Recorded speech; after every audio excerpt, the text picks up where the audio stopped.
I call the committee back to order from well, it really wasn't last night, I guess. It was earlier this morning. When we left, we had called up the Ains. Mr. Rush had called up, and we had reported the amendment in the nature of substitute, and then we had done a few amendments to the Ains. And so it would be in order to do additional amendments to the amendment in the nature of a substitute offered by Mr. Rush. And I understand we have several. Mr. Wahlberg, okay. Mr. Wahlberg, are you there?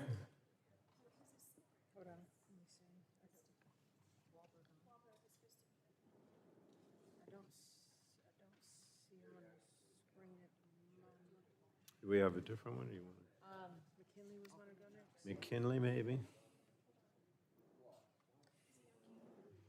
They aren't finding him.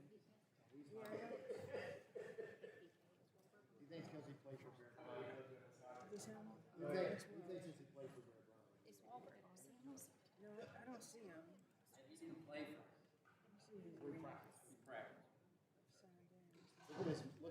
He's not getting in. He said he's trying to get in. Yes. Do you want to go to a different one? An orange person told me that. He said if you have more A's on your car. Which number? It's the second best right next to it. It's the second best right next to it. McKinley 100. We can go to McKinley 100 and then come back. So we're going to do McKinley first. Okay.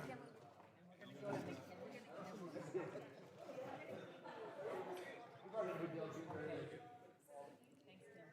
a Hueytown fan. I'm the Hueytown fan.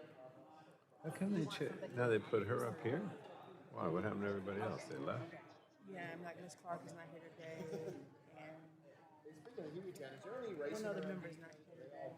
Oh, okay, so we have two. And I guess she may have asked to be there because Mr. Soto would be in front of her. So she may have wanted to go. You want to do McKinley? Yes, please. All right. Mr. McKinley, you have an amendment? All right, and the amendment is labeled? What? McKinley 100? Does the clerk have that? Yes, sir. All right, Kay, the clerk will report the McKinley amendment. Amendment to Subtitle D offered by Mr. McKinley of West Virginia. At the end of And Madam Clerk, without objection, the reading of the McKinley amendment will be dispensed with, and the gentleman from West Virginia is recognized for 5 minutes. Thank you, Mr. Chairman. It seems like just a few hours ago, we were here doing this, having so much fun. So it's good to be back again with you after a long night's sleep. So, Mr. Chairman, I do have an amendment at the desk. The amendment would express the sense of Congress that nuclear energy is the largest and most reliable carbon-free source of energy in the United States. As you know, nuclear is a zero-emission, clean energy source, and nuclear plants are the most efficient source of electricity, operating 24/7 at 93% average capacity factor. When you compare that to some of the other renewables, you'll see why it is the most reliable.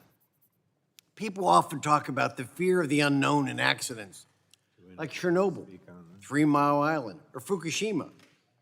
But with significant advances that have been made in the industry, Chernobyl is highly unlikely ever to be replicated in this country or in the world. And according to the Alternative Energy magazine, not one person died or had adverse health effects because of 3 Mile Island. In fact, more people died on a bridge in Chappaquiddick than in 3 Mile Island. Mr. Chairman, it seems this fear is merely driven by the Hollywood elite. Democrats would like to be the party of science. So why aren't they listening to the scientists who are advocating for the use of more nuclear?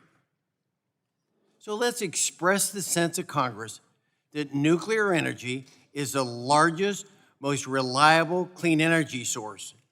And I know I've worked over the past numbers of years with Congressman McNerney, Welch, and others that are very supportive of nuclear. I think this is an opportunity for all of us to express our sincerity. We believe that it is the future. And I yield back. Does anyone else want to speak on the McKinley amendment or resolution? No? Oh, of course. The gentlewoman, the ranking member, is recognized for 5 minutes. I want to join in supporting this amendment and highlighting the importance of nuclear energy as we all debate this transition to a clean energy future. If we're going to be honest about what it's going to take to achieve this goal, nuclear has to be a part of it. I was recently reminded of the Germany example, who I think it's a cautionary tale as we are having this debate today. Germany embraced renewable energy policies. They shut down their nuclear industry at the same time. And you look at the tale of Germany, they spent $222 billion on renewable energy subsidies, pledging to slash emissions by 95%. And they did this over a course of several years. But today, they see large increases in rates. They've harmed their energy security, and they're failing to meet their emissions goals. The United States of America is leading in bringing down carbon emissions more than any other country in the world.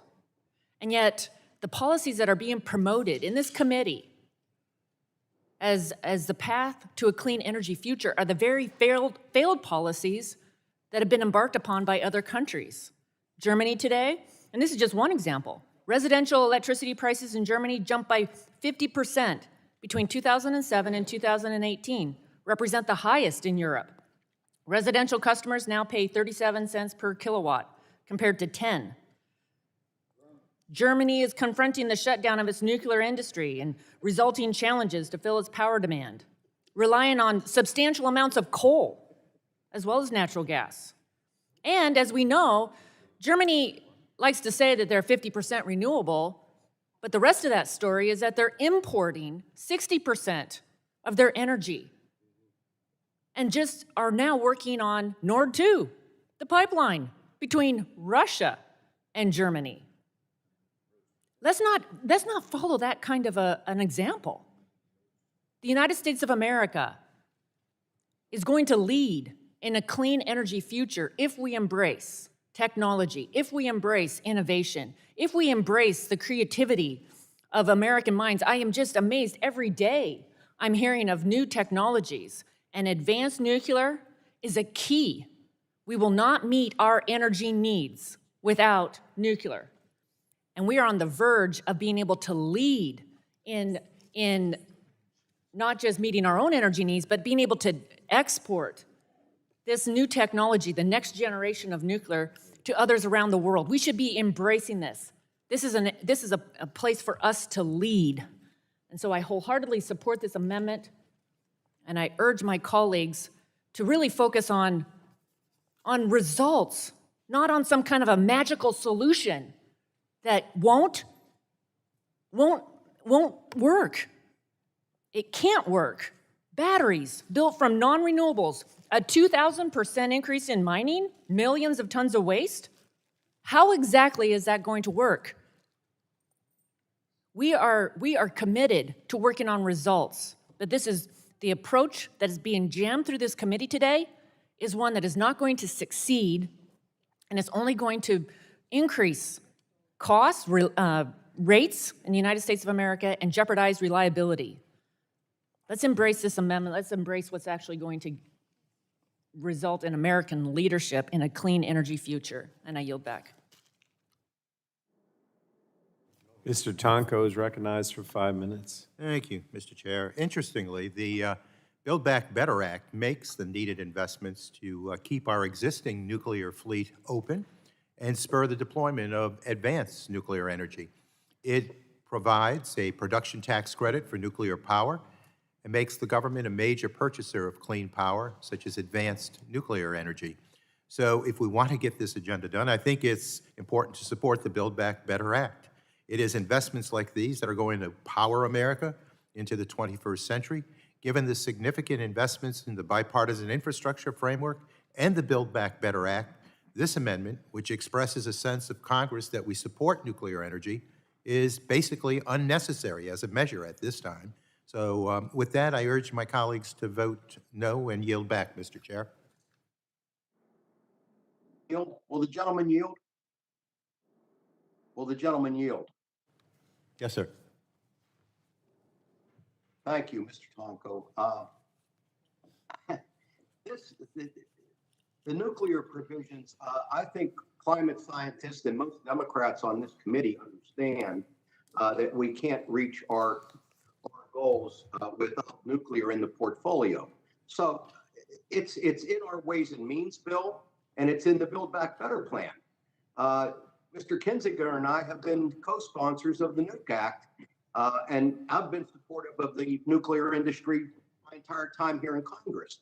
The reality is that we're not going to be building new nuclear plants because of the costs that are involved. It's just the market hasn't allowed more nuclear plants to be built. There was an attempt to do that down in South Carolina and Georgia, which ran into cost overruns. But I think it's important that we maintain our existing fleet of nuclear facilities, and we don't let them close down prematurely, because they are a greenhouse gas-free source of base capacity.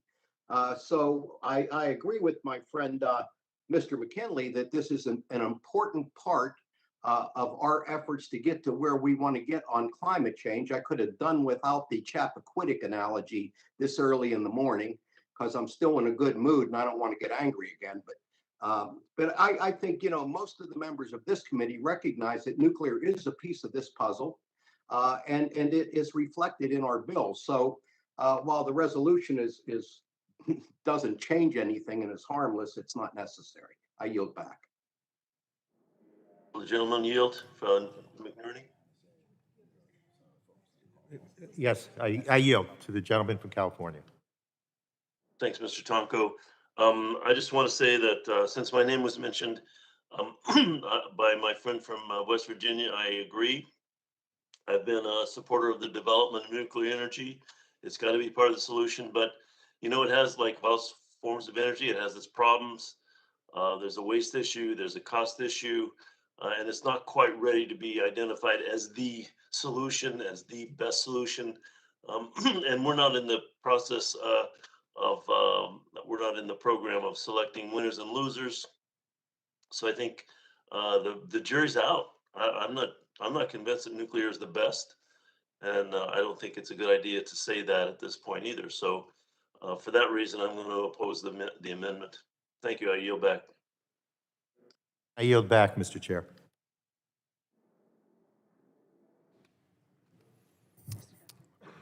Mr. Duncan is next, is recognized for 5 minutes. Mr. Chairman, I move to strike last word. I rise in support of the McKinley Amendment. You know, I'm a huge supporter of nuclear energy, and this committee knows it. I've spoken time and time again about it. It accounts for over 55% of South Carolina's electrical generation, over 95% of our carbon-free electricity. Nationwide, nuclear accounts for 20% of our total energy matrix and over half of our carbon-free power. It's unfortunate, gentleman from California is talking about nuclear when California is actually bringing nuclear power plants offline. But we do see the governor of Connecticut push to keep their nuclear power online because he understands they cannot reach their attainment goals on carbon emissions without nuclear power, and so they did not decommission the reactors there. This subtle socialist handout to left-wing environmentalists clearly does not actually care about reducing carbon emissions, or else nuclear would be a priority. Glad to hear Mr. Dole from Pennsylvania say something that I agreed with. It's obvious that we cannot meet our emissions reduction goals without nuclear as a central part of this matrix. Further, nuclear is critical from a security and reliability standpoint. We need to prioritize 24/7, 365 grid reliability, and we cannot do that without nuclear power. Just simple as that. I'm a supporter of all nuclear technologies. I support really all of the above energy, but I just saw this article I'd like to submit for the record last week that Missouri's largest wind farm is idle at night for fear of killing endangered mammals, animals. We proved that in natural resources that, wind and solar farms were permitted immediately, but offshore energy permits were delayed and delayed and delayed and delayed for years. But we know that not a single mammal was endangered or harmed through seismic testing offshore, but every day, every year, thousands, if not tens of thousands, of endangered mammals, animals, birds of prey, were knocked out of the air or fried in alternative energies of wind and solar. So I want to submit that to the record, Mr. Chairman. Further, according to the EIA, nuclear has the highest generation capacity factor at 92.5%. Wind is only like 35%. Solar barely reaches 25%. And let me just tell you about nuclear power. You heard the ranking member mention that we should be a leader in nuclear energy, and we should be. We have the capability of being. We've got to think about the next generation reactors. We've got to think about thorium, molten salt reactors that are walk-away safe. We have to think about SMRs, and this committee has done a good job, but it's time to act on SMRs as well. But let me tell you who is acting, and that is China. They are kicking our butts across the globe with nuclear power.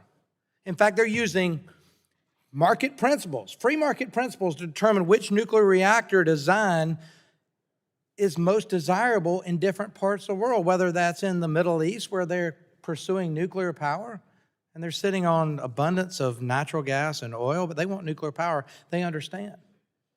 But China is working on advanced nuclear technology, thorium reactors, not only to power the electricity grid, but also to power their nuclear-powered military fleet and their Navy. That's where China is, and we are so far behind in this because we focus on all this other nonsense. Let me just tell you, nuclear power is where we ought to focus our attention. This is a common sense amendment that I think everyone, both sides of the aisle, should get behind. We've got to reverse course in this country and maintain our leadership in the nuclear industry. The fleet is aging. Mr. Dole talked about the aging nuclear fleet in this country. It is aging. And we ought to put some attention on the aging nuclear fleet. We ought to put some attention on the next generation of nuclear power. These are smaller reactors, and these are walk-away safe, and that's where the United States needs to. But guess what? To make thorium reactors work, we need seed material that is U-233, and it's sitting at Oak Ridge, and it's being downblended every year. And once we lose that strategic material, it's gone forever because we don't have another reactor to create that type of seed material. China does. China actually has breeder reactors because they understand what the future of nuclear power is. We don't. We're downblending a strategic material that could be used in cancer research and cancer cures, and we're destroying that asset. This is where this committee ought to have its attention focused instead of this $3.5 trillion socialist spending giveaway plan that we're debating that has no chance to go anywhere over in the Senate. But we're going to spend hours upon hours upon hours doing this. We need to focus on nuclear power in this committee, and I support this amendment. With that, I yield back. Do we have anyone on the Democratic side that wants to speak on this? Mr. Dole? Mr. Chairman, I asked to have an article put in the record, and there was no comment, so. I don't have it. What is that article? Can we take a look? And then we'll get back to you. Mr. Dole's hand, your hand is up virtually, but I don't know if you spoke on Mr. McNerney's time or you want to speak again? No, I don't need to speak, Okay. Mr. Chairman. Thank you. Is there anybody on either side of the aisle? If not, we'll go to a vote. Yes, Mr. Palmer is recognized for 5 minutes. I just want to make this point that we keep hearing that climate change is an existential threat, and nuclear is the cleanest power generation that we have. And if we're in this existential crisis, I think we need to double down on nuclear, particularly next-gen nuclear. With that, I yield back. I'll be happy to yield. Thank you. The fact of the matter is, nuclear plants in the United States of America are being shut down right now. Right now. So to say that there's concerns about waste issues and cost issues as it relates to nuclear, I would urge my colleagues on this committee to consider the waste issues and the cost issues related to wind and solar and batteries. Those questions have not been answered. What about the waste issues, the cost issues? Someone said that we're not picking winners and losers in this bill. What about natural gas and methane? The whole debate yesterday. Again, there's amazing technology being developed today in the United States of America to capture the carbon emissions related to natural gas. And instead of embracing that and encouraging that, being able to capture the carbon emissions around natural gas in a building. I just met with a company in Spokane. Innovative technology. Again, American ingenuity leading the way. And yet, through this legislation,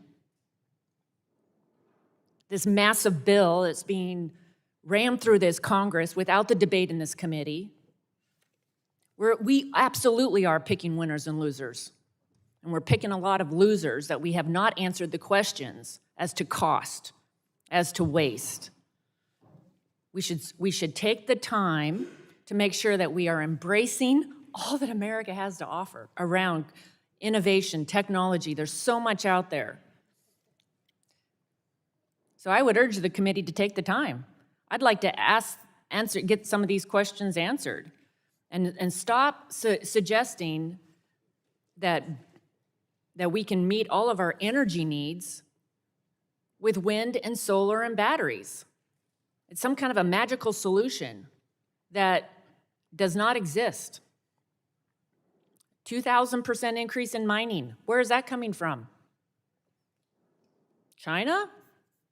Afghanistan? Controlled by the Taliban? Where's it coming from? Millions of tons of waste. Let's get focused on how do we really enhance the capacity of American energy, create jobs, win the future. Let's embrace what nuclear has to offer on that front. I come from Washington State. We have a couple of companies that are on the edge of these advanced nuclear reactors. It's really exciting so that there won't be the waste concerns around nuclear. They'll be able to recycle that waste in real time and reuse it. That's what we should be embracing, not a feel-good measure that is not going to work and is only going to increase cost and result in a lack of reliability in the United States of America, and it will dampen our future. With that, I yield back. Thank the gentlewoman. Thank the gentlewoman. Mr. Palmer? Back to Palmer. Chairman. Does someone want the balance of my time? With that, I yield back. Mr. Palmer yields back. Mr. Duncan requested unanimous consent to enter into the record an article from the Kansas City Star, Missouri's largest wind farm is idle, and without objection, so ordered. Next, Mr. Schrader is recognized for 5 minutes. Thank you, Mr. Chairman. I just wanted to lend my support to the nuclear industry, some of the major strides they've made. It's been pretty impressive, come a long, long way. The advanced modular reactors that are now coming out hold great opportunity, I think, for us meeting our climate change goals at the end of the day. But I do have to take a little bit of issue with my good friend, because the safest, most reliable source of clean energy is hydropower, which we have a lot of in the Pacific Northwest. So, but I do want to indicate my support because, nuclear energy is the largest renewable energy source we currently have. And I yield back, Mr. Chairman. Kurt, would you yield? Kurt, would you yield to me, Sure, please? I yield to my good friend. Thank you very much. I just wonder if my friends on the other side have read the bill. All nuclear is eligible in this bill. We've made record investments in advanced nuclear 9 months ago, and the Ways and Means Committee has a production tax credit for existing nuclear and for carbon capture. Not to mention the fact that Adam Kinzinger and I had a bill in the infrastructure, the Senate passed infrastructure bill, to provide credit to the nuclear industry to help them stay alive. So all this talk that somehow we're somehow not using nuclear as part of the mix is just not based in any reality. It is a part of every one of our plans, and we understand that it's greenhouse gas free base capacity that we're going to have, and it's going to help us put more renewables on the grids with the smaller nuclear reactors that will come on and provide energy when the wind isn't blowing and the sun isn't shining. So this is all part of the plan. It's in our bill.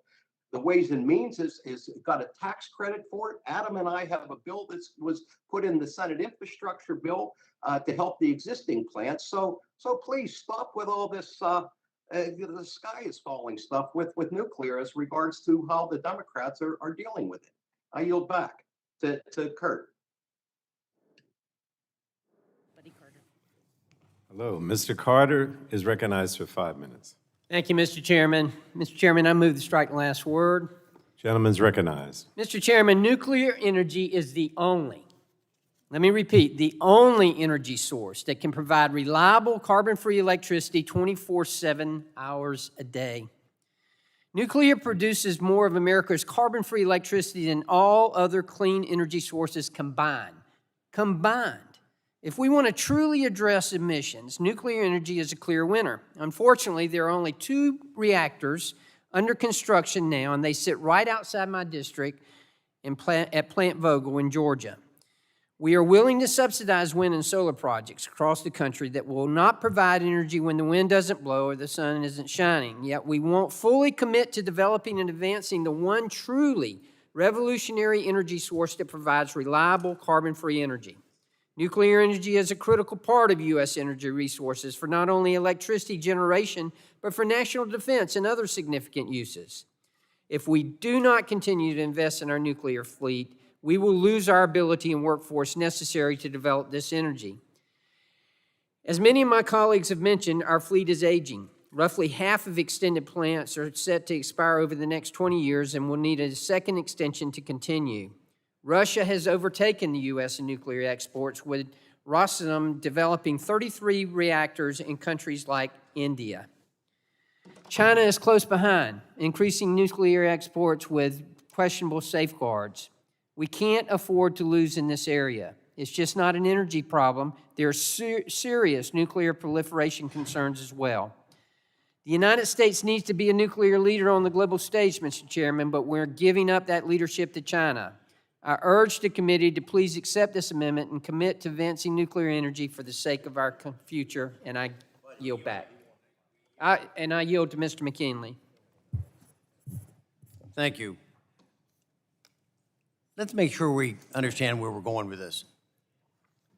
We're not trying to pick winners and losers on this. We're not saying that whether it's redundant or not. What we're saying is Congress, it's a sense of Congress, we want nuclear to be part of the mix. And as the Congress we just represented, our nuclear fleet is about 45, 50 years old. We've got to send to Wall Street, insurance companies, and other investors that Congress is not going to attack nuclear power like they're doing with coal and natural gas. We've got to send a message that we want to keep nuclear in the mix, and we support it. So it's important for us to be sending a message. The rest of the bill is, that's not what we're talking about. That's a red herring by some folks out here on this. What we're trying to send a message to is that Congress supports it, and we're not going to attack nuclear energy in the future. So for banks, Wall Street, others that want to invest in that, to renew those power plants, to upgrade them, we're going to support that effort, because we're not going to get to net zero or close to it without having nuclear as part of our fleet. So the message, maybe it was too subtle for some of you, But the message, what we're trying to say is back off. Congress supports nuclear energy. So if you don't support nuclear energy, vote no. It's really pretty simple. I yield back. Gentleman yields back. The chair now recognizes the. Wait a second, I had the time. Pardon me? It yields back to me. Oh, I'm sorry. Mr. Pence, did you want some time? Yeah, I'll yield to Mr. Duncan. You know, the points have been made that you cannot, if you truly believe in man-made climate change, you believe in carbon emissions being a big part of the cause of that, you cannot get to any attainment level that you hope to get to without nuclear power. We always hear in Congress, you shouldn't pick winners and losers, but you know what? You guys do. You pick winners and losers in the energy sector by choosing wind and solar over proven 365, 24/7 baseload power supply generation. That's nuclear power. Natural gas power plants and hydro. I applaud the gentleman from Oregon talking about hydro earlier, but good luck permitting a new hydroelectric project in this country now with all the environmental regulations. We pick winners and losers all the time. We're just not picking the ones that actually are proven to win. With that, I yield back to Mr. Carter. And I yield back, Mr. Chairman. The gentleman yields back. The chair now recognizes the gentlewoman from California. Representative Eshoo for 5 minutes, please. I thank the chairman and I rise to strike the last word. I support what's in the bill. And I would say to Mr. McKinley, quit while you're ahead, because I think this title in the bill is a very good one. And I want to associate myself with what my friend from Pennsylvania said. There is one thing about nuclear that we haven't talked about, and that is the spent fuel rods. So, you know, there isn't anything, in my view, that is absolutely perfect that is going to bring us to where we want to be and where we need to be. But it is a combination, and I think that the title, the way it is drawn, expresses that. I don't know who on this committee. Anybody want to raise their hand and say you can bring all the spent fuel rods to my congressional district and bury it there?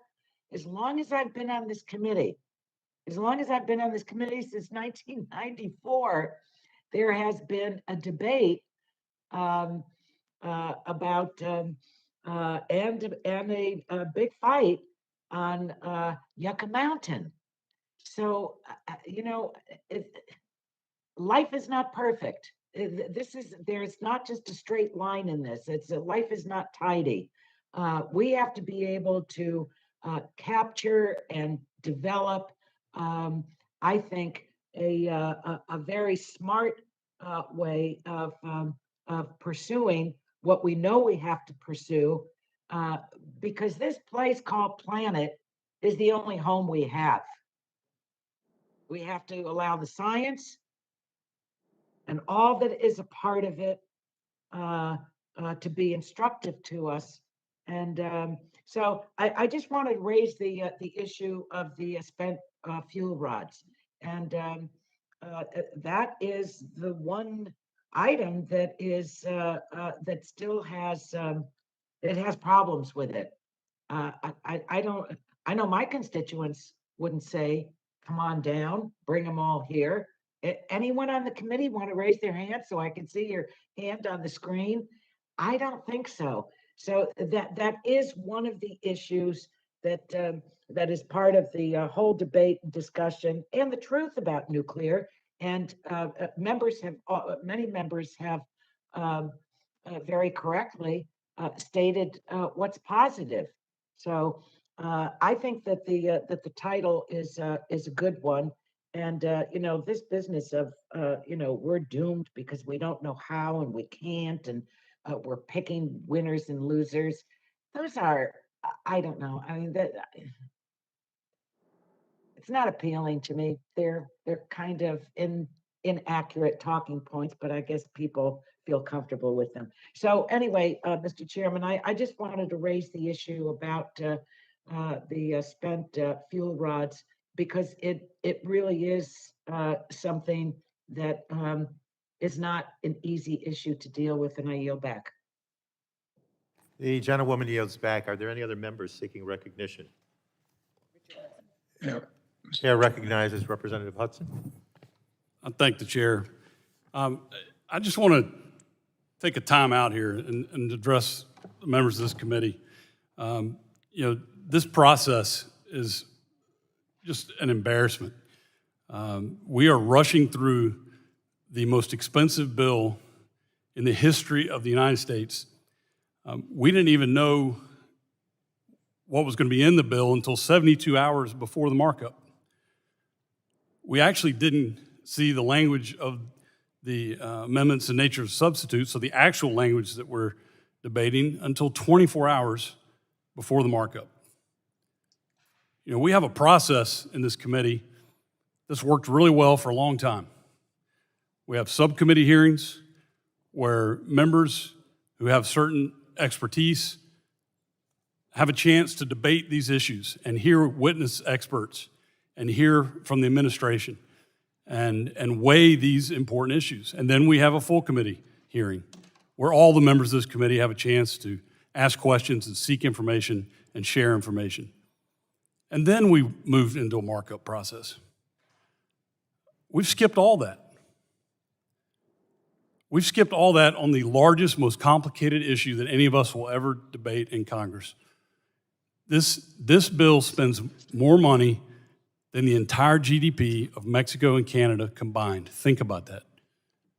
This is an astonishing amount of money. And it's not that we have all this money sitting around and we need to figure out what to do with it. We are borrowing this money from our children and grandchildren. We are lowering the standard of living of future generations to spend this money. So you think maybe we could take a minute and actually have a hearing, actually bring in some witnesses and get some information so that these complex issues we're discussing, we actually have a little bit of basis to go on. The history of this committee, we've actually had some pretty robust debates.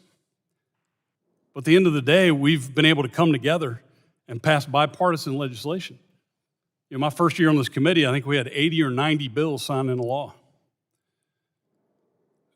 This process is completely broken. The majority has completely broken this committee. And so I would just ask a little bit of leeway from the majority. We've been lectured to that, we didn't give 2 hours notice on an amendment. Well, you didn't give us 2 hours notice on which title we were going to next. And so I just ask a little bit of leeway. All we're asking on this amendment is a sense of Congress. We're just asking that this committee recognize the importance of nuclear energy. And my friend Mr. Dole has already said that it is a priority. He's already acknowledged this is important. The only reason the majority is opposed to this amendment is because it's a Republican amendment. Now, my friend Ms. Eshoo did express some concerns about what do we do with spent fuel rods. That's a legitimate issue, and I would have loved to have had a hearing in the Energy Subcommittee to talk about that. I would have loved to have had a hearing in a full committee where we could have brought in witnesses to talk about that. But we're rushing this process. We're just rushing to spend the most money we've ever spent in the history of this country. We're just rushing into it, and to hell with the other side. If they have an idea, we don't want to hear it because we don't have time, because we have to rush, because our children and grandchildren's standard of living doesn't matter. We have to pass this legislation because the speakers told us we have to do it. Shame on the majority. You have broken this committee. You have broken this process. And for God's sakes, you can't agree on an amendment that just says, hey, let's all say this is important, when you testified during the debate on this amendment that it is important. You are opposed to this amendment because it's a Republican amendment. I think you're better than that. This is an opportunity. Look, we've been doing this a long time. What, about 16 hours now? This is an opportunity. Let's come together and do something bipartisan for a change. Let's go back to the history of this committee and say, look, we can come together for this, the better of this country every once in a while. This is our chance. I encourage you to support at least this amendment. It's a sense of Congress. You've testified you agree. I ask my colleagues to support the amendment. I yield back the balance of my time. The gentleman yields back. Are there any other members seeking recognition? Yes, Mr. Chairman. Mr. Curtis. We're going to Mr. Curtis first, I believe. For what purpose does the gentleman from Utah seek recognition? Mr. Chairman, I move to strike the last word. Gentleman is recognized for 5 minutes. Thank you. I would hate to proceed without first acknowledging the comments of my friend Richard Hudson, and would deeply like to associate myself with his comments and thank him for his expressing those. You know, as we talk about spent rods, I think it's important that we understand that we don't have to embrace the nuclear of our parents and of the past. We're talking about next generation nuclear. I'd like to give a shout out to my county commissioners in Emory County and Carbon County. And yes, it is called Carbon County, and that's because they're a coal country. They've started the San Rafael Research Center to study molten salt and nuclear reactors that wouldn't have the same waste issues that we've had in the past. One of the side benefits that comes from that is medical isotopes that would be a byproduct of molten salt. And I just want to make this point very clear that we are talking about next generation nuclear, and that we can dream, and we've got the minds and the technology to dream what we want nuclear to be. And this is the opportunity to embrace that and to find the future. Mr. Chairman, I yield my time. The gentleman yields back. The gentleman from Indiana, why do you seek recognition, sir? Thank you, Mr. Chairman. I'd like to strike the last word. Gentleman is recognized for 5 minutes. Just before I hand it off to Mr. Palmer from Alabama, I'd like to associate myself with, as well with Mr. Hudson's comments about doing the right thing at the beginning of day 2.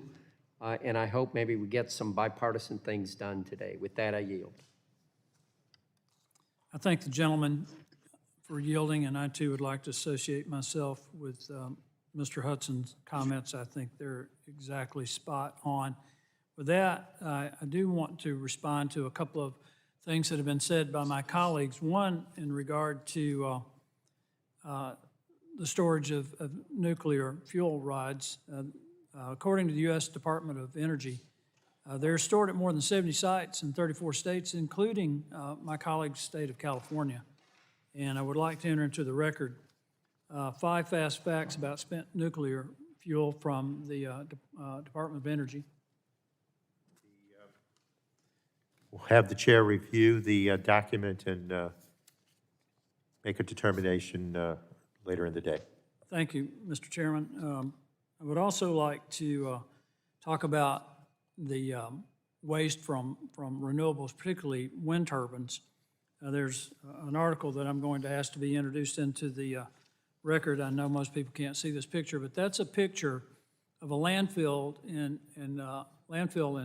Wyoming, where they're burying used wind turbine blades. You can't see it, but that tiny little machine right here by my thumb is a bulldozer. This is going to be an enormous problem, and they're piling up in landfills in areas that have space to bury them. And it's going to continue to be a problem, not only here in the United States, but in Europe, where they're anticipating having about 3,800 coming down this year, and we've got about 8,000 will be removed in each of the next 4 years here in the United States. So I just want to point out that there is waste associated with renewables. The ranking member, Ms. McMorris Rogers, made a great point about battery storage. There's this mad rush toward electric vehicles, but those batteries do not last forever. And they have toxic elements within them that will have to be dealt with at some point.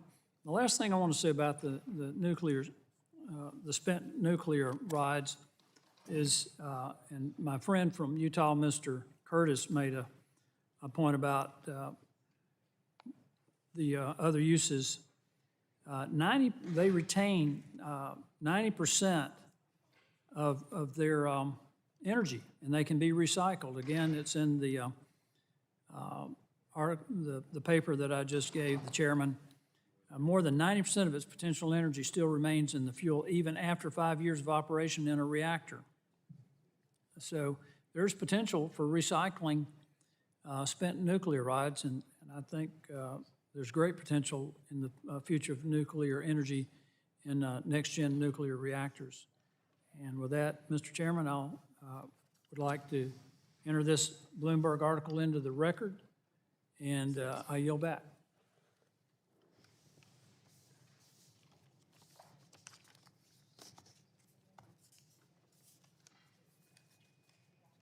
Mr. Chairman, I yield back.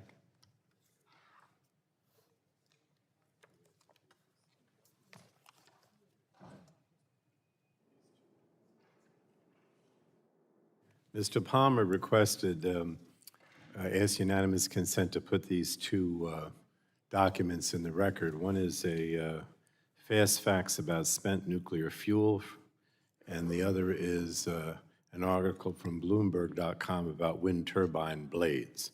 So without objection, so ordered. All right, who would like to speak next? Oh, you have another one? Oh, this is a continuation of it. It goes with it, okay. All right, without objection, so ordered. Would anyone else like to speak on the McKinley Amendment at this point, on either side? If not, we'll go to a recorded vote on that. Recorded vote is ordered on the McKinley Amendment. Those in favor of the amendment will say aye. Those opposed to the amendment will say no, and the clerk shall call the roll. Mr. Rush. Rush of Illinois votes no. Mr. Rush votes no. Ms. Eshoo. Eshoo votes no.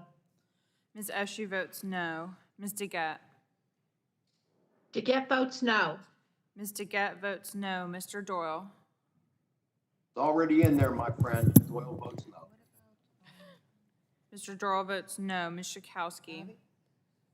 Schakowsky votes no. Ms. Schakowsky votes no. Mr. Butterfield.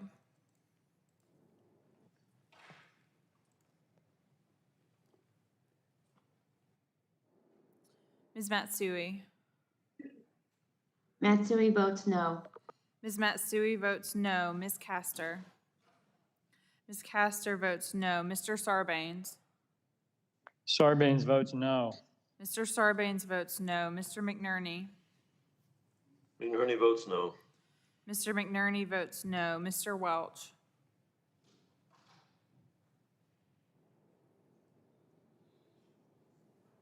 Mr. Tonko. Taco from New York votes no. Mr. Tonko votes no. Ms. Clark. Clark from New York votes no. Ms. Clark votes no. Mr. Schrader. Schrader from Oregon votes yes. Mr. Schrader votes aye. Mr. Cardenas. Cardenas, representing California, votes no. Mr. Cardenas votes no. Mr. Ruiz. Ruiz votes no. Mr. Ruiz votes no. Mr. Peters. Mr. Peters votes no. Mrs. Dingell. Dingell votes no. Mrs. Dingell votes no. Mr. Vesey. Good to see everybody this morning. VC votes no. Mr. Vesey votes no. Ms. Custer. Good morning. Custer votes no. Ms. Custer votes no. Ms. Kelly. Good morning. Kelly votes no. Ms. Kelly votes no. Ms. Barragan. Barragan votes no. Ms. Barragan votes no. Mr. McEachin.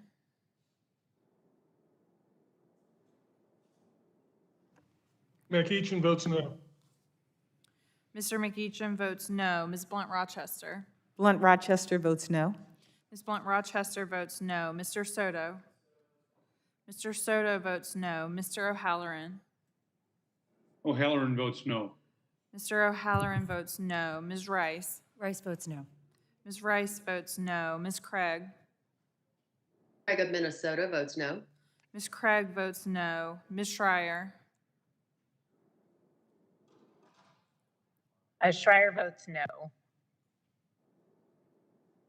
Ms. Schreier votes no. Ms. Strahan? Trahan votes no. Ms. Strahan votes no. Ms. Fletcher? Fletcher votes no. Ms. Fletcher votes no. Mrs. Rogers? Mrs. Rogers votes aye. Mr. Upton? Mr. Upton votes aye. Mr. Upton votes aye. Mr. Burgess? Burgess votes aye.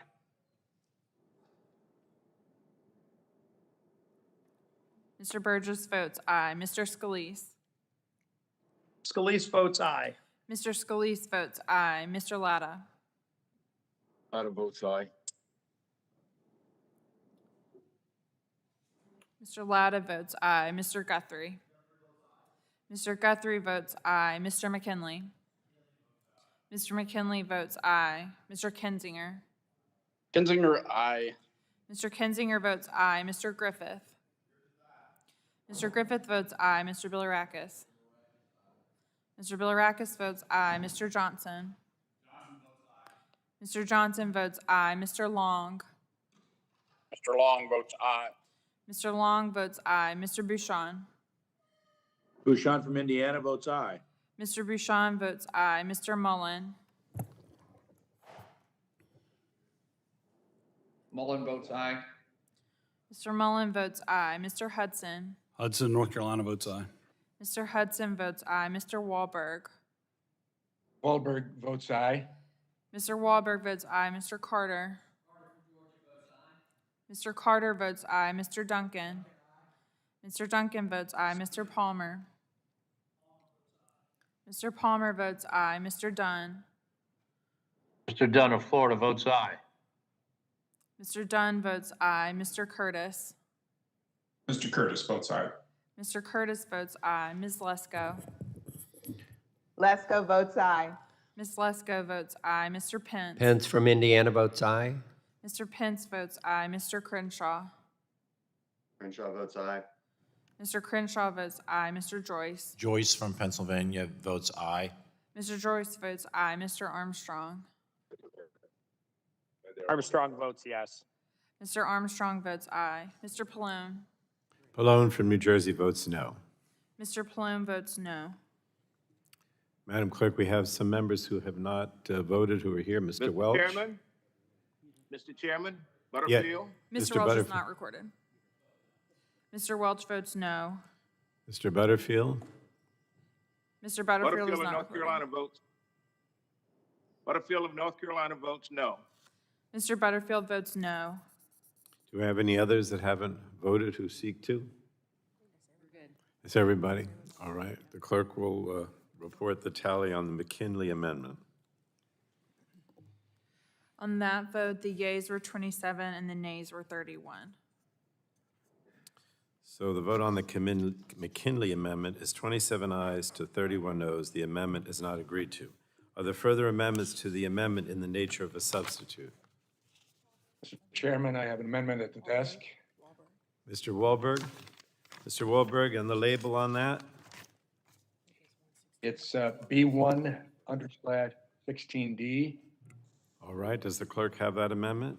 Yes, sir. Clerk will report the Wahlberg amendment. Amendment to Subtitle D, offered by Mr. Wahlberg of Michigan. Add at the end. Madam Clerk, without objection, the reading of the amendment will be dispensed with, and the gentleman from Michigan is recognized for 5 minutes. Thank you, Mr. Chairman. And as I begin, I certainly associate my words and thoughts with Representative Hudson's as well. Because while my amendment is simple, for me, it certainly goes to my soul as well, and probably to a good number of others on this committee.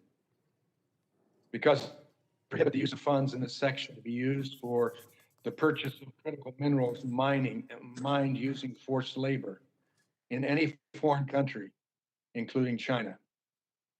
My Democratic friends have included hundreds billions in taxpayer funding to transform our grid in order to make us reliant on renewables and electric vehicles. Not only would this lead to trillions more in taxes and debt, drive up rates and undermine wages, it will further entrench our nation's total and complete reliance on communist China. As some of my colleagues have stated, this $3.5 trillion tax and spending spree should really be called Build Back China Better. Communist China produces 90% of the silicon wafers that are key building blocks for solar panels, and 80% of rare earth minerals that go into magnets essential for wind turbines and electric vehicle motors. China now controls almost 80% of the world's battery cell capacity and 60% of the world's battery component manufacturing.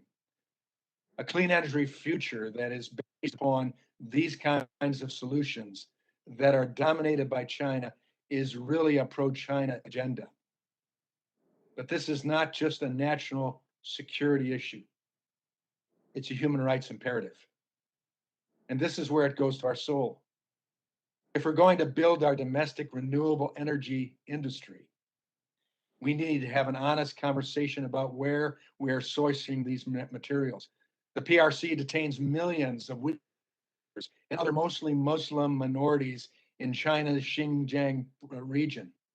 With some of the cheapest power in China thanks to local abundance of coal, Xinjiang has become home to 4 of the 5 largest polysilicon factories in the world. A recent news report found more than 100 mass detention facilities in Xinjiang that together contain more than 21 million square feet of factory space. According to a CSIS report, nearly every silicon-based solar module, at least 95% of the market, is likely to have some Xinjiang silicon in it. And now a total takeover of Afghanistan by the Taliban, China is already moving to seize control of Afghanistan's vast mineral wealth. The first Americans hadn't even left Afghanistan before China's diplomats showed up to rebuild. So I asked my colleagues, where are all of the critical minerals required for carbon-free electricity by 2035 going to come from? Other than vague promises, we've seen very little action by Democrats and the Biden administration to ensure domestic sourcing and mining of raw materials required to make the batteries that power electric vehicles. Mr. Chairman, energy security is national security. My amendment would simply ensure that materials need to responsibly build out our energy sector are sourced by the United States or our allies, not by communist China. This would help ensure a robust, secure supply chain that does not rely on forced labor. There should be no reason for my colleagues not to support this amendment. A nearly identical amendment passed the House Science, Space, and Technology Committee last week with a bipartisan majority. Passing this amendment in a similar bipartisan manner on this committee would send a strong signal to China that their actions will not be tolerated. Finally, I would urge Democrats on this committee to come to the table to work with Republicans on developing our national supply chains and processing capabilities for critical minerals so we can create thousands of good-paying jobs, protect our national interests, and build out America's all-of-the-above energy sector. With that, I thank you, and I yield back.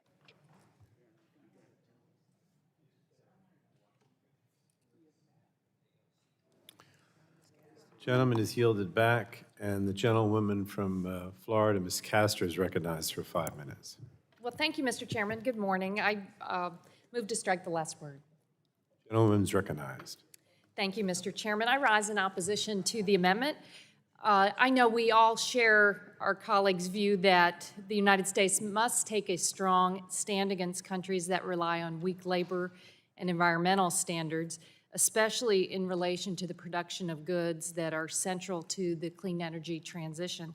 Now, on the Select Committee on the Climate Crisis, we've had some very good bipartisan hearings, very constructive dialogue. Our Climate Crisis Action Plan we released a ways back had a number of recommendations to address issues from more manufacturing in America to more recycling. And the good news is that the Biden administration has already taken crucial steps to halt the import of critical minerals from regions that rely on forced labor and lacks environmental protections. This past summer, the Biden administration announced restrictions on the import of products originating from regions known to rely on forced labor. And this action sends a clear, decisive message that the United States does not tolerate forced labor abroad, and that importing critical minerals produced using forced labor may constitute a violation of U.S. law. This amendment ignores the important efforts that are already underway to end forced labor, and it's a distraction from the legislation we're here to consider. The supply chain challenges can be addressed. They are not a reason to delay the transition to the clean energy economy. Plus, the renewable energy industry is very well aware of the need to deal with the end-of-life related technology responsibly, and they will do that, having learned from the very unfortunate approach of many fossil fuel companies that have left abandoned wells and pipelines all over the country and off our coast. So I urge my colleagues to join me in opposing this amendment, and I yield back. Thank you. Would the gentlelady yield? Who's requesting the time? Representative Walden. Who is it? Wahlberg, Mr. Wahlberg. I think it's Wahlberg. Representative Wahlberg. I'm happy to yield to the gentleman. I thank the gentlelady, and I'm delighted that the administration has taken some initial to let China know that we can support this. The other country that deals in forced labor. But what would be the problem with Congress taking the same step and putting in this most meaningful bill that you intend to pass, and putting a sense of Congress, as it were, that we would line up with this administration if that's what they truly believe and work for. We put this step, this action, this concept into our bill as well. That's all I ask. I don't see why we can't do that. It goes to our souls. Let's do everything possible in supporting our president, if that be the case, and supporting humanity as well. Thank you, and I yield back. And I yield back. Gentlewoman yields back. Are there any other members seeking recognition? Oh, okay. We're going to the gentleman from Texas. Why do you seek recognition, sir? Blue strike last word. Mr. Burgess is recognized for 5 minutes, please. Thank you, Mr. Chairman. Look, it's not often that I agree with the editorial board of the Dallas Morning News, but this morning is one of those rare mornings where we find ourselves in agreement. So just so everyone can see that I am in fact reading from the so-called paper of record of the Dallas-Fort Worth area. The unsigned editorial that they have, their second editorial is "Listen to Manchin." And the subhead is "A $3.5 trillion bill would be a burden on taxpayers." And the editorial discusses the various reasons why Senator Manchin is on the right track with his concern about this enormously large spending bill. Now, they do say in the editorial that it is hard to spend $3.5 trillion without including some good ideas. But you know what? After spending last night in the virtual markup with this committee, I would submit that we may accomplish what the Dallas Morning News has already suggested is hard. But here's where really we should be very concerned. It may be hard to spend $3.5 trillion without including an occasional good idea, but we certainly don't want to foster bad ideas. And that's why I think Mr. Wahlberg is right on the money with his amendment that would prohibit the use of the critical minerals from countries that employ forced labor. Look, China is the #1 place where we get our solar panels. And constantly, I frankly do not understand why we would go from a position of energy independence a few short months ago to now being dependent upon China for solar and wind. And yeah, you may need a little natural gas. So fortunately, we've got Russia there with the Nord 2 pipeline, and we can buy it from them. Why would you give up energy independence? But even worse, why would you give up energy independence and purchase materials from a country that employs forced labor? The American taxpayer should not be asked to be complicit in this crime. And indeed, it is a crime. China manufactures solar panels and other goods using Uyghur communities as slave labor. No man, woman, or child in this country should support the purchase of something, goods or services that are produced with forced labor. So I agree with my friend, Mr. Wahlberg of Michigan. This is a moral issue. This is an issue of the soul. I've offered numerous amendments like this in the Rules Committee. You can rest assured I will bring it up in the Rules Committee if this bill ever gets that far. But for today, we should support Mr. Wahlberg's amendment. Will the It is gentleman yield to simply Mr. Duncan? the right thing to do. Will Mr. Burgess yield to Mr. Duncan? Yeah, I'll be happy to. Thank you. You know, you mentioned things paid for by the American taxpayer. And I think about this topic, I think about what the American taxpayer has actually paid for. And that's roads and bridges, infrastructure in Afghanistan that was just turned over to the Taliban, who's going to give those resources that the roads and bridges go to China. The critical minerals that we're talking about that are in abundant supply in Afghanistan are going to be turned over, if they are not already, to China. And the United States taxpayer, through tax dollars, military construction, other things, rebuilt the roads and bridges and the infrastructure in Afghanistan that China will utilize. That China will utilize to take forced labor into the mines to mine the critical minerals that they'll turn around and sell to us in the widgets that we demand in our daily lives. I hope the American taxpayer is listening. You paid for it. Your tax dollars that you work hard for, that are confiscated, you paid for the infrastructure that China will utilize to mine with forced labor the minerals that are going to be used and sold back to you in all the widgets. And with that, I yield back. Thank you, Mr. Burgess. And I thank the gentleman. Look, if America's going to have a cleaner future, it must not happen by causing untold suffering that is far away and out of sight. Because just because it is far away and out of sight does not mean that that suffering does not occur. We don't want any part of it. I thank Mr. Wahlberg again for bringing up the amendment. I yield back my time. The gentleman yields back. For what purpose does the gentleman from Georgia seek recognition? Oh, you want McKinley? For what purpose does the gentleman from West Virginia seek recognition? Seek recognition in support of the amendment. Gentleman's recognized for 5 minutes.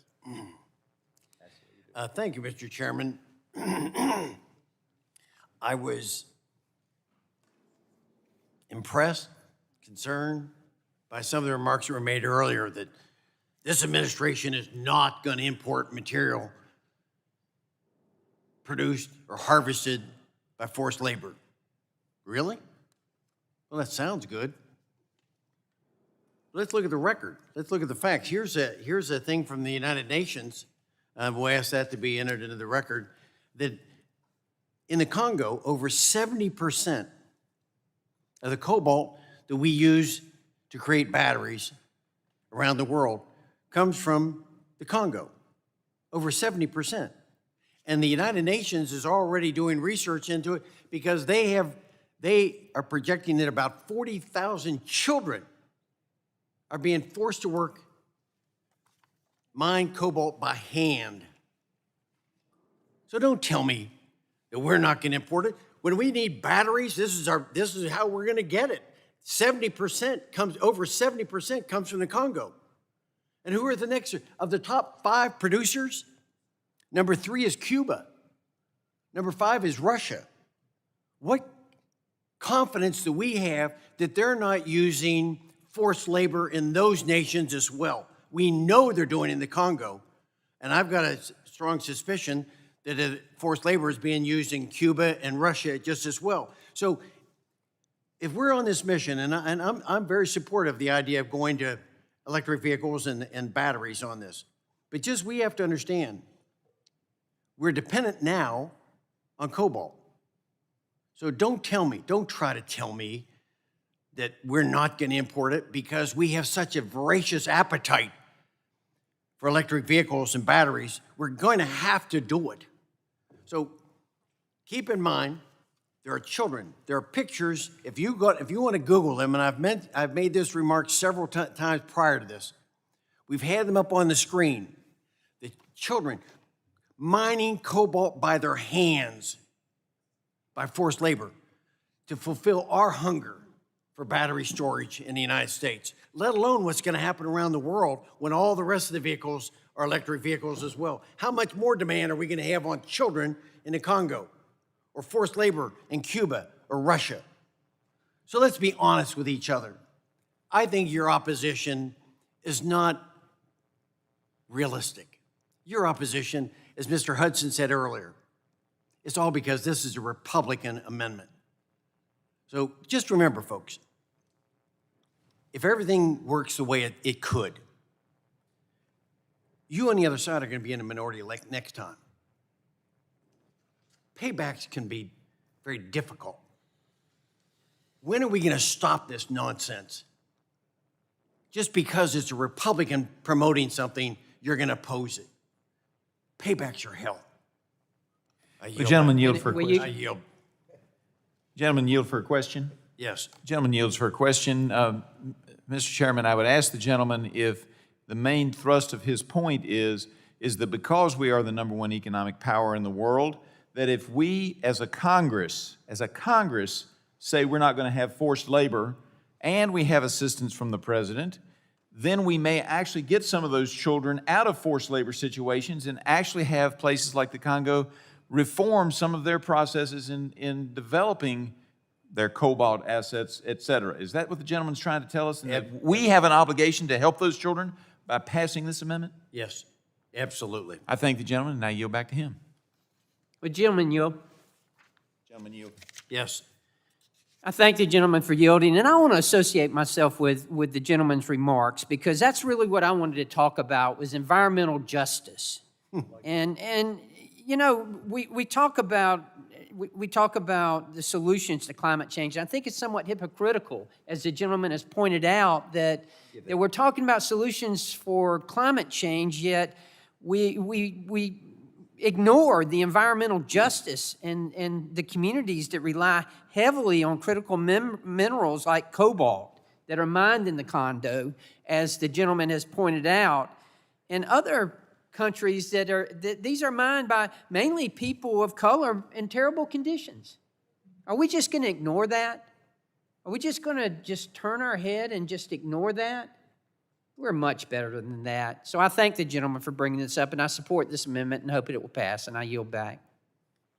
Gentleman yields back. Mr. McKinley has asked that a CBS News article be submitted to the record and without objection, so approved by council. Anyone else seeking recognition? For what purpose does the gentleman from Pennsylvania seek recognition? No, I think it's Alabama. I think it's Mr. Okay. For what purpose does the gentleman from Alabama seek recognition? I move to strike the last word. Gentleman is recognized for 5 minutes. I thank the chairman. I want to address this whole issue of what's going on in Afghanistan right now. Afghanistan is obviously under the control of the brutal and sadistic Taliban, who now have control of the world's largest lithium reserves along with other rare earth minerals that are essential for renewable energy technologies, including wind turbines, solar panels, and batteries for vehicles and other equipment and devices. These mineral deposits are estimated to be worth between $1 and $3 trillion, almost as much as the Democrats' massive $3.5 trillion bill that that they're trying to push through. China is already working with the Taliban to develop these minerals. China already controls 90% of the world's supply of critical rare earth materials, and they have demonstrated little to no regard for environmentally conscious mining practices or human rights. In that regard, they will be willing partners with the Taliban. The United States is already dependent on China for 80% of our rare earth minerals that we need for everything from wind turbines and solar panels to cell phones to the avionics for our military aircraft.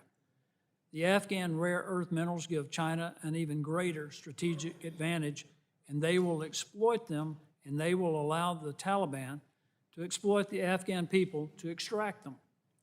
I've already talked about the Biden administration's abandonment of American citizens and Afghan allies left behind who are now in hiding from the Taliban. How do you think the American public will feel when they learn that some of these people who were our friends are being used as forced labor? People such as this family of 5 that we have been trying to rescue for 4 weeks. This family, a mom and dad with 3 children, all under 6 years old, abandoned by the Biden administration. A family in hiding with the youngest child. Some of my colleagues think this is funny. This is not funny. I'd appreciate your attention to this. This is serious. We've been trying for 4 weeks to get this family out. And I just found out this morning the baby is desperately ill. This is not a joke. We're still trying to get them out, and we're stymied by our own State Department. I think this committee needs to send a message that America will not abandon our Afghan allies to possibly being used as forced labor or murdered because they were our friends. And we will not turn a blind eye to any country that's using forced labor to provide us with the minerals that we have the full capacity to develop, and produce ourselves. With that, Mr. Chairman, I yield back. The gentleman yields back. Are there any other members seeking recognition? For what purpose does the gentleman from Pennsylvania seek recognition? Mr. Chair, I wish to strike the last word. Gentleman is recognized for 5 minutes. Mr. Chairman, this year, the Chinese Communist Party celebrated its 100th year in power. It is a sober reminder to our nation that rivals remain on the horizon. Recently, the Chinese Communist Party has merged 2 of their most insidious practices, cornering the global market on critical minerals and exploiting forced labor to advance their own economic interests. This is why it is critical that we prevent any funds from this bill from going directly or going indirectly to minerals mined using forced labor. China has been largely successful in its goal to dominate the supply of essential mineral commodities. Of the 35 listed for U.S. economic and national security, China is the top producer or the top supplier for 23 of them. China controls the production of 80% of rare earth elements, 70% of graphite, 50% of lithium, 58% of vanadium, and 36% of cobalt. These are the exact minerals required to manufacture the electric vehicles and batteries that we would need to use to transform our energy sector in the way that this bill envisions. Worse, the Chinese Communist Party has imprisoned more than 1 million Uyghurs and persecuted them for their religious beliefs. We, as Americans, must renew our efforts to hold this regime accountable for its human rights atrocities.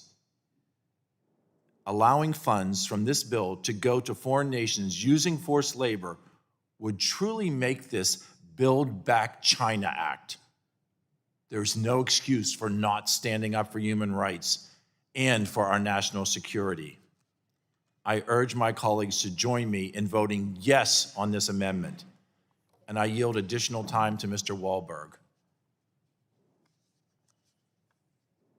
I thank the gentleman. Move to strike. Last sentence. I want to remind my colleagues that a nearly identical amendment passed the House Science, Space, and Technology Committee last week with bipartisan majority. Last night I was outed as a former pastor, minister. Well, I'm going to use it today. Is there not a majority on this committee, this august committee dealing with our economics, our commerce, our energy, all of that? Is there not a majority from both sides of the aisle whose hearts and souls are touched by the enslavement of human beings made in the image of God? I'm speaking for Muslim Uyghurs as a Christian. Cannot we stand together and pass this simple amendment that gives, as it were, a sense of Congress in two committees? And maybe we'll lead the way for others to pass this same statement that says to the world, America stands for its foundational principles with our administration, and see it impact the world. Thank you. I yield back. Thank you, and I yield back. Gentleman from Pennsylvania yields back. Chair now recognizes Representative Welch. Why do you seek recognition, sir? I do. Strike the last word. Gentleman is recognized. I want to try to address what I think are heartfelt and very legitimate concerns by my Republican colleagues on two issues. One is, Mr. Palmer, you're right about the Afghans we left behind.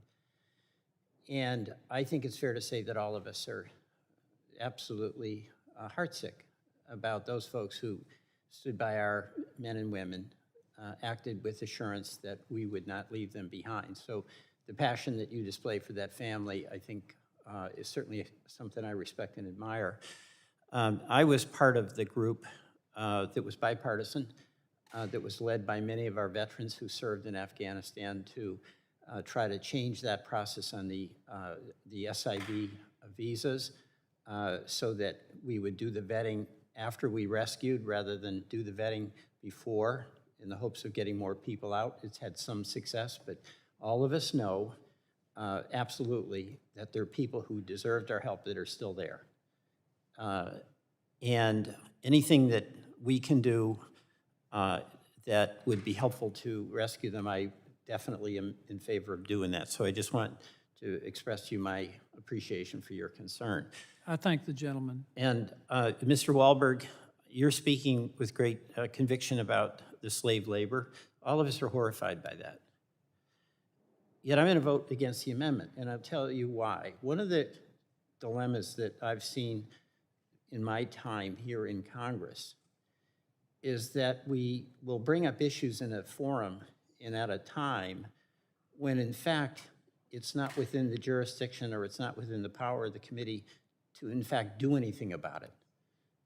And we're not going to be able in this committee to be able to effectively do anything other than send a statement. And we can have a discussion about whether sending that statement on its own terms is worth it or not, because statements can be valuable.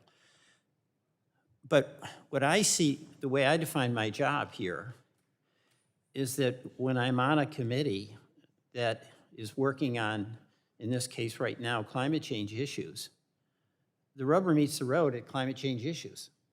That's what we actually have jurisdiction over. Those are very important questions that have to be addressed on behalf of the American people.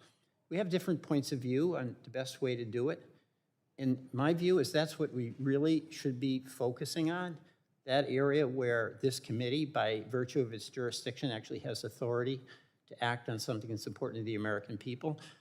So while I totally respect the point of view that was expressed by Mr. Wahlberg, and totally respect and have worked on the effort to rescue those people to whom we have an obligation, this is about climate change right now. So that's where my attention is focused. So I just want you to be clear as to my respect for your concern, Mr. Wahlberg's concern, but what I view is the responsibility I have to act within the way that this committee, within its jurisdiction, can be effective in addressing matters of vital concern to the American people. I yield back.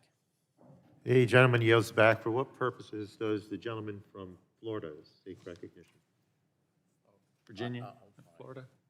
I'm fine. You're fine? Okay, well, for what purpose does the gentleman from Virginia seek recognition? Speak to the measure and ask council a question. Gentleman's recognized. I thank the chairman. As I'm reading the amendment, I read that it says none of the funds made available by this subtitle. I think that prohibition of funds, I would say to my colleague, gives us jurisdiction to say where the funds that we have jurisdiction over. We're not saying this is a foreign policy statement that applies to everything that Congress is doing, but the funds in this subtitle, we have jurisdiction over. And then I would ask council if there's anything in the subtitle that prohibits the use of forced labor that somehow we've missed, because I've heard several people say that this is not necessary or it's already in there. I've heard that on a couple things, and I may be mistaken, but I just want to clarify from council, is there anything in this subtitle that prohibits the use of forced labor?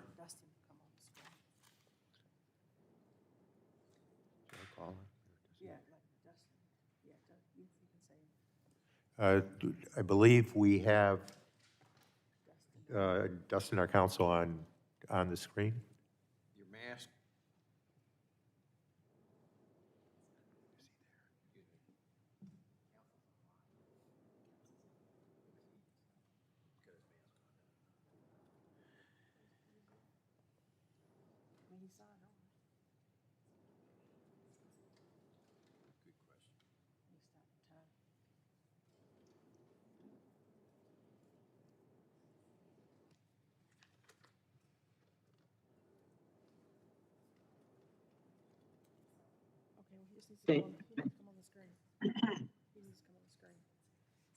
Hello, hi.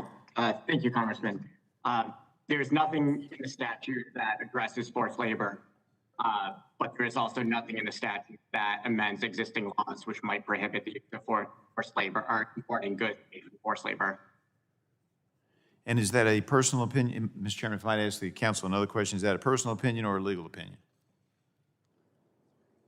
I'm not sure I understand the distinction, Congressman. Well, if you're not a lawyer, you can't give a legal opinion without violating the ethics rules. Oh, Not the congressional ethics rules, the practice of law rules. Yeah, I'm a lawyer. Thank you, sir. That's what I was asking. I yield back. Thank you. Gentleman yields back. Are there any other members seeking recognition? The chair recognizes the gentlewoman from Illinois. Yes, I just wanted to quote from an article in June 2020, U.S. authorities increase enforcement of ban on importing goods made with forced labor. And then also in the same article, it says, since 1930, the United States, Section 307 of the Tariff Act of 1930, that the United States, just get rid of this, the United States has prohibited imports into the United States of goods that are made with forced labor. So we have these laws. Now, perhaps they need to be more enforced, but these laws are on the books. And so this amendment really is not necessary because we already have a clear statement that the United States is against and has laws prohibiting the importation of goods made with forced labor. And I yield back. The gentlewoman yields back. Are there any other members? The chair recognizes the gentlewoman from Washington State. Thank you, Mr. Chairman. And I appreciate the members of the majority joining us in saying that they support the intent of this amendment. Even saying that it's currently in the law, and the gentleman from Vermont, I appreciate his heartfelt comments and the genuineness in which he addresses the issue. I would appeal to the majority once again, though. This is a fundamental issue. This is about fundamental, basic human rights. This is about the United States of America, our values, the way in which we lead. And I would appeal to you that this should not be partisan. We are spending hours marking up a bill. And if the reality is that we're just doing it so that you can say we put in these hours and you're really not interested in working with us, then why don't you just say that and call for the previous question, as I keep hearing you're going to do at some point when you get done listening to our amendments. Then let's just do that right now. Let's not waste, these are so important as we think about our energy future. America spent decades becoming energy independent because we believed it was important that we not be dependent upon other countries, Middle Eastern oil specifically. It took us decades. And I sit here and I am just, I struggle to understand why we would step away from American energy independence. And for those who say, oh, you're not picking winners and losers, look at what's happening in the United States of America. We are shutting down American energy. The first decision, one of the first decisions of the Biden administration was to shut down the XL pipeline. That's choosing winners and losers. Turning your back on American technology that is advancing right now to be able to sequester carbon, to capture carbon. We could lead the world and lift more people out of poverty. Because if there's 1 billion people in the world that live without electricity, they're in poverty. And it's been American energy and technology that has been helping lift people out of poverty around the world. And in this instance, we are saying, let's absolutely not turn American energy and our future over to a dependence on other countries that use slave labor.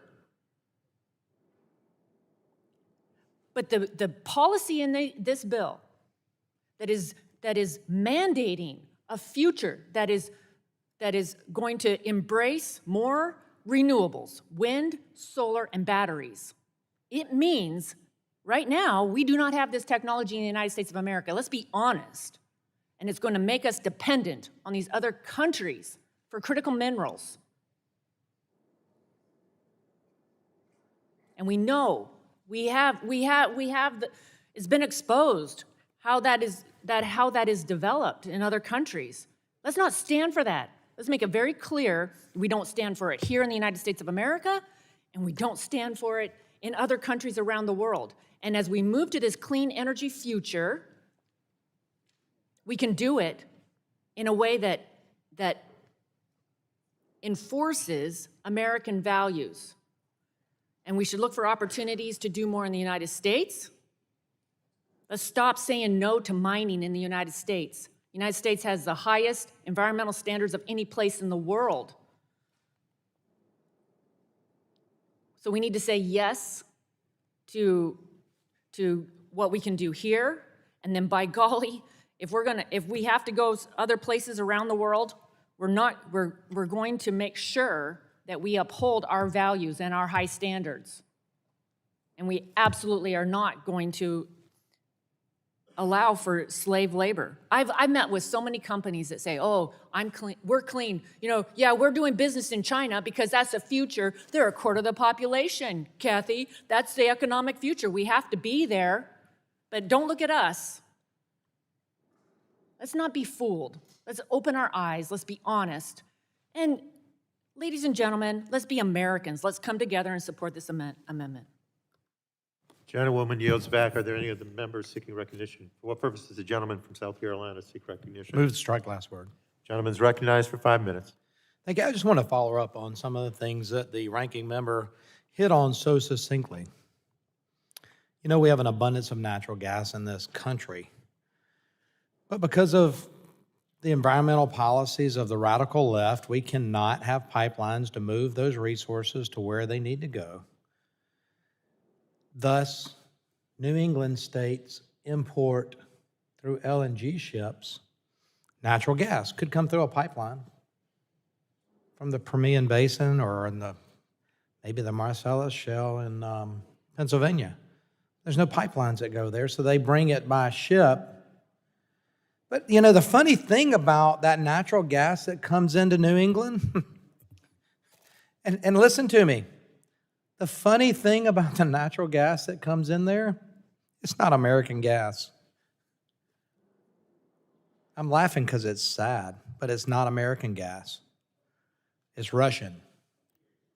It's Russian natural gas. Is dirtier. It's been proven. We're sitting on an abundance of natural gas in the Marcellus Shale in Pennsylvania and Ohio. That's not that far from New England, a pipeline. But yet the Biden administration will come in and shut down pipelines that actually are safer in transporting energy sources, whether it's oil or gas, safer than shipping and trucking and even rail. New England imports Russian gas. Biden must support that as well.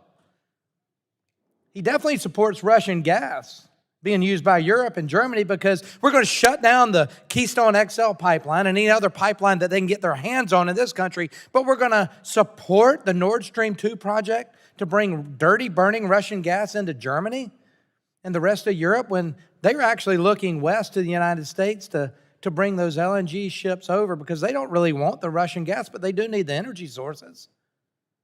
But we're not going to allow that.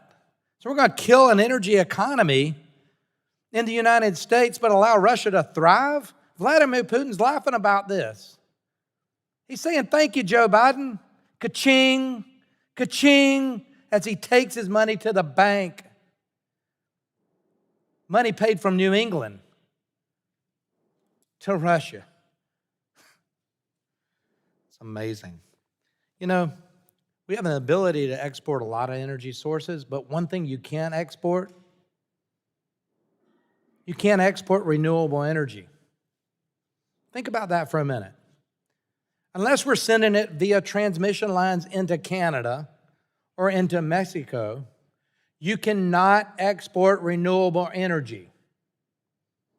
Because we don't have the battery capacity and all that to export large quantities to make it even feasible. I'm not talking about Rayovac. I'm talking about big batteries that have an ability to store a lot of energy. You could, if you had the ability to do that, but guess what? You can't do that. And all those batteries that we're talking about, the lithium batteries for the Tesla and EVs that we like to champion in this committee, where's that lithium come from?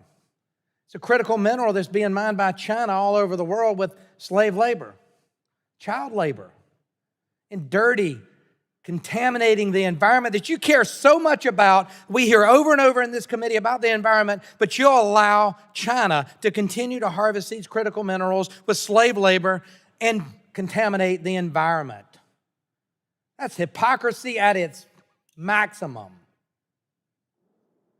And guess what? We've got rare earths in this country. In the United States of America, we have a bunch of rare earths. But through environmental policies, we won't go after them because they're on federal land and they're off limits, even though we do it cleaner and better and without slave labor here in the United States. Let's let China do that and we'll just pay them for it. And let them do it in Afghanistan where we built the roads and bridges. What a joke.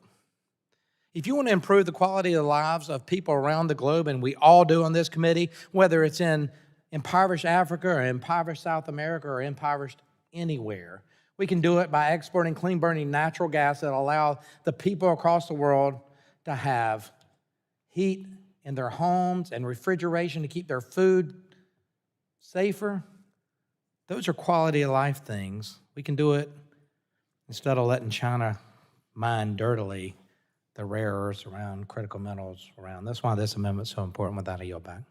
Gentleman yields back. I move to strike the last word. Now, for my time to Representative Schakowsky.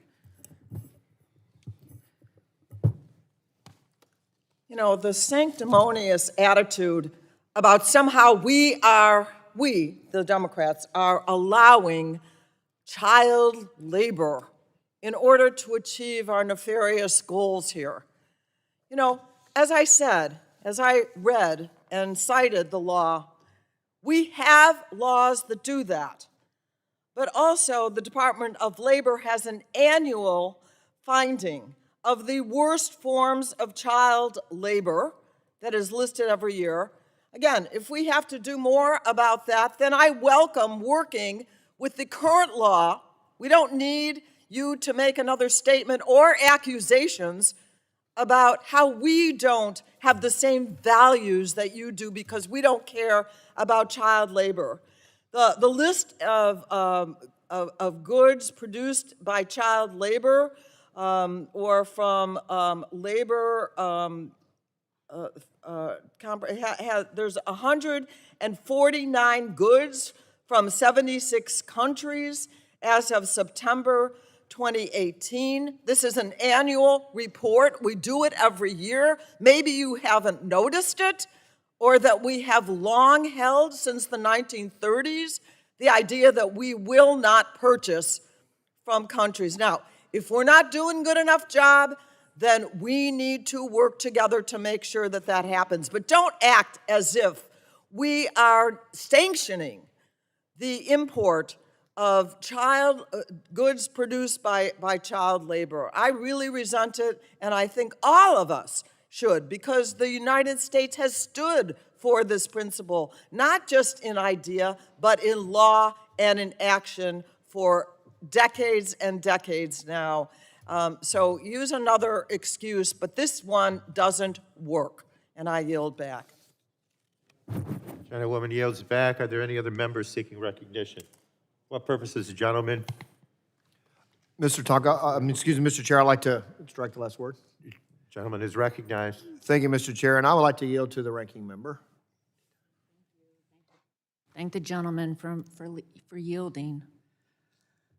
The fact of the matter is, to meet the targets that are set out in this legislation is going to require an unprecedented deployment of clean energy technologies. It's going to trigger a corresponding demand for several critical minerals. The International Energy Agency projects that we would need to quadruple current mineral requirements for clean energy technologies by 2040 and increase them sixfold to achieve a net zero. Consider the scale of that challenge before us. Today's supply chain is inadequate, and the reserves of metals and minerals required for these renewable technologies are found in countries that have weak environmental records and weak human and environmental records when it comes to extracting minerals for batteries, including child labor, health and safety hazards, whether it's China or other countries. China currently dominates the sourcing, production, and processing of clean energy minerals worldwide and is the undisputed clean tech manufacturing leader. Beijing controls some 70% or more of lithium-ion battery metals and processing, 90% of the rare earth minerals needed for both high-tech weapon systems and offshore wind turbines, and produces 3/4 of the world's solar panels. The US and European governments have found that China's dominance in clean energy technologies is tainted with forced labor, environmental harm, and unfair trade practices. Now, the Biden administration is considering whether to impose sanctions because of these human rights violations. They're considering it. I would urge this committee. We are the representatives, we are the leaders of the House Energy and Commerce Committee. We could take a very clear position right now. We could take a very clear position. and it shouldn't be partisan. This is about American leadership. This is about American values. And this is about being honest. This is about being honest about what it is going to take to move to a clean energy future. Clearly, you have not thought through all the details of your legislation. You cannot answer the question. You cannot answer the question as to where you're going to get the minerals to supply all the solar panels and wind turbines and batteries that this legislation demands. You cannot answer that question. The supply chains are not available in the United States of America. We do not have the manufacturing. And to suggest otherwise is not being honest. And to suggest that we can just ramp it up somehow is not being honest. All we are asking, well, we're asking to make it clear that in our effort to achieve this goal, we're going to make sure that we uphold American values, that we stand by human rights for every person in the United States of America and around the world. That is a fundamental value in the United States of America. We believe in human rights. We believe in individual rights. We believe in the value and the dignity of every person. I urge my colleagues to take a step back. We're just asking for one amendment. It's only a $3.5 trillion package. And maybe occasionally there's a good idea that the Republicans may have to offer. One where we could join together as Americans. With that, I yield back.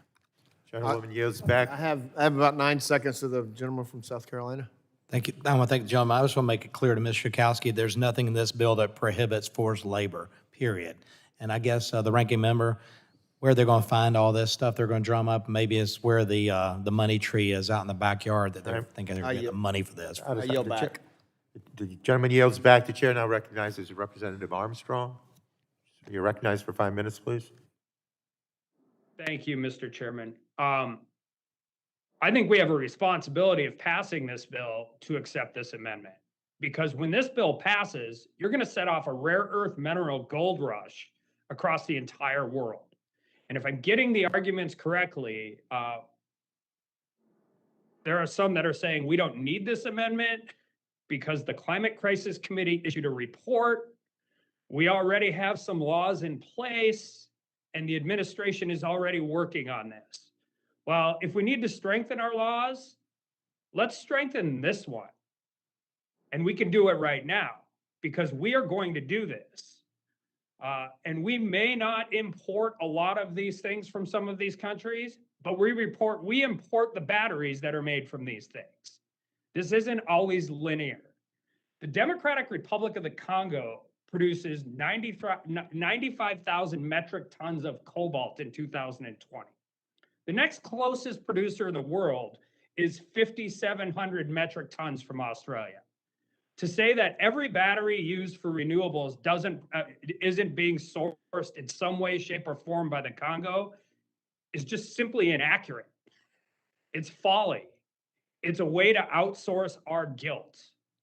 And outsourcing our guilt to other countries and slave labor all across the world so that we can pass a $3.5 trillion bill that requires all kinds of materials that we don't make here. We don't mine them here. We could mine them here, but we don't.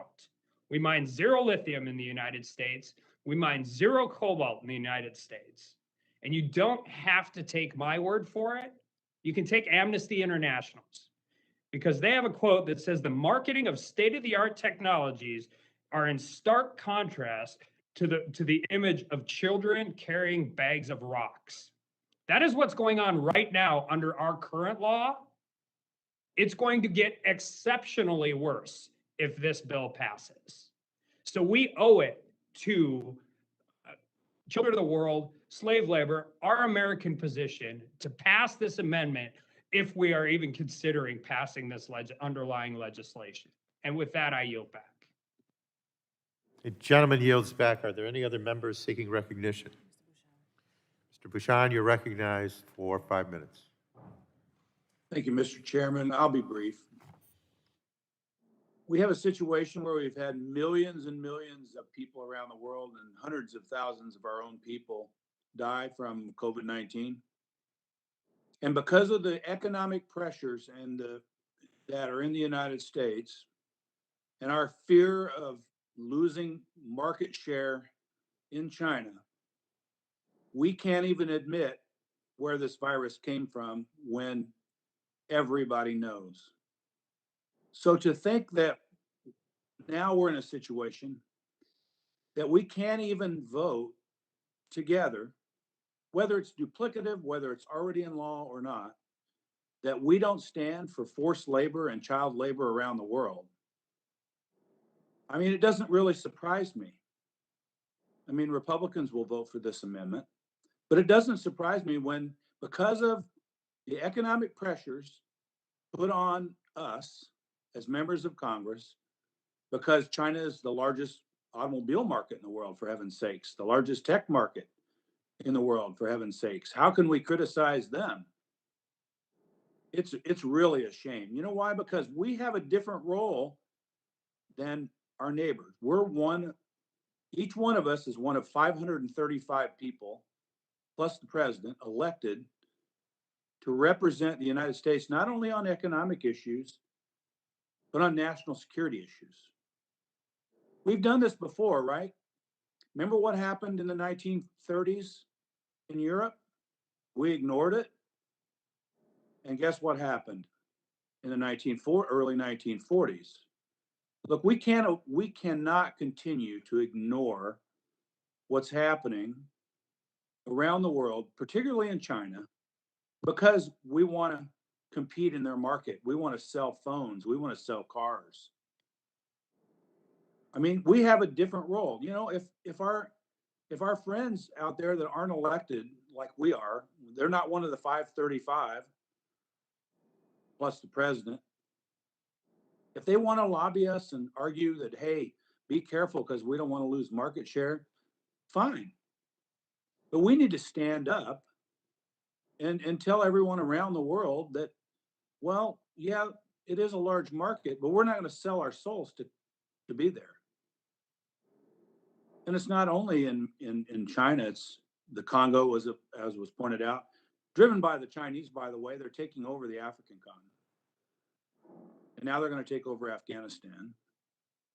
So I'm really disappointed in my colleagues that won't vote for a simple amendment saying that as human beings, as Americans, we can't stand against child labor, against forced labor, because we're afraid that we're going to lose market share in China. I mean, be honest with ourselves. I support this amendment. I'd support putting this into law 100 times in the United States and enforcing it, by the way, not being afraid to enforce it.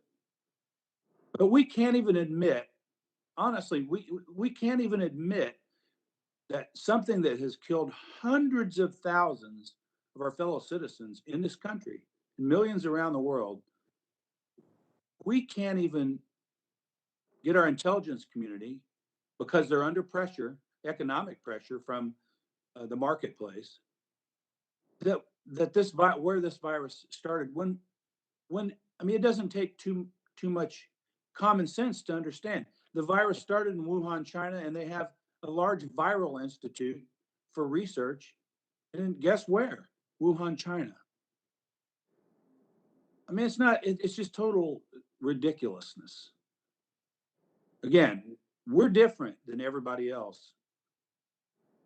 We're different in the respect that we are each of us, one of 535 people elected, not only to worry about the economic and health interests of the United States, but the national security interests of the United States.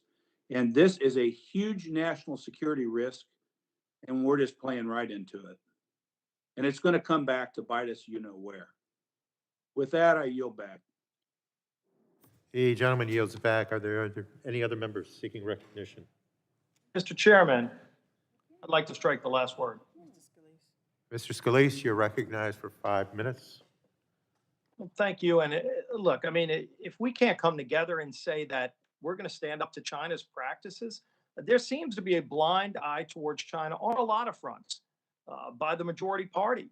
You know, as Dr. Bouchon just talked about, there's not been a single hearing held on the origins of this virus. That all the experts have now said it probably started in the Wuhan lab in China.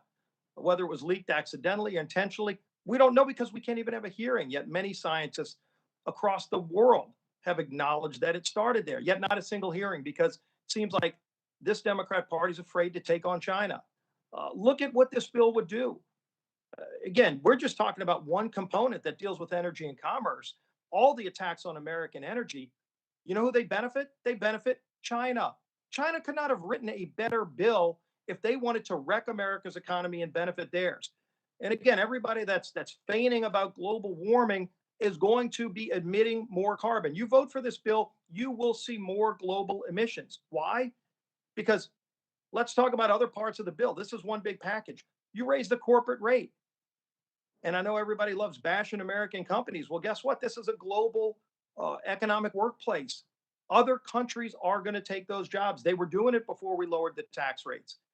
And when they do it in those countries, pick your country, China, India, Brazil, they emit more carbon to make the same stuff because America has better standards. It's like we've gone for, you know, almost 24, 30 hours of hearing one party bashing America as if America's created tornadoes and hurricanes and wildfires. You know, go down to Miami. The name of the football team is the Hurricanes. They didn't just name it that. It goes back to the 1920s. Wildfires, everybody knows if you clear the brush, these radical environmentalists that just stop these states from being able to clear their own brush and maintain forests, and then all of a sudden they have forest fires and they blame it on climate change. Just make up this new term and everything's going to be wonderful. It's going to be unicorns and pixie dust if you pass this bill, except name me a policy. Show me one person in America who thinks Congress can pass a bill that's going to change the temperature of the earth. What this is going to do is wreck America's economy, our manufacturing base, our ability to provide low-cost energy for families. Their electricity bills are going to go up. We talked about that a lot yesterday.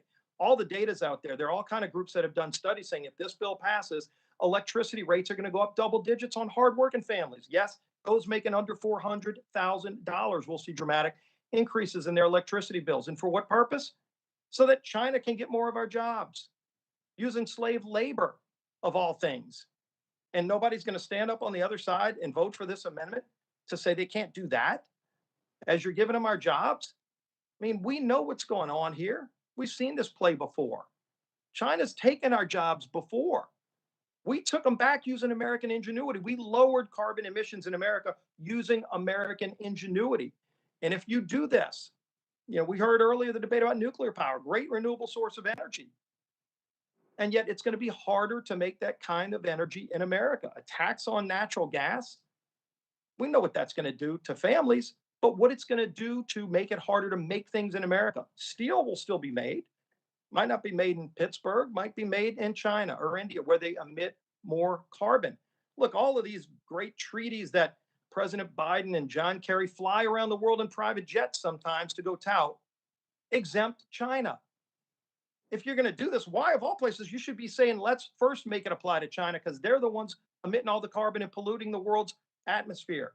America's actually reducing emissions. We should make more stuff in America, not attack America with higher taxes, look at the corporate rate as you destroy jobs in America.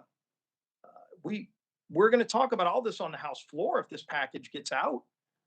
As many members have said, it probably won't even pass the Senate. You've got senators like Joe Manchin who said this is crazy. It's $3.5 trillion on top of the other 1.2. You're over $5 trillion. The debt.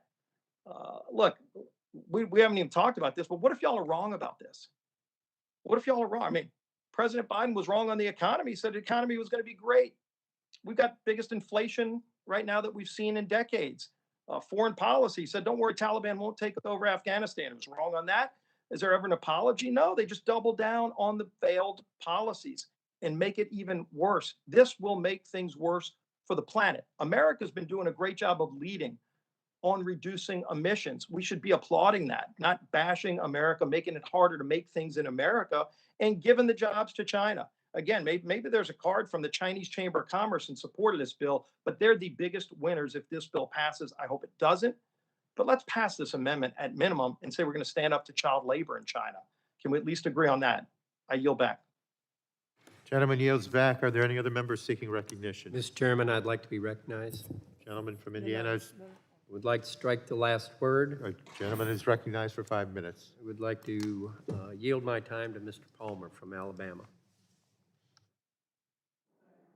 I thank the gentleman.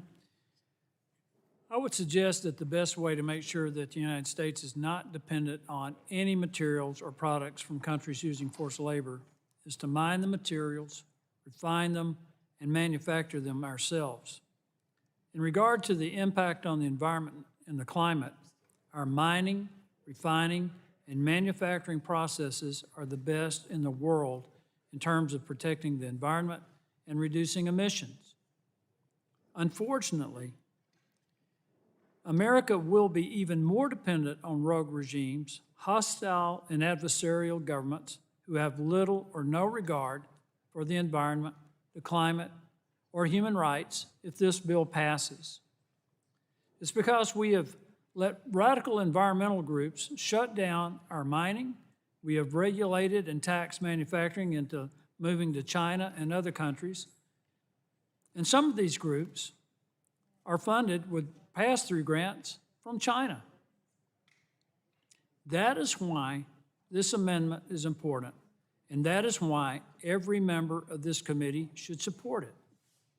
It is strategic for supporting America's best interest to allow us to ensure that we're not dependent on nations using forced labor.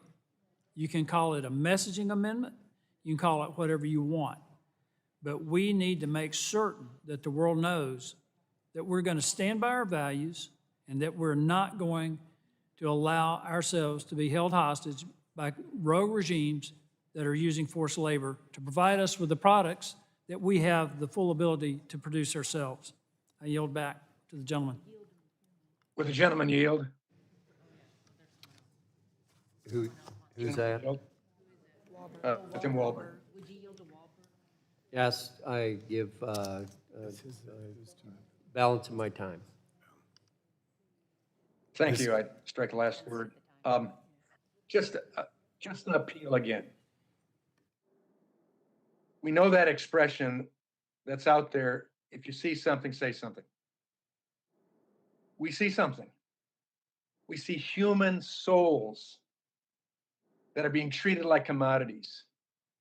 We see little children that are forced to work till they drop or they die.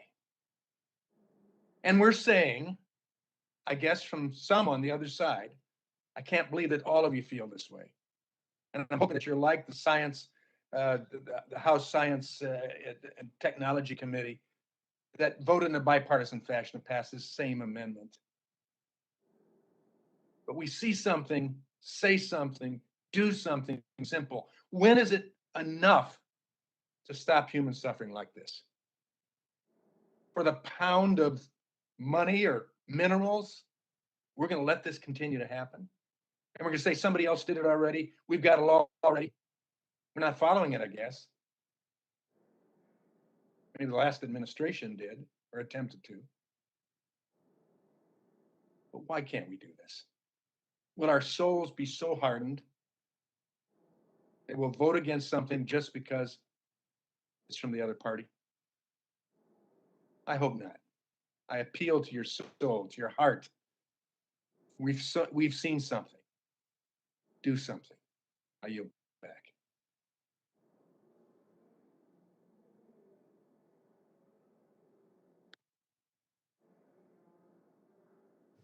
I yield back. Does anyone else want to speak on the Wahlberg amendment? Mr. Bilirakis is recognized for 5 minutes. Move to strike the last word, and I'll yield my time to Mr. McKinley. Thank you. Mr. McKinley? Thank you, Congressman. We heard earlier about their rules that we're not importing. But so I just got curious. I went on the internet to see what are these products? Where are they coming from? And I found a Department of Labor, the United States Department of Labor, and it lists them both child labor, but also child and forced labor categories of countries all over the world that are producing these products. It goes back to what the sponsor of the bill, like Angola. They use forced labor for diamonds. In Argentina, forced child labor for garments. Dried fish in Bangladesh. Brazil nuts, chestnuts, corn, sugarcane, cattle, charcoal from Brazil, cotton, gold. Burma, bamboo. Cambodia, bricks. These are child labor and forced labor. The United States Department of Labor knows this. That's why this amendment will help us drive home this point that maybe we can use our influence in the world through trade and stop this. But let me continue. Cocoa from Colombia. Coffee. We don't know where it comes from, but if it comes from the Ivory Coast, it's probably coming from forced labor. Gold, sugarcane from Dominican Republic, Ethiopia, textiles, Ghana, tilapia. Let me just go a couple more on it. Fish oil, cotton from Kazakhstan, tobacco from Maui, oil from Malaysia, Mali, rice. All these are forced labor.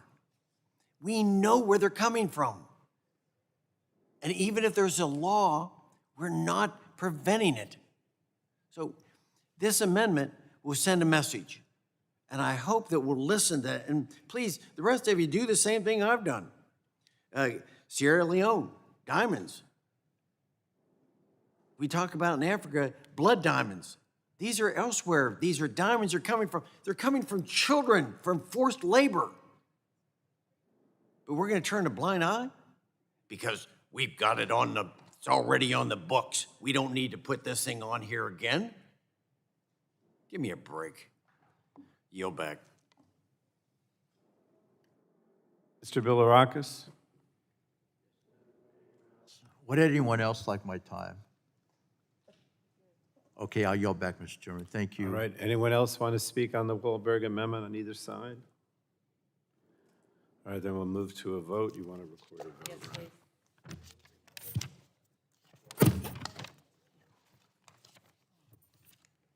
All right, a recorded vote is ordered on the Wahlberg amendment. Those in favor of the amendment will say aye. Those opposed to the amendment will say no, and the clerk shall call the roll. Mr. Rush. Rush of Illinois votes no. Mr. Rush, could you repeat your vote? Rush of Illinois votes no. Mr. Rush votes no. Ms. Eshoo. Eshoo votes no. Ms. Eshoo votes no. Ms. DeGette. DeGette votes no. Ms. DeGette votes no. Mr. Doyle. Doyle votes no. Mr. Doyle votes no. Ms. Schakowsky. Ms. Schakowsky votes no. Mr. Butterfield.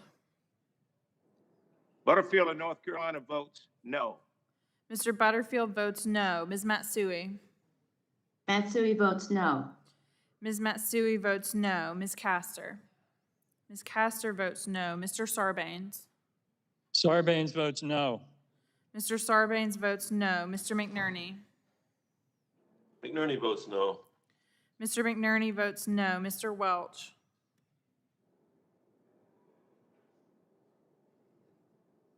Mr. Tonko. Tonko from New York votes no. Mr. Tonko votes no. Ms. Clark. Clark of New York votes no. Ms. Clark votes no. Mr. Schrader.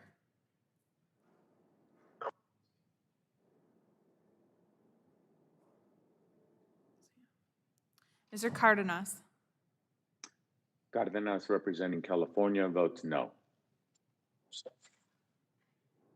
Mr. Cardenas votes no. Mr. Ruiz. Ruiz votes no. Ruiz votes no. Mr. Ruiz votes no. Mr. Peters. Mr. Peters votes no. Mrs. Dingell. Dingell votes no.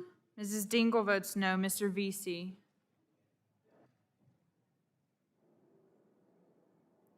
Ms. Custer.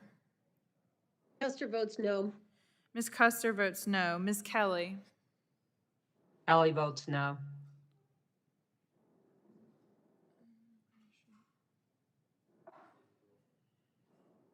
Ms. Kelly votes no. Ms. Barragan. Barragan votes no. Ms. Barragan votes no. Mr. McEachin. McEachin of Virginia votes no. Mr. McEachin votes no. Ms. Blunt Rochester. Ms. Blunt Rochester votes no. Ms. Blunt Rochester votes no. Mr. Soto. Soto votes no. Mr. Soto votes no. Mr. O'Halloran.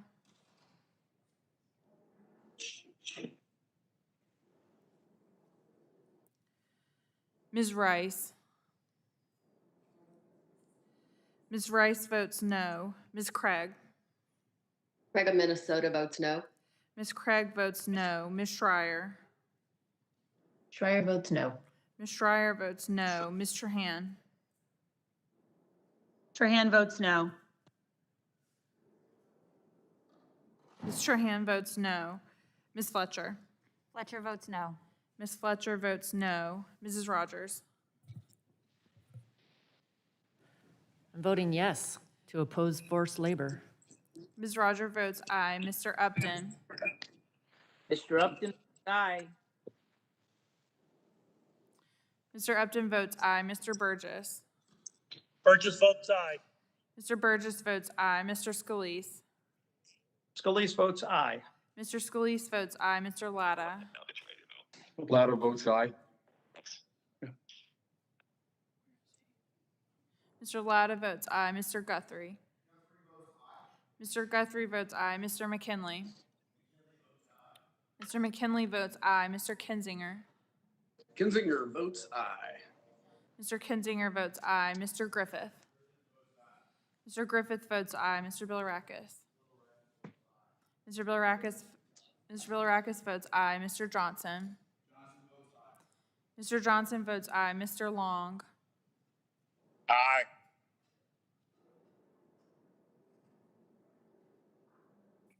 Aye. Mr. Long, I can't see you. Could you repeat your vote? Aye. Mr. Long votes aye. Mr. Bouchon. Bouchon from Indiana votes aye. Mr. Bouchon votes aye. Mr. Mullen. Aye. Mr. Mullen votes aye. Mr. Hudson. Mr. Hudson votes aye. Mr. Wahlberg. Wahlberg with all my heart votes aye. Mr. Wahlberg votes aye. Mr. Carter. Mr. Carter votes aye. Mr. Duncan. Mr. Duncan votes aye. Mr. Palmer.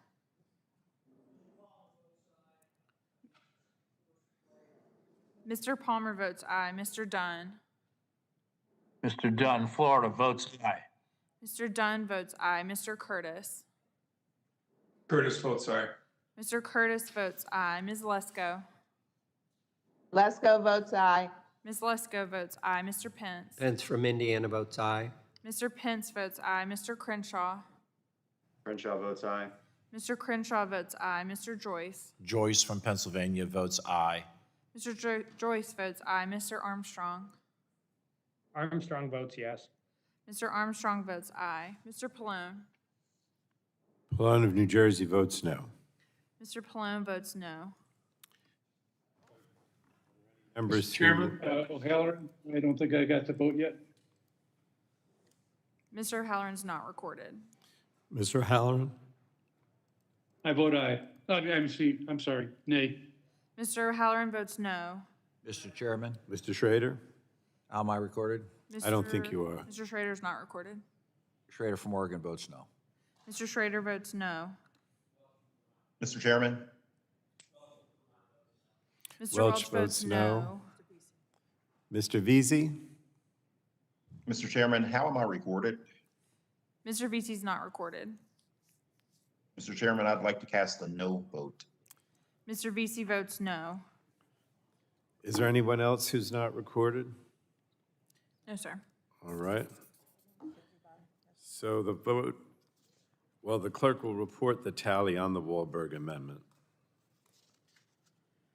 On that vote, the yeas were 26 and the nays were 32. 32. So on the Wahlberg amendment, the vote is 26 ayes to 32 noes, and the amendment is not agreed to.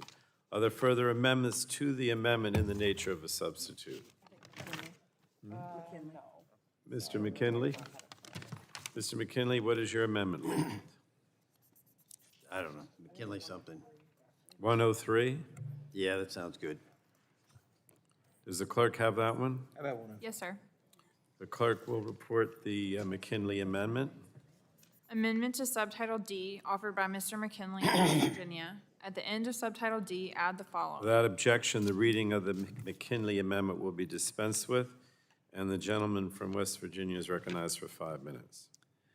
Thank you, Mr. Chairman. Short language on this, the amendment would prohibit funds in Subtitle D from being used to implement the final recommendations made by the White House Environmental Justice Advisory Council in the report that they finalized back in May of this year. This is the Environmental Justice Advisory Council report. This was authored by a team of environmental justice advocates, handpicked by the White House. This wasn't done by K Street or lobbyists downtown. These were people in the White House. They're whispering in the ear of the president, intending to influence policy and his decisions. Now, this report lists a number of projects that, in their opinion, are environmentally detrimental. Let's go down them. For example, they recommend stopping energy research and development. This is in their report. Stopping carbon capture, stopping direct air capture, stopping the procurement of nuclear power, stopping new gas pipelines, and stopping the installation of emission reductions at existing fossil fuel power plants. Now, ironically, each and every one of these projects that they want to stop is critical to reducing greenhouse gas emissions. And according to IEA, global climate goals are virtually impossible to be achieved without carbon capture. Now, curiously, the report also includes that they want to stop all highway improvements or expansion would not be recommended. Now, that's odd, because isn't Congress trying to pass a bipartisan infrastructure bill by the end of this month that would invest $110 billion in our nation's highway system? But the environmental justice group, whispering in the president's ear, are trying to influence him to do otherwise. Now, perhaps unintentionally, the report goes to the very core of this climate debate. Let's think about it. Does Congress want to reduce greenhouse gas emissions, or to eliminate America's use of nuclear and fossil fuels altogether? Now, Mr. Chairman, the recommendations report run contrary to our country's needs for reliable energy and contrary to public statements made by the president.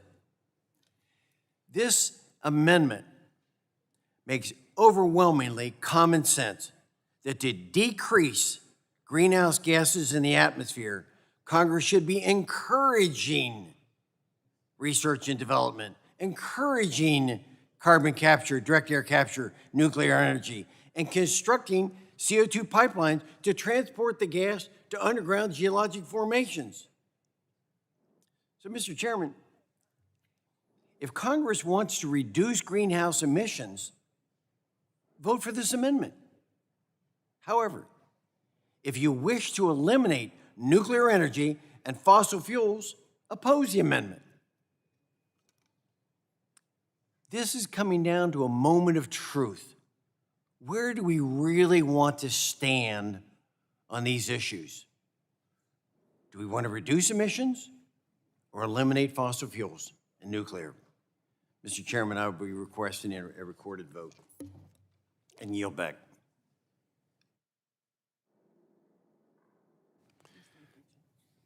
Mr. McKinley's yielded back. Mr. McEachin has asked for time. Mr. McEachin is recognized for 5 minutes.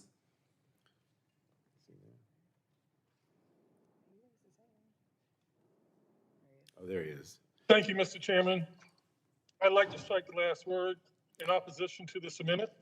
Gentleman is recognized. This amendment would prohibit any funds within this subtitle from being used to implement any of the recommendations from the White House Environmental Justice Advisory Council Justice 40 recommendations. This amendment seeks to silence the decades of community organizing to bring to light historic environmental injustices. As we seek to build a cleaner energy future with increased renewables and energy efficiency, the communities that have been historically behind should be at the forefront of our minds. In fact, council that this amendment would seek to invalidate representatives from diverse Would the regions, gentleman suspend? urban, firework. Mr. McEachin, can you hear me? Mr. McKinley can't hear you unless he sees your lips. He reads your lips, if that's all right. If you could Yes, sir. remove the mask in the car. Yes. All right, thanks. So he can see your lips. And we can give you your full Sure. 5 minutes again. We'll start over. We'll give you 5 minutes again. This amendment would prohibit subtitle from being used in recommendations from the White House Environmental Justice Advisory Council Justice recommendations. This amendment seeks to silence the decades of community organizing to bring to light historic environmental injustices. As we seek to build a cleaner energy future, with increased renewables and energy efficiency, the communities that have been historically left behind. I'm sorry, let me try to adjust this camera better. The communities that have historically been left behind should be at the forefront of our minds. In fact, on this council, this amendment would seek to invalidate. There are representatives from diverse regions, rural and urban farm workers unions, representing groups all across the nation and all across our districts. It would be a waste to ignore their recommendations as we attempt to make our investments equitable and just in their distribution simply to make a political point. Unfortunately, this amendment is also short-sighted. The recommendations made by WEJAC would benefit all communities, increasing opportunity for coal transition, jobs, workforce training, cleaner air, and water for families. To state that none of the funds be used for this purpose is like saying we should never progress forward in our environment and climate policy. As we seek to solve the multitude of crises we face as a nation, we should look to community-led solutions from those most impacted to lead the way. There are historic environmental justice policies and investments in this bill that are just beginning to address the historic inequities in our environmental policy. This amendment does nothing but put us further behind. I urge my colleagues to oppose this amendment, and Mr. Chairman, I yield back.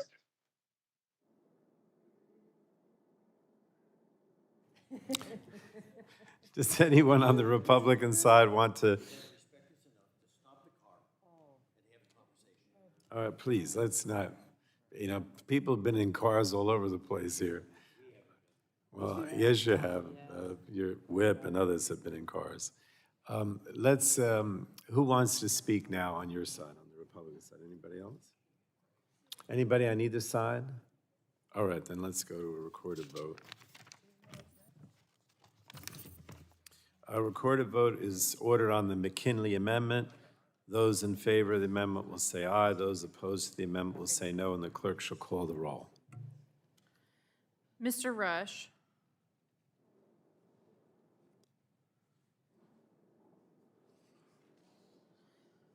Ms. Eschew. Eschew votes no. Ms. Eschew votes no. Ms. DeGette. DeGette votes no. Ms. DeGette votes no. Mr. Doyle. Doyle votes no. Mr. Doyle votes no. Ms. Schakowsky. Ms. Schakowsky votes no. Mr. Butterfield.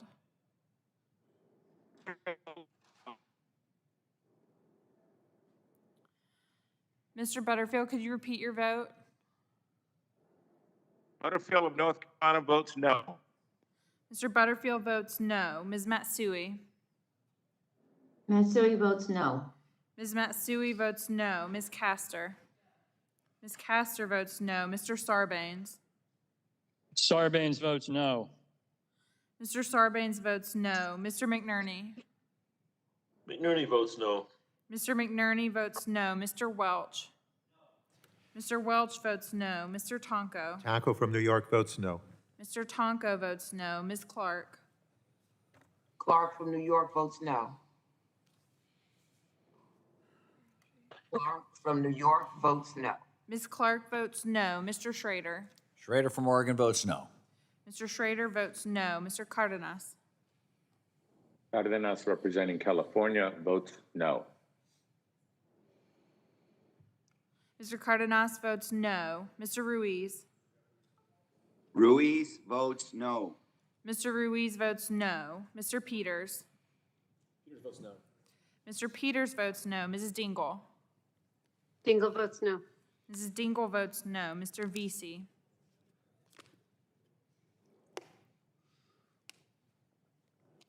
Ms. Custer. Custer votes no. Ms. Custer votes no. Ms. Kelly. Kelly votes no. Ms. Kelly votes no. Ms. Barragan. Barragan votes no. Ms. Barragan votes no. Mr. McEachin. McEachin of Virginia votes no. Mr. McEachin votes no. Ms. Blunt Rochester. Blunt Rochester votes no. Ms. Blunt Rochester votes no. Mr. Soto. Soto votes no. Mr. Soto votes no. Mr. O'Halloran. O'Halloran votes no. Mr. O'Halloran votes no. Ms. Rice. Ms. Rice votes no. Ms. Craig. Craig of Minnesota votes no. Ms. Craig votes no. Ms. Schreier. Schreier votes no. Ms. Schreier votes no. Ms. Trahan. Trahan votes no. Ms. Trahan votes no. Ms. Fletcher. Fletcher votes no. Ms. Fletcher votes no. Mrs. Rogers. Mrs. Rogers votes aye. Mr. Upton. Votes aye. Mr. Upton votes aye. Mr. Burgess. Burgess votes aye. Mr. Burgess votes aye. Mr. Scalise. Scalise votes aye. Mr. Scalise votes aye. Mr. Latta. Latta votes aye. Mr. Latta votes aye. Mr. Guthrie. Mr. Guthrie votes aye. Mr. McKinley. Mr. McKinley votes aye. Mr. Kinzinger. Kinzinger votes aye. Mr. Kinzinger votes aye. Mr. Griffith. Mr. Griffith votes aye. Mr. Bilirakis. Mr. Bilirakis votes aye. Mr. Johnson. Mr. Johnson votes aye. Mr. Long. Aye. Mr. Long votes aye. Mr. Bouchon. Bouchon from Indiana votes aye. Mr. Bouchon votes aye. Mr. Mullen. Yes. Mr. Mullen votes aye. Mr. Hudson. Mr. Hudson votes aye. Mr. Wahlberg. Mr. Wahlberg votes aye. Mr. Wahlberg votes aye. Mr. Carter. Mr. Carter votes aye. Mr. Duncan. Mr. Duncan votes aye. Mr. Palmer. Mr. Palmer votes aye. Mr. Dunn. Mr. Dunn of Florida votes aye. Mr. Dunn votes aye. Mr. Curtis. Curtis votes aye. Mr. Curtis votes aye. Ms. Lesko. Lesko votes aye. Ms. Lesko votes aye. Mr. Pence. Pence from Indiana votes aye.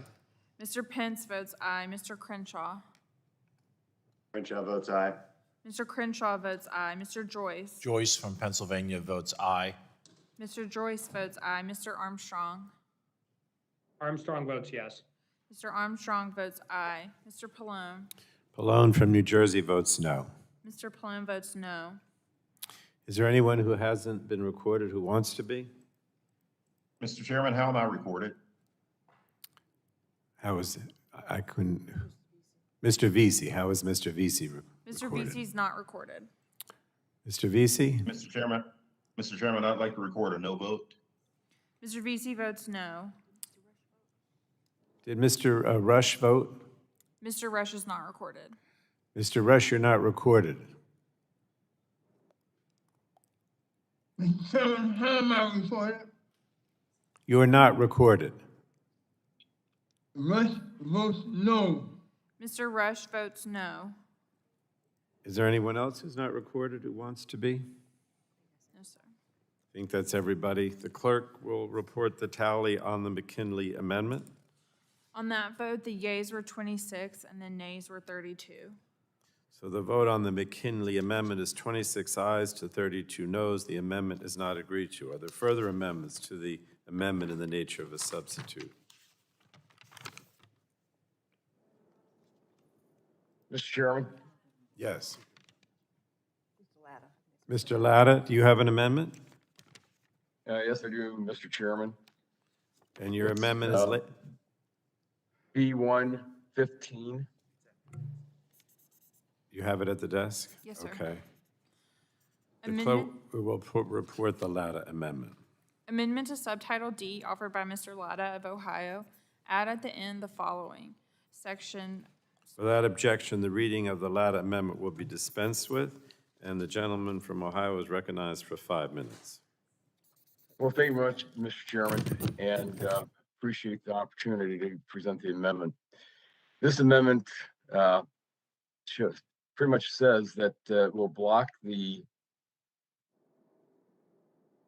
Department of Energy from going forward from implementing this subsection if it's going to raise the price of oil, natural gas, and electricity. According to estimates, U.S. gas prices, the highest they've been in 7 years, have increased by at least 40% since January. Americans are hurting from rising inflation, and they are finding it harder on their wallets to be able to get around to travel to see their friends, family, and get to work. Congress should not be imposing an additional tax on these hardworking Americans without fully understanding the possible consequences of the policy. We should also not be imposing new taxes on natural gas. The American energy renaissance we've experienced over the past 2 decades, which saw energy prices drop for all Americans, and a reduction in emissions was made possible due to smart innovations and better utilization of the nation's natural gas resources. This new tax would punish those innovators for the progress they've made and signal to them and the millions of workers in the fossil fuel industry that their livelihoods are no longer valued. And I think it's important that, we just put this in human perspective. In my district, the 5th District of Northwest Western Ohio, we have 85,000 manufacturing jobs according to the National Manufacturing Association. 85,000. That's 85,000 families. When you think about what these people make out there, it's things that we use in everyday life. When we're talking about green energy today, I have the largest solar panel manufacturer in the Western Hemisphere in my district. They were formed in my district. And I was just at a groundbreaking where they're going to double the size of the capacity of that plant. We also have everything that when you drive down the highway, from tires, they're made in my district. Glass, made in my district. The largest food processing plant is in my district. Furniture that you sit on is made in my district. So we make things, we do things, but it's important that we have to have the energy to make sure we get it out there. When these new facilities come into my district or they start expanding from the existing facility, I always like to ask them when I've been at the facility and ask them, why'd you pick the area? Top of the Mr. line, Latta, could you suspend? Mr. Rush, I think you have to mute because we can't hear Mr. Latta. Mr. Rush? Is he muted? All right, Mr. Latta, you can continue. Rush of Illinois votes no. No, Mr. Rush, we're still debating, and I was just asking you to mute your voice so that we can hear Mr. Latta. We're still debating. We're not voting yet. All right, Mr. Latta? Well, thank you, Mr. Chairman. But again, it's all these factors out there from our people, our location, but it's also our energy cost. And, I've had the opportunity to talk to a lot of folks from around the world, and they asked me what happened in the United States that we're able to have this renaissance in this country. And it's pretty much like, it's what we've seen. We've let the entrepreneurs, the innovators out there go out there and develop the technologies and for our energy to be able to produce everything that we have to have. We don't want to be importing this stuff. We know from COVID that we saw that our supply chain is absolutely strained. And we have to produce more in this country, not less. We want to make sure that our future generations out there have the jobs to be able to do it. But we have to have that base load, and that base load capacity is what turns these factories on in the morning and get people to work. So we want to make sure that we have it out there for the American people, that we are out there manufacturing, because again, we can create jobs right here in the good old USA.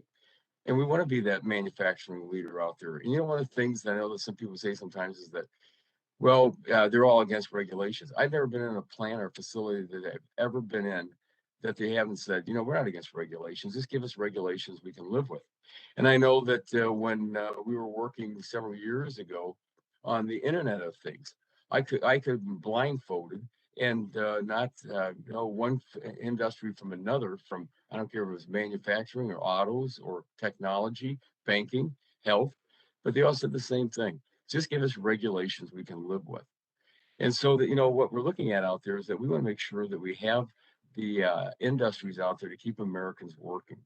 And so it's really important that we don't automatically start increasing our costs, because we've heard from other amendments and the debate that's been going on so far, that if we don't have the technology, if we don't have the jobs, if we don't have the energy, we're going to fall behind. And, the Chinese right now are, what they're putting on every month with their coal-fired plants, they're out there, they're not worried about it. And it's been mentioned before that since 2000, or that 15-year period from 2005 to 2020, that the United States reduced emissions by 20%. We can do both, but we have to make sure that we don't, hurt ourselves in this process. And so that's why I'm asking that this amendment be adopted. And I encourage my colleagues to support the amendment, and I yield back to all of my time. Thank you, Mr. Chairman. Any other member want to speak on the Latta amendment? Is there a Democrat, Republican? Mr. Joyce? Mr. Recognized Chairman, for 5 minutes. I move to strike the last word. Gentleman's recognized for 5 Thank you, minutes. Mr. Chairman. The amendment offered by my friend, Mr. Latta, does what all legislation that this committee passes should do. It ultimately protects our constituents. In my home state of Pennsylvania, the price of gasoline has risen 63% in the past year. Pennsylvania also, unfortunately, has the third highest gas tax in the nation. And between these two factors, the rising prices that we are facing are unsustainable. In our rural areas, working families rely on personal vehicles. This legislation that would raise the price of gas is clearly a tax that is being passed on to working families. As prices rise on essential items from groceries to clothing, we cannot afford to keep paying the bills and making those bills more difficult for American families. I urge my colleagues to vote yes on this amendment that would ensure that the Secretary of Energy certifies that this legislation would not raise the price of gasoline. I urge my colleagues to vote yes on this legislation to stand up for families, to ensure that they are not being penalized for Congress' reckless spending. Thank you, and I yield. Anyone else on the Latta amendment? All right, we'll move to a vote. A recorded vote is ordered on the latter amendment. Those in favor of the amendment will say aye. Those opposed will say no, and the clerk shall call the roll. Mr. Rush. Once again, Mr. Chairman, Rush of Illinois votes no.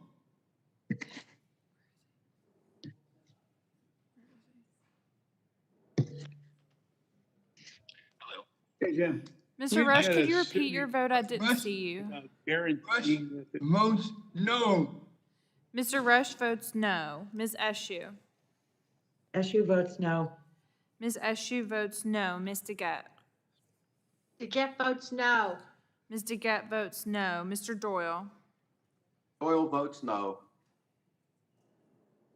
Mr. Doyle votes no. Ms. Schakowsky. Schakowsky votes no. Ms. Schakowsky votes no. Mr. Butterfield. No.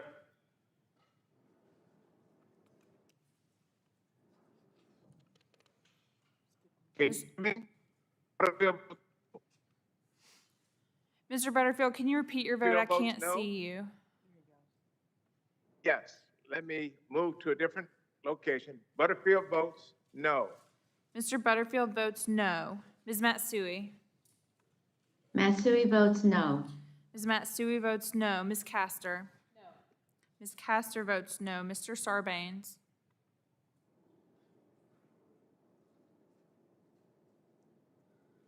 Mr. McNerney. McNerney votes no. Mr. McNerney votes no. Mr. Welch.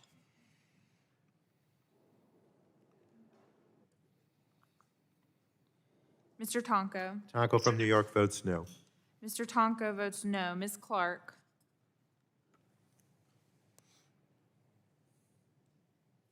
Mr. Schrader. Schrader from Oregon votes no. Mr. Schrader votes no. Mr. Cardenas. Cardenas representing California votes no.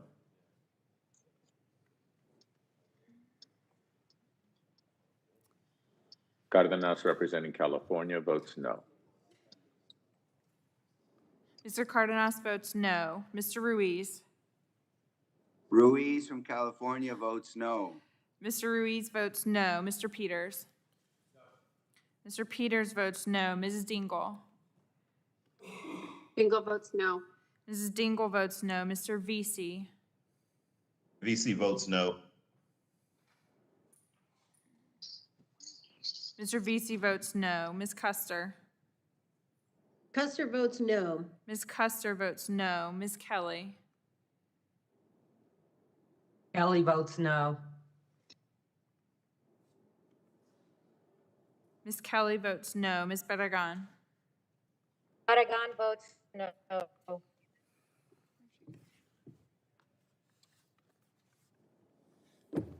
Ms. Barragan, could you turn your video on? Leave my video on. Can you not see me? No, I can't. I can see myself. I can now. Barragan votes no. Mr. McEachin. Can you see me or not? McEachin votes no. Please. Mr. McEachin votes no. Ms. Blunt Rochester. Blunt Rochester votes no. Ms. Blunt Rochester votes no. Mr. Soto. Mr. Soto votes no. Mr. O'Halloran. O'Halloran votes no. Mr. O'Halloran votes no. Ms. Rice. Ms. Craig. Ms. Craig votes no. Ms. Craig votes no. Ms. Schreier. Schreier votes no. Ms. Schreier votes no. Ms. Trahan. Trahan votes no. Ms. Trahan votes no. Ms. Fletcher. Fletcher votes no. Ms. Fletcher votes no. Mrs. Rogers. Mrs. Rogers votes aye. Mr. Upton. Upton votes aye. Mr. Upton votes aye. Mr. Burgess.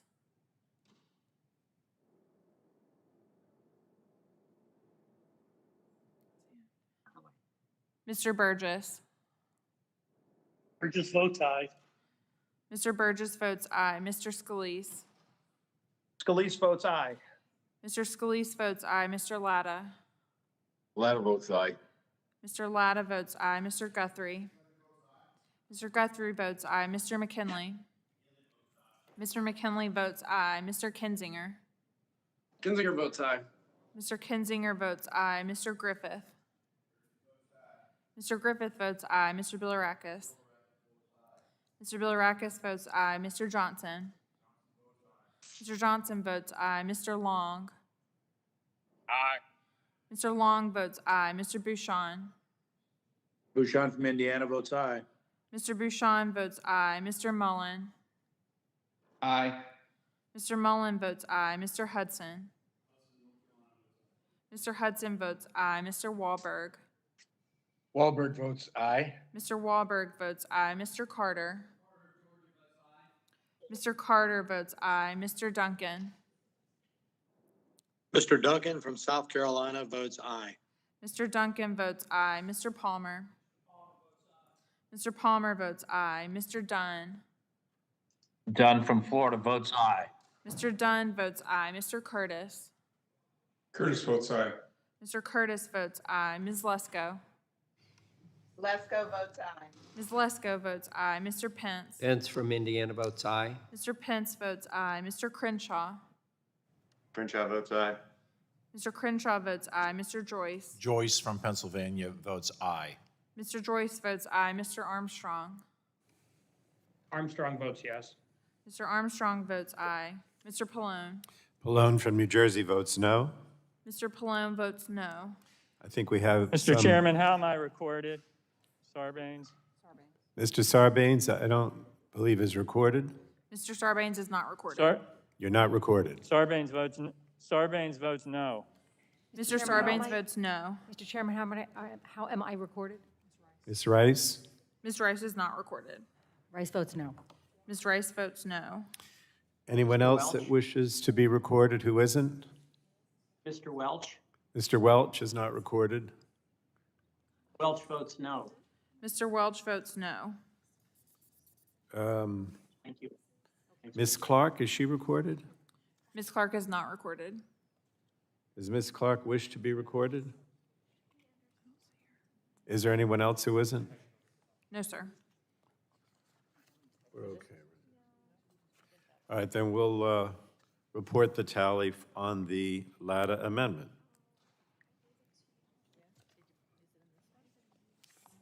On that vote, the yeas are 26 and the nays are 31.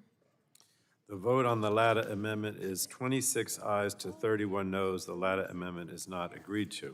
Are there further amendments to the amendment in the nature of a substitute? Mr. Chairman, I have an amendment at the desk. Who is that? Mr. Pence, okay. Mr. Pence, does the amendment have a label? It is B1-23. The clerk has the Pence amendment? Yes, sir. Okay, the clerk will report the Pence amendment.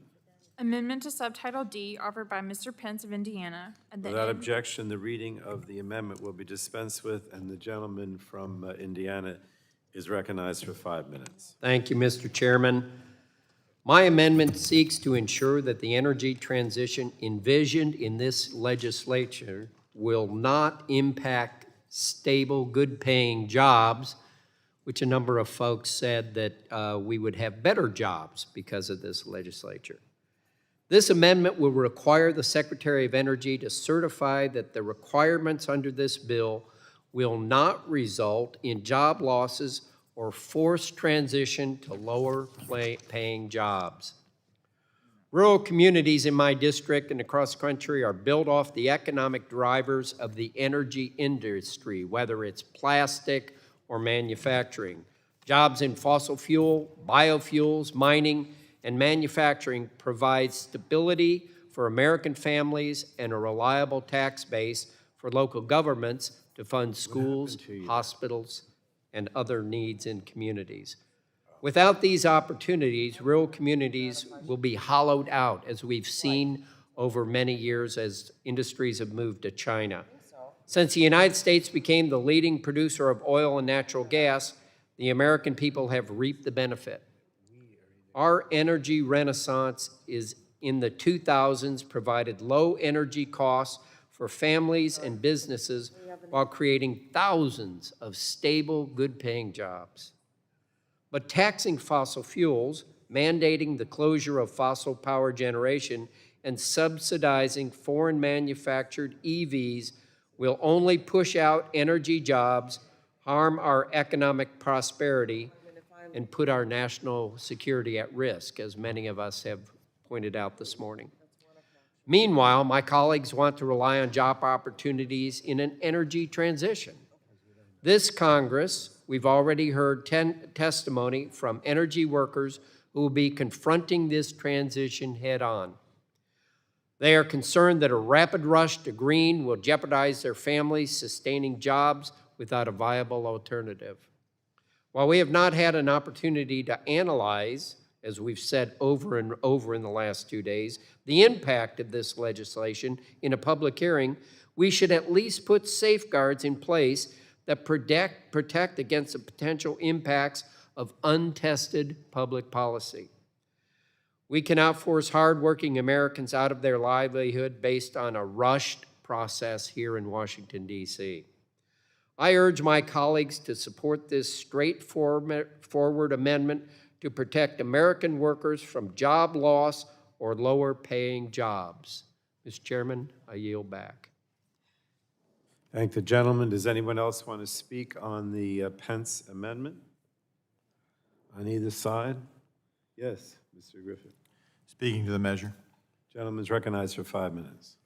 Mr. Chairman, I think this is a great amendment, and I'll tell you why. For years, when we've had these debates on a lot of these policies, folks have said to people in my district who worked in the coal industry in one form or another, well, don't worry about it. There are going to be all kinds of new jobs. And they cite all these new green jobs, and some of them are good jobs. I'm not saying they aren't.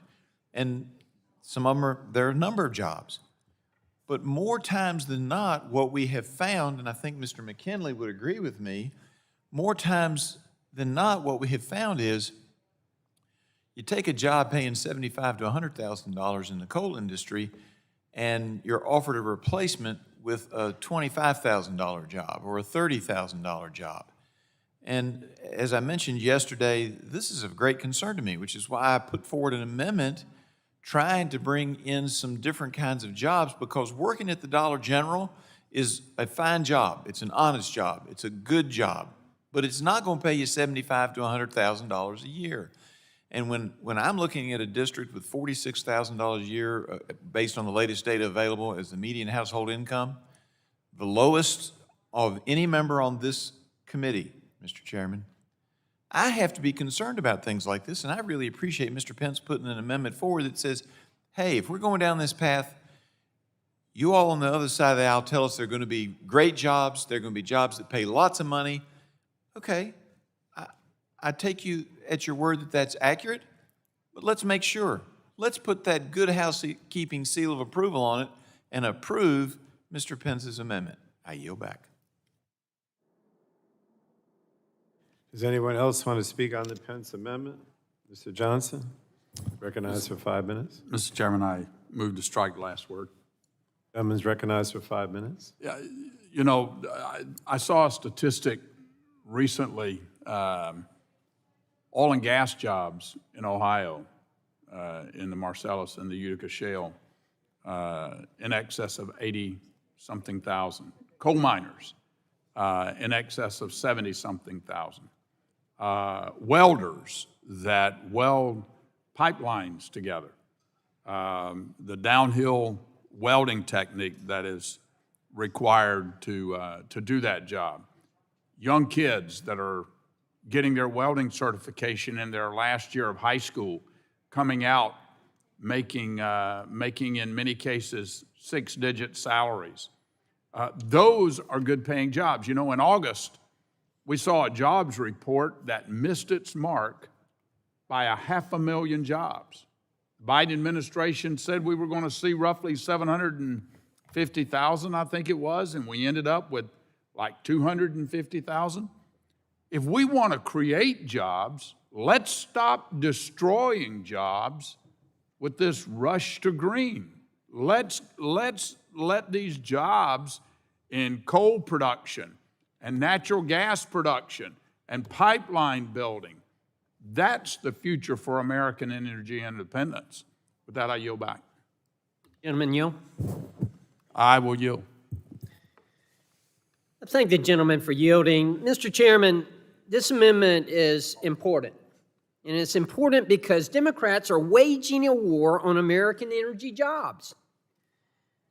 On President Biden's first day in office, he killed over 11,000 American jobs, which were created by the Keystone Pipeline. Then the administration banned new energy leases that would cost 500,000 American jobs by 2040. 500,000 American jobs, 500,000 jobs that support Americans, that support families. Destroyed right there, eliminated. There was a study done on complying to the Paris Agreement that says we would reduce employment in the U.S. by 2.7 million jobs in 2025. 2.7 million jobs. The policies in this package, they only continue that trend. We're sacrificing growth and prosperity for American families in the name of political posturing. In the name of political posturing. That's too heavy of a price for a policy that will no better, not be better for our environment or make us energy independent. The Democratic proposals lead to higher energy prices. They reduce the reliability of electricity for many communities, and they take away good-paying jobs. Killing jobs connected to fossil fuels like coal and gas has already destroyed communities years ago that have never recovered. The very same thing can happen to healthy, thriving communities that relied on good-paying oil and gas jobs for generations. Just ask my friend from West Virginia. These are good jobs, and often they're the only jobs. Not just good jobs, but the only jobs. Destroying these jobs will only further the disparity between urban and rural America. I support the gentleman from Indiana's amendment, and I thank him for offering this amendment to ensure American livelihoods are not destroyed, and I yield back. Mr. Chairman, I too support Mr. Pence's amendment, and I urge my colleagues to do that as well, and I yield back. Thank the gentleman. Anyone else on the Pence amendment? Hearing none.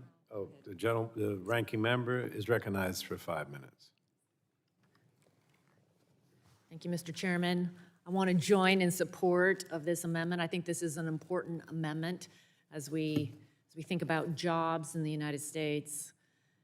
The United States is known as the land of opportunity, and it starts with a job. The job is the opportunity. And that's why these debates over jobs are so important, because it makes such a difference in someone's life. Unfortunately, despite the promises of the Biden administration as to jobs and job creation, so far in 2021, the Biden administration is failing on their promises for job creation.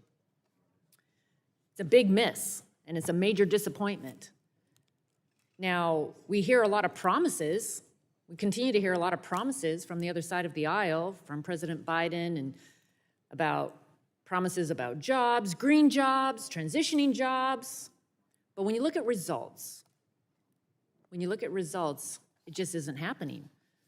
The August jobs report had nearly 500,000 jobs below what was expected, 70% fewer jobs. More than 8 million Americans today are unemployed. 3,000 construction jobs were lost in August. 28,500 retail jobs were lost in August. The unemployment rate for Black Americans actually went up. As we think about the future of energy,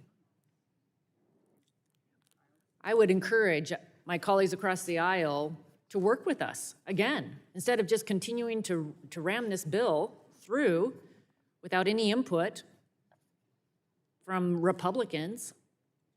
Let's really focus on how do we make sure that we have good paying energy jobs. And absolutely, we should stop shutting down American energy and costing jobs. The Build More Inflation Act is not how we are going to get our economy to boom again. This is not the way to create opportunity, to create jobs. What it does, unfortunately, is just add to the regulatory burden. It adds more mandates, more cost. It increases taxes. We know all of that only makes it harder to rebuild. Right before the pandemic, we had a booming economy. We had record low unemployment.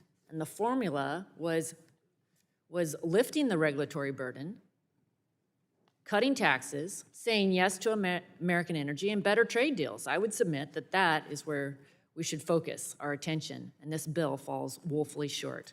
And I urge the support of this amendment. Thank you. Yield back. The gentlewoman yields back. Any other members want to speak on this? All right, we'll go to a recorded vote.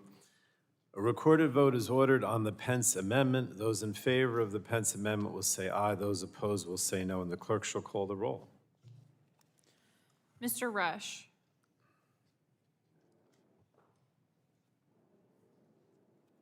Ms. Eshoo.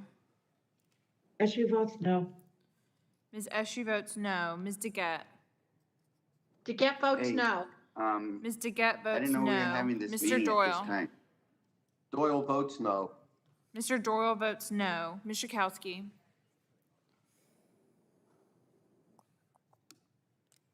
Mr. Butterfield. Votes no.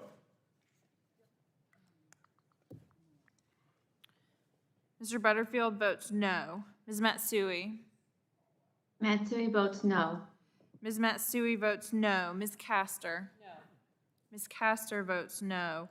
Mr. Sarbanes. Sarbanes votes no. Mr. Sarbanes votes no. Mr. McNerney. McNerney votes no.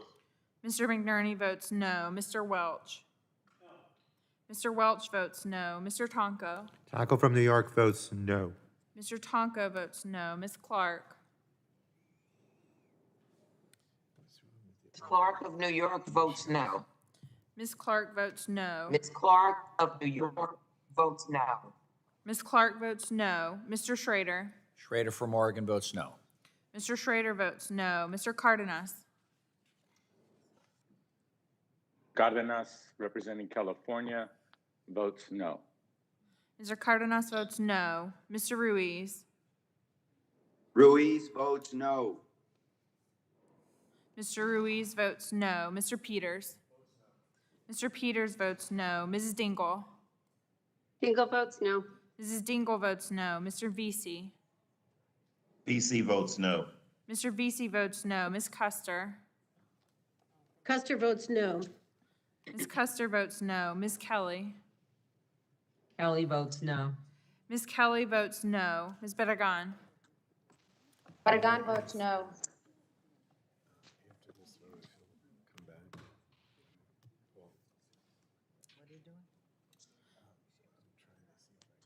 Ms. Barragan votes no. Mr. McEachin. McEachin of Virginia votes no. Mr. McEachin votes no. Ms. Blunt Rochester. Blunt Rochester votes no. Ms. Blunt Rochester votes no. Mr. Soto. Mr. Soto votes no. Mr. O'Halloran. O'Halloran votes no. Mr. O'Halloran votes no. Ms. Rice. Ms. Rice votes no. Ms. Craig. Ms. Craig of Minnesota votes no. Ms. Craig votes no. Ms. Schreier. Schreier votes no. Ms. Schreier votes no. Ms. Trahan. Trahan votes no. Ms. Trahan votes no. Ms. Fletcher. Fletcher votes no. Ms. Fletcher votes no. Mrs. Rogers.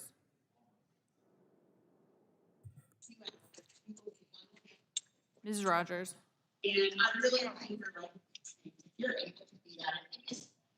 Mrs. Rogers votes aye. Mr. Upton. Mr. Upton votes aye. Mr. Upton votes aye. Mr. Burgess. Burgess votes aye. Mr. Burgess votes aye. Mr. Scalise. Scalise votes aye. Mr. Scalise votes aye. Mr. Latta. Latta votes aye.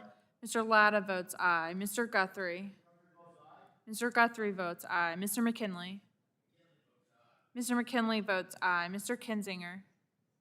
Kinzinger votes aye. Mr. Kinzinger votes aye. Mr. Griffith. Mr. Griffith votes aye. Mr. Bilirakis. Mr. Bilirakis votes aye. Mr. Johnson. Mr. Johnson votes aye. Mr. Long. Aye. Mr. Long votes aye. Mr. Bouchon. Bouchon from Indiana votes aye.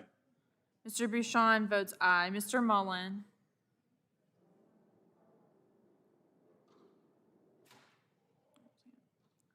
Mr. Hudson.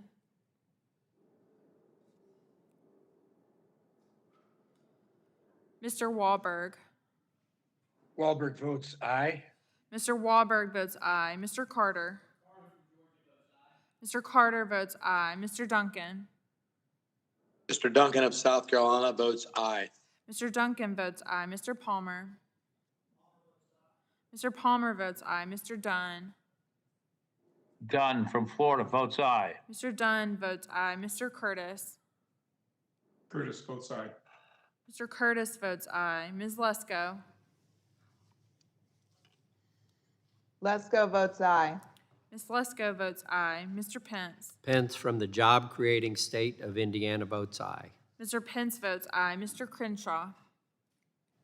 Crenshaw votes aye. Mr. Crenshaw votes aye. Mr. Joyce. Joyce from Pennsylvania votes aye. Mr. Joyce votes aye. Mr. Armstrong. Armstrong votes yes. Mr. Armstrong votes aye. Mr. Pallone. Mr. Pallone votes no. Ma'am, how am I recorded? This is Mullen. Mr. Mullen's not recorded. I vote aye. Mr. Mullen votes aye. How am I recorded? Is Mr. Rush? Mr. Rush is not recorded. Rush votes no. Mr. Rush votes no. Mr. Kowski's not Chairman, recorded. how's Mr. Hudson, North Carolina recorded? Mr. Hudson's not recorded. How's, Hudson, North Carolina votes aye. Mr. Hudson votes aye. how's Ms. Schakowsky recorded? Ms. Schakowsky's not recorded. Schakowsky votes no. Ms. Schakowsky votes no.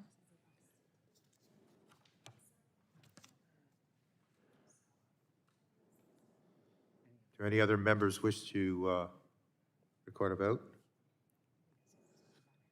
Anyone choose to change her or his vote? If not, the clerk will report the tally, please. On that vote, the yeas were 26 and the nays were 32. Ayes were 36, 26, and nays were 32. The amendment is defeated.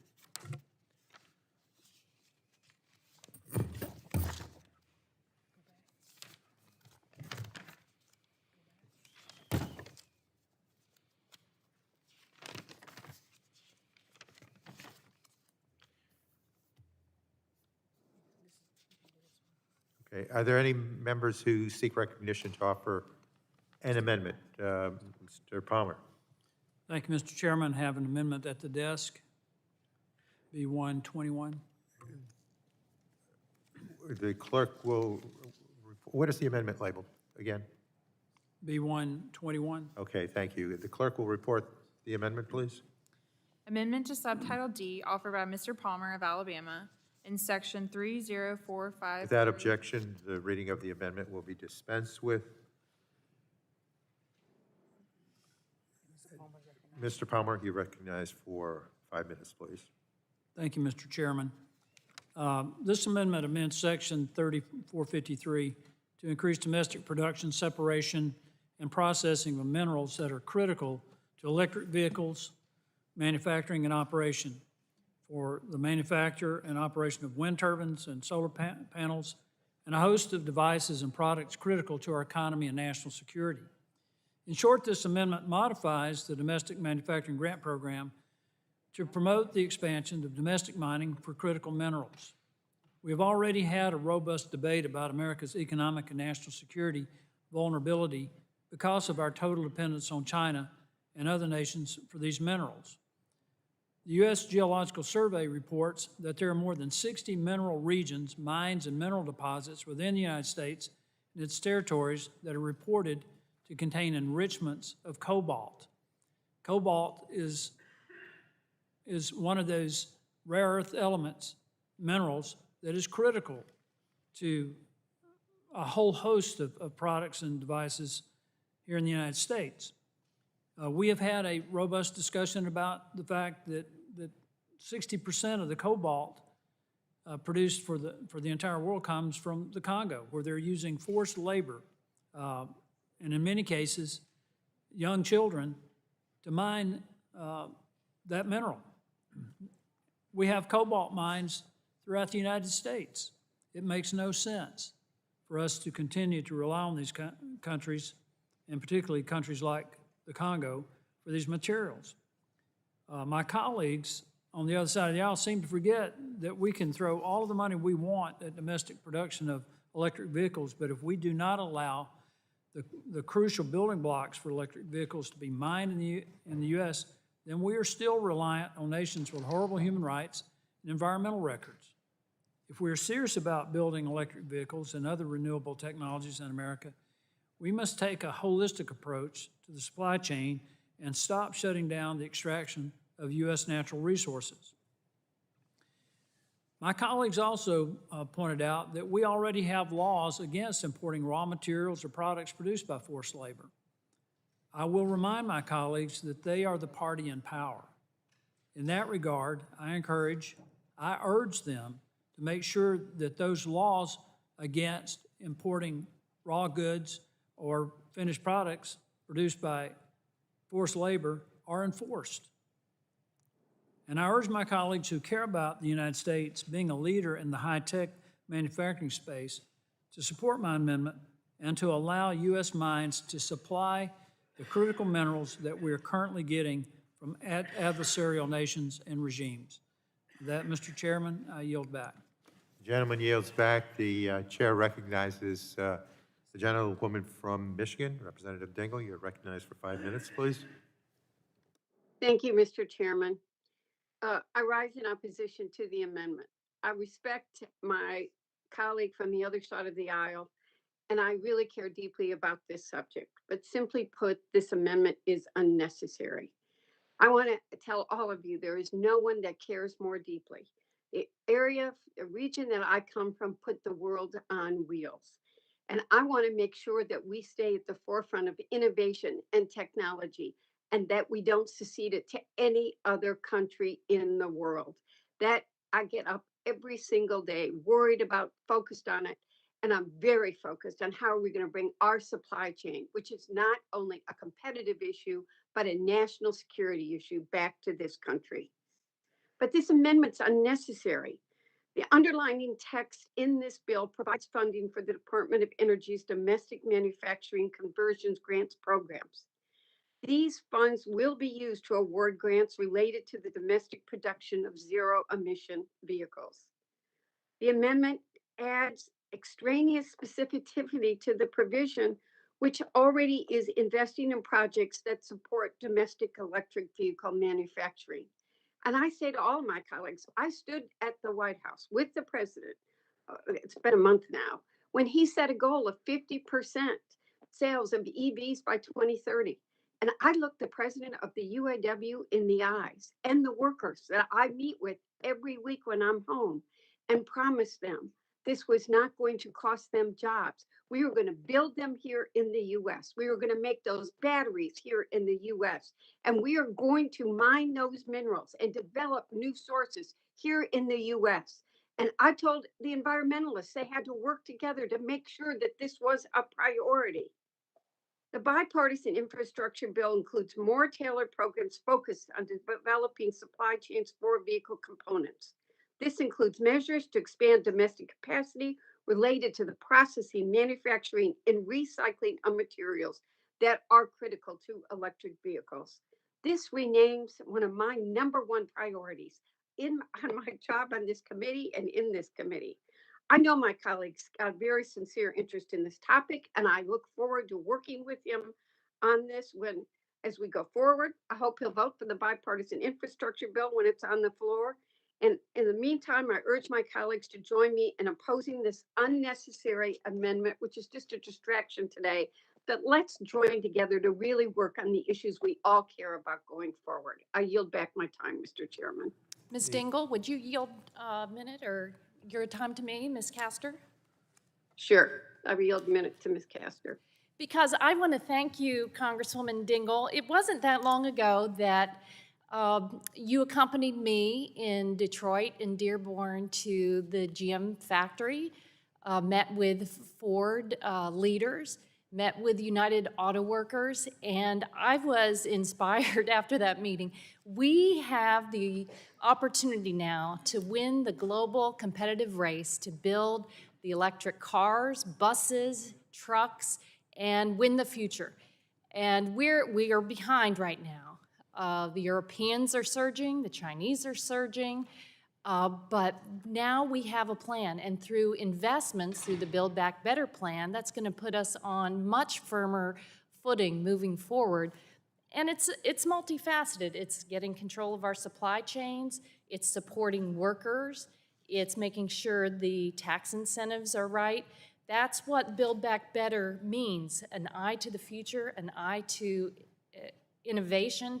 And the American auto companies and the workers, and you're on this, Ms. Dingell, time and time again, we have the competitive edge if we all join together and make these investments. And I just want to thank you for your leadership. It was inspiring to be there with you with workers and American companies with an eye towards the future. Thanks so much. I yield back.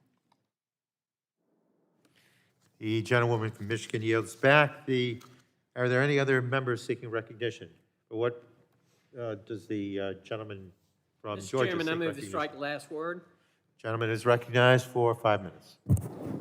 Thank you, Mr. Chairman. Mr. Chairman, I want to thank the gentleman from Alabama for introducing this amendment, and it's certainly very important. We all recognize that we've got a serious supply chain issue here, a supply problem, I should say, with critical minerals that are essential to many green technologies.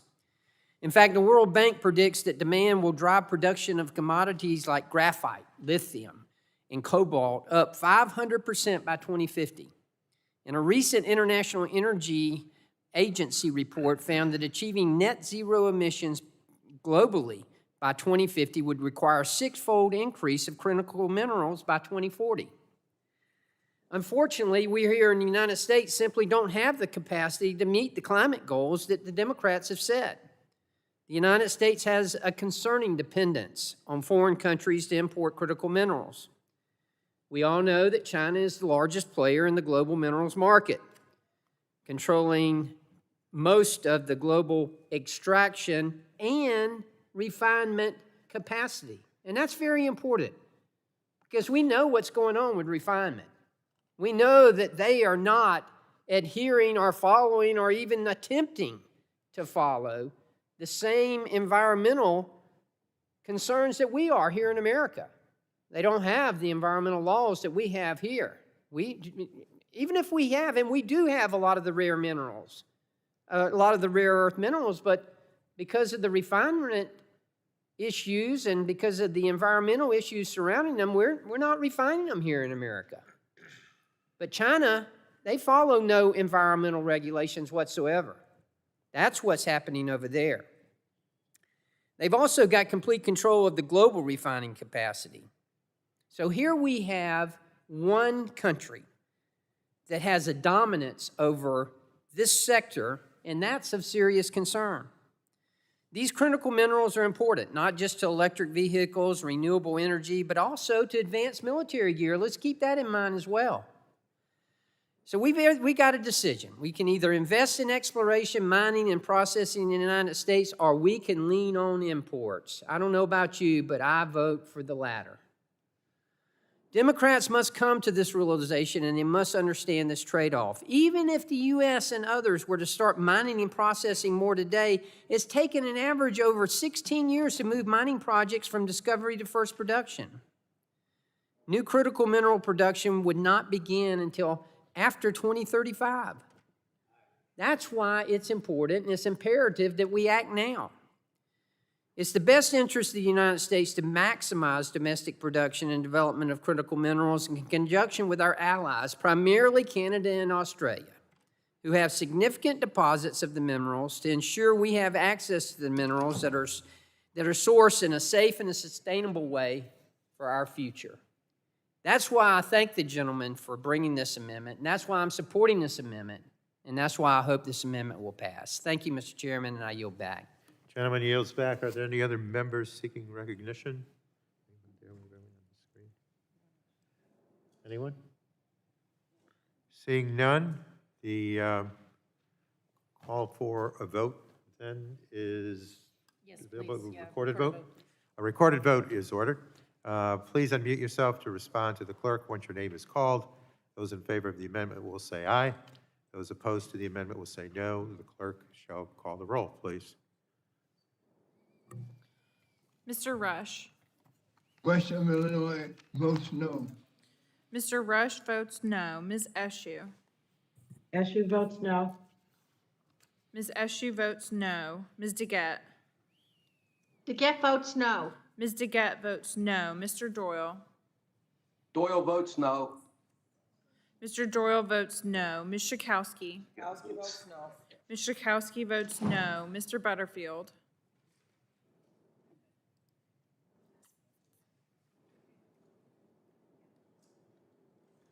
No. Mr. Butterfield, could you? Votes no. Mr. Butterfield votes no.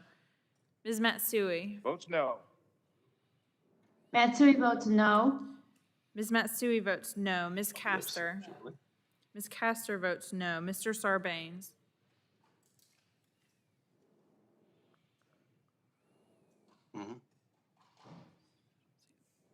Mr. McNerney. McNerney votes no. Mr. McNerney votes no. Mr. Welch. Mr. Welch votes no. Mr. Tonko. Tonko of New York votes no.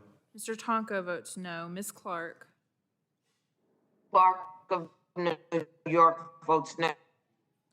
Ms. Clark votes no. Mr. Schrader.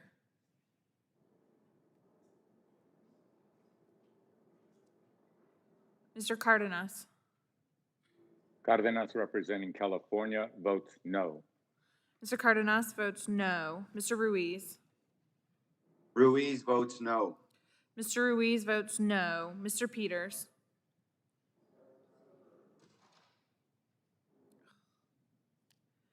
Mrs. Dingell. Dingell votes no. Mrs. Dingell votes no. Mr. Vesey.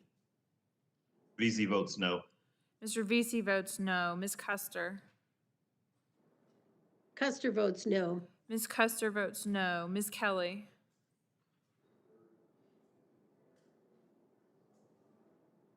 Kelly votes no.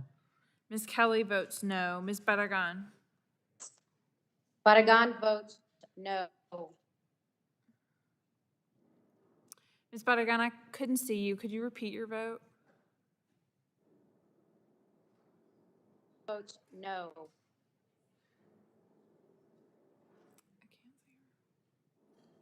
Ms. Barragan, I still can't see you.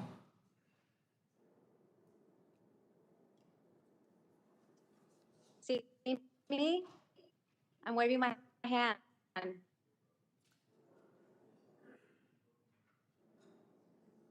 No, your square is gray.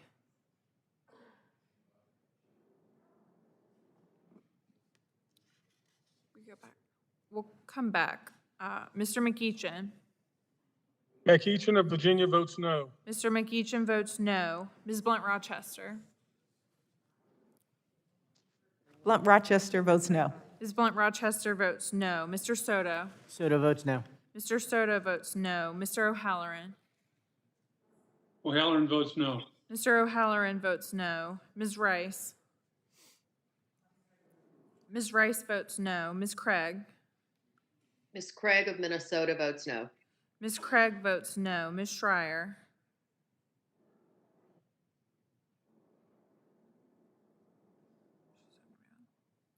Ms. Trahan. Trahan votes no. Ms. Trahan votes no. Ms. Fletcher. Fletcher votes no. Ms. Fletcher votes no. Mrs. Rogers. Mrs. Rogers votes aye. Mr. Upton. Mr. Upton votes aye. Mr. Upton votes aye. Mr. Burgess.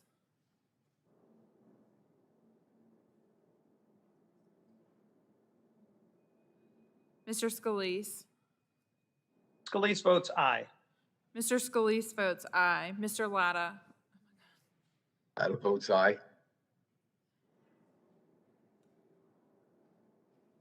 Mr. Latta votes aye. Mr. Guthrie. Mr. Guthrie votes aye. Mr. McKinley. Mr. McKinley votes aye. Mr. Kinzinger. Kinzinger, aye. Mr. Kinzinger votes aye. Mr. Griffith. Mr. Griffith votes aye. Mr. Bilirakis. Mr. Bilirakis votes aye. Mr. Johnson. Mr. Johnson votes aye. Mr. Long. Aye. Mr. Long votes aye. Mr. Bouchon. Bouchon from Indiana votes aye. Mr. Bouchon votes aye. Mr. Mullen. Aye. Mr. Mullen votes aye. Mr. Hudson. Hudson, North Carolina votes aye. Mr. Hudson votes aye. Mr. Wahlberg. Wahlberg votes aye. Mr. Wahlberg votes aye. Mr. Carter. Mr. Carter votes aye. Mr. Duncan.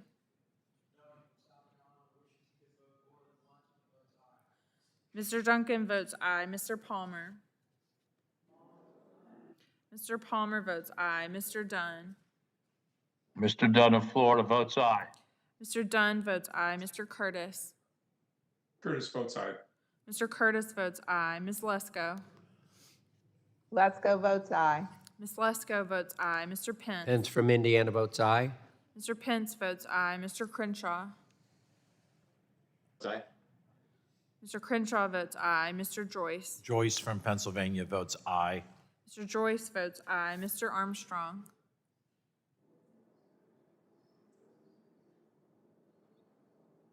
Armstrong votes yes. Mr. Armstrong votes aye. Mr. Pallone. Mr. Pallone votes no. Chairman. Mr. Chairman, how am I recorded? Sarbanes? Mr. Sarbanes is not recorded. Sarbanes votes no. Mr. Sarbanes votes no. How's Mr. Schrader recorded? Mr. Schrader is not recorded. Mr. Schrader votes no. Mr. Schrader votes no. How's Mr. Peters recorded? Mr. Peters is not recorded. Mr. Peters votes no. Who else, Madam Clerk, is not recorded? Ms. Berdagan, Ms. Schreier. Schreier, and Mr. Burgess. Oh, is it- Schreier's here. Schreier votes no. Ms. Schreier Barragan votes no. And Representative Barragan? Barragan votes no. Ms. Berdagan votes no. Mr. Burgess recorded? Mr. Burgess is not recorded.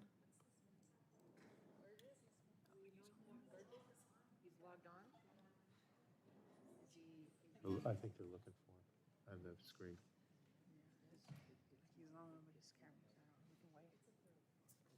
Anyone else not recorded? Just Mr. Burgess.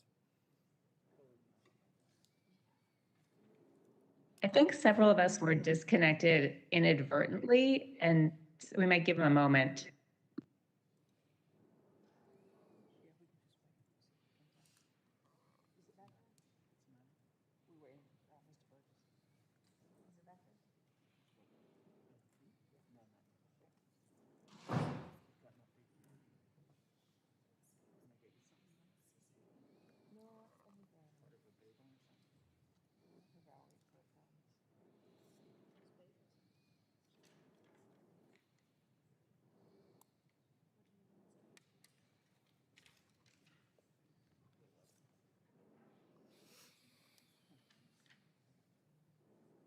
Still gonna wait for Burgess?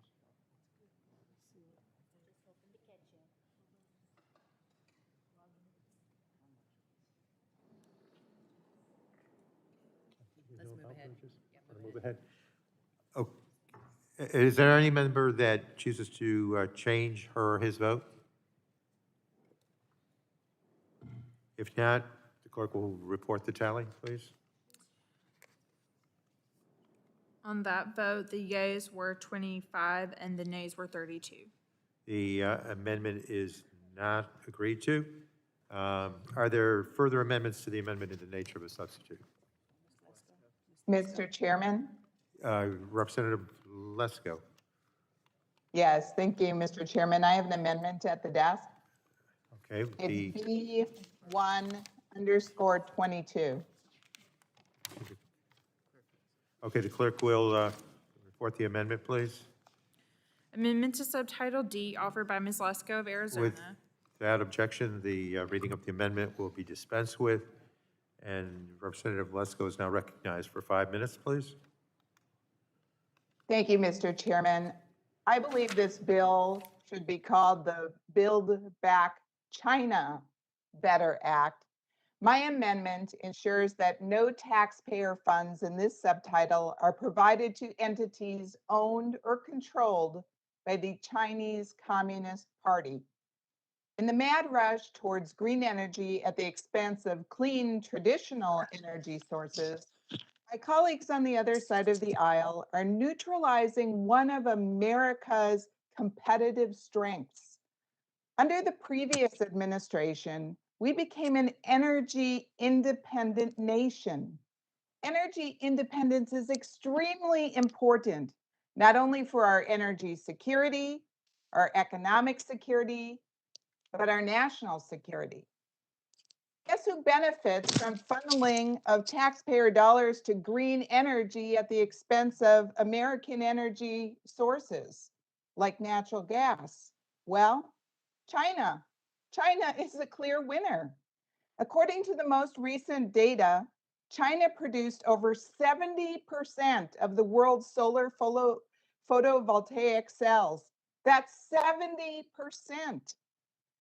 China has 77% of the global lithium-ion battery production capacity. As we increase renewable energy and electric vehicle adoption in the United States, we become even more reliant on China and the whims of the Chinese government. We are putting our nation's energy independence at risk and delivering economic benefits and jobs to China, which is currently the world's leading consumer of coal and continues to build coal-fired plants at a rate that outpaces the rest of the world. While this bill would stifle affordable and reliable energy here at home, China will be profiting.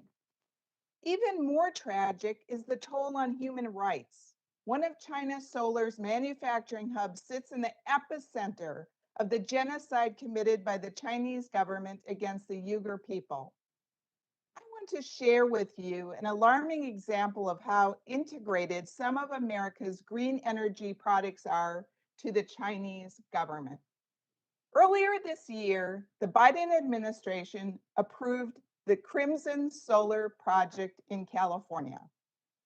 According to Boston University's database on Chinese foreign direct investment, the investing company listed for the Crimson Solar Project is Canadian Solar, which is headquartered in Canada, but maintains significant manufacturing operations in China and did not sign a pledge against the use of forced labor in solar panel manufacturing. In fact, a subsidiary of Canadian Solar, CSI Solar Limited, just recently closed on a contract to provide engineering procurement, construction, and long-term maintenance service to the Crimson Solar Project. Guess what? CSI Solar is Canadian Solar's Chinese-based energy business. CSI Solar is in the process of listing CIS Solar on China's Shanghai Stock Exchange, subject to Chinese rules and regulations. According to a 2015 article from a finance website, I quote, Canadian solar certainly has its share of risks, magnified by its complex Canadian-Chinese structure. In many ways, it is beholden to the Chinese government and its decision to fund manufacturing through the nation's banks like competitors Trina Solar or Yingli Green Energy. In that respect, and again I quote, and based on where its employees are located, this is more of a Chinese company than a Canadian company. My amendment simply ensures that none of the taxpayer funds in this subtitle go to entities owned or controlled by the Chinese Communist Party. If my colleagues want to go down the road of less energy reliability and affordability, at least they can do, the least we can do is make sure that taxpayer funds aren't going to a country that profits off of human rights abuses. I urge a yes vote on my amendment, and I yield back. The gentlewoman yields back. Are there any other members seeking recognition to speak on the amendment? Representative Carter, you recognized for 5 minutes. Mr. Chairman, I move to strike the last word. Gentleman is recognized. Mr. Chairman, let's be clear. China is not our friend. China is not our friend, nor are they a friend to any of our allies. We've already talked. We've already talked about their use of forced labor in enslaving the Muslim Uyghur people. China has draconian laws governing every aspect of its citizens' lives. It's destroyed democracy in Hong Kong. You've seen what it's done there. Now look at what's happening in the sovereignty of Taiwan and other specific nations. It's stolen intellectual property. We've known that's been going on for years. And flooded other markets with subsidized goods, dumping of goods into other markets. China's imperialistic Belt and Road Initiative is trapping developing countries in debt and practically colonizing the African continent. China covered up the origins and spread of COVID-19 that's devastated the globe. We know they did that. We know where it came from. On the energy front, China is exporting dirty energy and it doesn't even plan on reducing emissions for years to come. They were even exempt from the Paris Accords until 2030. 25% of all the pollution in California comes from China. Soon it'll be up to a third, to 33%. With all that being true, why on earth, why would we allow any of these funds to go towards supporting the Chinese Communist Party? It's been said earlier, but this bill does more to build back China than to the United States. Mr. Chairman, my colleagues on the other side of the aisle are more concerned with building more windmills than combating China's toxic influence around the globe. China's planning ahead. Just got back from a conference this weekend in San Diego about China. They're planning ahead for decades and the century ahead. Meanwhile, we can't even agree on funding for our federal government that will expire in the coming weeks. We'll blink, and our grandchildren will be in further debt to China because of irresponsible spending this bill supports. At the very least, I sincerely urge my colleagues to support this amendment to prevent funding going to China, and I yield back. The gentleman yields back. Are there any other members seeking recognition to speak on the amendment? The representative from South Carolina is recognized. Thank you, Mr. Chairman. I just want to echo the words of Mr. Carter from Georgia. China isn't our friend. And you look at supply chain issues, but some of it seems like it is intentional. When Ford and GM have vehicles sitting on their lots that they've manufactured, but they can't deliver to the dealerships because of the chips that are necessary to make the computer systems within those vehicles work are in short supply. I want to talk a little bit more about this $3.5 trillion price tag of this bill. And I have a question for my colleagues on the other side of the aisle that support this. Where's the money coming from? Where's the money coming from? I've walked the west front of the United States Capitol all the way down to the Lincoln Memorial looking for the money tree, and it isn't there. The money tree isn't there. And with this Build Back Better, and I wrote a Facebook post this morning, imitation is the greatest form of flattery. Greatest form of flattery. We're building back better from what? Donald Trump and the Make America Great agenda actually was empowering Americans and American businesses and innovators, entrepreneurs to create things of value and create jobs. Lessening regulation to help businesses keep those jobs on the books and keep Americans employed. The Tax Cut and Jobs Act actually allowed those businesses to keep more of their hard-earned profits and reinvest. Allowed American citizens to keep more of their hard-earned dollars. Money they earned. They worked for it. You didn't work for it. They work for it. They get up every day, 4 o'clock, 5 o'clock in the morning to get ready, get the kids to school and all that, and head to a job where they earn a salary that is taxed. Now, rhetorically, to answer the question that I asked a minute ago, where the money's coming from, it's coming from them. Because you don't want them to keep more of their hard-earned money. You'd rather tax it. Or you vilify some 1, 2, 3, 4, 5% of the Americans and try to paint them in a bad light when, honestly, those people are reinvesting dividends and other things that they earn through owning businesses, reinvesting in the economy and the businesses that they own and creating new businesses and creating new jobs. Build back better. I guess we're building back after the government-mandated shutdown during the pandemic that hurt Main Street and Wall Street businesses. Basically, government's forcing businesses to shutter their doors and not allow their employees to come in and not allow their customers to buy. We're building back from that, okay. But it's an emulation of the Make America Great Again idea that America will come rocketing back if government would get the heck out of the way. Quit over-regulating and over-taxing, allow overseas profits and earnings and businesses to be repatriated into this country to create the jobs and have the jobs here. That was the whole idea. But the Build Back Better is actually more government spending, and more debt. I'm going to go back to my first question. Where's the money coming from? It's coming from China. Because they don't have the regulations and the taxing and all that we have. And they're taking their profits and they're loaning that money back to us. That's where we're borrowing the money from. Or we're monetizing some of our own debt and creating our own money. Yarmouth said that America could never go bankrupt because we got the printing press.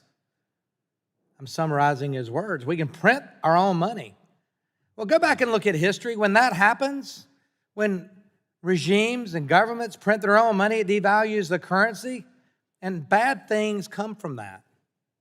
We can't just print our way out of this. We need to empower the innovators and entrepreneurs in this country to create jobs and quit overtaxing them and quit saddling future generations with $3.5 trillion. Add 3.5 to the 1.5 to the 4 trillion in the CARES Act, and it goes on and on and on, and we're $28 to $30 trillion in debt. That's a zero that runs from here to the other end of the dais. That's where the money's coming from. It's coming from China. We need to be cognizant of that. With that, I yield back.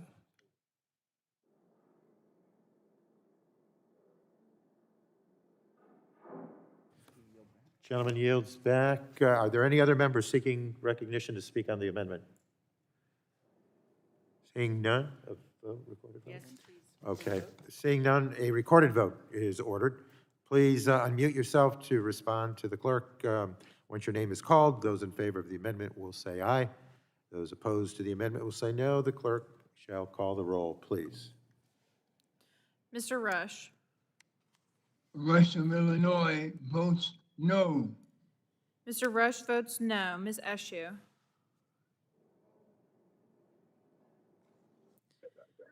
Ms. DeGette, DeGette votes no. Ms. DeGette votes no. Mr. Doyle, Doyle votes no. Mr. Doyle votes no. Ms. Schakowsky, Ms. Schakowsky votes no. Mr. Butterfield, Butterfield votes no. Mr. Butterfield votes no. Ms. Matsui, Matsui votes no. Ms. Matsui votes no. Ms. Castor, Ms. Castor votes no. Mr. Sarbanes, Mr. Sarbanes votes no. Mr. McNerney, McNerney votes no. Mr. McNerney votes no. Mr. Welch, Mr. Welch, Mr. Welch votes no. Mr. Welch votes no. Mr. Tonko, Tonko from New York votes no. Mr. Tonko votes no. Ms. Clark, Ms. Clark from New York votes no. Ms. Clark votes no. Mr. Schrader,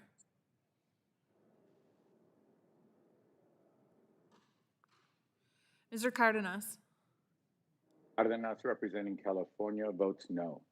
Mr. Cardenas votes no. Mr. Ruiz, Ruiz votes no. Mr. Ruiz votes no. Mr. Peters, Mrs. Dingell,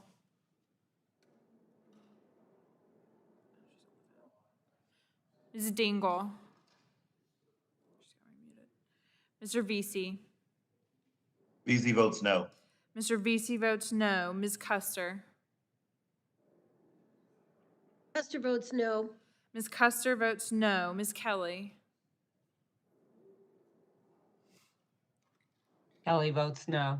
Ms. Kelly votes no. Ms. Betagon, Baragon votes no. Ms. Betagon votes no. Mr. McEachin,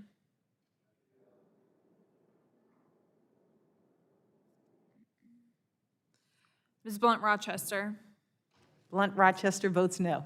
Ms. Blunt Rochester votes no. Mr. Soto, Mr. Soto votes no. Mr. O'Halloran,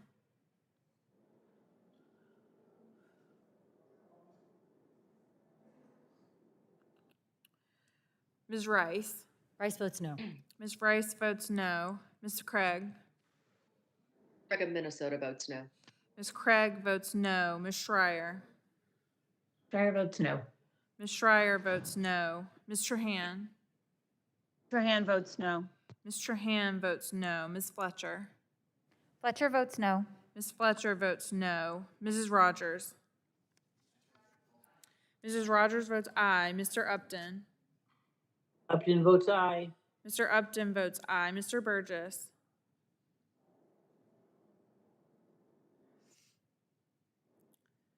Mr. Scalise, Police votes aye. Mr. Scalise votes aye. Mr. Latta, Latta votes aye. Mr. Latta votes aye. Mr. Guthrie, Mr. Guthrie votes aye. Mr. McKinley, Mr. McKinley votes aye. Mr. Kinzinger, Kinzinger votes aye. Mr. Kinzinger votes aye. Mr. Griffith, Mr. Griffith votes aye. Mr. Bilirakis, Mr. Bilirakis votes aye. Mr. Johnson, Mr. Johnson votes aye. Mr. Long, Aye. Mr. Long votes aye. Mr. Bouchon, Bouchon from Indiana votes aye. Mr. Bouchon votes aye. Mr. Mullen, Aye. Mr. Mullen votes aye. Mr. Hudson, Mr. Hudson votes aye. Mr. Wahlberg, Wahlberg votes aye. Mr. Wahlberg votes aye. Mr. Carter, Mr. Carter votes aye. Mr. Duncan, Mr. Duncan votes aye. Mr. Palmer, Mr. Palmer votes aye. Mr. Dunn, Mr. Dunn of Florida votes aye. Mr. Dunn votes aye. Mr. Curtis, Curtis votes aye. Mr. Curtis votes aye. Ms. Lesko, Lesko votes aye. Ms. Lesko votes aye. Mr. Pence, Pence from Indiana votes aye. Mr. Pence votes aye. Mr. Crenshaw,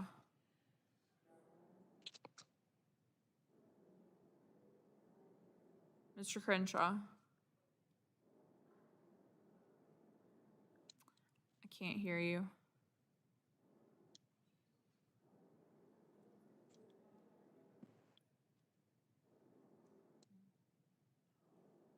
We can come back. Mr. Joyce. Joyce from Pennsylvania votes aye. Sorry, could you repeat that, Mr. Joyce? Joyce from Pennsylvania votes aye. Mr. Joyce votes aye. Mr. Armstrong. Armstrong votes yes. Mr. Armstrong votes aye. Mr. Pallone. Mr. Pallone votes no. Madam Clerk, how is Mr. Schrader recorded? Mr. Schrader's not recorded. Mr. Schrader from Oregon votes no. Mr. Schrader votes no. How is Mr. Peters recorded? Mr. Peters is not recorded. Democratic agenda. Mr. Peters votes no. Madam Clerk, who else is not recorded? Ms. Eshu, Mrs. Dingell, Mr. Halloran, and Mr. Crenshaw. Representative Dingell? Dingell's a no. Ms. Dingell votes no. Representative Eshu? Ashley votes no. Ms. Thank Eshu votes no. Representative Crenshaw? Mr. McEachin, Mr. Halloran, Mr. Burgess, and Mr. Crenshaw are not recorded. Burgess votes yes. Mr. Burgess votes yes. Mr. Crenshaw? Are you?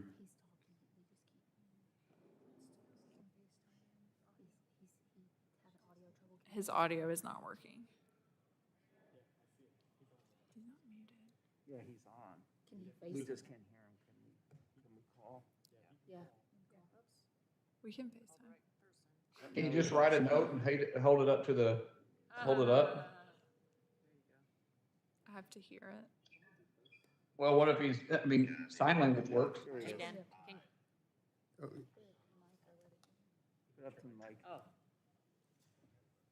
Hey, Dan, call me. Okay, and I'll try put it through once on more, mine. Dan.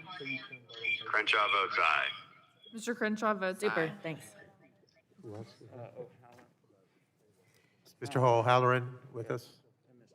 How does Mr. O'Halloran vote? Mr. Halloran's not recorded.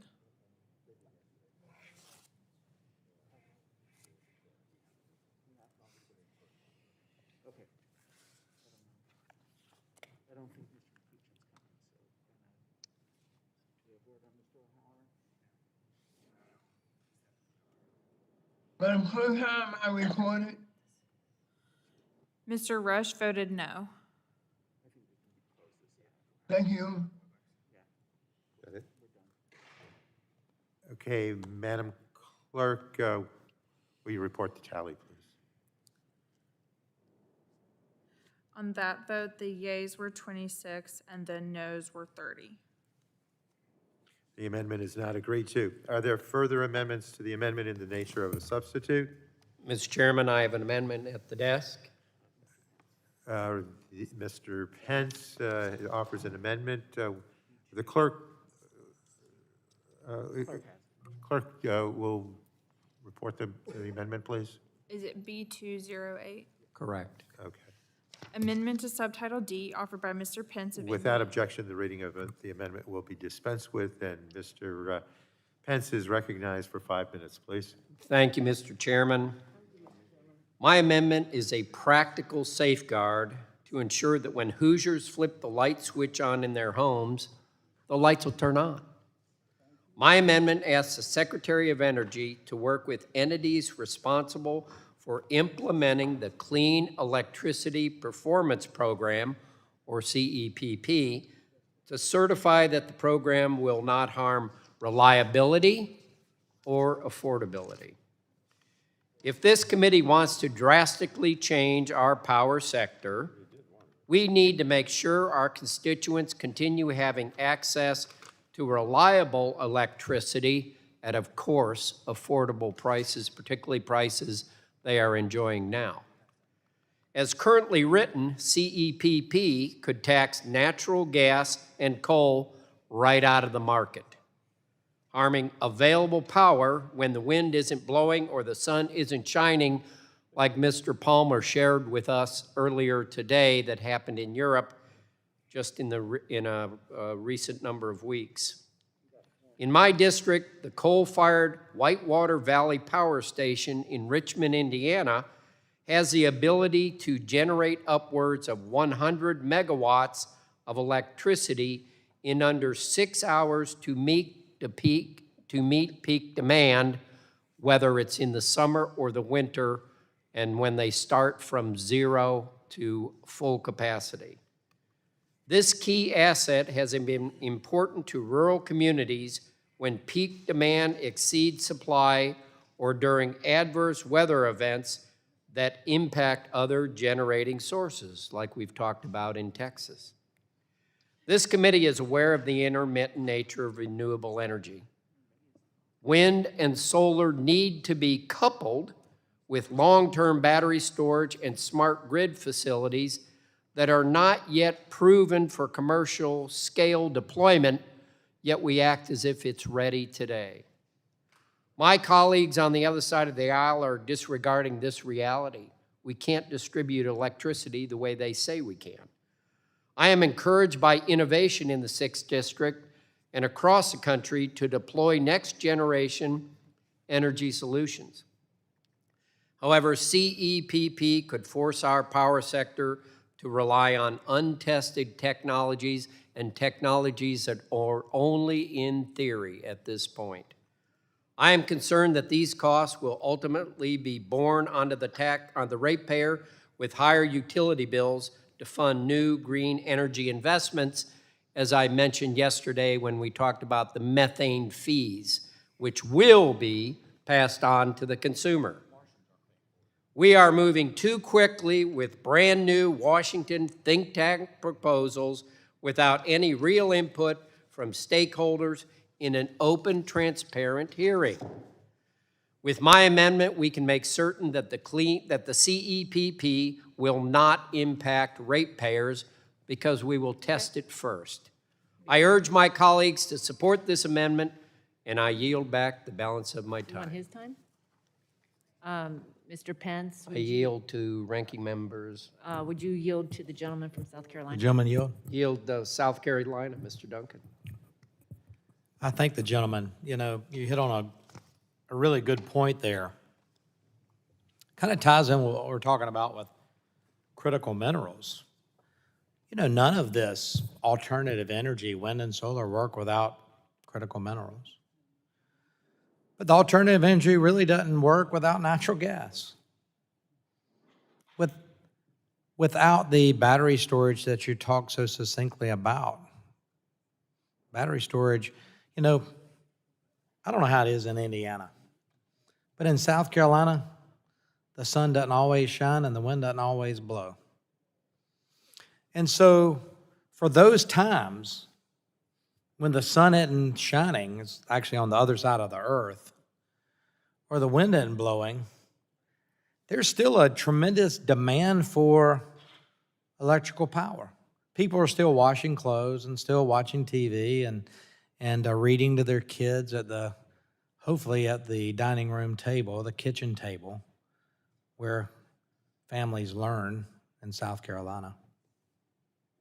Electricity is needed. But without the ability to store vast quantities of power, wind and solar isn't possible. It's a supplemental.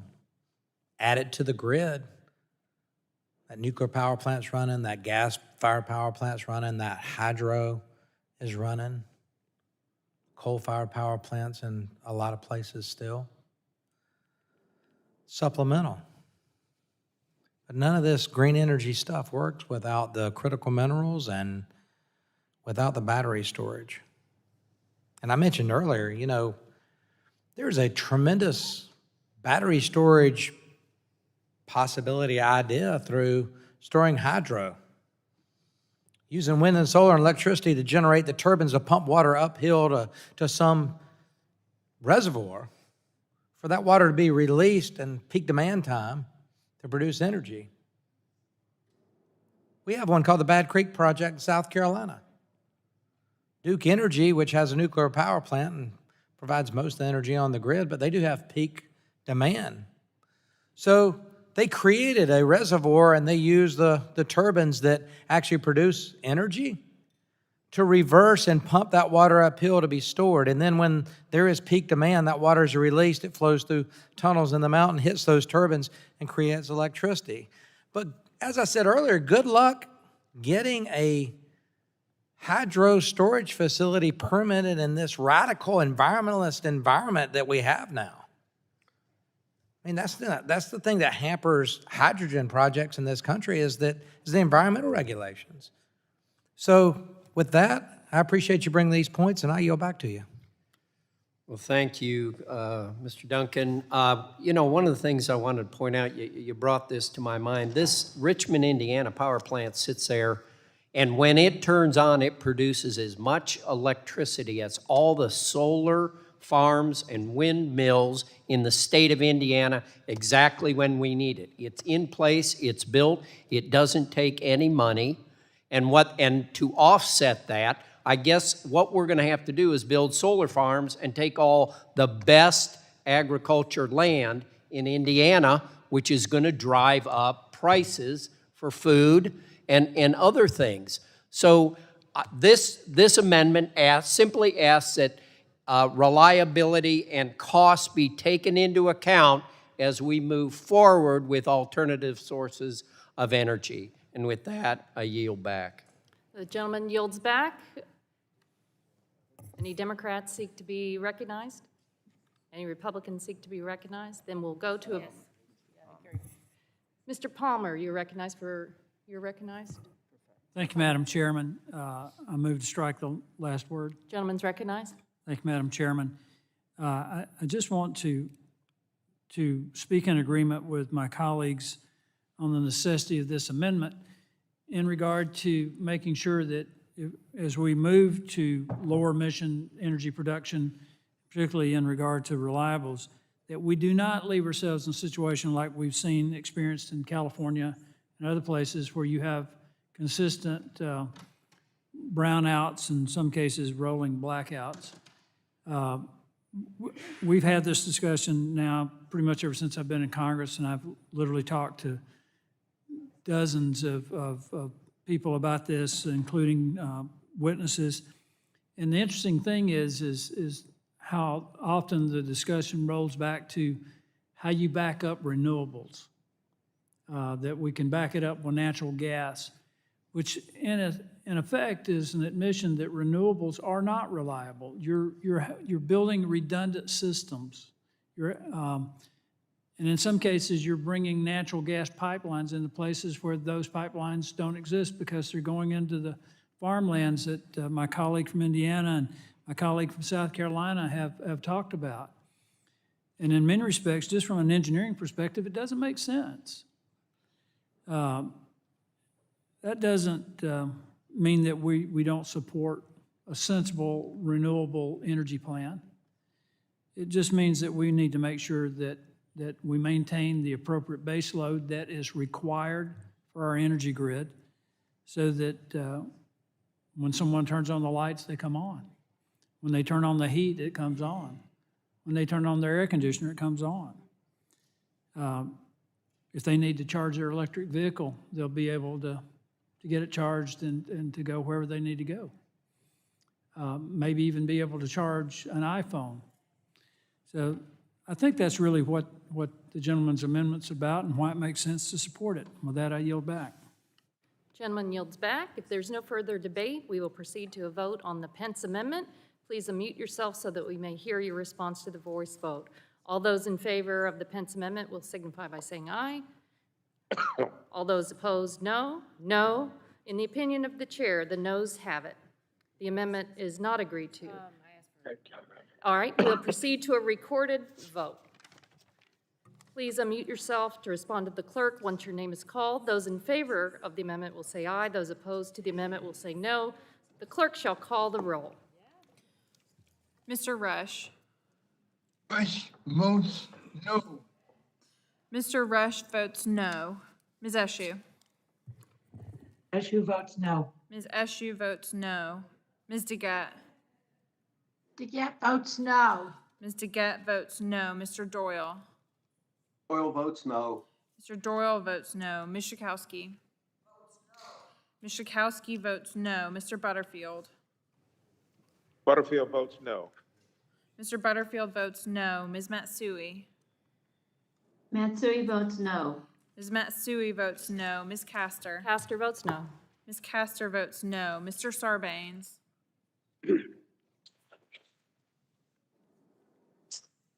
Mr. McNerney. McNerney votes no. Mr. McNerney votes no. Mr. Welch. Welch votes no. Mr. Welch votes no. Mr. Tonko.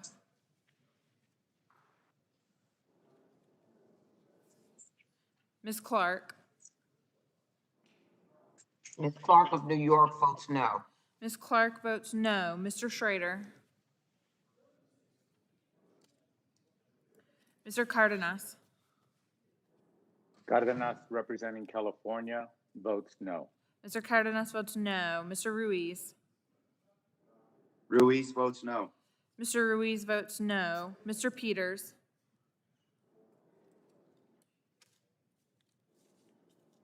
Mrs. Dingell. Dingell votes no. Mrs. Dingell votes no. Mr. Vesey. VC votes no. Mr. Vesey votes no. Ms. Custer. Custer votes no. Ms. Custer votes no. Ms. Kelly. Kelly votes no. Ms. Kelly votes no. Ms. Barragan. Barragan votes no. Ms. Barragan votes no. Mr. McEachin.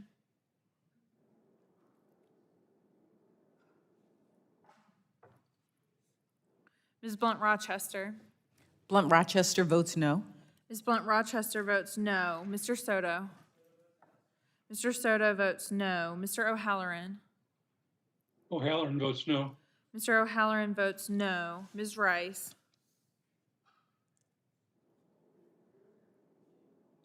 Ms. Craig.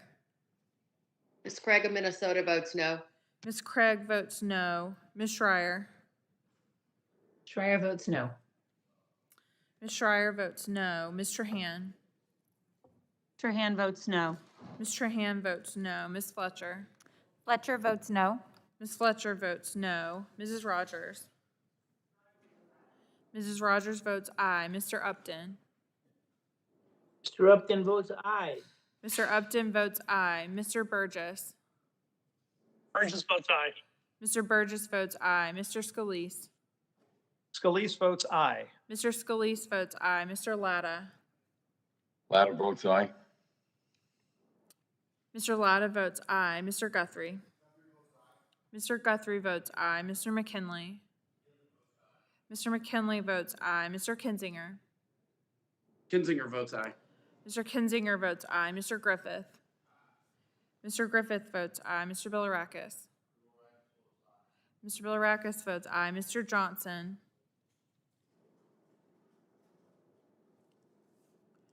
Mr. Long. Aye. Mr. Long votes aye. Mr. Bouchon. Bouchon from Indiana votes aye. Mr. Bouchon votes aye. Mr. Mullen. Aye. Mr. Mullen votes aye. Mr. Hudson. Hudson of North Carolina votes aye. Mr. Hudson votes aye. Mr. Wahlberg. Wahlberg votes aye. Mr. Wahlberg votes aye. Mr. Carter.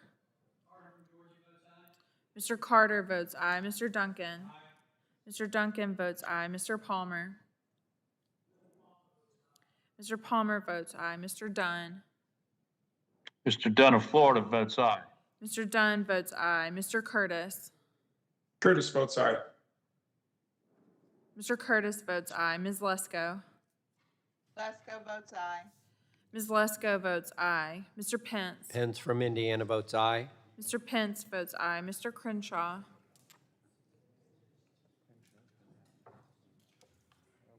Mr. Crenshaw. We'll come back. Crenshaw again. Mr. Joyce. Joyce from Pennsylvania votes aye. Mr. Joyce votes aye. Mr. Armstrong. Armstrong votes yes. Mr. Armstrong votes aye. Mr. Pallone. Mr. Pallone votes no. Madam Madam Clerk, how's Mr. Tonko recorded? Mr. Chairman, how is Sarbanes recorded? Mr. Tonko is not recorded. Mr. Tonko from New York votes no. Mr. Tonko votes no. Mr. Sarbanes? Mr. Sarbanes is not recorded. Sarbanes votes no. Mr. Sarbanes votes no. Mr. Peters? Peters votes no. Mr. Peters votes no. How am I recorded, Ms. Rice? Mr. Schrader? How am I recorded? Mr. Johnson votes aye. Mr. Schrader? Mr. Schrader votes no. Mr. Schrader votes no. Ms. Rice? Ms. Rice votes no. Ms. Rice votes no. Mr. Crenshaw? Mr. Crenshaw votes aye. Madam Clerk, who is not recorded? Mr. McEachin. Mr. McEachin? All right, does any member wish to change his or her vote? If not, the clerk will report the tally. On that vote, the yeas were 26 and the nays were 31. The vote is 26 ayes to 31 noes. The amendment is not agreed to. Are there further amendments to the amendment in the nature of the substitute? Mr. Palmer? Madam Chairman, I have an amendment at the desk. The number of the amendment? B210. Does the clerk have the amendment? I do. You can read the amendment. Amendment to Subtitle D offered by Mr. Palmer of Alabama. Add at the end of Section 30411 the following. Deployment of advanced nuclear technologies. 1. Report. Without objection, the clerk will suspend. Mr. Palmer? Thank you, Madam Chairman. This amendment is important to maintain. Recognized for 5 minutes. To strike the last word. I move to strike the last word. Thank you, Madam Chairman. This amendment is important to maintain the future promise of advanced nuclear technology, a promise underscored by substantial programs at the Department of Energy and in the private sector, which many on this panel support. Unfortunately, the way this clean electricity performance program was drafted, it favors short-term investment in renewables that are incapable of providing the base load energy we need, let alone at a cost we can afford. By favoring renewables this way, the program risks locking out capital for advanced nuclear technologies just on the horizon for many utilities. Some of that research being done working in tandem with Terra, the Bill Gates company, is being done in my district. We should not shortchange future innovation with short-term thinking. Advanced nuclear innovation and deployment is essential to meet international challenges from China and Russia and other nation states that are working to dominate emerging nuclear markets. We cannot further threaten long-term American competitiveness, security, and strategic interest by impeding nuclear deployment as clean electricity. My amendment simply directs the Secretary of Energy to report to Congress annually on how this clean electricity performance program affects the deployment of advanced nuclear technologies for power generation. I think most of my Democratic colleagues would agree that they don't fully know what unintended consequences may arise with such a massive transformation of electricity regulation in this program.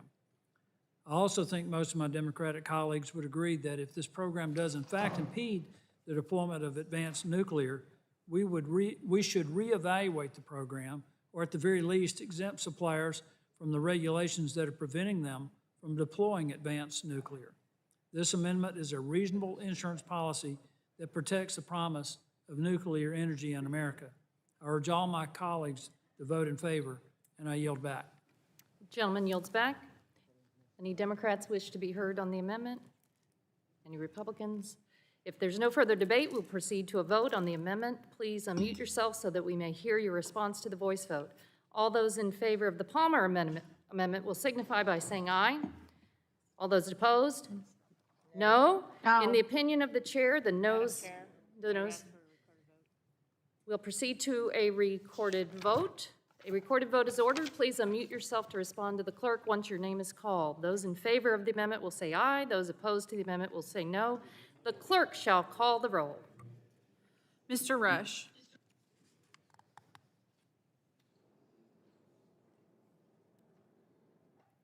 Ms. Eshoo. Eshoo votes no. Ms. Eschew votes no. Ms. DeGette? DeGette votes no. Ms. DeGette votes no. Mr. Doyle? Doyle votes no. Mr. Doyle votes no. Ms. Schakowsky? Kowski votes no. Ms. Schakowsky votes no. Mr. Butterfield? Butterfield votes no. Mr. Butterfield votes no. Ms. Matsui? Matsui votes no. Ms. Matsui votes no. Ms. Castor? Castor votes no. Ms. Castor votes no. Mr. Sarbanes?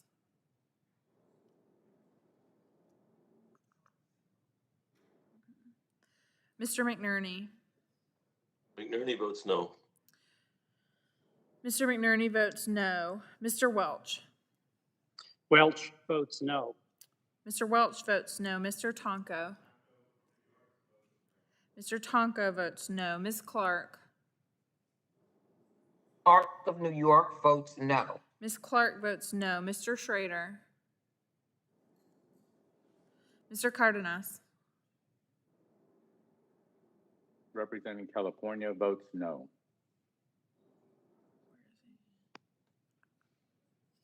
Cardenas representing California votes no. Mr. Cardenas votes no. Mr. Ruiz?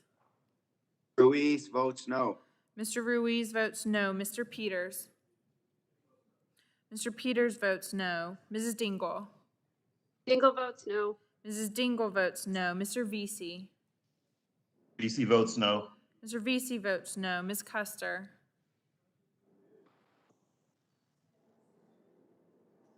Excuse me, Custer votes no. Ms. Custer votes no. Ms. Kelly? Kelly votes no. Ms. Kelly votes no. Ms. Badagan? Baragan votes no. Ms. Badagan votes no. Mr. McEachin?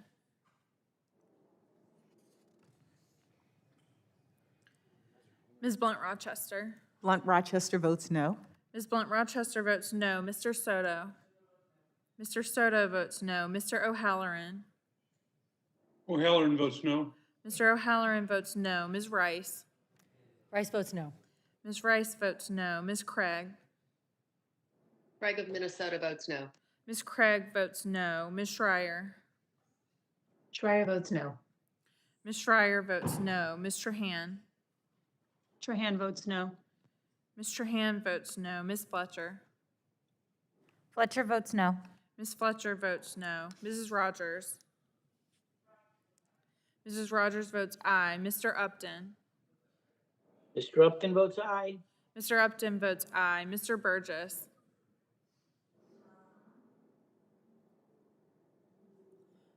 Mr. Burgess?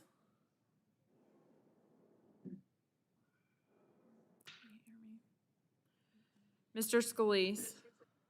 Scalise votes aye. Mr. Scalise votes aye. Mr. Latta? Latta votes aye. Mr. Latta votes aye. Mr. Guthrie? Mr. Guthrie votes aye. Mr. McKinley? Mr. McKinley votes aye. Mr. Kinzinger?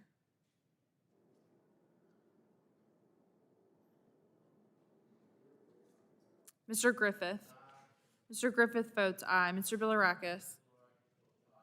Mr. Bilirakis votes aye. Mr. Johnson? Mr. Johnson votes aye. Mr. Long? Aye. Mr. Long votes aye. Mr. Bouchon? Bouchon from Indiana votes aye. Mr. Bouchon votes aye. Mr. Mullen? Oh, sorry, I turned my video off. Mullen votes aye. Mr. Mullen votes aye. Mr. Hudson? Hudson of North Carolina votes aye. Mr. Hudson votes aye. Mr. Wahlberg? Wahlberg votes aye. Mr. Wahlberg votes aye. Mr. Carter? Mr. Carter votes aye. Mr. Duncan? Mr. Duncan votes aye. Mr. Palmer? Mr. Palmer votes aye. Mr. Dunn? Mr. Dunn of Florida votes aye. Mr. Dunn votes aye. Mr. Curtis? Curtis votes aye. Mr. Curtis votes aye. Ms. Lesko? Lesko votes aye. Ms. Lesko votes aye. Mr. Pence? Pence from Indiana votes aye. Mr. Pence votes aye. Mr. Crenshaw? Crenshaw votes aye. Mr. Crenshaw votes aye. Mr. Joyce? Joyce from Pennsylvania votes aye. Mr. Joyce votes aye. Mr. Armstrong? Armstrong votes yes. Mr. Armstrong, could you repeat your vote? Armstrong votes yes. Mr. Armstrong votes aye. Mr. Pallone? Pallone of New Jersey votes no. Mr. Pallone votes How no. is- How is Sarbanes recorded? Mr. Sarbanes is not recorded. Sarbanes votes no. Mr. Sarbanes votes no. How is Mr. What Schrader about recorded? Kinzinger? Mr. Schrader? Mr. Schrader is not recorded. Schrader votes no. Mr. Schrader votes no. How's Kinzinger recorded? Mr. Kinzinger is not recorded. Kinzinger votes aye. Mr. Kinzinger votes aye. Mr. Rush, I think, is not recorded. Mr. Rush is not recorded. Mr. Rush, are you available? Rush votes no. Mr. Rush votes no. Mr. Burgess? Burgess votes aye. Mr. Burgess votes aye. Does that complete everyone, Madam Clerk? But Mr. McEachin. Mr. who? McEachin. Is he? He's not available. Okay. Then let's have the clerk report the tally on the Palmer Amendment. On that vote, the yeas were 26 and the nays were 31. The vote is 26 ayes to 31 noes on the Palmer Amendment, and the amendment is not agreed to. There are further amendments to the amendment in the nature of a substitute. Yes, Ms. Mr. Chairman, Lesko? thank you, Mr. Chairman. I have an amendment at the desk. Thank you. Does the clerk have the Lesko amendment? It's Lesko 60. Yes, I Lesko have it. 16. All right. The clerk, 60. Amendment to Subtitle D offered by Ms. Lesko of Arizona. Add at the and end. without objection, the reading of the Lesko amendment will be dispensed with, and the gentlewoman from Arizona is recognized for 5 minutes. Thank you, Mr. Chairman. This bill does not build America back better. It builds China back better. My amendment prohibits any funds made available by this subtitle to be used to acquire, procure, or purchase any clean energy technology, including solar photovoltaic cells, wind turbines, and electric vehicle batteries, unless such technology, including its components and raw materials, is manufactured in the good old USA. 3 of the world's top solar manufacturers are headquartered in China. Even if solar panels are assembled in the United States, we only produce 10% of the global supply of the underlying silicon material. China produces half. China has 77% of global lithium-ion battery production capacity, and most of our critical mineral supply chain is reliant on China. Mr. Chair, there's somebody ruffling papers. I can't. I think that was me, Debbie. I apologize. Okay, no worries. Okay. We are 100% reliant on imports for 17 critical minerals and depend on imports for over 50% of 29 widely used minerals. China is a significant source for half of those 29 minerals. As we increase renewable energy and electric vehicle adoption in the United States, we become even more reliant on China and the whims of the Chinese government. We are putting our nation's energy independence at risk and delivering economic benefits and jobs to China, which is currently the world's leading consumer of coal, continues to build coal-fired plants at a rate that outpaces the rest of the world combined, and accounts for 28% of all global CO2 emissions. Let's stop financing China and building up China. Instead, let's support America. I urge a yes on my amendment, and I yield back. Thank the gentlewoman. Does anyone else want to speak on the Lesko amendment? All right, we'll then go to a vote. A recorded vote is ordered on the Lesko amendment. Those in favor of the amendment will say aye. Those opposed will say no, and the clerk shall call the roll. Mr. Rush. Rush votes no. Mr. Rush votes no. Ms. Eschew. Eschew votes no. Ms. Eschew votes no. Ms. DeGette. DeGette votes no. Ms. DeGette votes no. Mr. Doyle. Doyle votes no. Mr. Doyle votes no. Ms. Schakowsky. Ms. Schakowsky votes no. Mr. Butterfield. Butterfield votes no. Mr. Butterfield votes no. Ms. Matsui. Matsui votes no. Ms. Matsui votes no. Ms. Castor. Mr. Sarbanes. Sarbanes votes no. Mr. Sarbanes votes no. Mr. McNerney. McNerney votes no. Mr. McNerney votes no. Mr. Welch. Welch votes no. Mr. Welch votes no. Mr. Tonko. Ms. Clark. Not really, no. Ms. Clark, I think you're muted. Clark of New York votes no. Ms. Clark votes no. Mr. Schrader. Schrader votes no. Mr. Schrader votes no. Mr. Cardenas. Cardenas representing California votes no. Mr. Cardenas votes no. Mr. Ruiz. Ruiz votes no. Mr. Ruiz votes no. Mr. Peters. Mr. Peters votes no. Mrs. Dingell. Dingell votes no. Mrs. Dingell votes no. Mr. Vesey. VC votes no. Mr. Vesey votes no. Ms. Custer.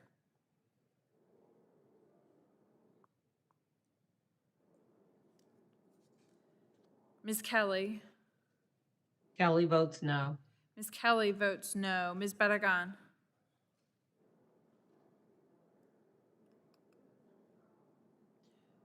Mr. McGeechan.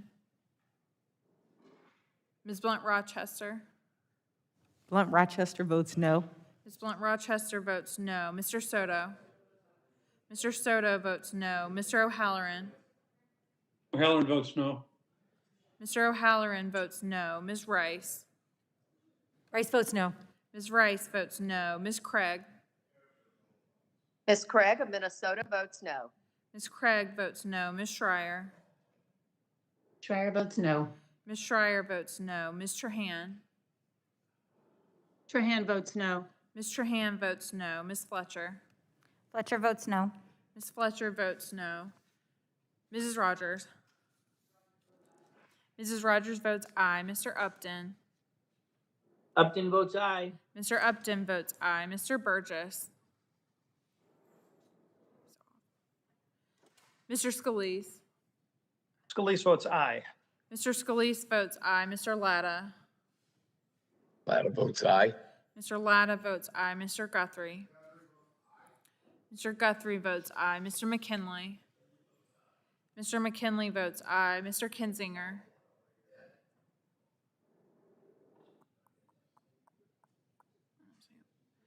Mr. Griffith. Mr. Griffith votes aye. Mr. Bilirakis. Mr. Bilirakis votes aye. Mr. Johnson. Mr. Johnson votes aye. Mr. Long. Aye. Mr. Long votes aye. Mr. Bouchon. Bouchon from Indiana votes aye. Mr. Bouchon votes aye. Mr. Mullen. Aye. Mr. Mullen votes aye. Mr. Hudson. Hudson of North Carolina votes aye. Mr. Hudson votes aye. Mr. Wahlberg.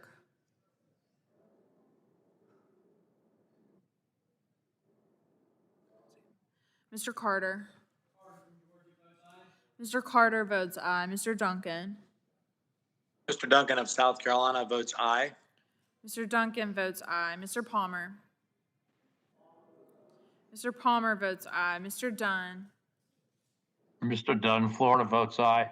Mr. Dunn votes aye. Mr. Curtis. Curtis votes aye. Mr. Curtis votes aye. Ms. Lesko. Lesko votes aye. Ms. Lesko votes aye. Mr. Pence. Mr. Pence votes aye. Mr. Crenshaw. Crenshaw votes aye. Mr. Crenshaw votes aye. Mr. Joyce. Joyce of Pennsylvania votes aye. Mr. Joyce votes aye. Mr. Armstrong? Armstrong votes yes. Mr. Armstrong votes aye. Mr. Pallone? Mr. Pallone votes no. Madam Clerk, how is Representative Taco recorded? Mr. Tonko is not recorded. Taco from New York votes no. Mr. Tonko votes no. Madam Clerk? Ms. Castor votes aye. Excuse me, votes no. Ms. Castor votes no. Madam Clerk, Ms. Custer votes no. Ms. Custer votes no.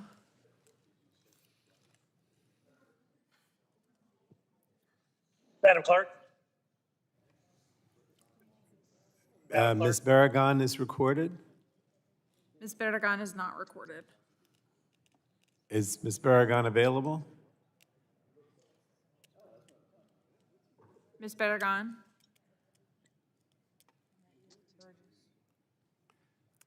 Who are the two that? Burgess is available. Burgess? Yes. Mr. Burgess is not recorded. Mr. Burgess? Wants to vote yes. Mr. Burgess votes I aye. want to vote yes. Wahlberg wants to vote aye. Mr. Wahlberg votes aye. Madam Clerk, who is missing again? Ms. Barragan, Mr. McEachin, and Mr. Kinzinger. And who's the third one? Mr. Kinzinger. All right, are there no chance they're around, I guess, huh? All right, then we'll, if not, the clerk will report the tally on the Lesko amendment. Oh, somebody. On the Lesko amendment. On that vote, the yeas are 25 and the nays are 30. So on the Lesko amendment, the vote is 25 ayes to 30 noes. The amendment is not agreed to. Are there further amendments to the amendment in the nature of a substitute? Dr. Burgess, you have an amendment at the desk?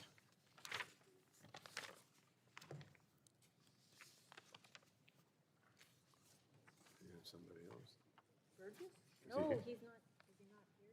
Dr. Burgess? Yes, I'm here. I thought I was following. All right, you have an amendment at the desk. What's it labeled?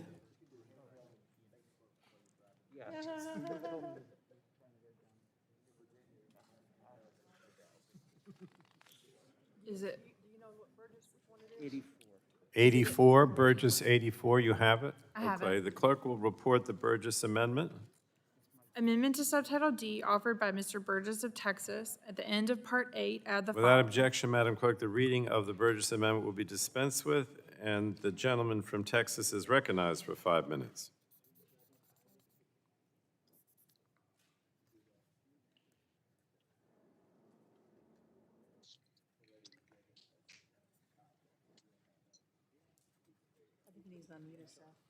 You need to unmute yourself, Mike?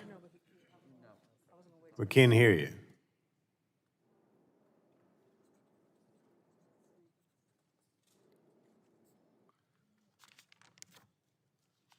Dr. Burgess? I mean, someone else wanted to speak on it? No? Yeah, I'm here. All right.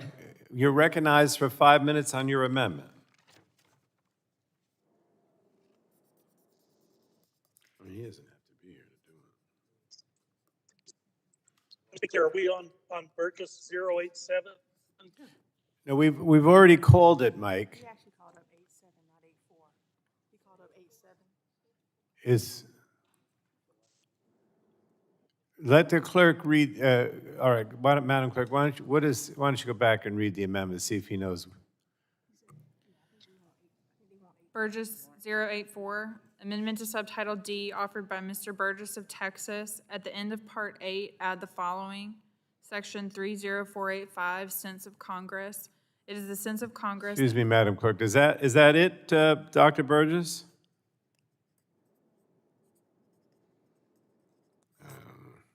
You have another amendment? All right, we're going to have to move on. We can come back to the Burgess amendment. Do you have another one? That's it? All right, Mike, gone.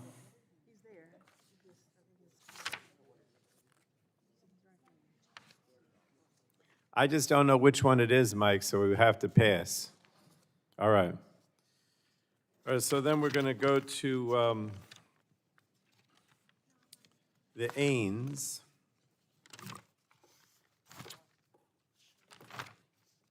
Which was Bobby Rush's amendment in the nature of a substitute. You're going to do that by voice, right? All right. So if there's no further debate or amendments, we'll proceed to a vote on the amendment in the nature of a substitute to the committee print subtitle D, Budget Reconciliation, Legislative Recommendations Relating to Energy.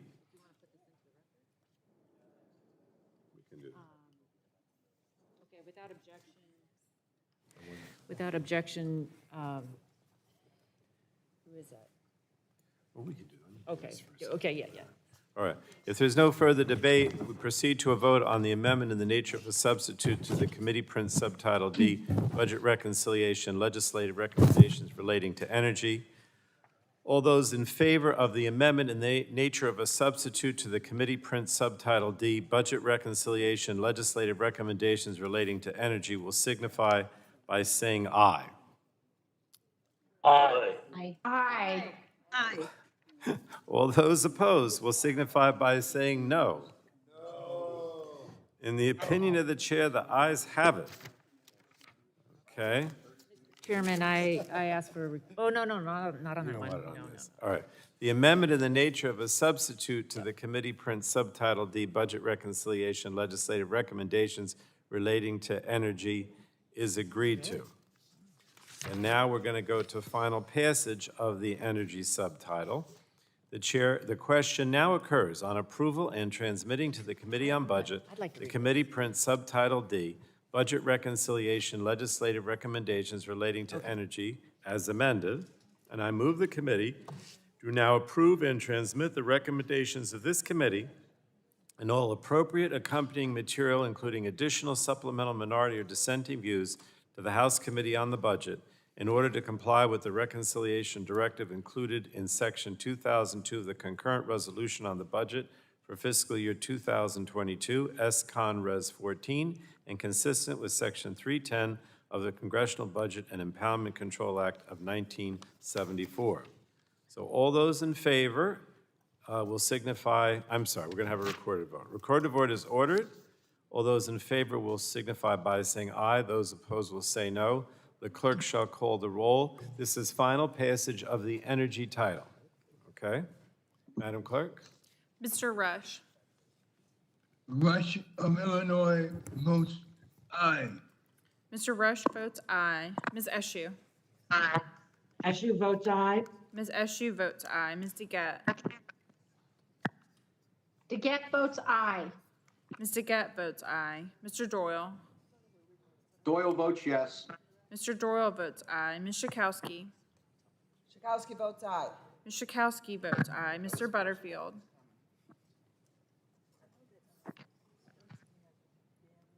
Butterfield votes aye. Mr. Butterfield votes aye. Ms. Matsui. Matsui votes aye. Ms. Matsui votes aye. Ms. Castor. Ms. Castor of Florida votes aye. Ms. Castor votes aye. Mr. Sarbanes. Sarbanes votes aye. Mr. Sarbanes votes aye. Mr. McNerney. McNerney votes aye. Mr. McNerney votes aye. Mr. Welch. Welch votes aye. Mr. Welch votes aye. Mr. Tonko. Tonko of New York votes aye. Mr. Tonko votes aye. Ms. Clark. Clark of New York votes aye. Ms. Clark votes aye. Mr. Schrader. Schrader from Oregon votes no. Mr. Schrader votes no. Mr. Cardenas. Cardenas representing California votes aye. Mr. Cardenas votes aye. Mr. Ruiz. Ruiz votes aye. Mr. Ruiz votes aye. Mr. Peters. Mr. Peters votes aye. Mrs. Dingell. Dingell votes aye. Mrs. Dingell votes aye. Mr. Vesey. BC votes aye. Mr. Vesey votes aye. Ms. Custer. Custer votes aye. Ms. Custer votes aye. Ms. Kelly. Kelly votes aye. Ms. Kelly votes aye. Ms. Bedegan. Hang on. Barragan votes aye. Ms. Barragan votes aye. Mr. McEachin. Ms. Blunt Rochester. Blunt Rochester votes aye. Ms. Blunt Rochester votes aye. Mr. Soto.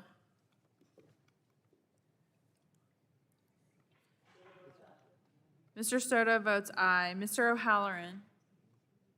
O'Halloran votes aye. Mr. O'Halloran votes aye. Ms. Rice. Ms. Rice votes aye. Ms. Craig. Ms. Craig of Minnesota votes aye. Ms. Craig votes aye. Ms. Schreier. Schreier votes aye. Ms. Schreier votes aye. Ms. Trahan. Trahan votes aye. Ms. Trahan votes aye. Ms. Fletcher. Mrs. Rogers. Mrs. Rogers votes no. Mrs. Rogers votes no. Mr. Upton. Upton votes no. Mr. Upton votes no. Mr. Burgess. Burgess votes no. Mr. Burgess votes no. Mr. Scalise. He's back. Scalise votes no. Mr. Scalise votes no. Mr. Latta. Latta votes no. Mr. Latta votes no. Mr. Guthrie. Mr. Guthrie votes no. Mr. McKinley. Mr. McKinley votes no. Mr. Kinzinger. Kinzinger votes no. Mr. Kinzinger votes no. Mr. Griffith. Mr. Griffith votes no. Mr. Bilirakis. Mr. Bilirakis votes no. Mr. Johnson. Mr. Johnson votes no. Mr. Long. No. Mr. Long votes no. Mr. Bouchon. Bouchon from Indiana votes no. Mr. Bouchon votes no. Mr. Mullen. No. Mr. Mullen votes no. Mr. Hudson. Mr. Hudson votes no. Mr. Wahlberg. Wahlberg votes no. Mr. Wahlberg votes no. Mr. Carter. Mr. Carter votes no. Mr. Duncan. Mr. Duncan of South Carolina votes no. Mr. Duncan votes no. Mr. Palmer. Mr. Palmer votes no. Mr. Dunn. Mr. Dunn of Florida votes no. Mr. Dunn votes no. Mr. Curtis. Curtis votes no. Mr. Curtis votes no. Ms. Lesko. Lesko votes no. Ms. Lesko votes no. Mr. Pence. Pence from Indiana votes no. Mr. Pence votes no. Mr. Crenshaw. Crenshaw votes no. Mr. Crenshaw votes no. Mr. Armstrong. Mr. Armstrong Joyce. votes no. Armstrong votes no. Mr. Joyce. Joyce from Pennsylvania votes no. Mr. Joyce votes no. Mr. Pallone. Pallone of New Jersey votes aye. Mr. Pallone votes aye. Madam Clerk, Mr. Chairman, how am I recorded? Ms. Fletcher recorded? Ms. Fletcher's not recorded. Fletcher votes aye. Ms. Fletcher votes aye. Any other member who wants to be recorded and hasn't been? Who are we missing? Madam Clerk, who are we missing? Mr. McEachin. Oh, okay. All right. So if the clerk will then report the tally on final passage of the energy title. On that vote, the yeas were 30 and the nays were 27. 27, Seven. okay. So on final passage of the energy title, the yeas were 30 and the nays were 27. Yes. And then we'll go. No, we can do that. Mr. Chairman, I plan to file views and request the usual number of days. Without objection, so ordered. The committee has approved the committee print subtitle D Budget Reconciliation Legislative Recommendations Relating to Energy as amended and ordered the legislative recommendations transmitted to the Committee on Budget. You want to put that? Yes, I request unanimous consent to submit this report, the fight for rare earths, into the record. Okay. Without objection, so ordered. Now we're going to go to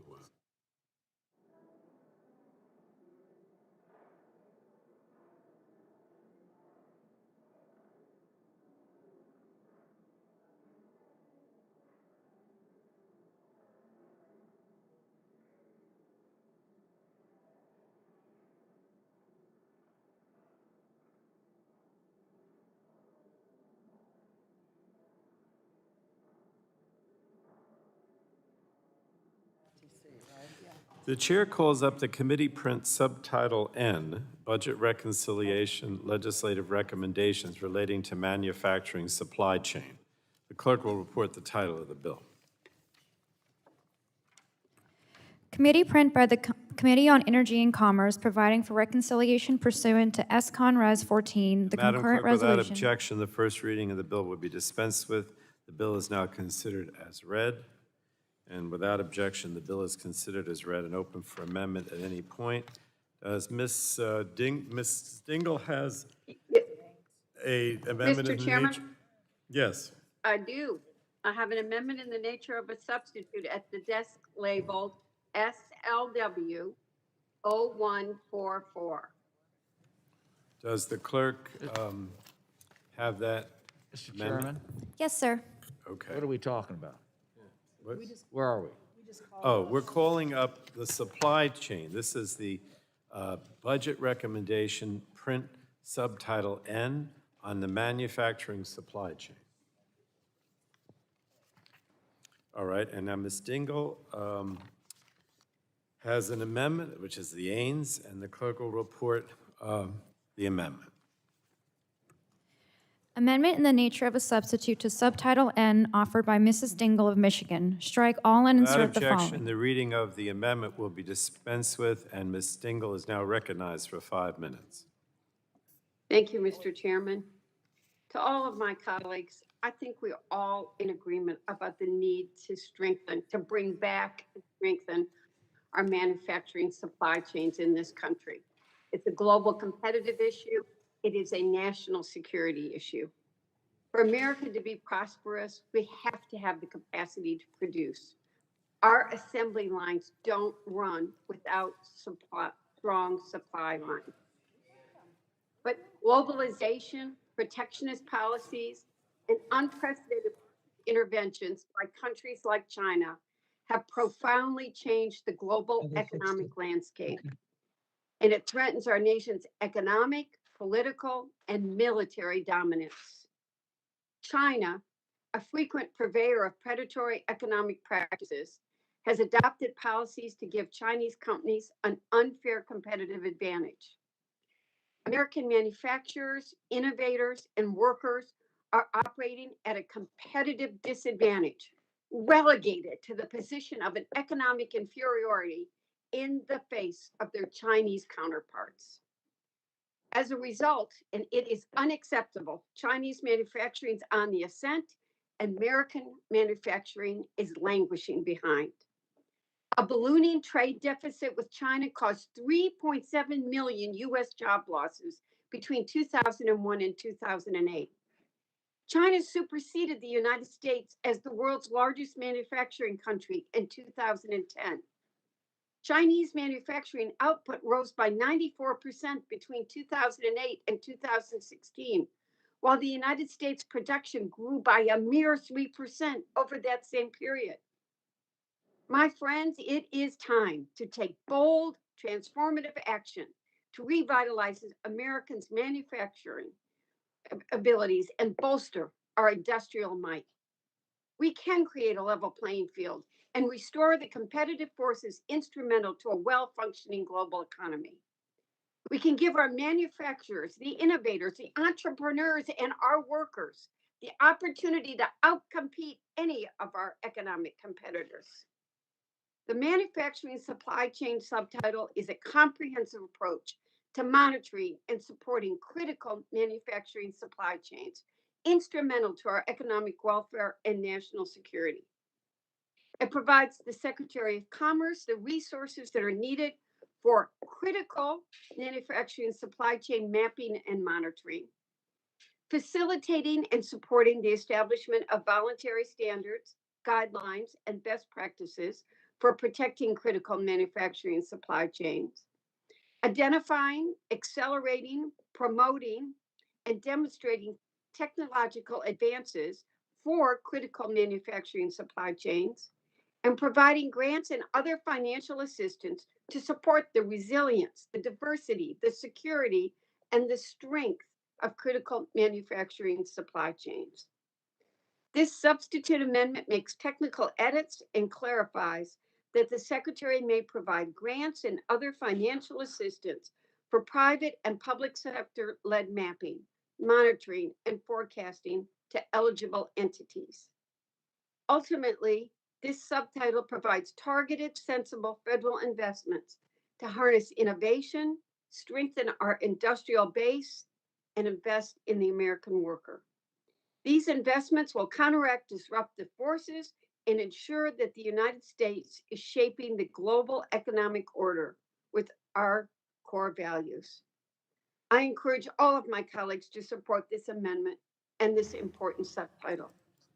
In Michigan, we have too many auto plants that are closed right now, simply because we don't have chips. We got to bring production home. We're going to make it here, and we're going to keep America at the forefront of innovation and technology. Thank you, Mr. Chairman, and I yield back. Gentlewoman yields back. Is there a Republican to speak on the Ains?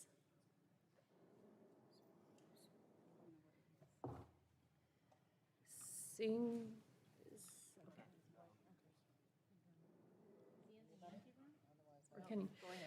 okay, seeing none, we'll move to Ms. Schakowsky. You're recognized for 5 minutes to strike the last word. I move to strike the last word. Thank you. So during a time of crisis, the United States relies on its industrial might to withstand economic shock and respond to national emergencies. But our productive capacity and industrial sovereignty is under threat. In June, the Biden administration, released a comprehensive report on the state of America's supply chain, and the findings are troubling. Critical manufacturing supply chain,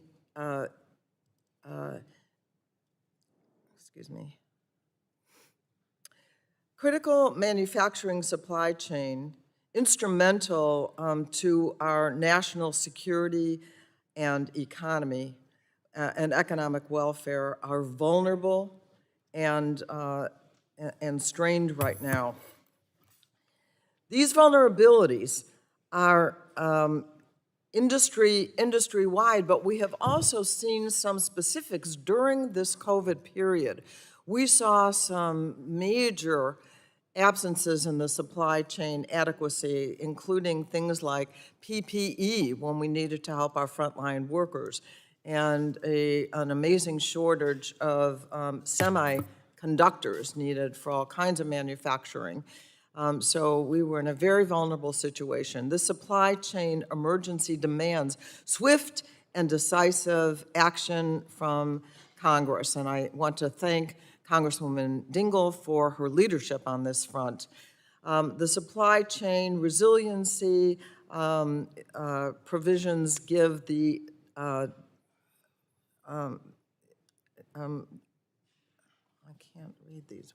give the Department of Commerce $10 billion to identify, monitor, and close supply chain vulnerabilities that threaten our national security.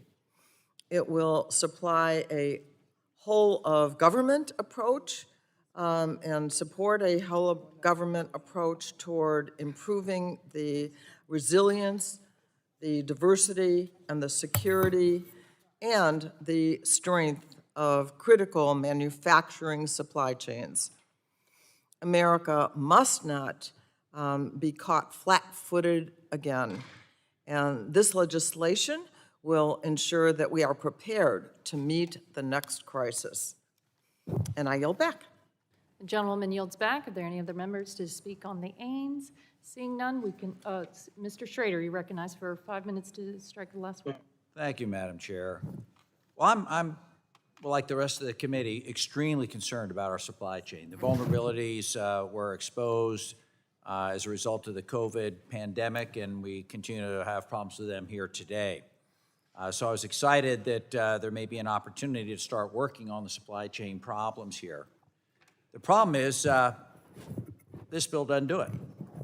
This bill does not address the real problem.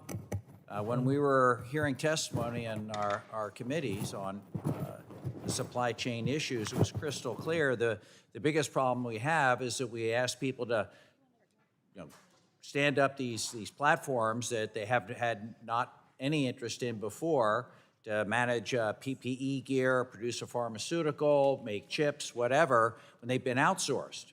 The real problem we have is that we need solutions geared around how do we compete in an international market where we've sourced all our critical elements overseas because it's lower cost, lower labor, and easier to manufacture.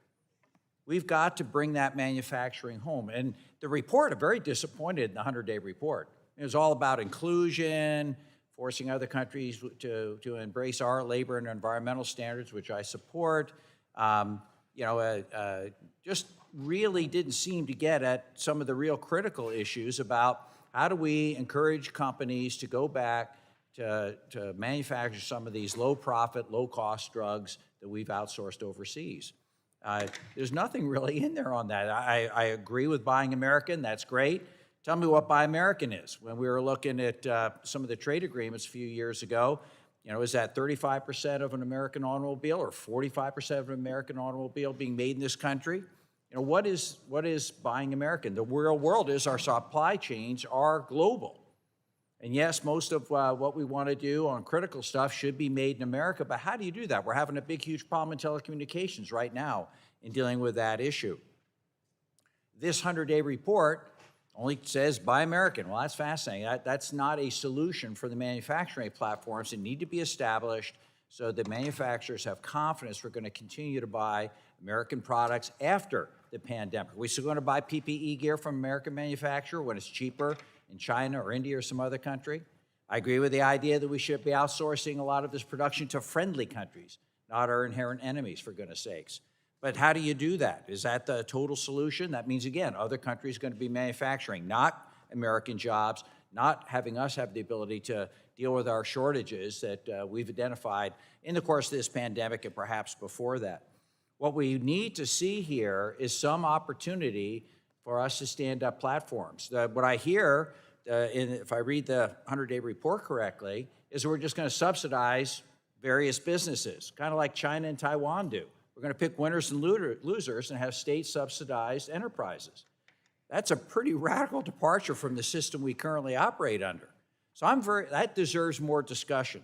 I think what we've got here is a placeholder at best. It was a whitewash of the real problems where we need to be establishing, working closely with our friends and partners in the business community on critical minerals, pharmaceuticals, large batteries, you name it. We're not doing that in this bill. We need to actually have platforms or an arrangement to set that up so that there can be ongoing support for American manufacturing of these critical elements so when the next pandemic or supply crisis hits, we're prepared to stand them up and our friends in industry are ready to go. And I yield back. Gentleman yields back. Any other members wishing to be heard on the Ains? If not, we'll move to amendments.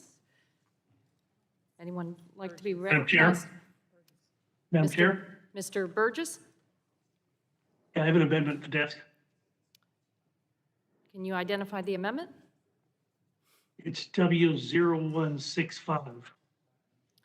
Does the clerk have the amendment?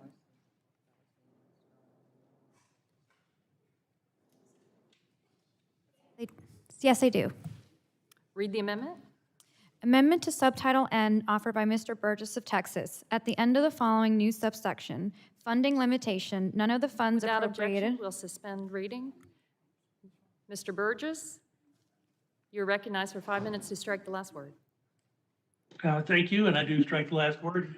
This amendment is designed to prohibit the funds appropriated under this subtitle from being expended until the Secretary of Commerce submits to Congress a written certification that the provisions will not contribute to an increase in the Consumer Price Index for medical supplies and physician services. Subtitle N appropriates $10 billion to the Department of Commerce for supporting critical manufacturing supply chains. But based on the eligible entities list, this $10 billion could lead to the creation of a slush fund for the Commerce Department for personal priorities. We already heard our colleague, the gentleman from Oregon, describe what he described as a whitewash. I'm afraid it may be worse than a whitewash. It may, in fact, engender a slush fund for Commerce Department priorities. So instead of ceding this power to the executive branch, we could be ensuring accountability, we could be ensuring oversight.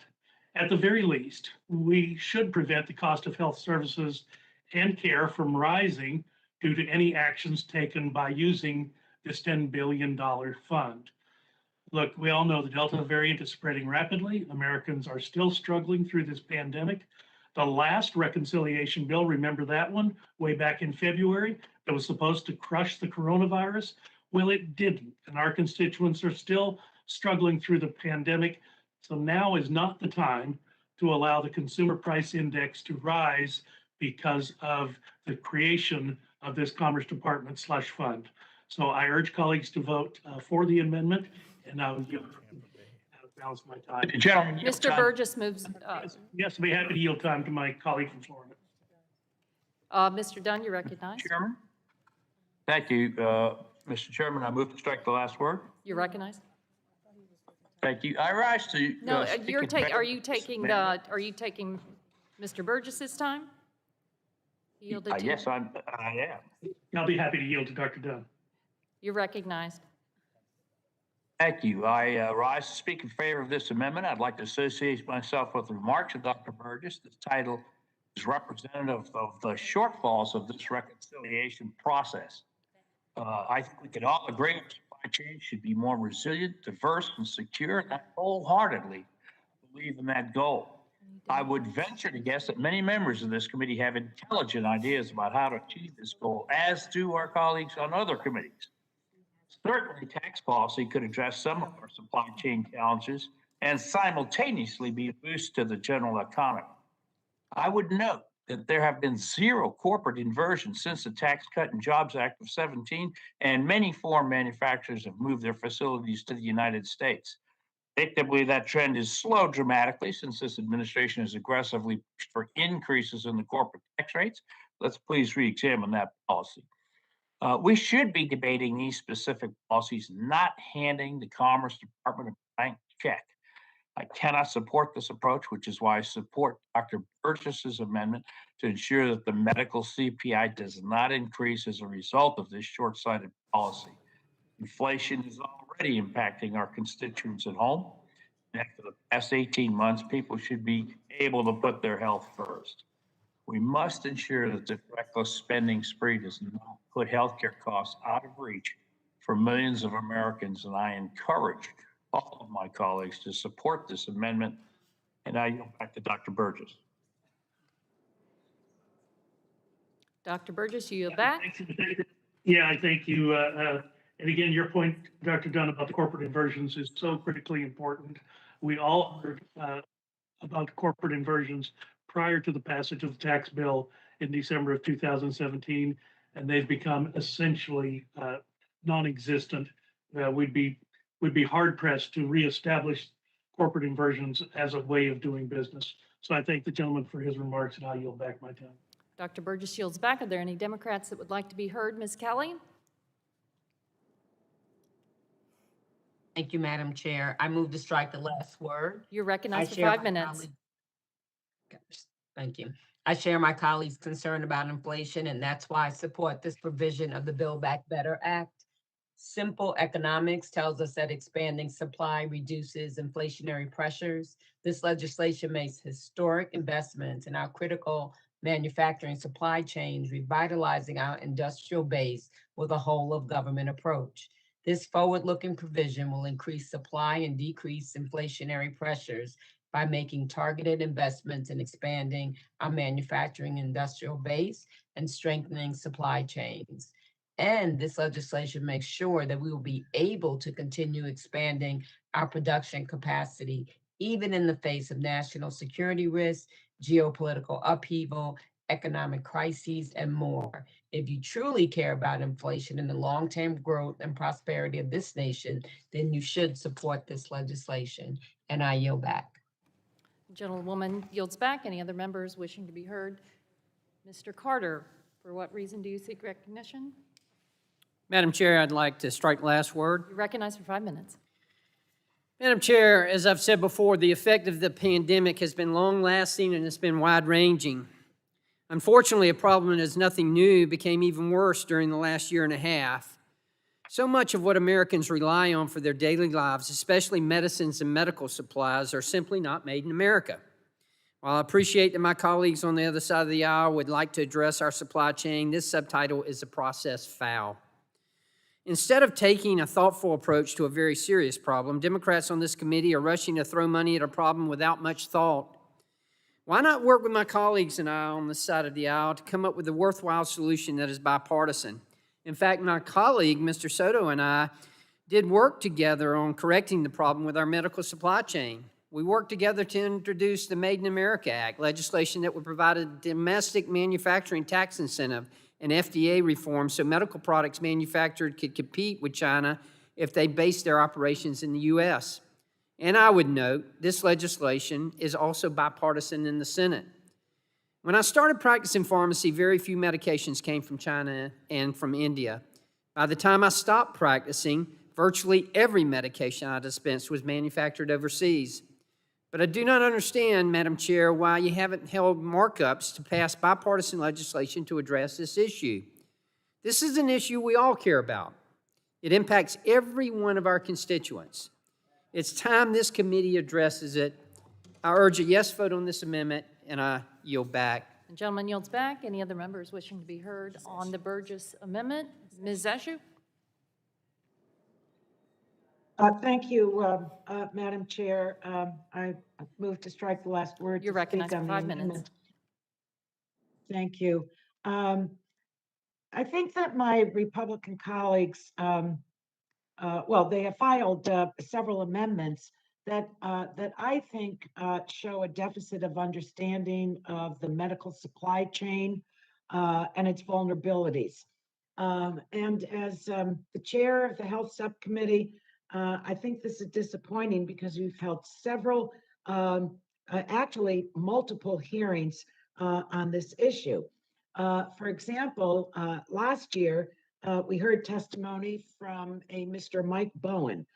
He's a PPE manufacturer from North Richland Hills, Texas. Dr. Burgess's constituent. And he told our subcommittee that America's mask supply was, quote, destined for failure, unquote, because production was shifted to foreign countries like China to save on costs. He said we're, quote, chasing pennies to China, and it's, quote, cost us lives. I'd like to submit for the record a copy of the Dallas Morning News article about his testimony entitled Government Did Not Heed Warnings on U.S. Mask Supply into the record, and I ask unanimous consent to do so. Without objection. Thank you. Now, none of us can forget the images of our healthcare workers wearing trash bags as PPE last year.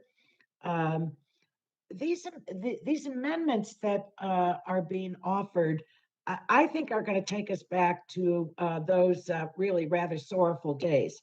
By tying supply costs to our ability to invest in Made in America medical supply chains, these amendments are going to continue to make our domestic supply chains fragile and failing.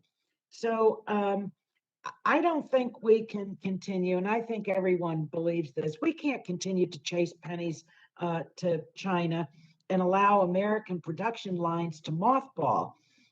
We've seen how that puts patients and healthcare workers at risk. I don't unfortunately find the Republican amendments to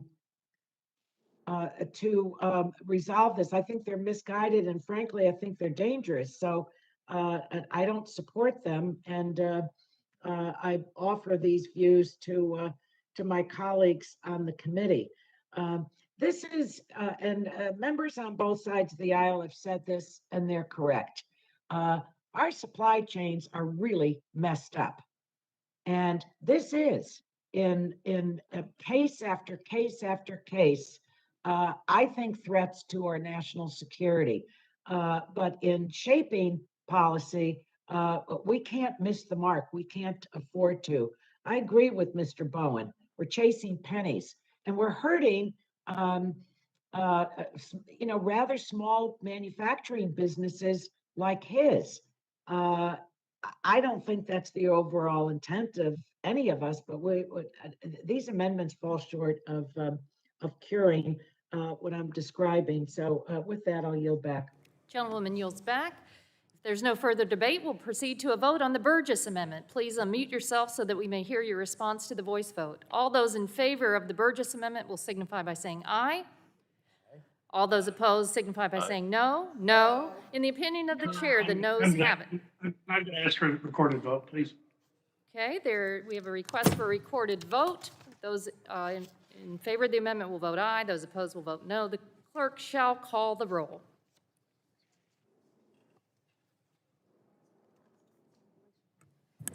Mr. Rush. Rush of Illinois, most no. Mr. Rush votes no. Ms. Eshoo. Eshoo votes no. Ms. Eshoo votes no. Ms. DeGette. DeGette votes no. Ms. DeGette votes no. Mr. Doyle. Doyle votes no. Mr. Doyle votes no. Ms. Schakowsky. Ms. Schakowsky votes no. Mr. Butterfield. Butterfield votes no. Mr. Butterfield votes no. Ms. Matsui. Matsui votes no. Ms. Matsui votes no. Ms. Castor. Ms. Castor votes no. Ms. Castor votes no. Mr. Sarbanes.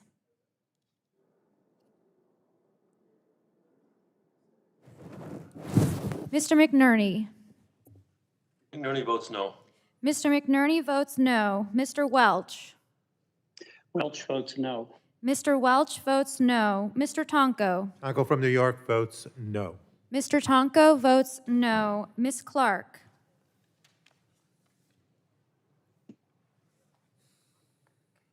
Mr. Schrader. New York votes no. Ms. Clark votes no. Mr. Schrader. Mr. Schrader from Oregon votes no. Mr. Schrader votes no. Mr. Cardenas. Representing California votes no. Mr. Cardenas votes no. Mr. Ruiz. Ruiz votes no. Mr. Ruiz votes no. Mr. Peters. Mr. Peters votes no. Mrs. Dingell.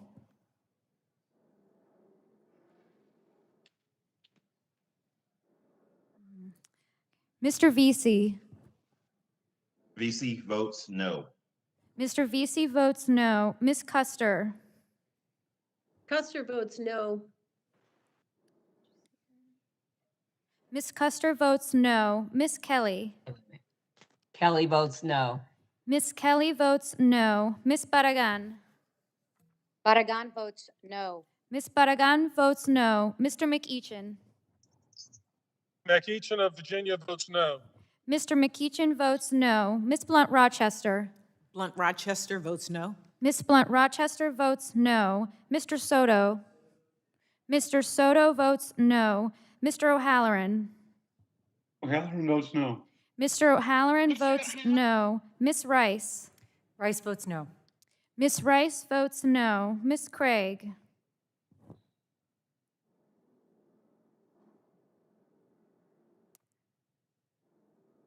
Ms. Craig. Craig votes no. Ms. Craig votes no. Ms. Schreier. Schreier votes no. Ms. Schreier votes no. Ms. Trahan. Trahan votes no. Ms. Trahan votes no. Ms. Fletcher.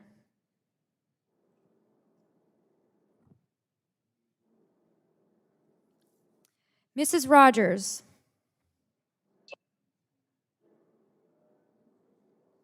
Mr. Upton. Votes aye. Upton votes aye. Mr. Upton votes aye. Mr. Burgess. Votes aye. Mr. Burgess votes aye. Mr. Scalise. Scalise votes aye. Mr. Scalise votes aye. Mr. Latta. Latta votes aye.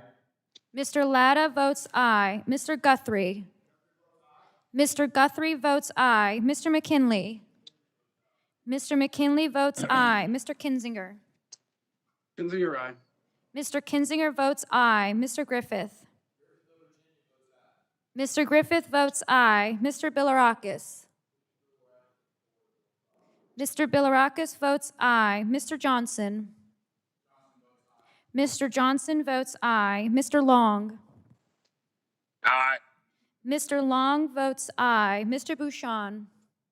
Bouchon from Indiana votes aye. Mr. Bouchon votes aye. Mr. Mullen. Aye. Mr. Mullen votes aye. Mr. Hudson. Hudson of North Carolina votes aye. Mr. Hudson votes aye. Mr. Wahlberg. Wahlberg votes aye. Mr. Wahlberg votes aye. Mr. Carter. Mr. Carter votes aye. Mr. Duncan. Mr. Duncan of South Carolina votes aye. Mr. Duncan votes aye. Mr. Palmer. Mr. Palmer votes aye. Mr. Dunn. Votes aye. Mr. Dunn votes aye. Mr. Curtis. Curtis votes aye. Mr. Curtis votes aye. Miss Lesko. Lesko votes aye.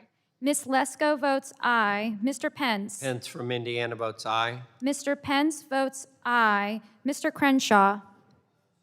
Crenshaw votes aye. Mr. Crenshaw votes aye. Mr. Joyce. Joyce from Pennsylvania votes aye. Mr. Joyce votes aye. Mr. Armstrong. Armstrong votes yes. Mr. Armstrong votes aye. Chairman Pallone. Chairman Pallone votes no. Madam Clerk, who is not recorded? Mr. Sarbanes is not recorded. Sarbanes votes no. Mr. Sarbanes votes no. How is Fletcher Dingell recorded? Dingell is not recorded. Dingell votes no. Mrs. Dingell votes no. Fletcher votes no. Ms. Fletcher votes no. Mrs. Rogers, you are not recorded. Mrs. Rogers votes aye. Madam Clerk, are there any members not recorded? No, ma'am. You can report the tally. On that vote, Madam Chairwoman, the yeas were 26 and the nays were 32. The ayes are 26, the How noes was that are 30. recorded? Who wants to be recognized? Congressman Welch. Welsh vote no. Welch votes no, right? Thank you. The vote is 26 ayes to 32 noes. The amendment is not agreed to. Are there further amendments to the amendment in the nature of a substitute? Madam Chairwoman, this is Mr. Bouchon. Bouchon? I have an amendment. Can you identify the amendment? SLW_165_03. All right, the clerk will read the amendment.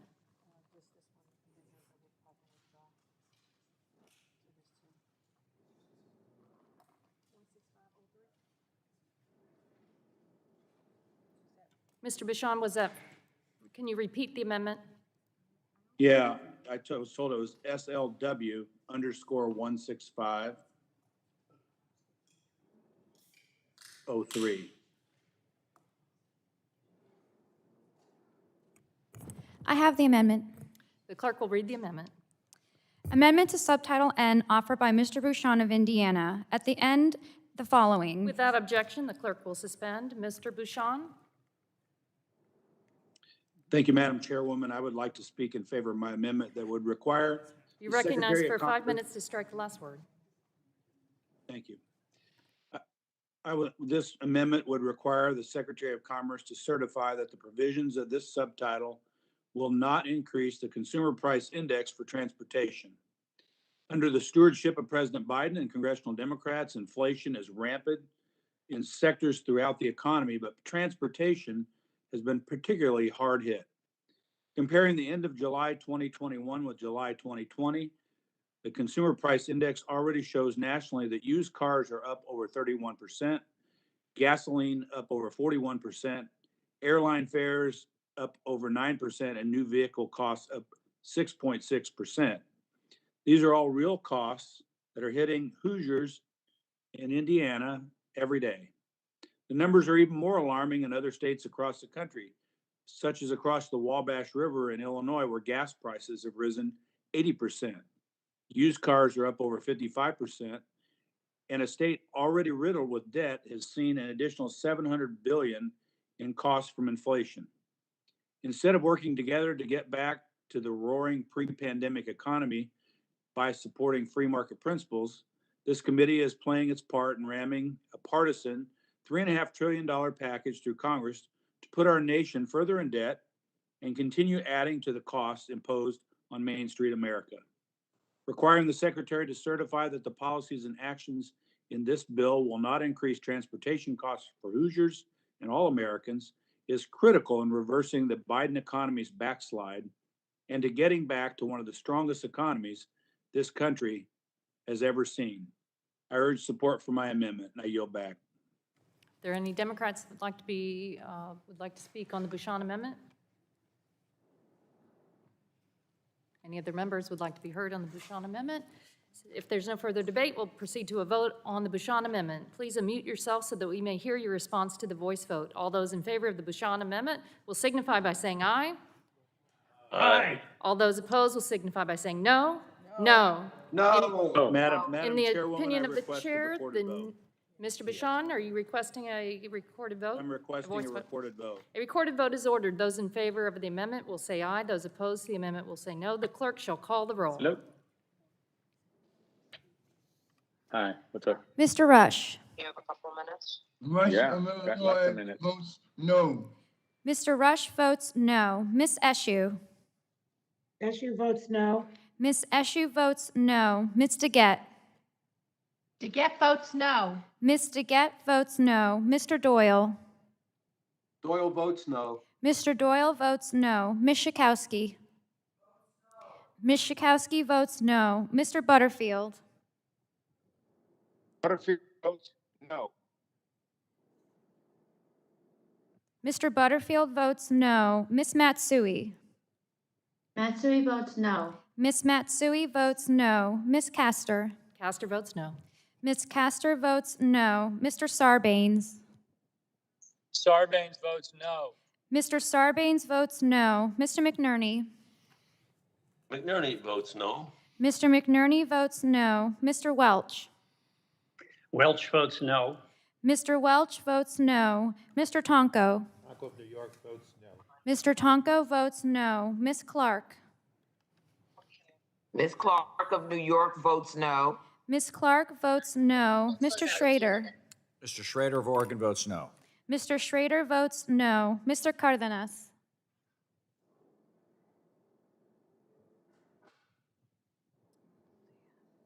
Mr. Ruiz. Ruiz votes no. Mr. Ruiz votes no. Mr. Peters. Cardenas, California votes yes, no. Mr. Cardenas votes no. Mr. Peters. Mr. Peters votes no. Mrs. Dingell. Dingell votes no. Mrs. Dingell votes no. Mr. Vesey. VC votes no. Mr. Vesey votes no. Miss Custer. Custer votes no. Miss Custer votes no. Miss Kelly. Kelly votes no. Miss Kelly votes no. Miss Barragan.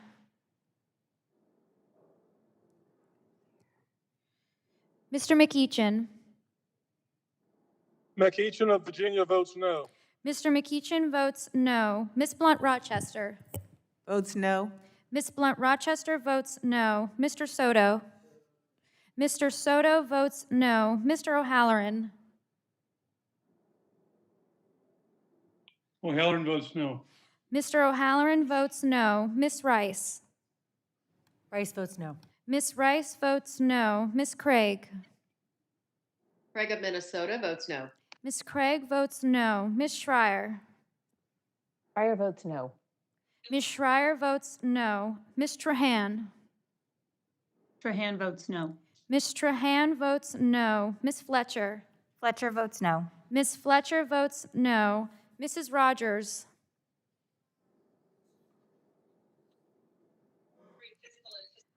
Mr. Upton?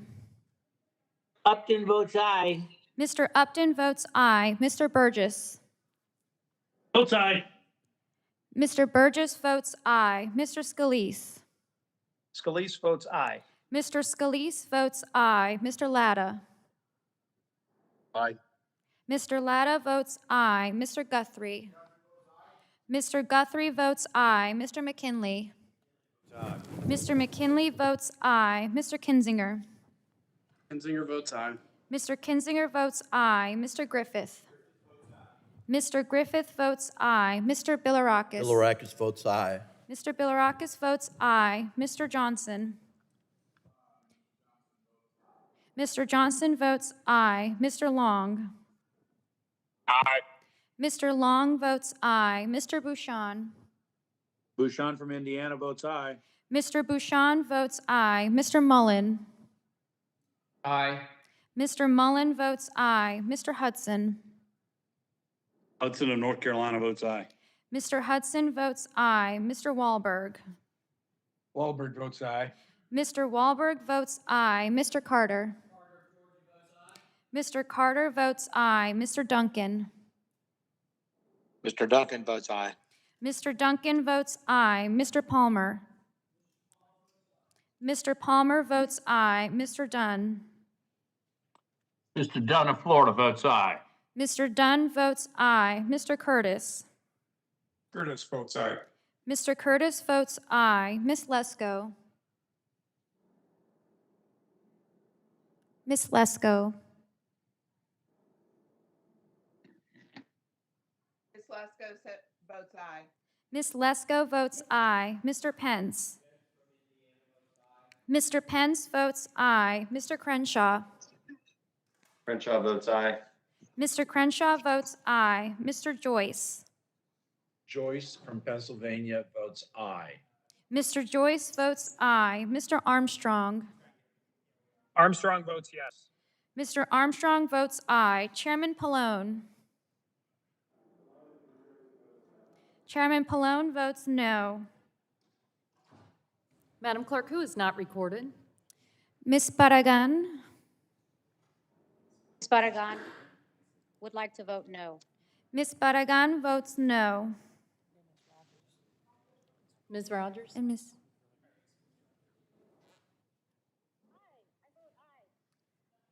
Mrs. Rogers votes aye.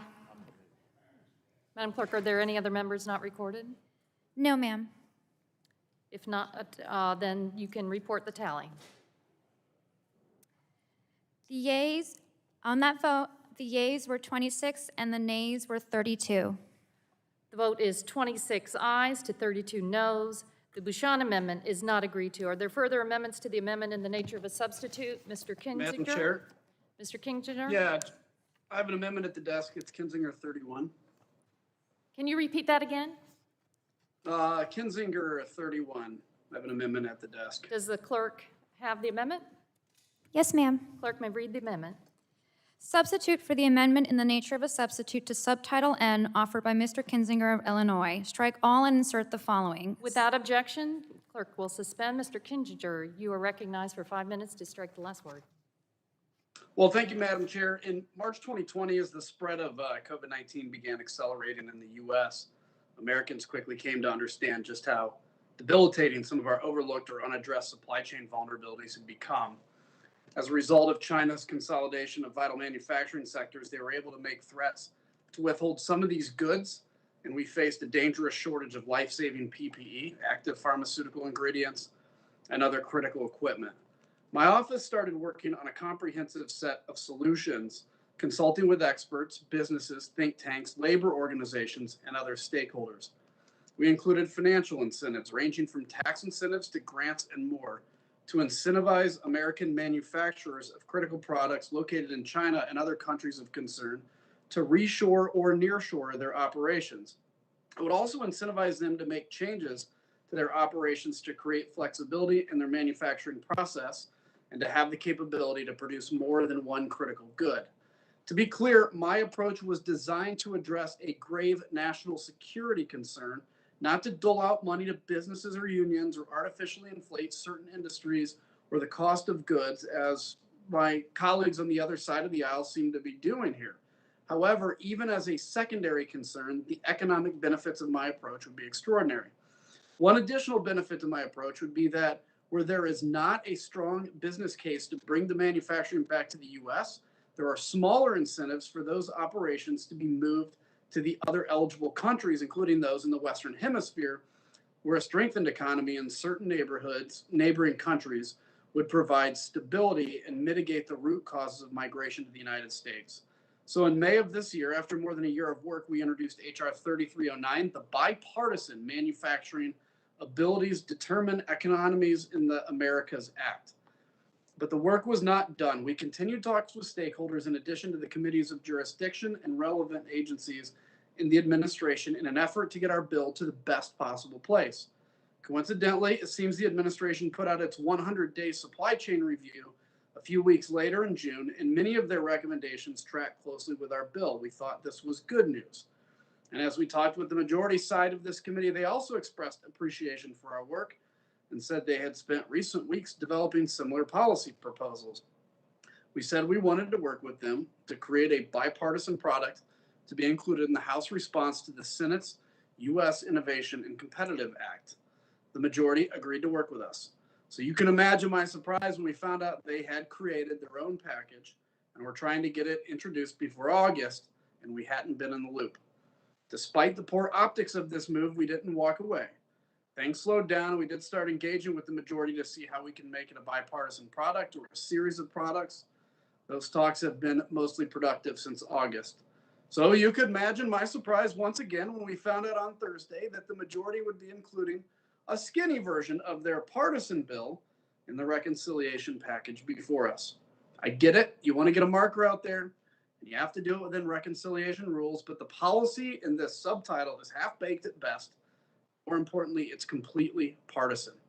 In short, moving this language as part of this package threatens to poison the well. And really, if the bipartisan discussions aren't salvaged, this committee and the House could miss a vital opportunity to make strong bipartisan policy to strengthen the nation.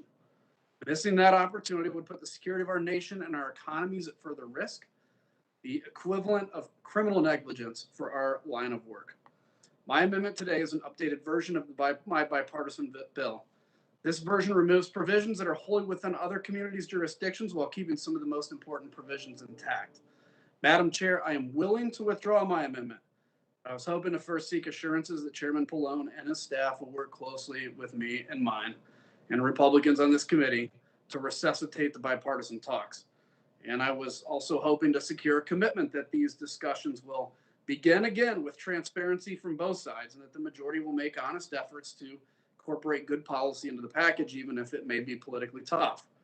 But that being that he's not in the chair, I suppose I will have to seek those offline after the markup. So with that, Madam Chair, I withdraw my amendment in the hope that the chairman will work with me on this vital project again soon, and I yield back. Mr. Kinzinger, before you withdraw it, Ms. Blunt Rochester wanted to be recognized for 5 minutes. I recognize the gentlewoman. Thank you, Mr. Chairman.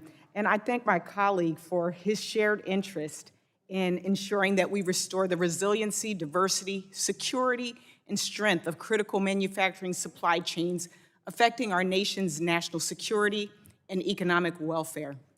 And I support the fundamental purpose of your amendment. In fact, it shares many of the same goals as the provisions under consideration: restoring our nation's manufacturing might, strengthening our industrial base, and securing America's technological and industrial sovereignty.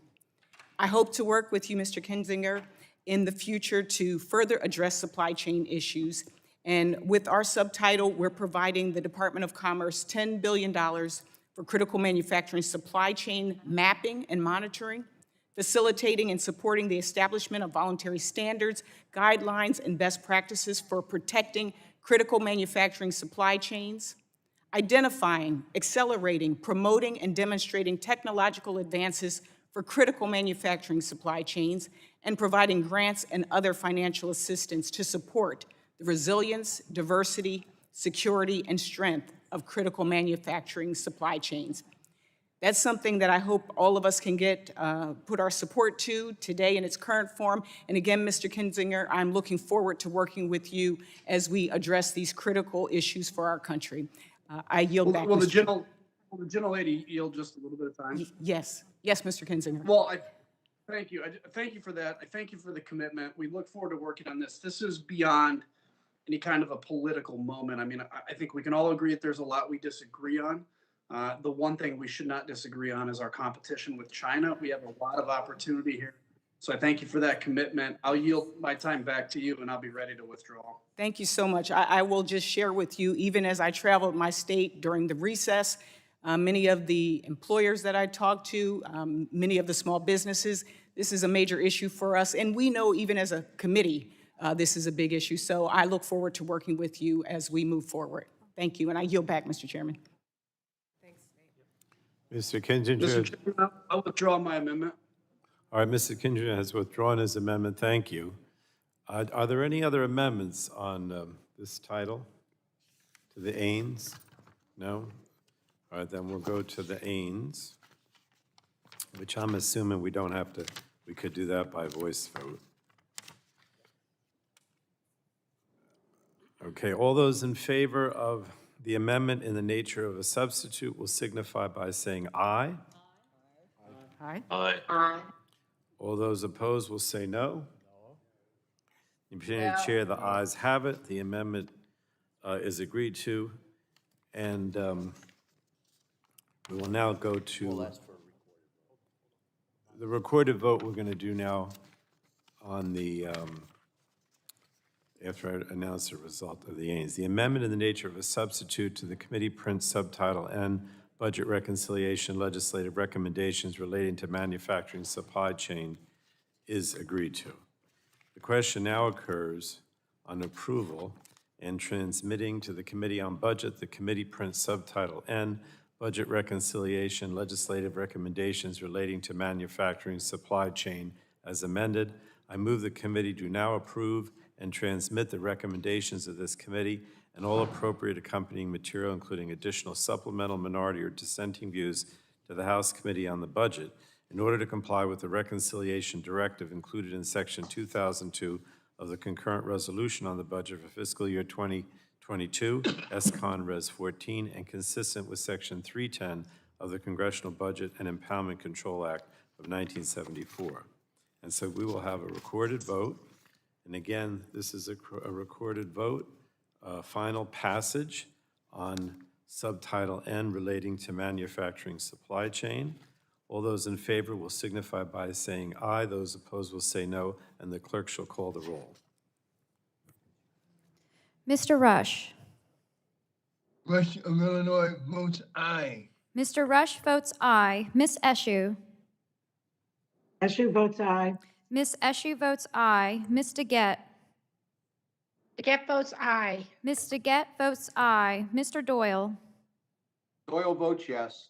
Mr. Doyle votes aye. Ms. Schakowsky. Ms. Schakowsky votes aye. Mr. Butterfield. Butterfield votes aye. Mr. Butterfield votes aye. Ms. Matsui. Matsui votes aye. Ms. Matsui votes aye. Ms. Castor. Castor votes aye. Ms. Castor votes aye. Mr. Sarbanes. Sarbanes votes aye. Mr. Sarbanes votes aye. Mr. McNerney. McNerney votes aye. Mr. McNerney votes aye. Mr. Tonko. Mr. Welch Mr. Welch. votes aye. Mr. Welch votes aye. Mr. Tonko. What's that seniority, man? Ms. Clark. Ms. Clark of New York votes aye. Ms. Clark votes aye. Mr. Schrader. Ms. Schrader from Oregon votes no. Mr. Schrader votes no. Mr. Cardenas. Cardenas, representing California, votes aye. Mr. Cardenas votes aye. Mr. Ruiz. Ruiz votes no. Aye. Sorry, Ruiz votes aye. Mr. Ruiz votes aye. Mr. Peters. Mr. Peters votes aye. Mrs. Dingell. Dingell votes aye. Mrs. Dingell votes aye. Mr. Vesey. PC votes aye. Mr. Vesey votes aye. Ms. Custer. Custer votes aye. Ms. Custer votes aye. Ms. Kelly. Kelly votes aye. Ms. Kelly votes aye. Ms. Barragan. Barragan votes aye. Ms. Barragan votes aye. Mr. McEachin.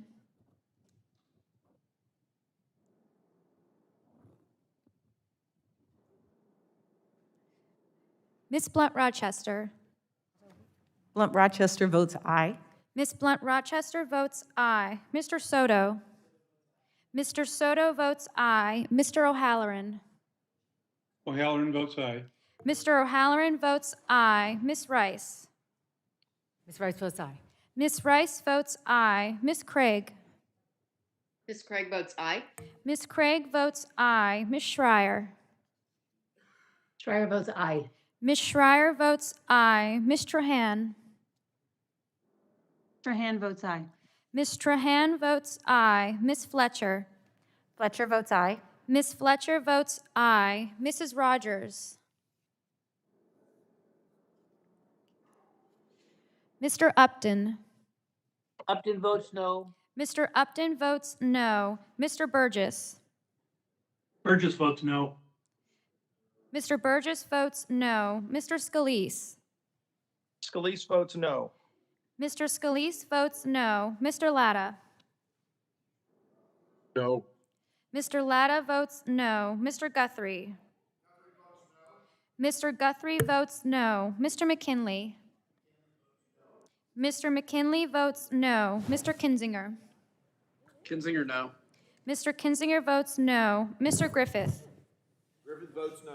Mr. Griffith votes no. Mr. Bilirakis. Bilirakis votes no.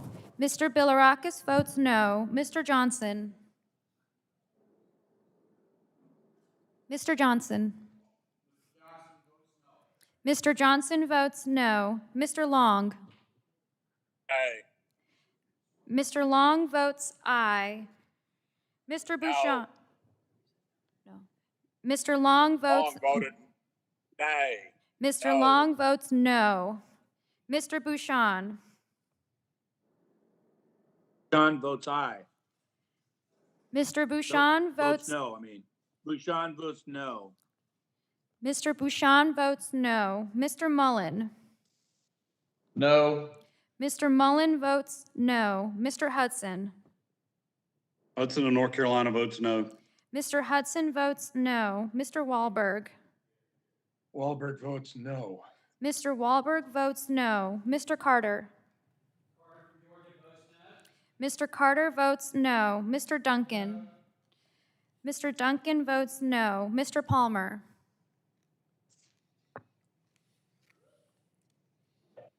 Mr. Dunn. Mr. Palmer of Alabama votes no. Mr. Palmer votes no. Mr. Dunn. Dunn of Florida votes no. Mr. Dunn votes no. Mr. Curtis. Curtis votes no. Mr. Curtis votes no. Miss Lesko. Lesko votes no. Miss Lesko votes no. Mr. Pence. Pence votes no. Mr. Pence votes no. Mr. Crenshaw. Crenshaw votes no. Mr. Crenshaw votes no. Mr. Joyce. Joyce of Pennsylvania votes no. Mr. Joyce votes no. Mr. Armstrong. Chairman Pallone. Chairman Pallone votes no. Vote aye. Vote aye. Isn't it my camera? Oh, I'm sorry. The Pallone of New Jersey votes no. Aye. Madam Clerk, who is not recorded? Mr. Pallone votes aye. Just use this for now. Let's see where. Ms. Rogers? Mrs. Rogers is not recorded. Mrs. Rogers votes no. Mr. Tonko? Mr. Tonko is not recorded. Mr. Tonko votes aye. Madam Clerk, who else is not recorded? Mr. McEachin. McEachin of Virginia votes aye. Mr. McEachin votes aye. Are there any other members not recorded? Mr. Armstrong. Does any member wish to change his or her vote? I'm going to just, because If not, the clerk will report the tally.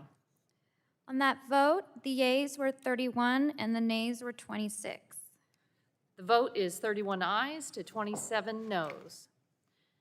The committee has approved the committee print, Subtitle N, Budget Reconciliation Legislative Chair. Recommendations relating to manufacturing supply chain as amended, and ordered the legislative recommendations transmitted to the Committee on Budget. Madam Ms. Chair, Rogers? I plan to file views and request the usual number of days. Without objection. The chair calls up the committee print Subtitle O, Budget Reconciliation Legislative Recommendations relating to FTC privacy enforcement. The clerk will report the title of the bill. Committee print by the Committee on Energy and Commerce providing for reconciliation pursuant to SCON Res 14, the concurrent resolution on the budget for fiscal year 2022. Title 3, Committee on Energy and Without Commerce. objection, the first reading of the bill will be dispensed with. The bill is now considered as read. Without objection, the bill is considered as read and open for amendment at any point. Are there any members seeking recognition to speak on the committee print Subtitle O, Budget Reconciliation Legislative Recommendations relating to FTC privacy enforcement? Rep. Schakowsky, for what purpose do you seek recognition?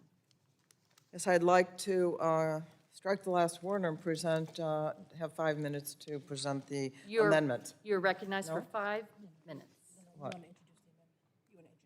Yeah, I want to introduce the amendment. Right, okay. You're recognized for 5 Okay. minutes. The clerk will report the amendment.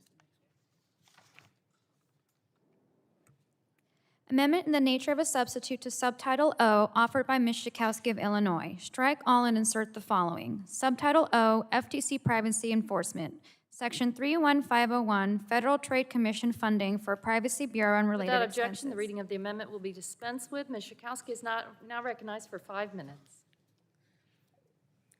Thank you, Madam Chair. So this amendment makes important changes that focus on on providing the Federal Trade Commission the resources that it needs to staff a new bureau with the expertise and to protect consumer privacy and data security. The FTC does not have the financial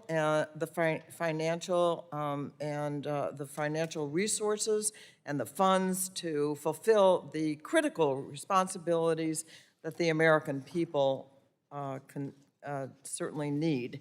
And nowhere is the lack of resources more glaring than in its effort to protect consumer privacy and data security. The FTC has only about 40 total full-time Hey, staff. Johnny, why does it work right now for me to go to Hopi Navajo? All members, please mute your lines. Rep. Schakowsky. Oh, okay. The Federal Trade Commission only has about 40 total full-time staff working on these issues, and just 8 technologists across the entire agency. That makes the FTC an extreme outlier among developing nations in regulating privacy and data-related abuses. How is the FTC supposed to protect consumers online? How is the FTC supposed to take on the largest tech firms and actually win for consumers?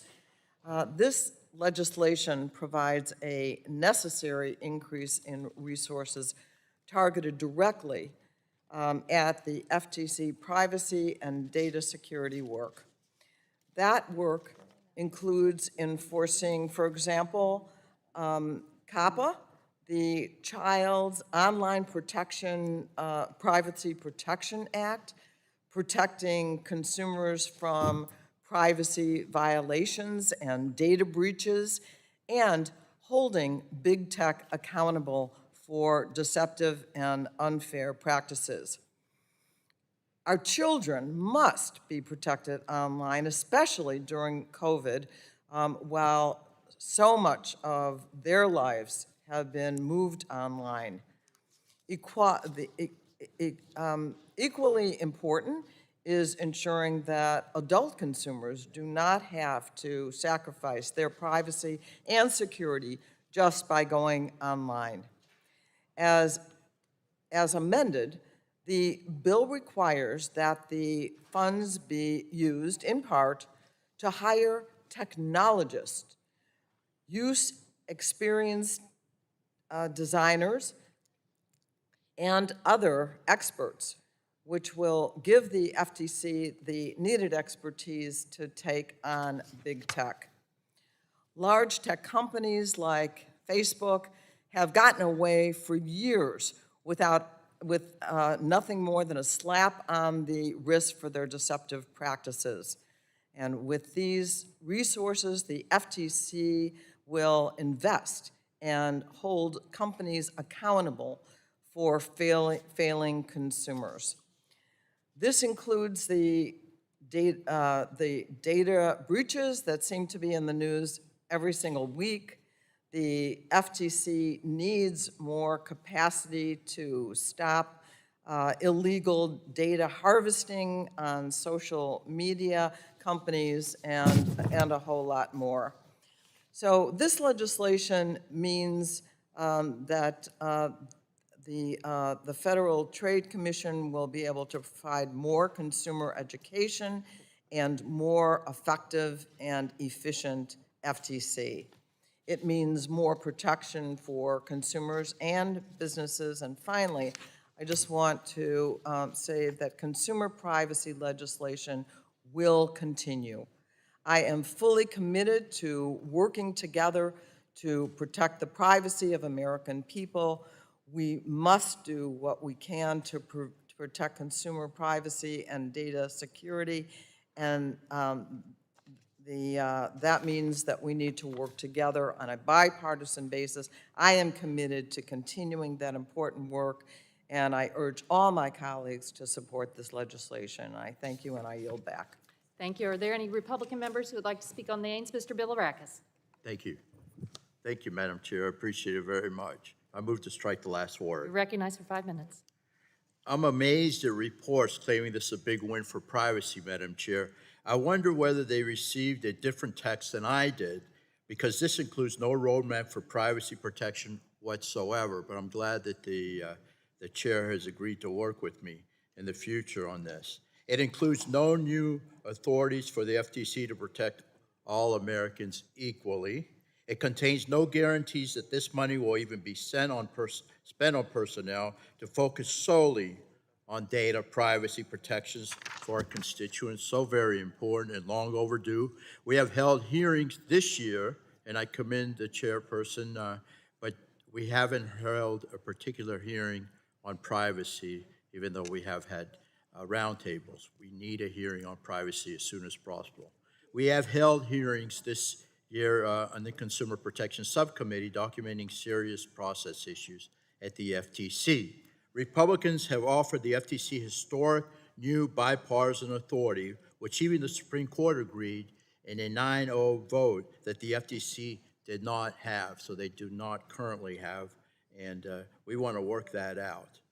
We were asked to have our staff participate in privacy roundtables, as I said, to get up to speed on these issues despite a very thorough bipartisan drafting process just last Congress.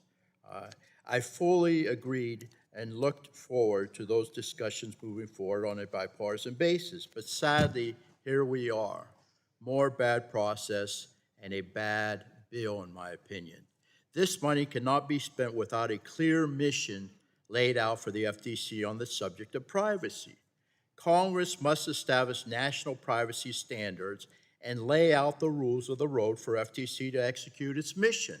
I'm sure you agree. This money may not necessarily be spent on privacy protection, unfortunately. It could become nothing more than a socialist slush fund to use the power of the FTC to intimidate businesses in America in every sector of our economy that do not fall perfectly into line to whatever the president announces are his priorities at that particular time. Have we forgotten that this is an independent agency? I'd like my colleagues, can they commit that 100%? I'd like my colleagues to commit to this. 100% of these funds will go towards protecting privacy. Republicans agree the FTC needs more personnel and authority, but it must contain clear direction. That's what we're here for.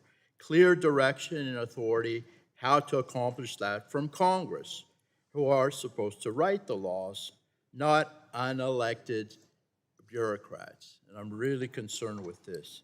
I'm very disappointed Democrats have yet again missed an opportunity to make bipartisan progress and instead throw away a real chance to help Americans.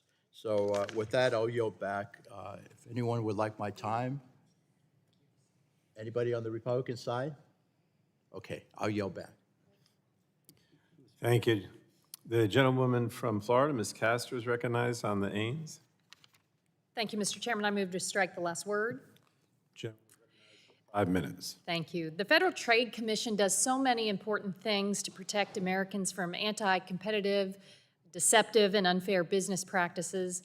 Well, I have good news, colleagues. Through the Build Back Better Act, we're going to make critical investments in the FTC to protect our privacy, protect us from scams, and protect us from the unfair practices of big business, and keep money in the pockets of our neighbors back home.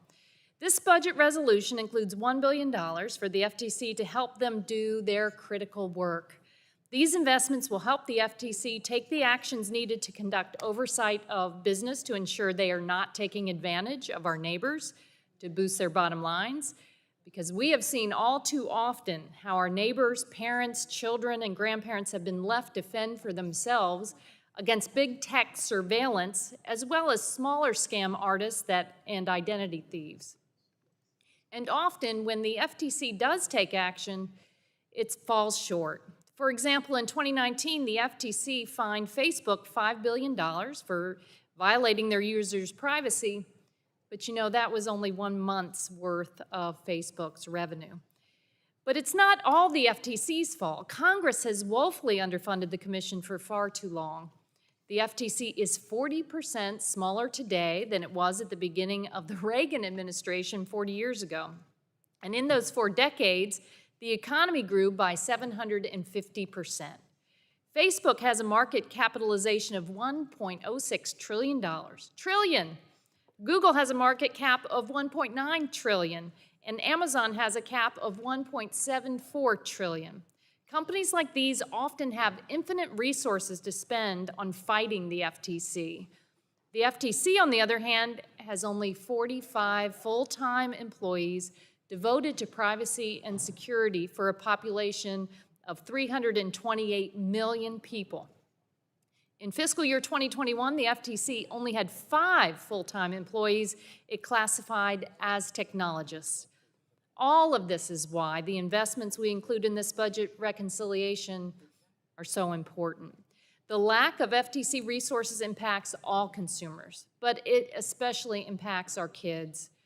Study after study has shown that on social media, social media has made our children less safe and less healthy, both physically and mentally. Just today, the Wall Street Journal published an expose on how Facebook knows its products harm children, yet cares more about their profits than our kids' well-being. As the enforcer of the Children's Online Privacy Protection Act, the FTC needs to devote more of its time and resources to protecting our children, and this subtitle will help us do that. Congress giving the FTC more resources to protect consumer privacy is long overdue, and I encourage my colleagues to support this critical subtitle, and I yield back my time. I thank the gentlewoman. Anyone else want to speak on the Ains? If not, we'll go. Ms. Eshu is recognized for 5 minutes. Thank you, Mr. Chairman. I move to strike the last word. We've talked a lot about privacy in this committee, so I'm not going to rehash those discussions except to reiterate that we absolutely need a comprehensive privacy law and that enforcement is one of the most important parts of a privacy law. Many of you know that Congresswoman Zoe Lofgren and I have written a privacy bill. It's been dubbed the singularly most comprehensive bill in either House and in Congress, the Online Privacy Act. It does create a new agency to enforce privacy protections. In the work that we did in writing that legislation for a full year, just writing it, working on it, and we found that every other industrialized country in the world has such an agency focused on privacy.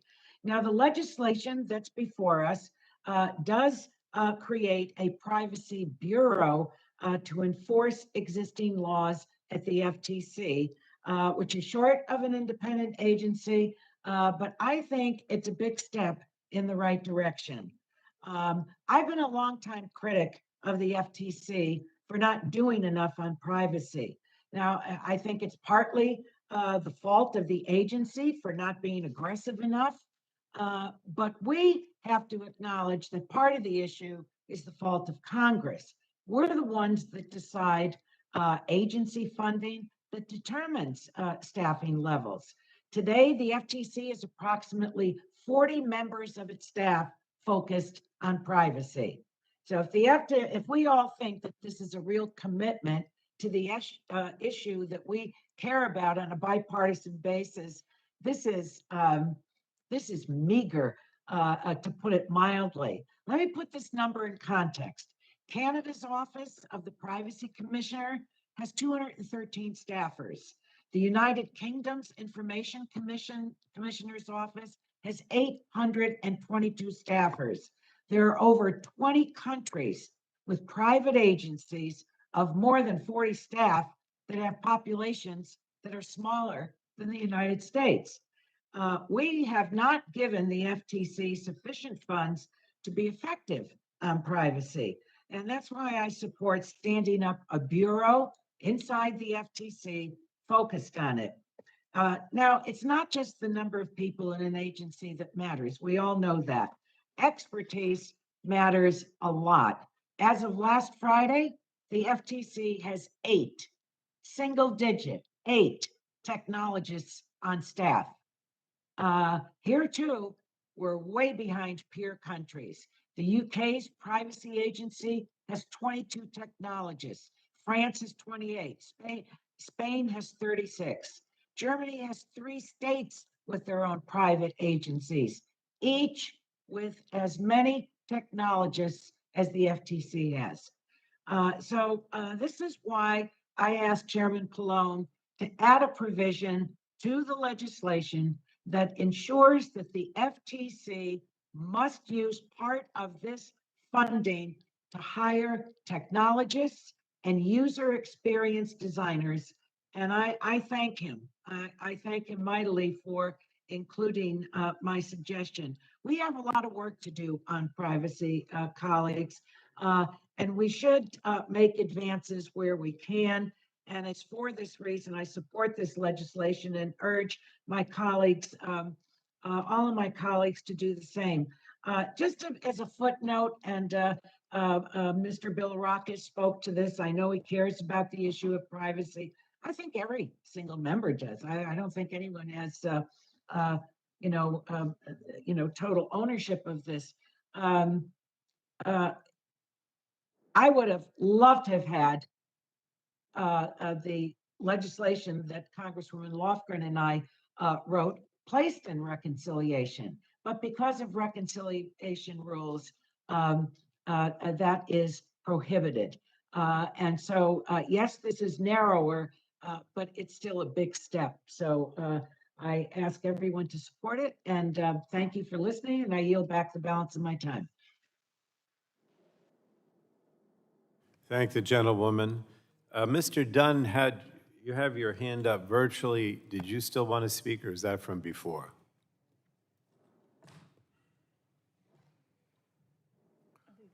All right, then I think we'll go to the Democratic side. Next is Mr. McNerney is recognized for 5 minutes.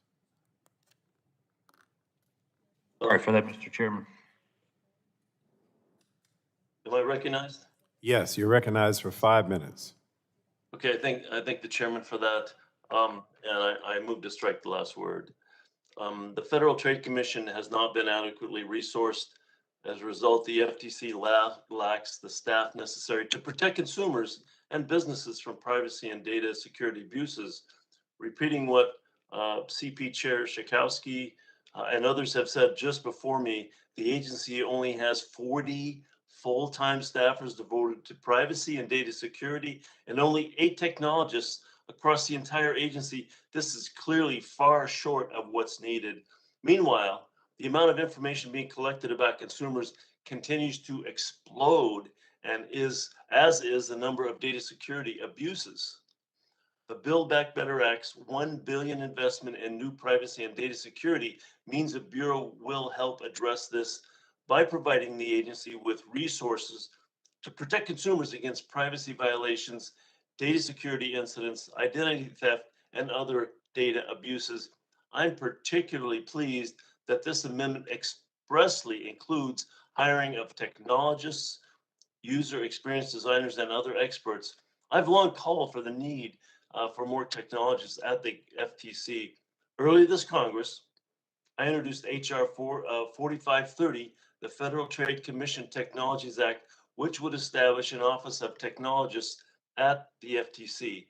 As an engineer, I can tell you that it's critically important that the agency has the necessary technical expertise. The underlying legislation, as improved by the AINS, makes a significant step in helping to protect our constituents from abusive privacy and data security practices. This legislation does not negate, replace, or stop our committee's current work on federal consumer privacy law.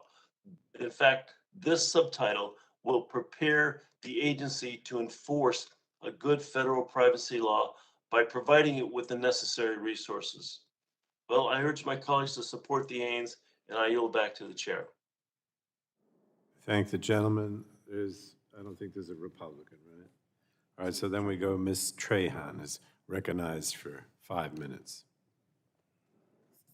Thank you, Mr. Chairman. I move to strike the last word. Gentlewoman's recognized for 5 minutes. Well, when I joined this committee, I wanted to leverage my experience as a former technology company executive to hold platforms accountable.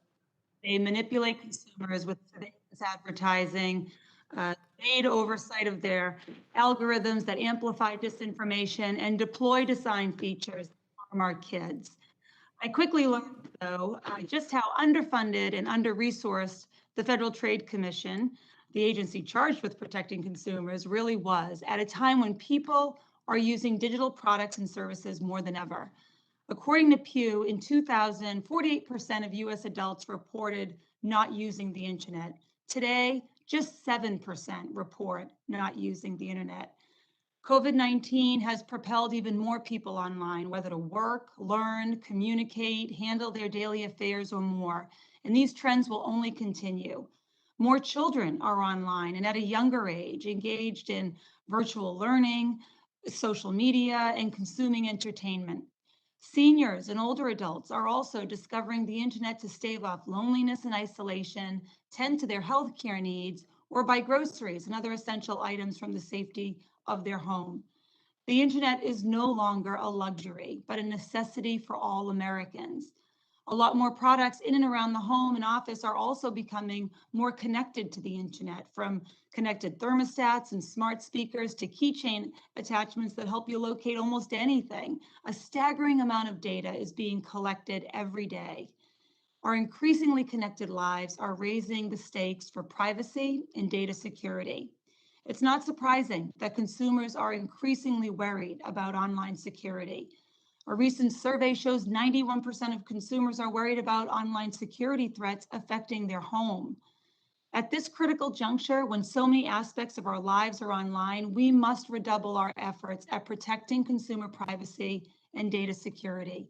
This is critical for a well-functioning economy, which requires consumers to have trust in conducting business and interacting with others online.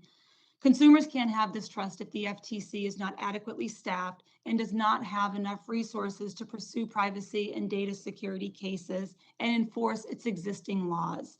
That's why this legislation invests directly in the FTC's work on privacy and data security and protecting consumers against harmful data abuses. I urge my colleagues to support this legislation, and I yield back. I thank the gentlewoman. Now, unless there's anyone else who wants to speak on the Ains, we're going to move to amendments. Are there any members who seek recognition to offer an amendment to the amendment in the nature of a substitute? Mr. Chairman, I have an amendment at the desk. The ranking member is recognized. Does the clerk have the amendment? 132. Yes, sir. All right, the clerk will report the Rogers amendment. Amendment to Subtitle O, offered by Mrs. Rogers of Washington. After the subtitle... Madam Clerk, the reading of the amendment will be dispensed with, and the ranking member is recognized for 5 minutes. Thank you, Mr. Chairman. I've been disappointed many times this week, but this one hits especially close to home. I've worked hard across the aisle the past 3 years to achieve a national privacy network. It's clear now, though, that this majority has no interest in enacting a national privacy framework to protect the American people. Instead, we are hit with this partisan sham, despite being told that we need to educate our staff with roundtables in order to build consensus and not rush the process. Do you really want to hand over $1 billion to an unelected official who has consolidated power to the point other commissioners have no idea what is going on behind closed doors? Are we really expected to believe that this will be even better in protecting America's personal data? Does FTC now stand for fool the country? Are there any protections in this bill to ensure that $1 billion will even set up a privacy bureau? You know that without a national privacy framework, the Federal Trade Commission is just another lever for Speaker Pelosi's grand socialist agenda to destroy free enterprise and personal liberty. There's no direction from Congress, no accountability or recourse over how these funds may be used. The majority name checks a privacy bureau as if this $1 billion war chest has some legitimacy. It's propaganda. It includes two purposefully vague and consequential words: related matters. Related matters, that's where the funds go. One can be sure that related matters will translate to more regulations on every company in America, more tearing down of our free market jobs and opportunity. Without clear rules to follow, companies will be afraid to innovate for fear of running astray of the FTC's hammer. It's more command and control from the left to coerce people to bend to the left's political agenda. The lack of clear rules by us means insurance rates on honest businesses will go up because insurers can't properly calculate risk. This is a recipe for inflation and job loss, and it is borne on every American, whether to buy produce at the grocery store, a new car for a growing family, or a vacation with friends. All of these will be more expensive and harder to attain as the newest victims of this grand socialist scheme. If my friends think I'm overreacting, I have before you an amendment that can give this proposal the direction it needs. From our bipartisan process last Congress, my amendment establishes a privacy bureau with additional personnel and an office of small business so that parties can seek help they need to understand and learn and comply with the new law. This is much of the framework where we have consensus. It also incorporates provisions from a bill by one of your colleagues that represents the views of 19 other members of your caucus. This is not the bill that I would write if I knew we would be going through this today, but it's your opportunity to accept this title and the rich history of this committee room. Should you reject, I will write my own bill. And I welcome Democrats that want to join a bipartisan bill to join me and put us on a path to enacting a national privacy framework that builds upon what the states have been doing. Let's demonstrate to the world that we know how to protect all Americans equally. And thank you, and I will ask for a recorded vote. I thank the ranking member. Ms. Schakowsky is recognized for 5 minutes. The ranking member of this committee knows full well that this is not some kind of a substitute for a full-blown privacy legislation. And she knows full well that we are having these roundtables right now and moving ahead and having the input that we need, and that we are going to be working, and that we are working on a comprehensive privacy bill. But instead, she decides to add as an amendment a privacy bill, a piece of legislation that has not been fully debated in our committee, that would be a substitute for the process that we've created. Now, I agree that we need to move quickly, and we need to move more quickly now. COVID set us back some time, but we need to move now to have a full-blown privacy framework, as she puts it, and I agree. But now, instead of, and she knows full well that the Federal Trade Commission AINS that we have today is by no means a substitute for a comprehensive law. Of those plenty for the FTC to be doing now, and has totally insufficient staff to even do it. And so we want to prepare the Federal Trade Commission to be ready, to be able to really protect consumers, to protect privacy, to have the expertise, to have the technologists in order to move ahead.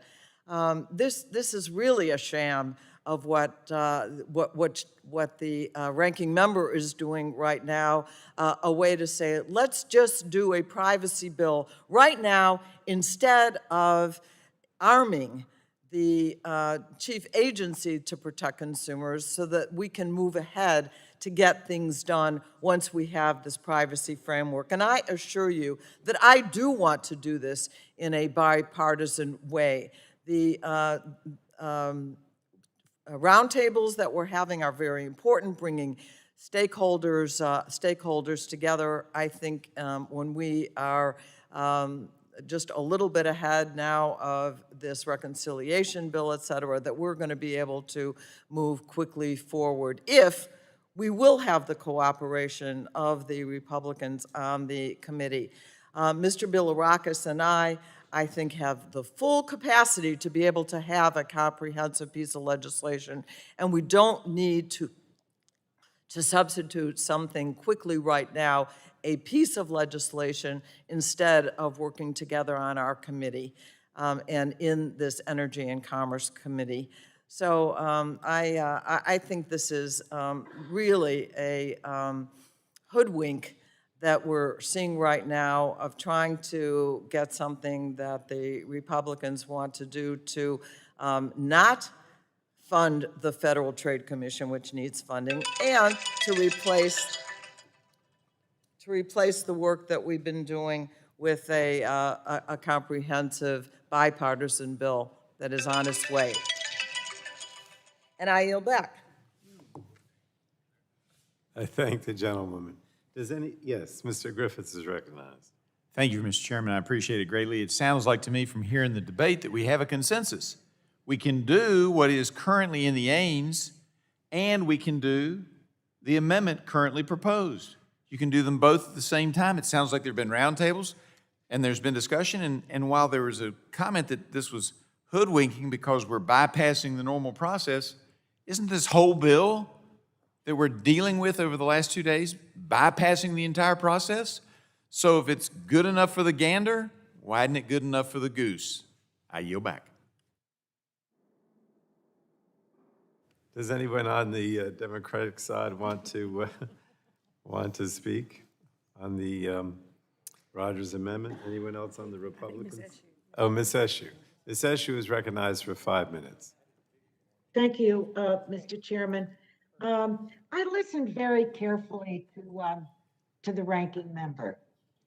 I want to quote Shakespeare. Thou doth protest too much. This is not some ideological battle. Speaker Pelosi doesn't have anything to do with what I offered. She didn't write the privacy bill that Congresswoman Zoe Lofgren and I did. So, I know that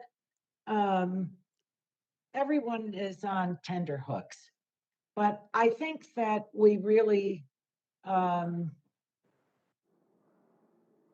don't distinguish ourselves when we use words like, this is nothing but a sham, nothing but propaganda. That's not the case. So please, I don't agree with the bill that you're offering. I think my colleague that has written it is terrific. She's thoughtful. She has industry experience. I think that the SU Lofgren bill, as critics have even said, is the singularly most comprehensive. Look, the FTC is an independent agency. It's not a tool of the Republican Party or the Democratic Party. So it has an enforcement bureau. And we have to be serious about this because these are really serious issues. My sensibility about privacy is that we're all for it. Americans don't like Big Brother. What belongs to them, they don't want someone else having it.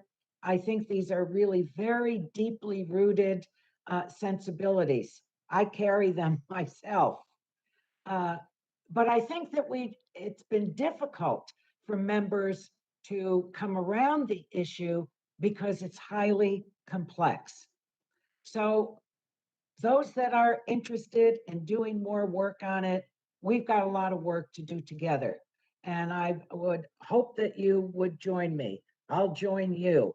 But I think that what's being offered, let's stay away from these wild accusations that have no place because they're not simply not so. What I have offered is not a sham and it's not propaganda. I didn't come to Congress to do that, and I don't think anyone here did either. So with that, I yield back the balance of my time. Thank the gentlewoman. Next is Mr. Duncan, is recognized for 5 minutes. Thank you, Mr. Chairman. I yield my time to the ranking member, Ms. Rogers. I thank the gentleman for yielding. And just to clarify, I never called the Representative Eshoo and the Zoe Lofgren bill a sham. What I was referring to is the $1 billion in the FTC without any congressional oversight or accountability, and setting up a privacy bureau at the FTC and suggesting that somehow we have handled privacy is a sham. And for me or us to believe that you're acting in good faith after this process the last couple of days, I don't think you can really say that I don't think that's based in reality. This is the most partisan, most expensive piece of legislation that has ever passed. It will pass out of committee to pass the Congress. And we have been shut out. We know what's going on. It's on reconciliation. It's a partisan process. It's the most expensive, and part of it includes $1 billion to the FTC with very little oversight, very little accountability. So clearly, the Democrats have decided to give this authority to the FTC and to the new chairman, who just happens to be blocking all the other commissioners acting on her own. So it's hard for me to believe that there is a commitment to a bipartisan process. It's hard for me to believe that the chair and the other members that have been involved. We've been working for months, years, yes, true. We have been working for years on a national privacy standard. We need a national privacy standard. It's only been underscored during COVID that people need the confidence, that consumers need to have their privacy protected, that businesses need the certainty, because there's a patchwork of laws being developed at the state level, that this is so important to our future and to our competitiveness. And yet, 3 years later, the majority has decided to go it alone. So I do find it hard to believe that there is a serious commitment to a bipartisan effort to address privacy in this country.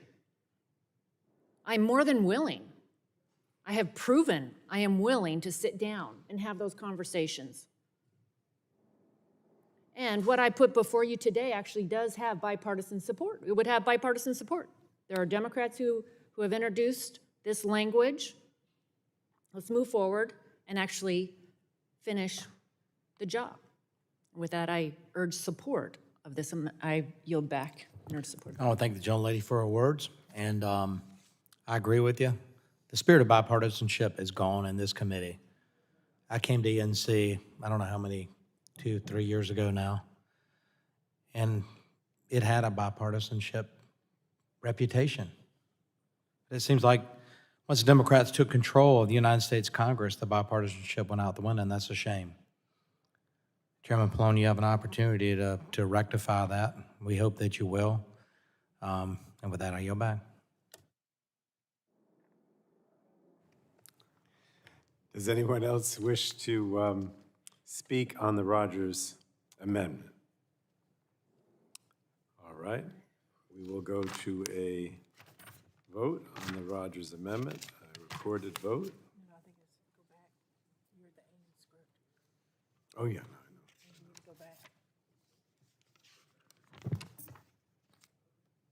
That's where I was. All right. A recorded vote is ordered on the Rogers Amendment. Those in favor will say aye. Those opposed will say no, and the clerk shall call the roll. Mr. Rush. Rush of Illinois, votes no. Mr. Rush votes no. Miss Eshoo. Eshoo votes no. Miss Eshoo votes no. Miss DeGette. DeGette votes no. Miss DeGette votes no. Mr. Doyle. Doyle votes no. Mr. Doyle votes no. Ms. Schakowsky. Ms. Schakowsky votes no. Mr. Butterfield. Butterfield votes no. Mr. Butterfield votes no. Ms. Matsui. Matsui votes no. Ms. Matsui votes no. Ms. Castor. Mr. Sarbanes. Sarbanes votes no. Mr. Sarbanes votes no. Mr. McNerney. McNerney votes no. Mr. McNerney votes no. Mr. Welch. Mr. Welch votes no. Mr. Welch votes no. Mr. Tonko. Tonko of New York votes no.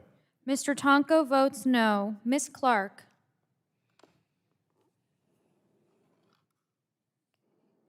Mr. Schrader.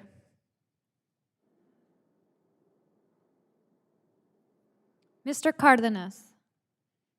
Cardenas, representing California, votes no. Mr. Cardenas votes no. Mr. Ruiz. Ruiz votes no. Mr. Ruiz votes no. Mr. Peters. Mr. Peters votes no. Ms. Dingell. Dingell votes no. Mrs. Dingell votes no. Mr. Vesey. PC votes no. Mr. Vesey votes no. Ms. Custer.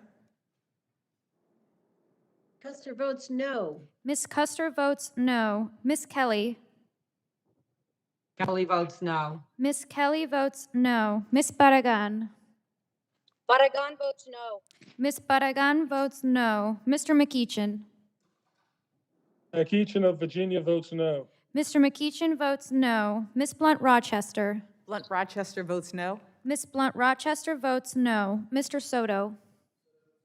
Mr. Soto votes no. Mr. O'Halloran. O'Halloran votes no. Mr. O'Halloran votes no. Ms. Rice.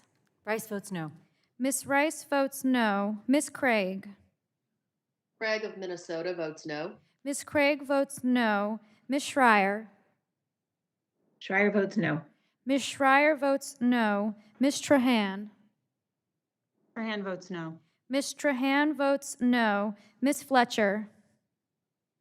Fletcher votes no. Ms. Fletcher votes no. Mrs. Rogers. Mrs. Rogers votes aye. Mr. Upton. Mr. Upton votes aye. Mr. Upton votes aye. Mr. Burgess. Burgess votes aye. Mr. Burgess votes aye. Mr. Scalise.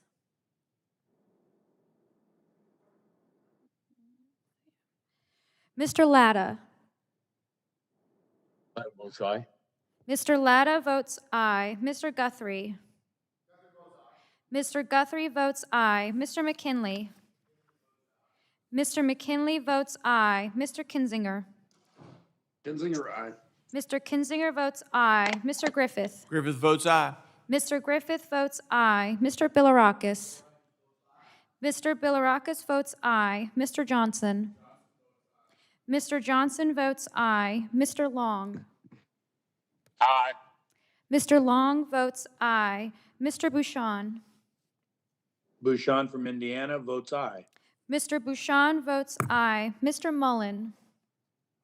Aye. Mr. Mullen votes aye. Mr. Hudson. Hudson of North Carolina votes aye. Mr. Hudson votes aye. Mr. Wahlberg. Wahlberg votes aye. Mr. Wahlberg votes aye. Mr. Carter. Mr. Carter votes aye. Mr. Duncan. Mr. Duncan votes aye. Mr. Palmer.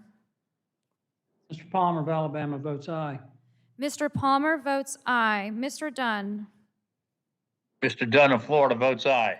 Mr. Dunn votes aye. Mr. Curtis. Curtis votes aye. Mr. Curtis votes aye. Miss Lesko. Lesko votes aye. Miss Lesko votes aye. Mr. Pence. Pence of Indiana votes aye. Mr. Pence votes aye. Mr. Crenshaw.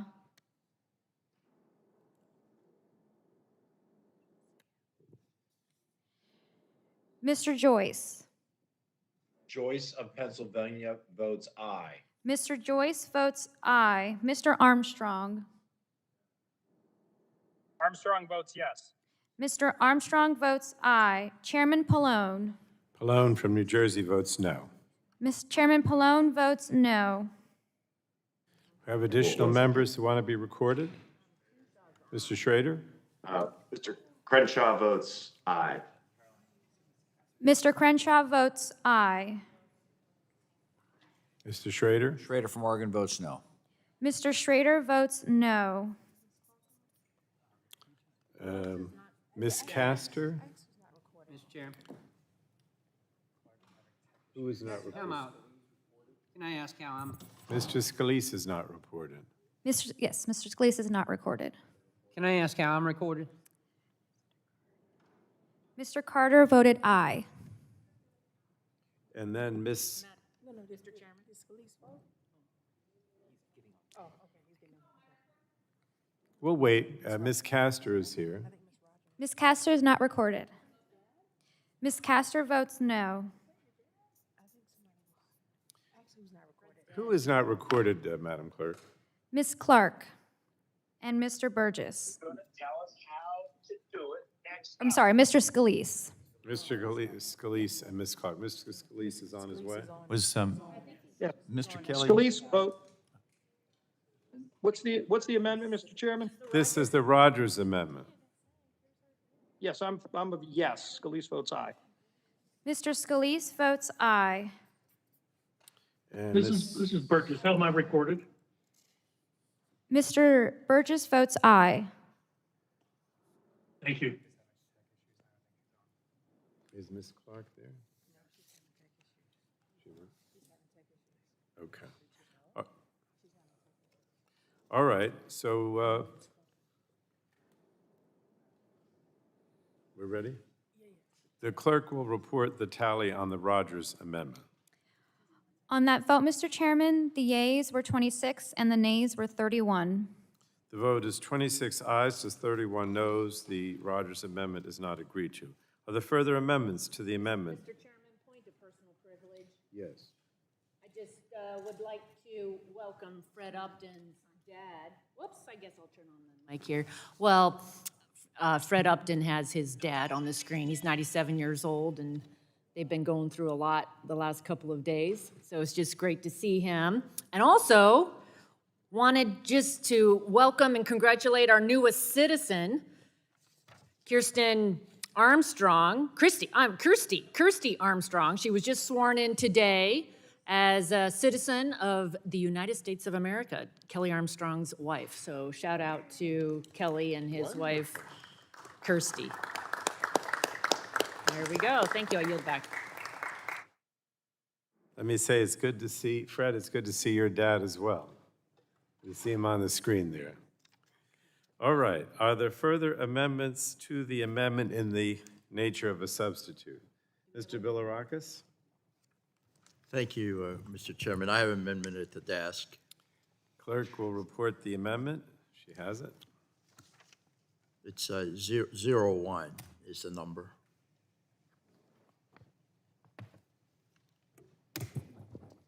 Mr. Bilirakis, is it R_AMDT_01? Correct. That's correct. I have the amendment. Clerk will report the Bilirakis amendment. Amendment to Subtitle O offered by Mr. Bilirakis of Florida. Page 1, line 14. Madam Clerk, without objection, the reading of the amendment will be dispensed with, and the gentleman from Florida is recognized for 5 minutes. Thank you, Mr. Chairman. I move to strike the last word on my amendment. Gentleman is recognized. Thank you. I think this is an amendment that we'll all agree on because everyone that spoke, practically everyone that spoke this afternoon on this particular subject matter expressed concern.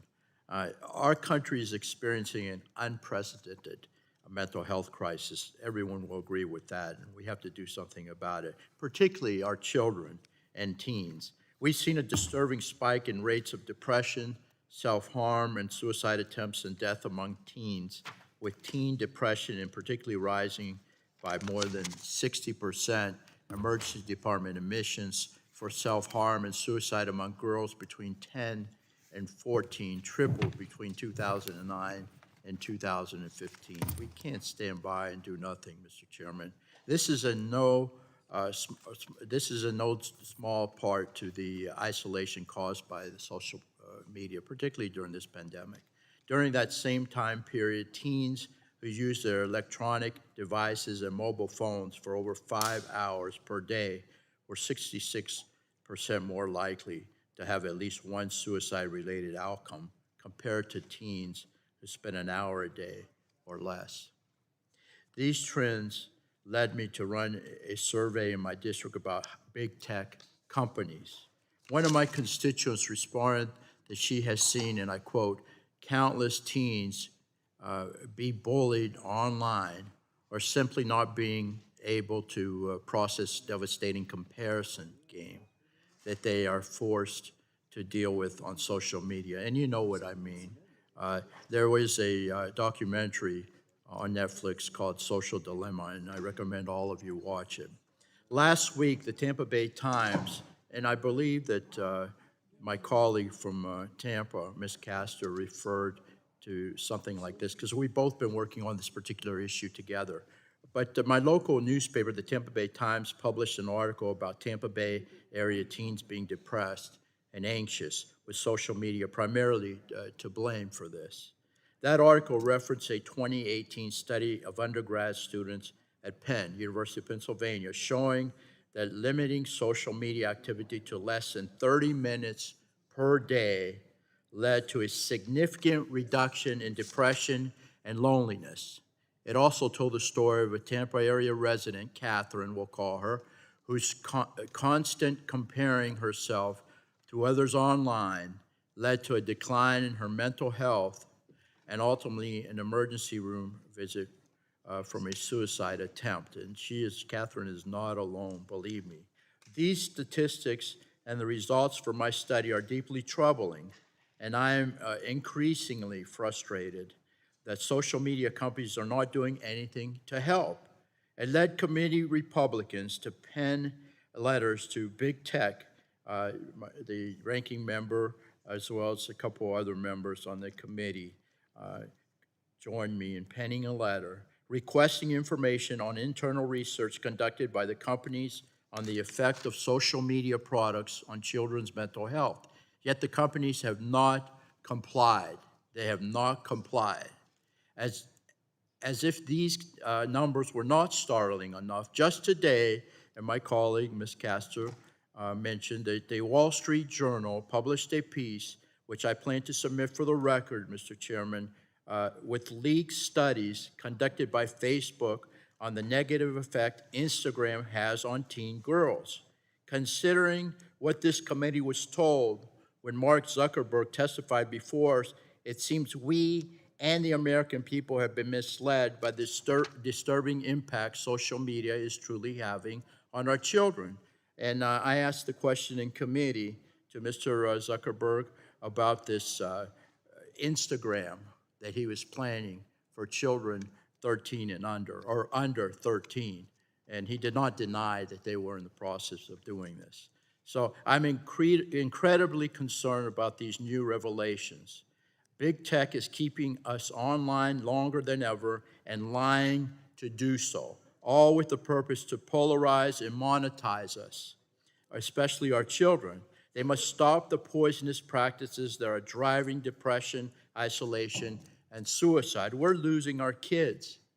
This is a public health crisis, and the deception from social media is unacceptable. It's about time Congress act to protect our children. That's why I've offered this amendment, Mr. Chairman. You know my concerns that these resources will be diverted from a privacy bureau into prosecutions completely unrelated to big tech and abuses of personal information. And again, there's a lot of discretion. It's very, very broad, the language that, that this amendment aims at. And I want to actually get it where we're actually helping our children and go after these big tech companies. This amendment will ensure the Privacy Bureau established in the underlying text will use the funds, my amendment will, to use the funds. It will go to unfair and deceptive acts or practices targeting our children's mental health and privacy by social media.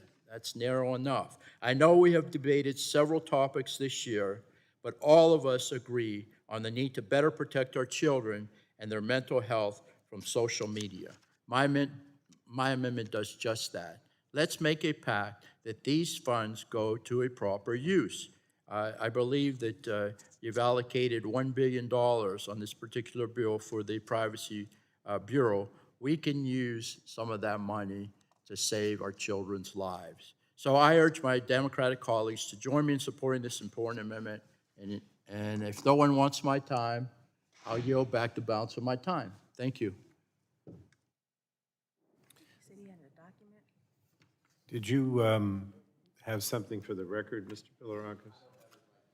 Okay. All right, next, we're going to, oh, you do have it?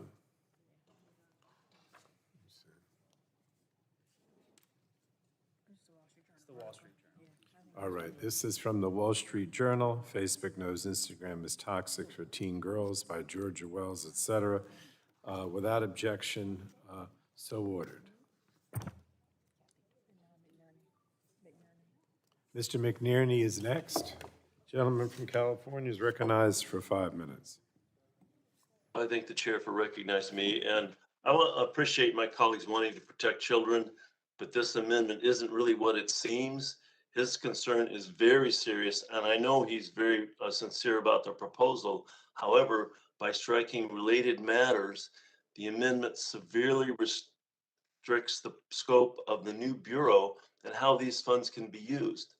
The FTC should not be constrained from using this money to protect consumers from unfair and deceptive practices related to privacy and identity theft. That's what this amendment does. But while it does direct the FTC to accomplish the work of the Commission related to unfair and deceptive practices relating to the mental health impact of social media on the adolescent. What this means is not at all clear. It will create uncertainty for the agency, the companies it regulates, and for consumers. To the extent that my friend and colleague is concerned about the privacy and data abuses affecting the adolescents, the original language provides the FTC the discretion that it needs to go after such unfair and deceptive practices without the harmful unintended consequences of this amendment. Again, I thank my colleague for bringing up this issue. It's important, but the amendment would not do what we expect it to do, and would cause additional harm. So I'm going to urge my colleagues to vote against this amendment, and I yield back. Thank the gentleman. Does anyone else want to be heard on the Bilirakis amendment? If not, we'll go. Oh, Ms. Rogers is recognized. Your ranking member is recognized for 5 minutes. Okay. Thank you, Mr. Chairman. Big tech has broken my trust.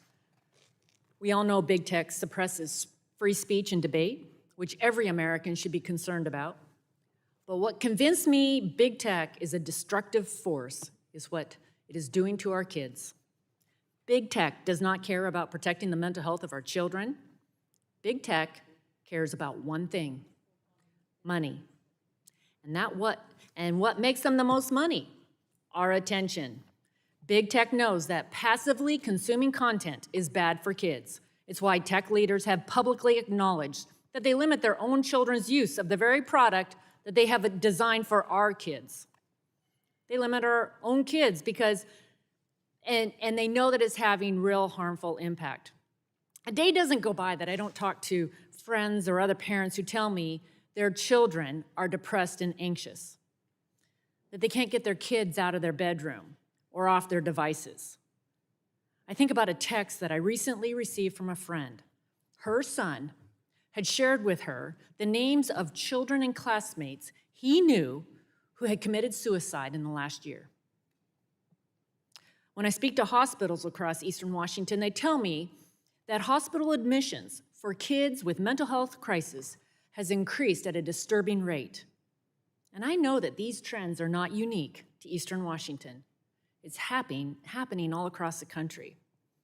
We've seen troubling increases in the rates of depression, self-harm, suicides, and suicide attempts among American teens since social media came on the scene, and it's only getting worse.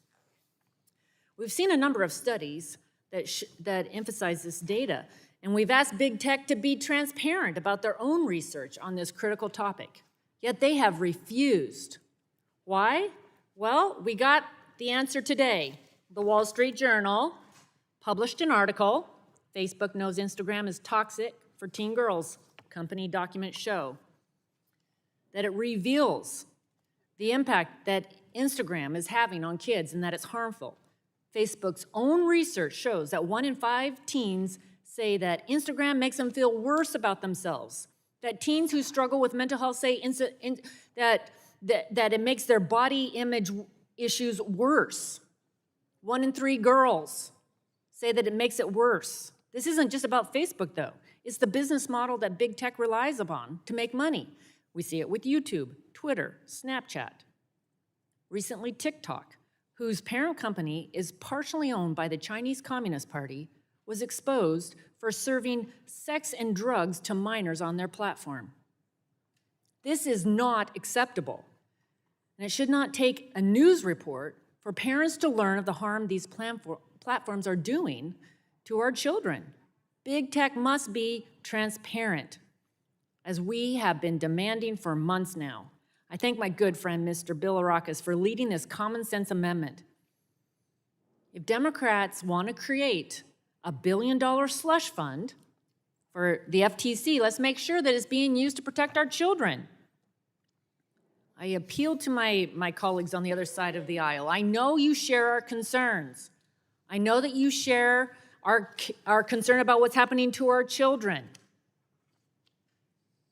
So support this amendment. A vote against it is a vote against defending big tech's harmful practices and the abuses on our children. I I urge my colleagues to support the Bill Rockus amendment. Oh, yes, I'll yield to the gentleman, the ranking member, Mr. Thank Bill you, Rockus. thank you, Ranking Member. I appreciate it very much. Folks, this is a great opportunity for us to get this done. We are the authorizing committee. You've appropriated the $1 billion. That's plenty of money. It's 3 times what the current budget is for the FTC. There's plenty of money here. Let's do our job. This is a wonderful opportunity. It's a great vehicle. We have kids that are suffering. A lot of them have been diagnosed, obviously, with substance abuse, but also with depression and anxiety, mental health disorders. I'm tired of going to these funerals on a regular basis. There are so many children in my community from great families that have succumbed to suicide. And this is what we're here for. We're away from our families, okay? And it's very, very difficult. Let's get something done. Let's get something done that truly matters, that will have a positive impact on our community. Thank you, and I yield back. Let's not waste this opportunity, folks, please. Gentlemen, I'm sorry, the ranking member yields back. Does anyone else want to speak on the Bill Rockus amendment? Ms. Schreier? Mr. Chairman, this is Kim Schreier. Hi, Dr. Schreier is recognized for 5 minutes. Thank you. I move to strike the last word. I do share my colleagues' concerns, especially as a pediatrician and a mom. Children have been spending even more time than usual on screens and online over the past 18 months during this pandemic. Partly, this has been for online education. And for many, this has been a lifeline and their only way of socializing with friends and connecting with people over the past year and a half. For some, the deeper dive into social media has had very detrimental effects on their mental health, has exposed them to misinformation, pornography, and extremism, has harmed body image, and has presented very complex privacy issues. Even before the pandemic, as a pediatrician, I was concerned about what increased screen time will mean for our children long-term. We need to know what these long-term impacts are from social use and screen time use with regard to attention span, thinking they can multitask, socialization, interacting with others, mental health, physical health, including obesity and eyesight concerns and other factors. And so I've been working with researchers at Seattle Children's in my home state to get studies underway.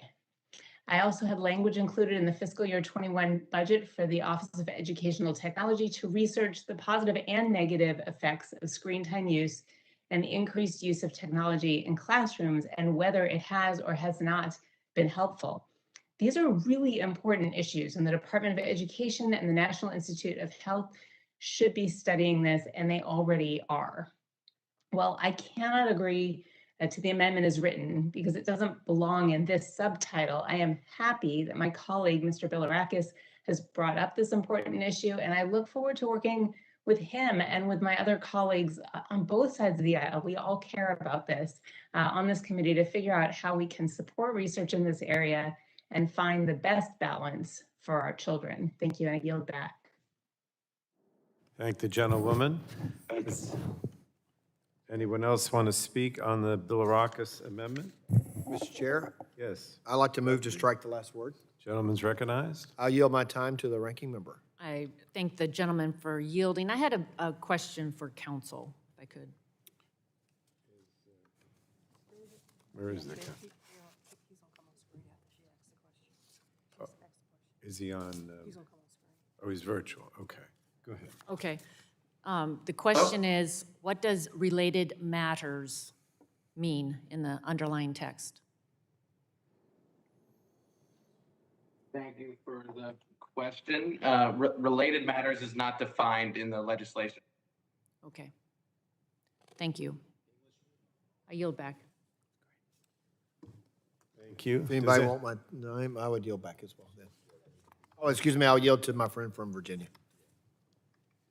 I'm not sure that you can define what related matters is, but I would submit that any time that language is not specifically defined, the courts will look to the common usage of the words in modern English. So they often will pull out the Webster's Dictionary to find the definition. So related matters would seem to me to be exactly what you're talking about, Madam Chair, or Madam Ranking Member.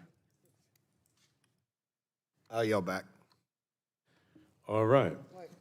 Yes, the gentleman recognized to strike the last word. Ms. Schakowsky. You know, there are emerging tech issues coming up all the time, and we want to have the Federal Trade Commission able to address these things, and so we want to leave a certain amount of flexibility, but all of us will help decide what the related matters are as we move forward, but we certainly know that there has to be the expertise available to address with privacy issues and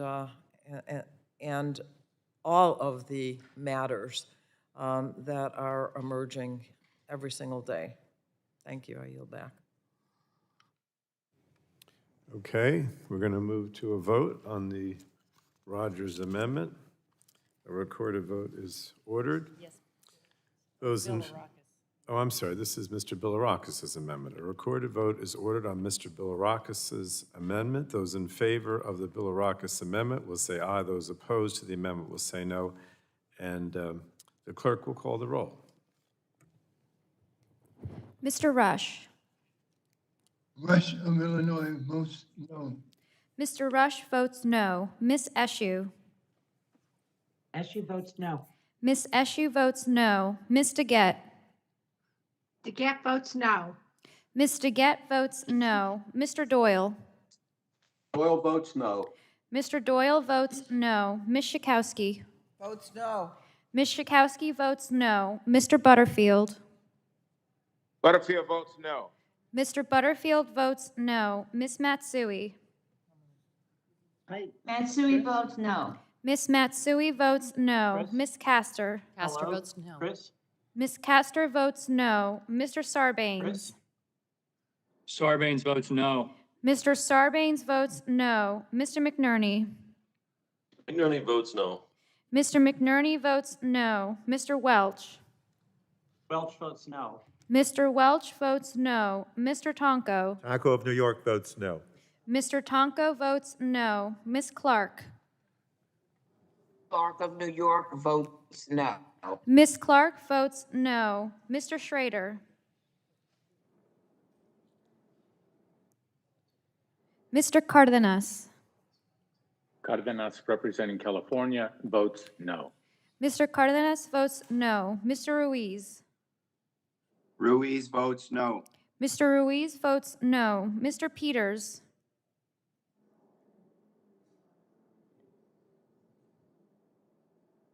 Mrs. Dingell. Dingell votes no. Mrs. Dingell votes no. Mr. Vesey. Beasley votes no. Mr. Vesey votes no. Miss Custer. Custer votes no. Miss Custer votes no. Miss Kelly. Kelly votes no. Miss Kelly votes no. Miss Barragan. Barragan votes no. Miss Barragan votes no. Mr. McEachin. McEachin of Virginia votes no. Mr. McEachin votes no. Miss Blunt Rochester. Blunt Rochester of Delaware votes no. Miss Blunt Rochester votes no. Mr. Soto. Mr. Soto votes no. Mr. O'Halloran. And I'm hoping the Teamsters can X out for my prime. Miss Rice. I'm available to talk to you directly. Personal cell 802. Miss Craig. 00. Ms. Craig of Minnesota votes no. Miss Craig votes no. Miss Schreier. Schreier votes no. Miss Schreier votes no. Miss Trahan. Trahan votes no. Miss Trahan votes no. Miss Fletcher. Fletcher votes no. Miss Fletcher votes no. Mrs. Rogers.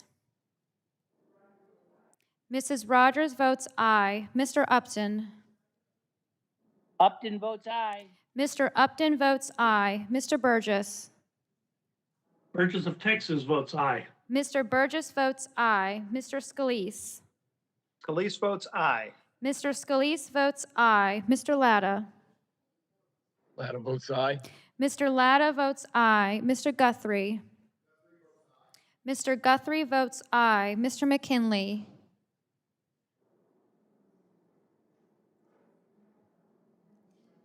Mr. Kinzinger. Kinzinger, aye. Mr. Kinzinger votes aye. Mr. Griffith. Mr. Griffith votes aye. Mr. Bilirakis. Mr. Bilirakis votes aye. Mr. Johnson.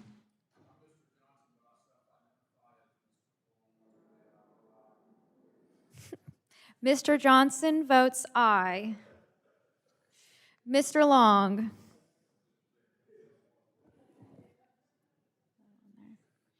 Mr. Bouchon.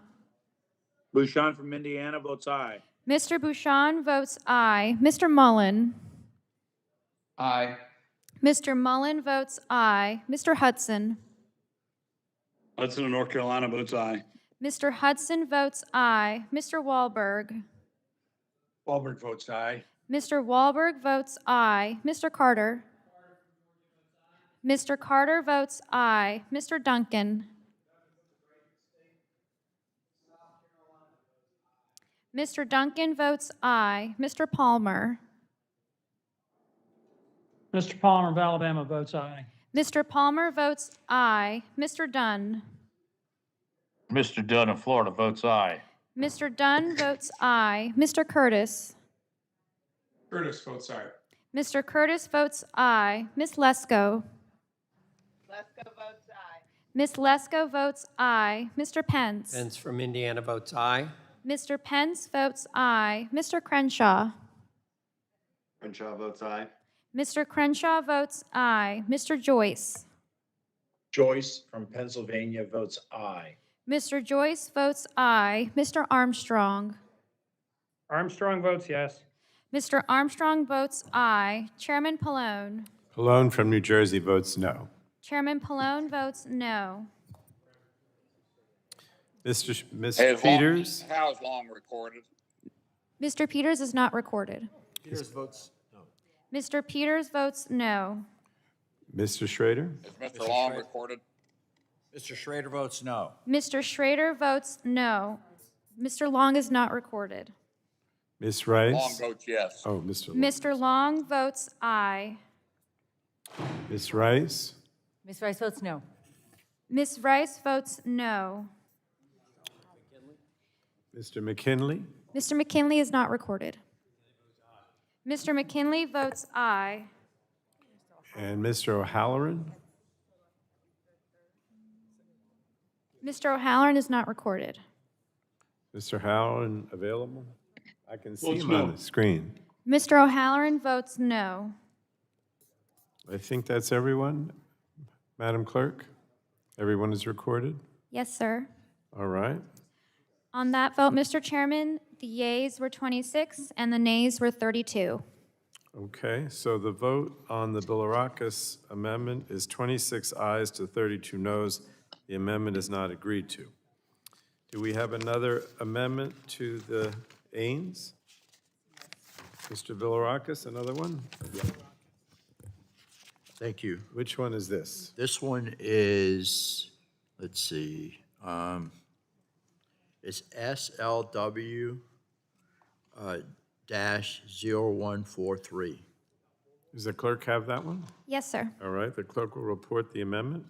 Amendment to Subtitle O offered by Mr. Bilirakis of Florida. Page 1, line 18. Madam Clerk, without objection, the reading of the Bilirakis amendment will be dispensed with, and the gentleman from Florida is recognized for 5 minutes.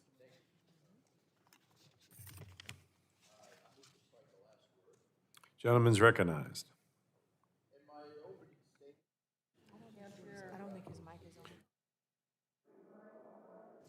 I thought I pushed. I mean, it, Gus. Didn't work, yeah. That's the lack of sleep, I guess, sleep deprivation. Plus, All you're right, talking well, to me anyway. about you talked to me about your dad, which was nice. It is extremely reckless to give an unelected official $1 billion without sufficiently directing how America's hard-earned dollars should be spent. And again, that's 3 times the amount of the current FTC budget, if I'm not mistaken, at least close to that. My colleagues claim these funds will protect America's privacy, yet they cannot point to any congressional directive explaining how it will be done. I challenge them to commit that 100% of those dollars will be spent on a privacy bureau. A national privacy framework is essential, and we had an opportunity to put a robust federal privacy standards in place, but my colleagues in the majority sadly voted against it. If you want to consider such framework, I hope that you will at least commit to ensuring that the FTC utilizes these funds to combat efforts by the People's Republic of China to steal their personal information. This is a real issue, Mr. Speaker. For that reason, Mr. Chairman, for that reason, I'm offering this amendment. My amendment will focus a portion of the $1 billion included in the bill for the FTC to confront another priority that the majority has disregarded, in my opinion: the personally identifiable information of Americans being transferred to the PRC. An episode, Mr. Chairman, of 60 Minutes that aired earlier this year showcased how much information belonging to Americans has landed in the PRC, and it really is frightening. Websites and mobile applications often collect Americans' health-related information without clearly disclosing the uses of that information or even where that information is being stored or sent. Scary stuff. This amendment directs the FTC to use a portion of those funds to prevent our personal health information not covered by HIPAA, not covered by the Health Insurance Portability and Accountability Act, HIPAA again, from being transferred to China, and thus vulnerable to being accessed and abused by the Chinese Communist Party. The FTC, who we depend on to protect our constituents from unfair or deceptive acts or practices, must use these funds to tackle just that. Americans' personal data has been compromised by entities who sell, disseminate, maintain, or store personally identifiable health information to or within the Chinese Communist Party, the People's Republic of China. Economists predict that China will overtake the U.S. as the world's largest economy sooner than expected, unfortunately. It is clear to me that they will work to do that by monetizing our own personal information. They've proven that in the past. We must address this threat of the PRC, knowing everything about our genetic makeup. My goodness, can you imagine? I'm not going to elaborate on that, but I know you have several, you can think of several examples that's already happened. So with this amendment, we'll fix it. Again, we are the authorizing committee, and I think this is a very important request, a very serious request. Mr. Chairman, I urge my colleagues to vote yes on this amendment, and I don't know if anyone else needs my time. I'd be happy to loan it to you. All right. Yes? No? Okay. All right, then I'll yield back the balance of my time. Thank you. Thank the gentleman. Is anyone on the Democratic side? Mr. Cardenas is recognized for 5 minutes. Mr. Cardenas? All right, we'll see if he comes back, but is there anyone else? If not, we'll go to a vote. Okay.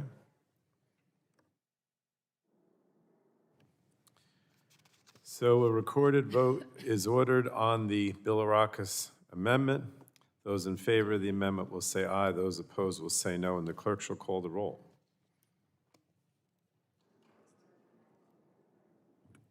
Mr. Rush.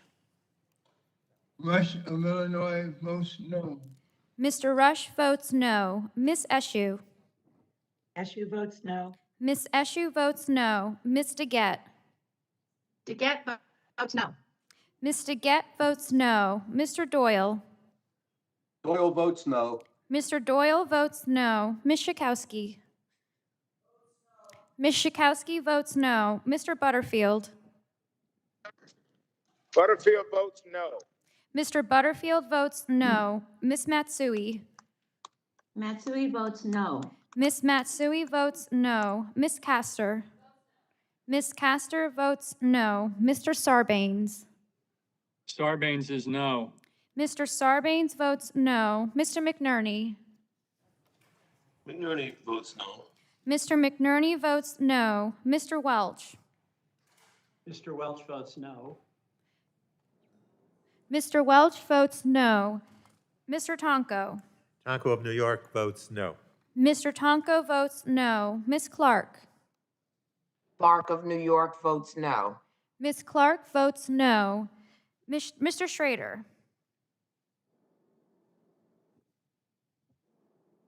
Mr. Cardenas. Cardenas representing California votes no. Mr. Cardenas votes no. Mr. Ruiz. Ruiz votes no. Mr. Ruiz votes no. Mr. Peters. Mr. Peters votes no. Mrs. Dingell. Dingell votes no. Mrs. Dingell votes no. Mr. Vesey. Vesey votes no. Mr. Vesey votes no. Miss Custer. Custer votes no. Miss Custer votes no. Miss Kelly. Kelly votes no. Miss Kelly votes no. Miss Barragan. Barragan votes no. Miss Barragan votes no. Mr. McEachin.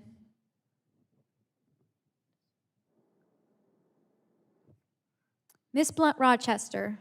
Blunt Rochester votes no. Miss Blunt Rochester votes no. Mr. Soto. Mr. Soto votes no. Mr. O'Halloran. sorry, McEachin votes no. Mr. McEachin votes no. Mr. O'Halloran. O'Halloran votes no. Mr. O'Halloran votes no. Miss Rice. Miss Rice votes no. Miss Craig. Ms. Craig of Minnesota votes no. Miss Craig votes no. Miss Schreier. Schreier votes no. Miss Schreier votes no. Miss Trahan. Trahan votes no. Miss Trahan votes no. Miss Fletcher. Fletcher votes no. Miss Fletcher votes no. Mrs. Rogers.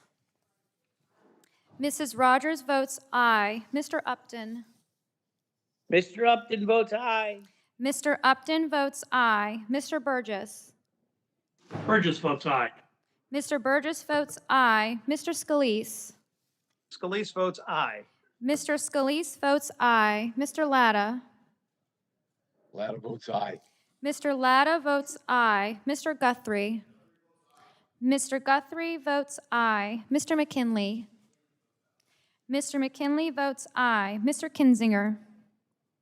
Kinzinger votes aye. Mr. Kinzinger votes aye. Mr. Griffith. Mr. Griffith votes aye. Mr. Bilirakis. Mr. Bilirakis votes aye. Mr. Johnson. Mr. Johnson. Mr. Johnson votes aye. Mr. Long. Yes. Mr. Long votes aye. Mr. Bouchon. Mr. Bouchon votes aye. Mr. Bouchon votes aye. Mr. Mullen. Aye. Mr. Mullen votes aye. Mr. Hudson.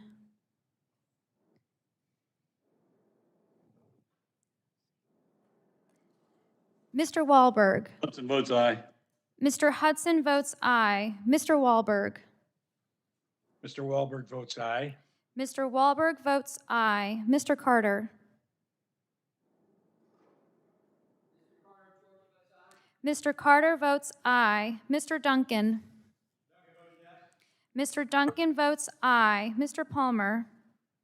Mr. Palmer votes aye. Mr. Palmer votes aye. Mr. Dunn. Mr. Dunn, Florida votes aye. Mr. Dunn votes aye. Mr. Curtis. Curtis votes aye. Mr. Curtis votes aye. Miss Lesko. Lesko votes aye. Miss Lesko votes aye. Mr. Pence. Pence votes aye. Mr. Pence votes aye. Mr. Crenshaw. Crenshaw votes aye. Mr. Crenshaw votes aye. Mr. Joyce. Joyce of Pennsylvania votes aye. Mr. Joyce votes aye. Mr. Armstrong. Armstrong votes yes. Mr. Armstrong votes aye. Chairman Pallone. Pallone from New Jersey votes no. Chairman Pallone votes no. Mr. Schrader? Mr. Schrader of Oregon votes no. Mr. Schrader votes no. Is there anyone else who hasn't voted who would like to? Is everyone recorded? Yes, sir. All right. Clerk will report the tally. On that vote, Mr. Chairman, the yeas were 26 and the nays were 32. So the vote on the Bilirakis amendment is 26 ayes to 32 noes. The amendment is not agreed to. Is there another amendment to the amendment in the nature of a substitute? Mr. Chairman, I have an amendment at the. Mr. Armstrong, is your amendment at the desk? It is Armstrong 21. Madam Clerk, do you have it?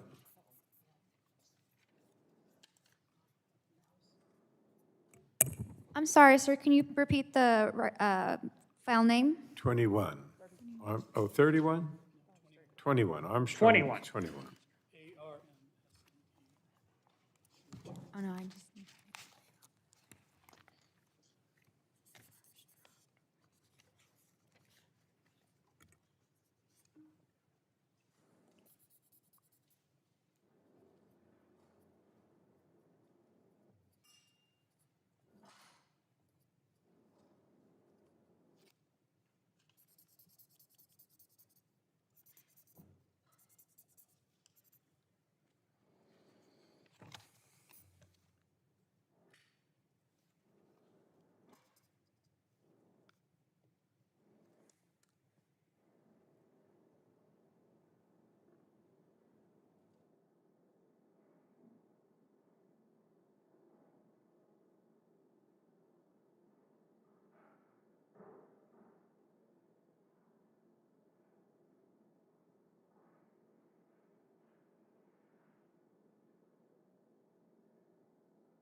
I have the amendment. Right. Clerk will report the Armstrong amendment. Amendment to Subtitle O offered by Mr. Armstrong of North Dakota. Page 1, line. Without objection, Madam Clerk, the reading of the amendment will be dispensed with, and the gentleman from North Dakota is recognized for 5 minutes. Thank you, Mr. Chairman. Republicans on this committee have repeatedly asked our Democratic colleagues to dedicate additional time and legislative resources to enacting a national comprehensive privacy statute. We have done very little this Congress, while numerous states have enacted their own privacy laws, creating a patchwork of regulatory environment across the country. Now the majority is ready to appropriate $1 billion to the Federal Trade Commission and purports that the funds will be used for a new bureau to enforce privacy. The logical thing to do before appropriating $1 billion for a privacy bureau would be to actually pass privacy legislation. We should debate topics like preemption, remedies, appropriate uses of data by first and third parties, and structuring the law to allow for a US-EU privacy shield. In fact, we should probably first consider whether we need the structure of this new bureau. Instead, we are considering a single-page subtitle containing 18 lines of text that gives the Commission $1 billion to hire staff, technologists, user experience designers, and other experts. The most regrettable part of this debate is that this committee majority has even tried to enact a privacy standard this Congress. Now we are going to give $1 billion to a new federal bureau without even properly defining the scope of its privacy mission. Nor do we have any guarantees that these funds will actually be spent on that priority. If the majority is going to push through this $1 billion, my amendment would at least ensure that the FTC would utilize these funds to develop its own enforcement capabilities rather than relying on outside experts. Recent reporting has highlighted the extent to the FTC's reliance on outside attorneys and experts.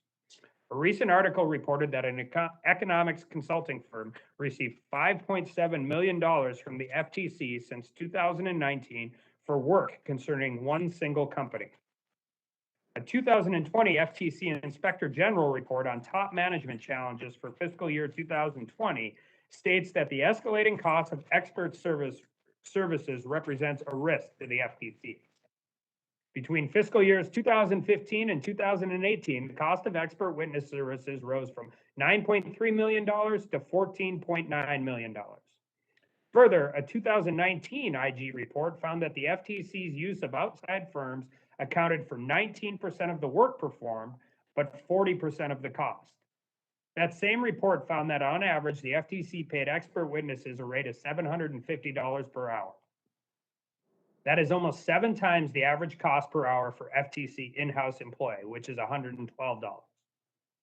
Even outside firm support staff was paid at a rate 2 times higher than the cost of the FTC staff, $287 per hour compared to $112.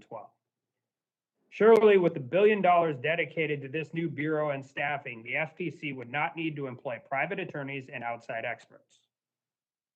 Further, the IG report states that the FTC has already seeks to utilize in-house economists while practical during enforcement investigations and litigations. With another $1 billion, I can think of a few situations where it would not be practical to develop and use in-house talent when the cost of expert witnesses was only $14.9 million in the fiscal year 2018. Thank you, and I yield back. The gentleman yields back.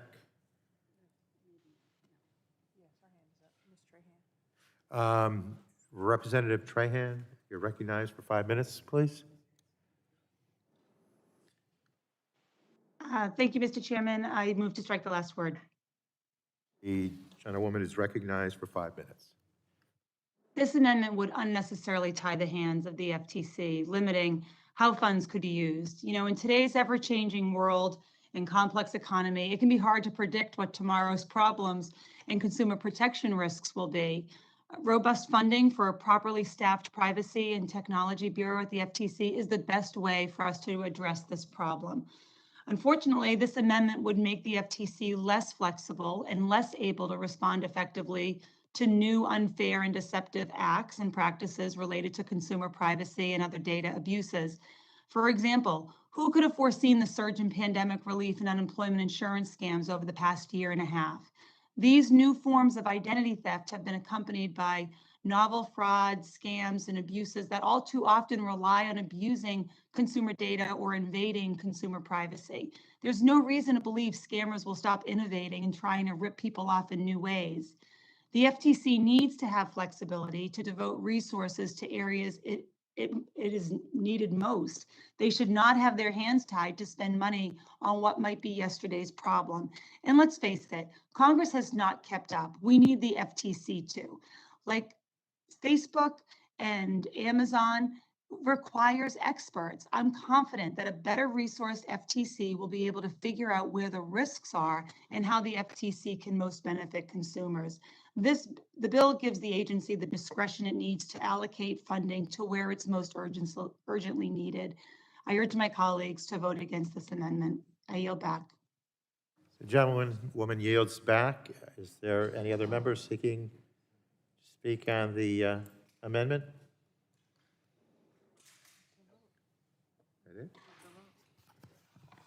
Seeing none, a recorded vote, I believe, is ordered. Those in favor of the amendment will say aye. Those opposed to the amendment will say no, and the clerk shall call the roll, please. Mr. Rush.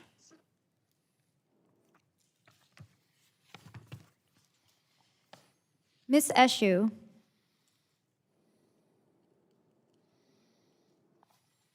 Ms. DeGette. DeGette votes no. Ms. DeGette votes no. Mr. Doyle. Doyle votes no. Mr. Doyle votes no. Ms. Schakowsky. Ms. Schakowsky votes no. Mr. Butterfield. Butterfield votes no. Mr. Butterfield votes no. Ms. Matsui. Matsui votes no. Ms. Matsui votes no. Ms. Castor. Mr. Sarbanes. Sarbanes votes no. Mr. Sarbanes votes no. Mr. McNerney. McNerney votes no. Mr. McNerney votes no. Mr. Welch.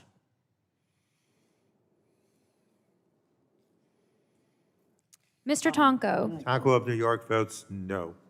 Mr. Tonko votes no. Ms. Clark?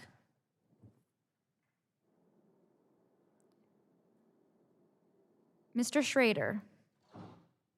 Mr. Schrader votes no. Mr. Schrader votes no. Mr. Cardenas? Ms. Clark of New York votes no. Ms. Clark votes no. Mr. Cardenas? Mr. Cardenas representing California votes no. Mr. Cardenas votes no. Mr. Ruiz? Ruiz votes no. Mr. Ruiz votes no. Mr. Peters? Mr. Peters votes no. Mrs. Dingell? Dingell votes no. Mrs. Dingell votes no. Mr. Vesey? VC votes no. Mr. Vesey votes no. Ms. Custer?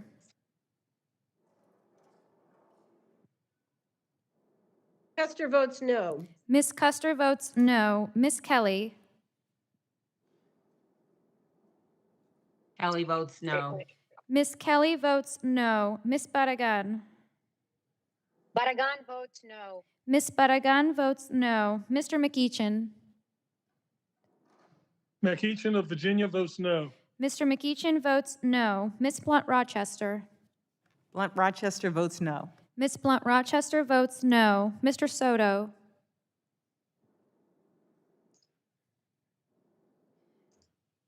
Mr. O'Halloran?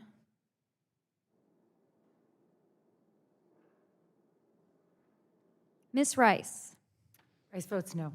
Ms. Rice votes no. Ms. Craig? Ms. Craig of Minnesota votes no. Ms. Craig votes no. Ms. Schreier? Schreier votes no. Ms. Schreier votes no. Ms. Trahan? Strahan votes no. Ms. Trahan votes no. Ms. Fletcher? Fletcher votes no. Ms. Fletcher votes no. Mrs. Rogers? Mrs. Rogers votes aye. Mr. Upton? Mr. Upton votes aye. Mr. Upton votes aye. Mr. Burgess?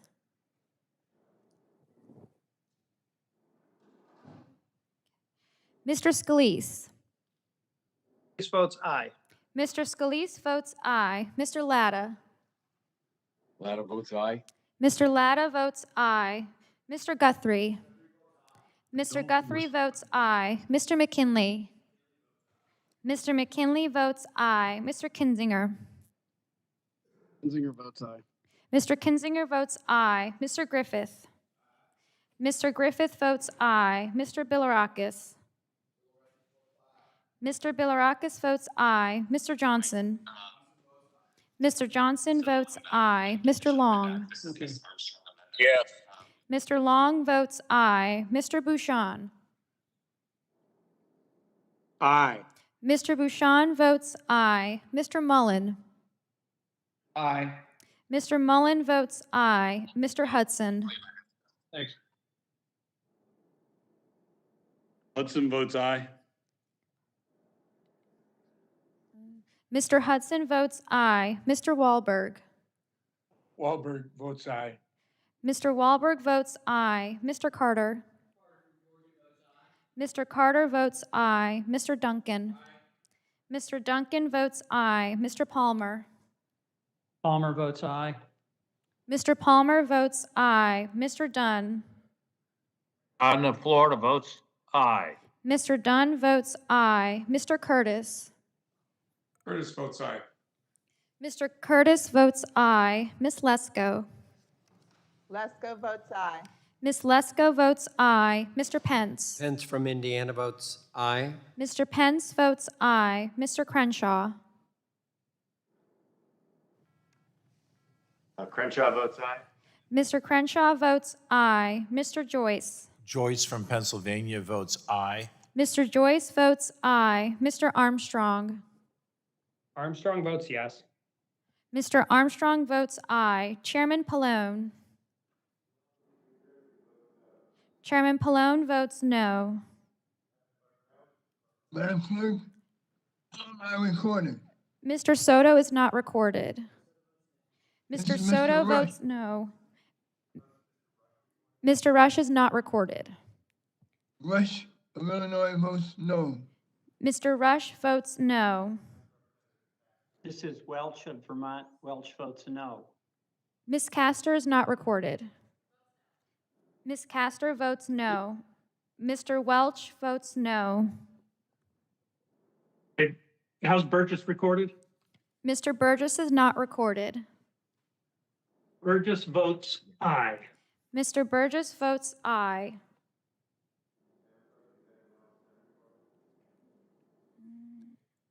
Ms. Eshu is not recorded. Eshu votes no. Ms. Eshu votes no.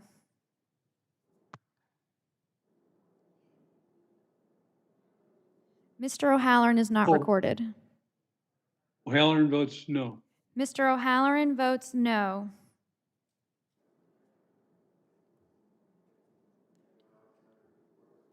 Everyone is recorded.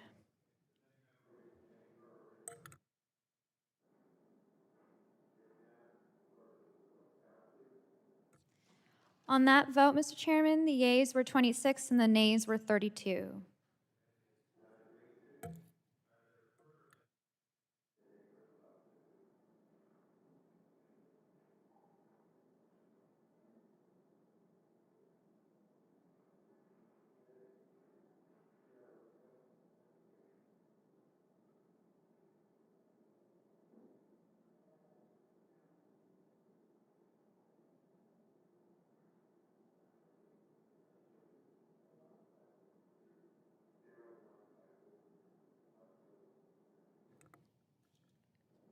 Zero one five four. Oh, she's on the screen. Representative Lesko, do you have an amendment? I do. Thank you, Mr. Chairman. I have an amendment at the desk, number SLW 154. The clerk will report the amendment, please. Amendment to Subtitle O offered by Ms. Lesko of Arizona. Page 1, line 18. Strike and related matters and insert the following. Without objection, the reading of the amendment will be dispensed with. The chair recognizes Ms. Lesko for 5 minutes, please. Thank you. My amendment requires the Federal Trade Commission to carry out oversight and monitoring of internet platforms that allow Taliban members to post and amplify their ideology. President Biden used an arbitrary deadline as an excuse to leave Americans and Afghan allies behind in Afghanistan. The chaos that unfolded as the Taliban took control of the territory is not surprising, given the abysmal failure of the withdrawal. The result of the Taliban's resurgence is tragic. According to the United Nations, the Taliban is already breaking their public promises on human rights. They are ordering women to stay at home, blocking teenage girls from school, and encouraging in-house-to-house searches of anyone who assisted the United States. This Congress, we have had hearings on the role of big tech platforms in content moderation. Many of my Republican colleagues have expressed concern about how big tech companies like Facebook, Google, and Twitter engage in selective contact moderation of conservative viewpoints. Yet, even though these platforms engage in contact moderation of Americans, the Taliban is able to publish freely on two well-known big tech platforms, Twitter and YouTube, which is owned by Google. Facebook has designated the Taliban as a dangerous organization and frequently removes accounts and pages associated with them. This is a straightforward amendment. The FTC has jurisdiction over unfair and deceptive trade practices. I believe that, at the very least, internet platforms that allow the Taliban to pretend that they have changed their tune about human rights should be monitored by the FTC. I urge a yes vote on my amendment, and I yield back. The gentlewoman yields back. Are there any other members seeking to speak to the amendment?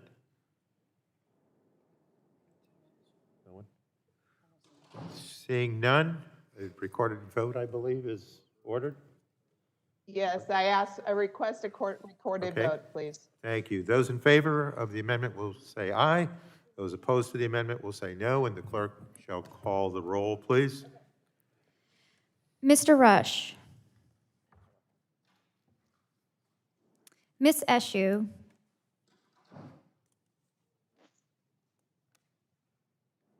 Miss DeGette. Get votes no. Miss DeGette votes no. Mr. Doyle.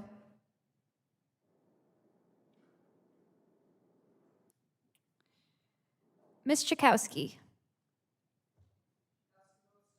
Miss Chakowski votes no. Mr. Butterfield. Butterfield votes no.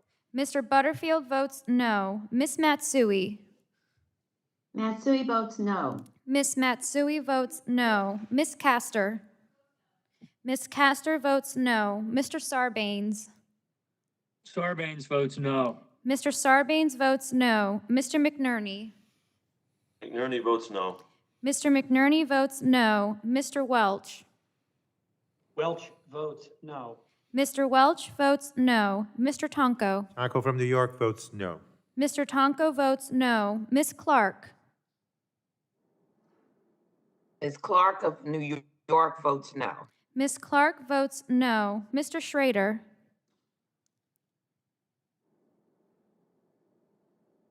Mr. Cardenas. Representing California votes no. Mr. Cardenas votes no. Mr. Ruiz.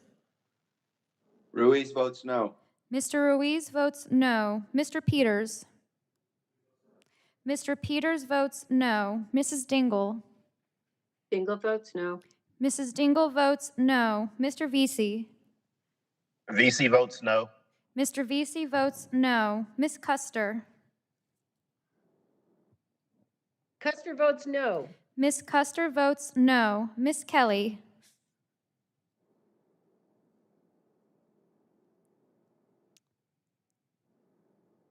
Miss Kelly, I think you're muted. Oh, Kelly votes no. Miss Kelly votes no. Miss Barragan. Barragan votes no. Miss Barragan votes no. Mr. McEachin. McEachin of Virginia votes no. Mr. McEachin votes no. Miss Blunt Rochester. Blunt Rochester votes no. Miss Blunt Rochester votes no. Mr. Soto. Mr. Soto votes no. Mr. O'Halloran.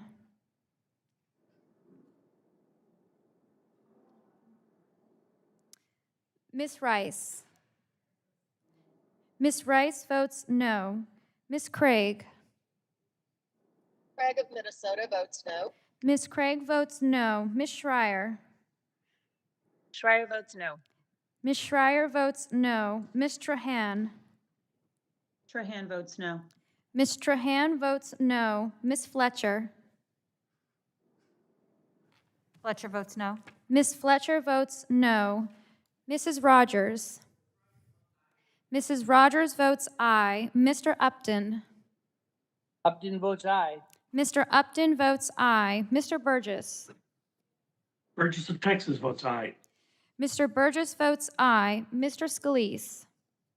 Mr. Scalise votes aye. Mr. Scalise votes aye. Mr. Latta. Latta votes aye. Mr. Latta votes aye. Mr. Guthrie. Mr. Guthrie votes aye. Mr. McKinley. Mr. McKinley votes aye. Mr. Kinzinger. Kinzinger votes aye. Mr. Kinzinger votes. I'm sorry, can you repeat your vote? Kinzinger votes aye. Mr. Kinzinger votes aye. Mr. Griffith. Mr. Griffith votes aye. Mr. Bilirakis. Mr. Bilirakis votes aye. Mr. Johnson. Mr. Long. Aye. Mr. Long votes aye. Mr. Bouchon. Bouchon from Indiana votes aye. Mr. Bouchon votes aye. Mr. Mullen. Aye. Mr. Mullen votes aye. Mr. Hudson. Hudson of North Carolina votes aye. Mr. Hudson votes aye. Mr. Wahlberg. Wahlberg votes aye. Mr. Wahlberg votes aye. Mr. Carter.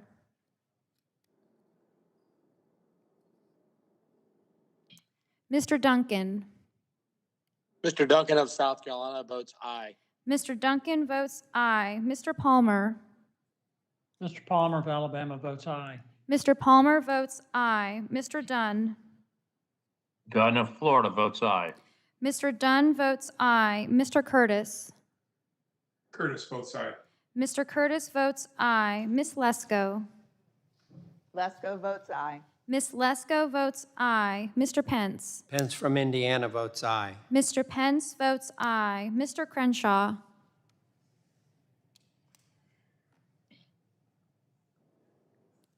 Mr. Joyce. Joyce from Pennsylvania votes aye.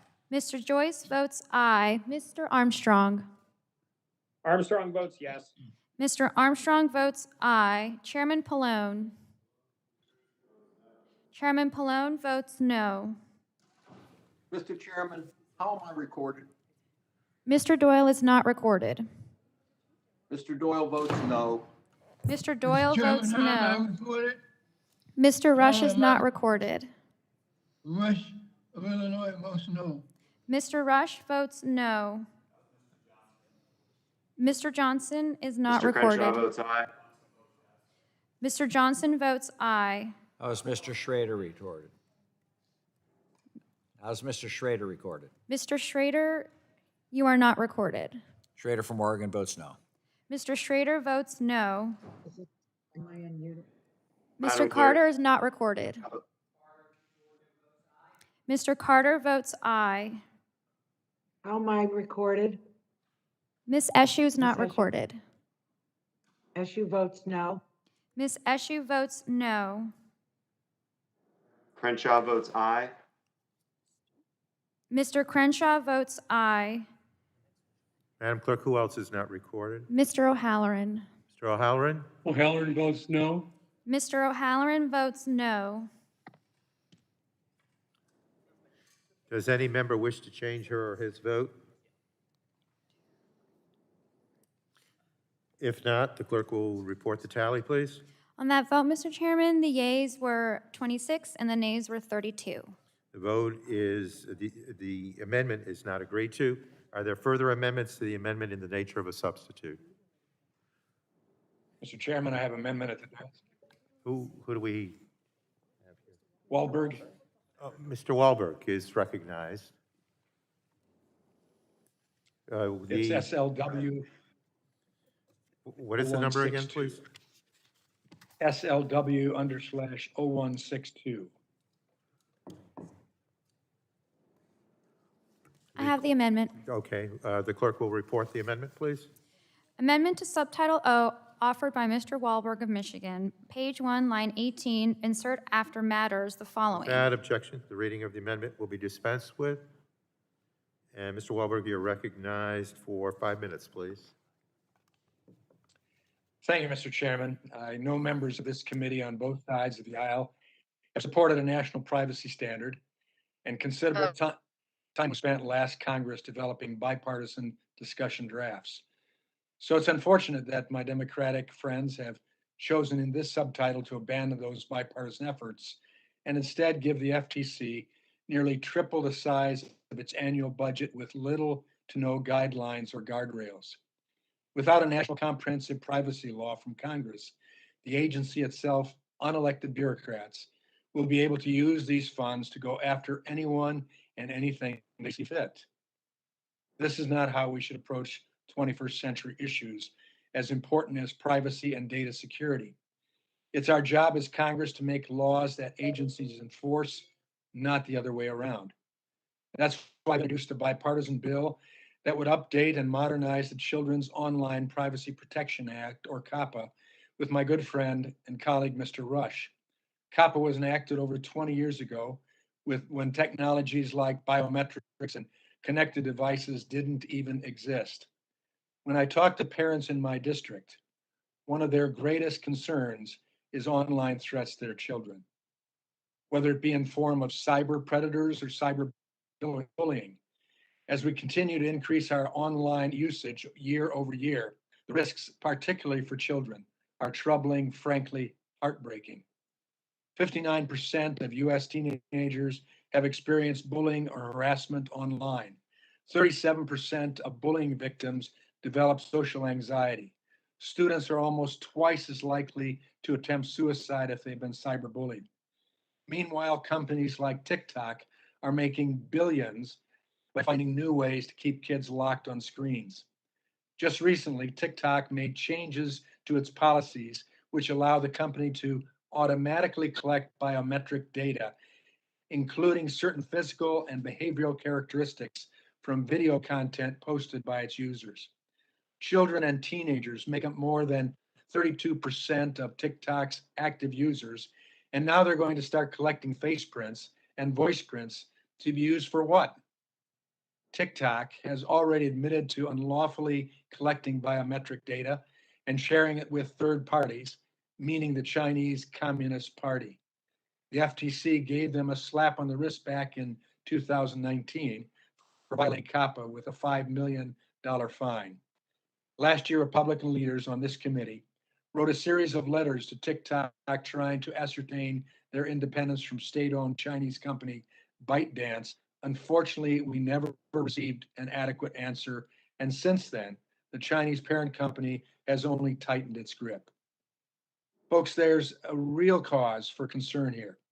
Former TikTok employees have said that ByteDance has access to TikTok's American user data and is closely involved in the company's decision-making and product development. Cybersecurity experts have warned that the Chinese government could use TikTok to spread propaganda or censorship to American audiences, or to exercise influence over users who may come to regret what they posted on the service. The bottom line is that big tech is failing us, and it's past time we step in. We know the FTC can be doing more to protect our nation's most vulnerable citizens, but without any laws or direction from Congress, and without a clear privacy agenda from the agency itself, this funding will be entirely ineffective. Mr. Chairman, my amendment would simply direct the FTC to make privacy, data security, and data abuse of children a priority, particularly with regards to internet apps associated with the Chinese government or state-owned Chinese companies. When it comes to protecting children and the even larger risks that exist with China having access to their data, this should be a no-brainer. I see no reason why my Democratic friends would take issue with this amendment. Again, by passing this amendment, we are sending a strong signal to China that their malign actions will not be tolerated. I urge support for this amendment, and I yield back. Does anyone else want to speak on the Wahlberg amendment? Seeing none, we'll go to a vote. A recorded vote is... Chairman, I request the record. Yes, we'll do a recorded vote. Recorded vote is ordered on the Wahlberg amendment. Those in favor will say aye. Those opposed to the amendment will say no, and the clerk shall call the roll. Mr. Rush. Ms. Eshoo. Rush, No. Rush votes no. Mr. Rush votes no. Ms. Eshoo. Votes no. Ms. Eshoo votes no. Ms. DeGette. Get votes no. Ms. DeGette votes no. Mr. Doyle. Doyle votes no. Mr. Doyle votes no. Ms. Schakowsky. Mr. Butterfield. Butterfield votes. Mr. Butterfield, can you please repeat your vote? Butterfield votes no. No. Mr. Butterfield votes no. Ms. Matsui. Matsui votes no. Ms. Matsui votes no. Ms. Castor. Ms. Castor votes no. Mr. Sarbanes. Sarbanes votes no. Mr. Sarbanes votes no. Mr. McNerney. McNerney votes no. Mr. McNerney votes no. Mr. Welch. Mr. Welch votes no. Mr. Welch votes no. Mr. Tonko. Tonko from New York votes no. Mr. Tonko votes no. Ms. Clark. Ms. Clark from New York votes no. Ms. Clark votes no. Mr. Schrader. Schrader from Oregon votes no. Mr. Schrader votes no. Mr. Cardenas. Cardenas representing California votes no. Mr. Cardenas votes no. Mr. Ruiz. Ruiz votes no. Mr. Ruiz votes no. Mr. Peters. Mr. Peters votes no. Mrs. Dingell. Dingell votes no. Mrs. Dingell votes no. Mr. Vesey. VC votes no. Mr. Vesey votes no. Ms. Custer. Custer votes no. Ms. Custer votes no. Ms. Kelly. Kelly votes no. Ms. Kelly votes no. Ms. Barragan. Barragan votes no. Ms. Barragan votes no. Mr. McEachin. McEachin of Virginia votes no. Mr. McEachin votes no. Ms. Blunt Rochester. Blunt Rochester votes no. Ms. Blunt Rochester votes no. Mr. Soto. Mr. Soto votes no. Mr. O'Halloran. O'Halloran votes no. Mr. O'Halloran votes no. Ms. Rice. Ms. Rice votes no. Ms. Craig. Craig of Minnesota votes no. Ms. Craig votes no. Ms. Schreier. Schreier votes no. Ms. Schreier votes no. Ms. Trahan. Trahan votes no. Ms. Trahan votes no. Ms. Fletcher. Fletcher votes no. Ms. Fletcher votes no. Mrs. Rogers. Mrs. Rogers votes aye. Mr. Upton. Upton votes aye. Mr. Upton votes aye. Mr. Burgess. Burgess votes aye. Mr. Burgess votes aye. Mr. Scalise. Mr. Scalise votes aye. Mr. Scalise votes aye. Mr. Latta. Latta votes aye. Mr. Latta votes aye. Mr. Guthrie. Mr. Guthrie votes aye. Mr. McKinley. Mr. McKinley votes aye. Mr. Kinzinger. Singer votes aye. Mr. Kinzinger votes aye. Mr. Griffith. Mr. Griffith votes aye. Mr. Bilirakis. Mr. Bilirakis votes aye. Mr. Johnson. Mr. Johnson votes aye. Mr. Long. Aye. Mr. Long votes aye. Mr. Bouchon. Bouchon from Indiana votes aye. Mr. Bouchon votes aye. Mr. Mullen.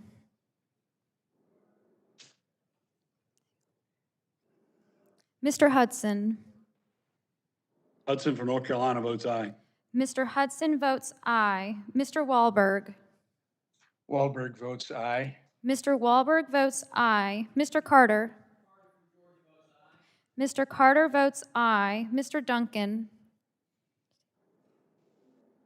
Mr. Duncan from South Carolina votes aye. Mr. Duncan votes aye. Mr. Palmer. Mr. Palmer of Alabama votes aye. Mr. Palmer votes aye. Mr. Dunn. Dunn of Florida votes aye. Mr. Dunn votes aye. Mr. Curtis. Curtis votes aye. Mr. Curtis votes aye. Miss Lesko. Lesko votes aye. Miss Lesko votes aye. Mr. Pence. Pence from Indiana votes aye. Mr. Pence votes aye. Mr. Crenshaw. Crenshaw votes aye. Mr. Crenshaw votes aye. Mr. Joyce. Joyce from Pennsylvania votes aye. Mr. Joyce votes aye. Mr. Armstrong. Armstrong votes yes. Mr. Armstrong votes aye. Chairman Pallone. Pallone from New Jersey votes no. Chairman Pallone votes no. Any member? Mr. Mullen recorded. Mr. Mullen? Mr. Mullen is not recorded. I vote aye. Mr. Mullen votes aye. Ms. Schakowsky? Ms. Schakowsky is not recorded. Ms. Schakowsky votes no. Any other member that's not recorded, Madam Clerk? No. All right, then we'll ask you to report the tally on the Wahlberg amendment. On that vote, Mr. Chairman, the yeas were 26 and the nays were 32. Thank you. The vote on the Wahlberg amendment is 26 ayes to 32 noes, and the amendment is not agreed to. Do we have another amendment on this title to the Ains? Does another Armstrong amendment? No? No? All right, well, then we'll go to the Ains.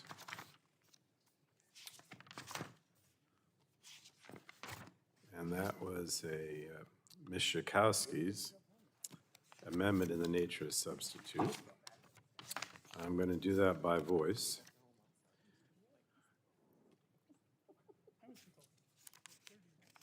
We will proceed to a vote on the amendment in the nature of a substitute to the committee print subtitle O, Budget Reconciliation Legislative Recommendations Relating to FTC Privacy Enforcement.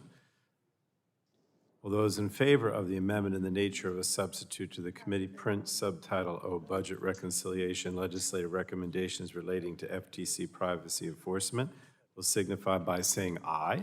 Aye. Aye. And all those opposed will say no. No. In the opinion of the chair, the ayes have it.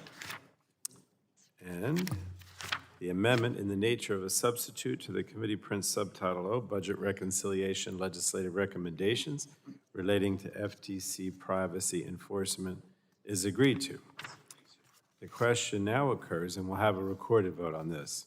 The question now occurs on approval and transmitting to the Committee on Budget the committee print subtitle O, Budget Reconciliation Legislative Recommendations Relating to FTC Privacy Enforcement as amended. I move the committee do now approve and transmit the recommendations of this committee and all appropriate accompanying material, including additional, supplemental, minority, or dissenting views, to the House Committee on the Budget in order to comply with the reconciliation directive included in Section 2002 of the concurrent resolution on the budget for fiscal year 2022, S-Con Res 14, and consistent with Section 310 of the Congressional Budget and Impoundment Control Act of 1974. We're having a recorded vote, and that is ordered. All those in favor will signify by saying aye. Those opposed will say no. And again, this is final passage on Title O, dealing with FTC privacy enforcement as amended. All those in favor will say aye. Those opposed will say no, and the clerk shall call the roll. Mr. Rush. Rush of Illinois votes aye. Mr. Rush votes aye. Ms. Eshoo. Eshoo votes aye. Ms. Eshoo votes aye. Ms. DeGette. DeGette votes aye. Ms. DeGette votes aye. Mr. Doyle. Doyle votes yes. Mr. Doyle votes aye. Ms. Schakowsky. Aye. Ms. Schakowsky votes aye. Mr. Butterfield. Butterfield votes aye. Mr. Butterfield votes aye. Ms. Matsui. Matsui votes aye. Ms. Matsui votes aye. Ms. Castor. Ms. Castor votes aye. Mr. Sarbanes. Sarbanes votes aye. Mr. Sarbanes votes aye. Mr. McNerney. McNerney votes aye. Mr. McNerney votes aye. Mr. Welch. Welch votes aye. Mr. Welch votes aye. Mr. Tonko. Tonko from New York votes aye. Mr. Tonko votes aye. Ms. Clark. Ms. Clark of New York votes aye. Ms. Clark votes aye. Mr. Schrader. Schrader from Oregon votes no. Mr. Schrader votes no. Mr. Cardenas. Cardenas representing California votes aye. Mr. Cardenas votes aye. Mr. Ruiz.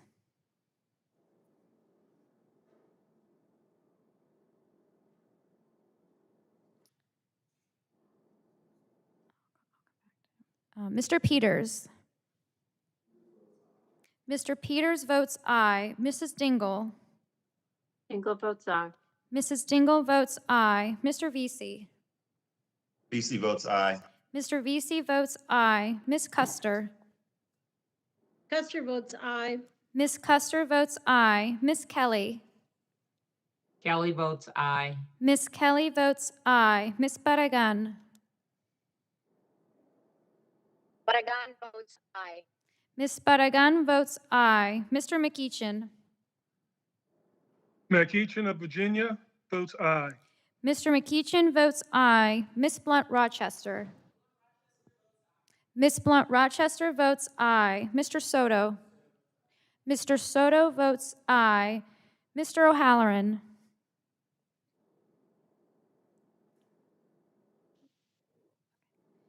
Ms. Rice.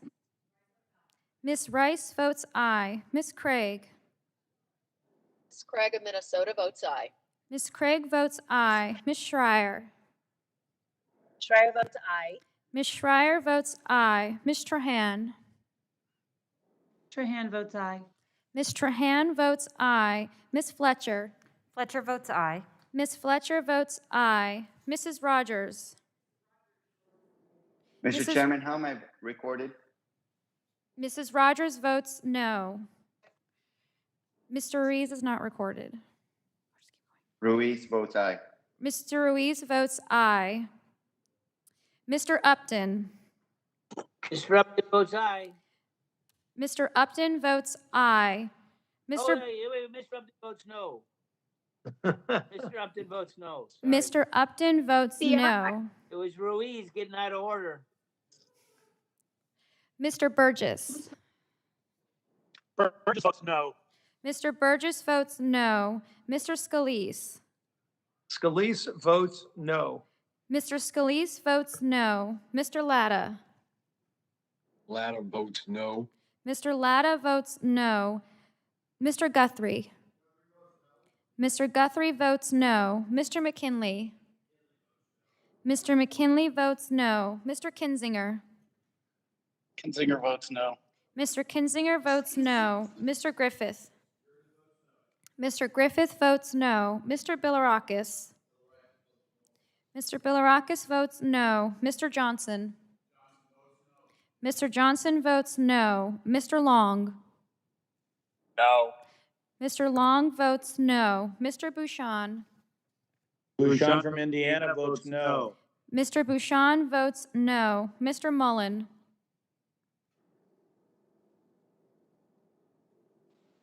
Mullen votes no. Mr. Mullen votes no. Mr. Hudson. Hudson of North Carolina votes no. Mr. Hudson votes no. Mr. Wahlberg.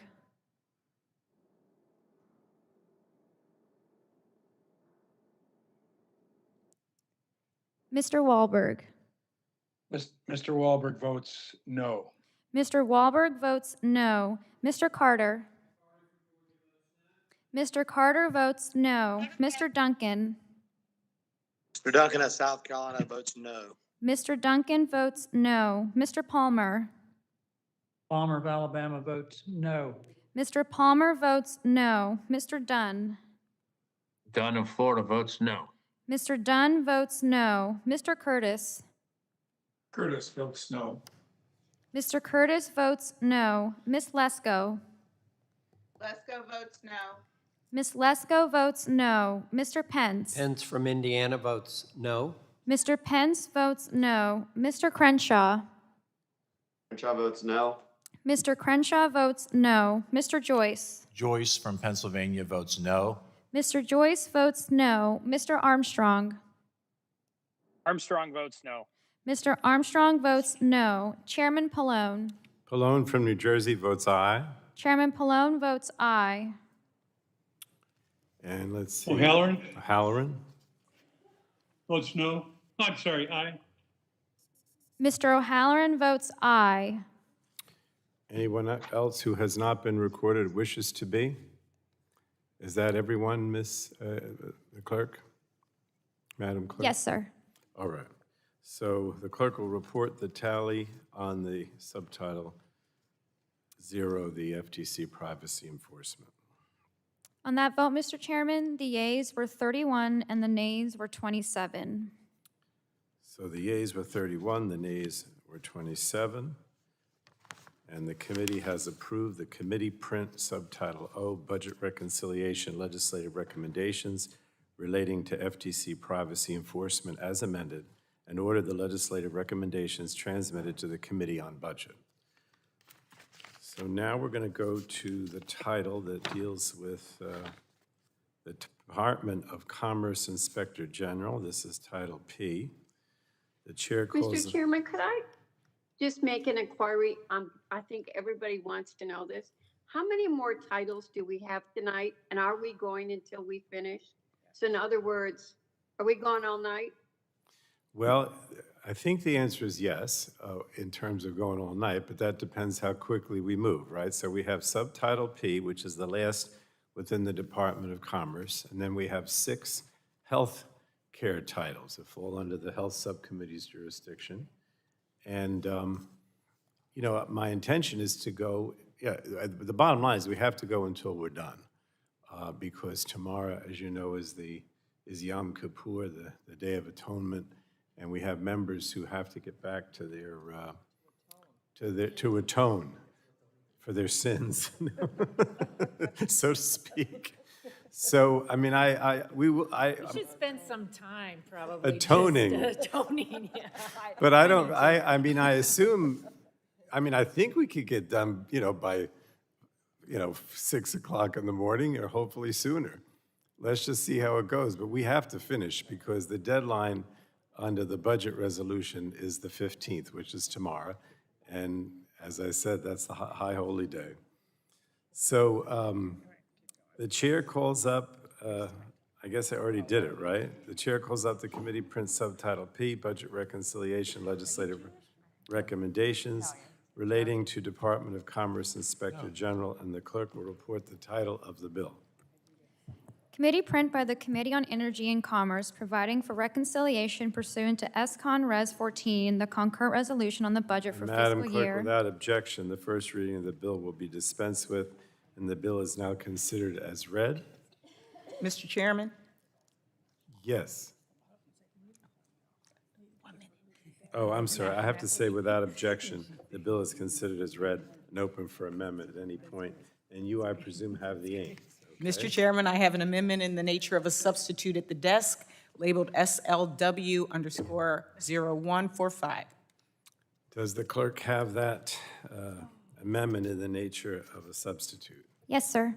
Okay, the clerk will report. Amendment in the nature of a substitute to Subtitle P offered by Ms. Blunt Rochester of Delaware. Strike all and insert the following. Without objection, Madam Clerk, the reading of the amendment in the nature of substitute will be dispensed with, and Ms. Blunt Rochester is now recognized for 5 minutes. Thank you, Mr. Chairman.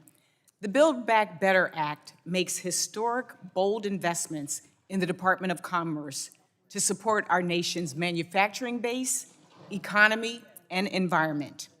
To ensure this funding has its transformational effect, this subtitle provides the Inspector General with $10 million of supplementary funding to oversee the Department of Commerce's activities funded by the Build Back Better Act.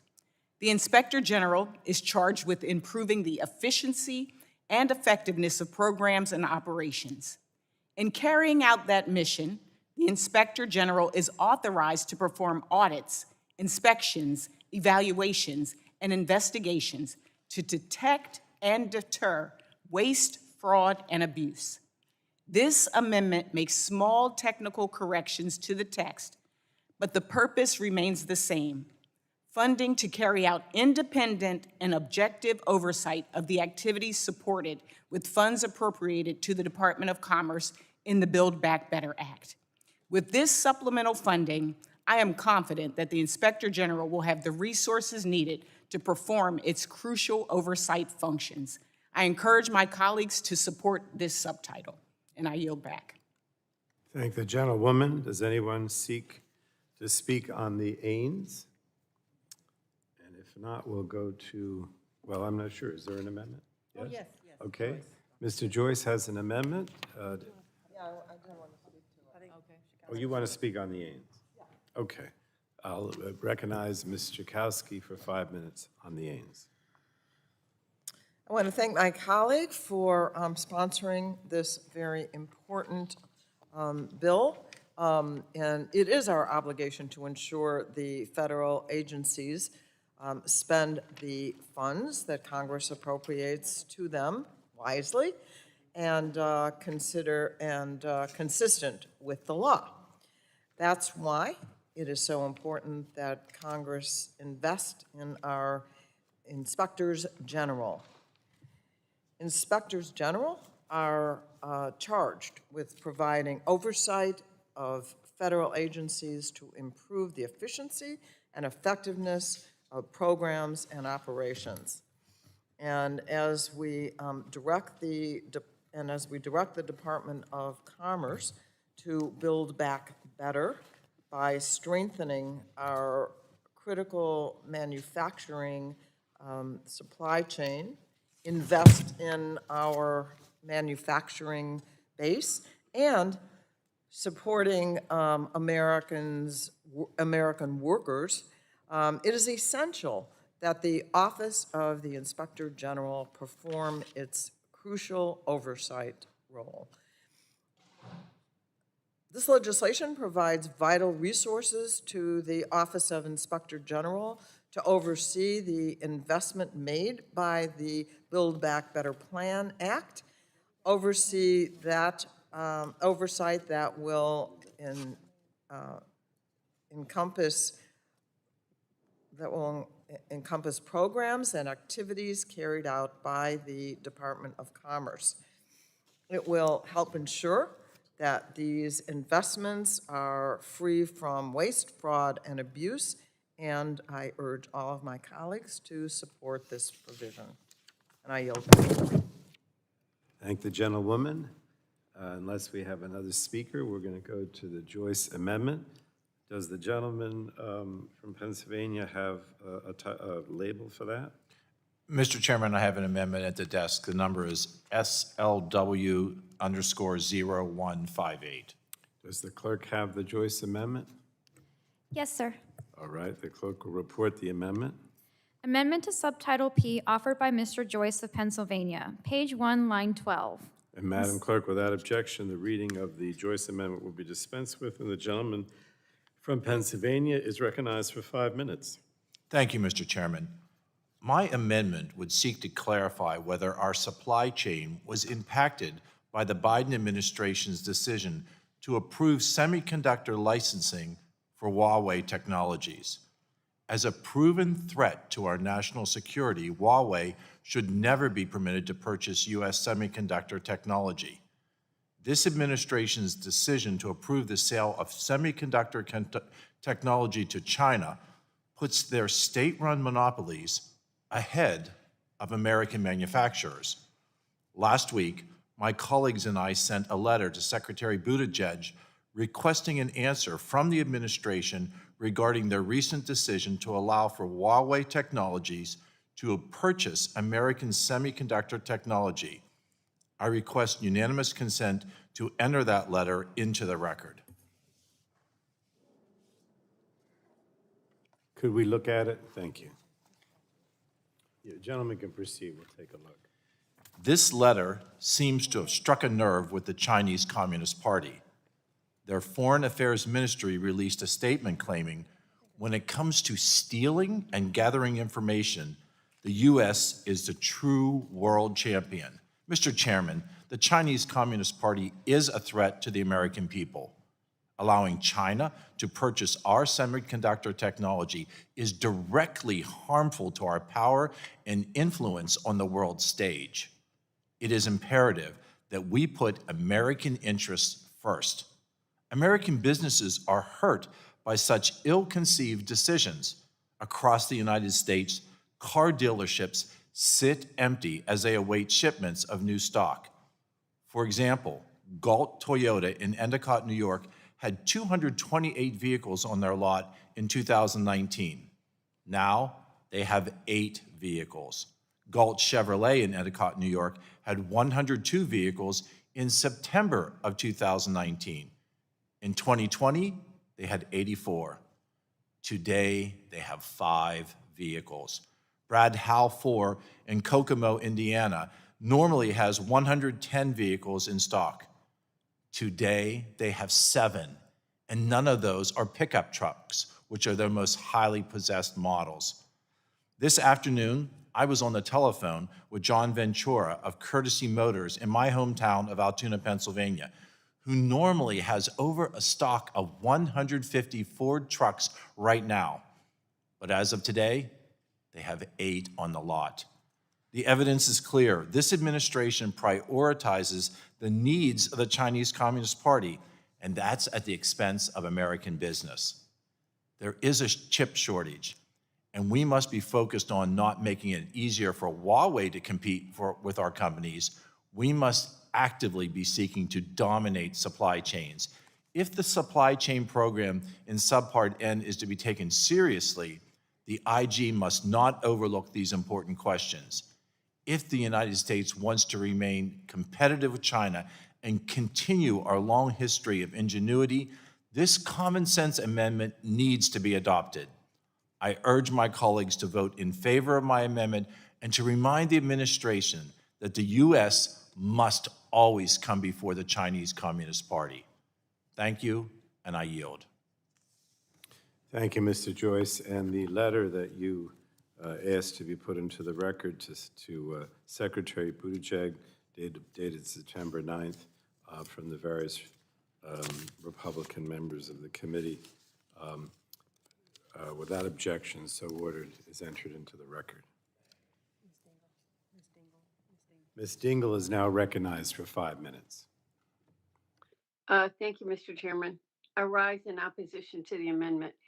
First of all, I want to say almost everything my colleague from Pennsylvania said is correct. And unfortunately, I have more closed plants than he does. I have those closed dealerships. I have workers that aren't working right now because we're not getting those chips into the United States. The chairman of Energy and Commerce is tired of hearing me call him every day and say that we need to do something. And by the way, all of us, Republicans and Democrats, need to be stepping up to that problem and funding the chip bill that we passed a while ago but haven't put money in. It should be a priority for all of us. But I don't think that this amendment is going to address those problems that we all care about. Threats to critical manufacturing supply chains need to be monitored, and steps need to be taken to strengthen those chains in order to protect Americans and our manufacturing base. That's exactly what Subtitle N does. Unfortunately, my Republican colleagues voted against the manufacturing supply chain subtitle. Now they're seeking to direct that the Department of Commerce IG investigate how supply chain's activities were impacted by semiconductor licensing approvals for Huawei. This is just one facet of one critical supply chain, which the Secretary of Commerce should and can examine. And I support that under the authority granted under Subtitle N. But the provision we're not considering provides funds to the Inspector General to conduct oversight of all the activities under this act. Given the broad scope of the mandate, I do not believe that limiting the IG's authority requiring a targeted investigation makes sense. The IG needs flexibility to examine the areas that that person identifies as having the greatest potential for waste, fraud, and abuse. Moreover, the scope of the inquiry required by the amendment is likely far beyond the IG's oversight authority and its traditional role. The IG's focus is oversight of the Department of Commerce. Directing the IG to review an entire supply chain that consists of numerous private companies is outside the IG's expertise and will distract from the office's primary responsibilities. I hate to oppose this amendment, but it doesn't do what you want to do. So I urge my opponents to oppose this amendment, but I ask all of us to address the larger issue of bringing our supply chain back to this country and addressing the chip issue that's leaving dealerships empty and factories closed. I yield back, Mr. Chairman. I thank the gentlewoman particularly for your enthusiasm after so many hours of debate here. Does anyone else on the Republican side want to comment on this? Mr. Griffith? No? Who? Oh, no, I don't think No? Anyone at all on either side of the aisle? All right, we're going to go to a vote then. Wait a Ms. minute. Eshu. Ms. Eshu Yes. is recognized for 5 minutes. Thank you, Mr. Chairman. Move to strike the last word. First, Hi. I want I need to check in. I would like to say to Mr. Joyce that I share your, there's some kind of background noise, someone's talking. I don't know. There was, but I think they turned it off. I think you're okay. Great. Okay. Mr. Joyce, thank you for having a concern with Huawei. I share your concern. I've been after Huawei since I served on the House Intelligence Committee years and years ago, going back to 2011. I started then impounding on the FCC. I don't know who was in charge then, but I started then to call their attention and many other places in the federal government about Huawei and how I believe that they were a national security, represented a real national security threat. I don't know if you're aware, but our committee did pass legislation, my legislation with Mr. Scalise. And it's the Communications Security Equipment Act that directs the FCC to prohibit any private firm in our country from purchasing Huawei telecom equipment.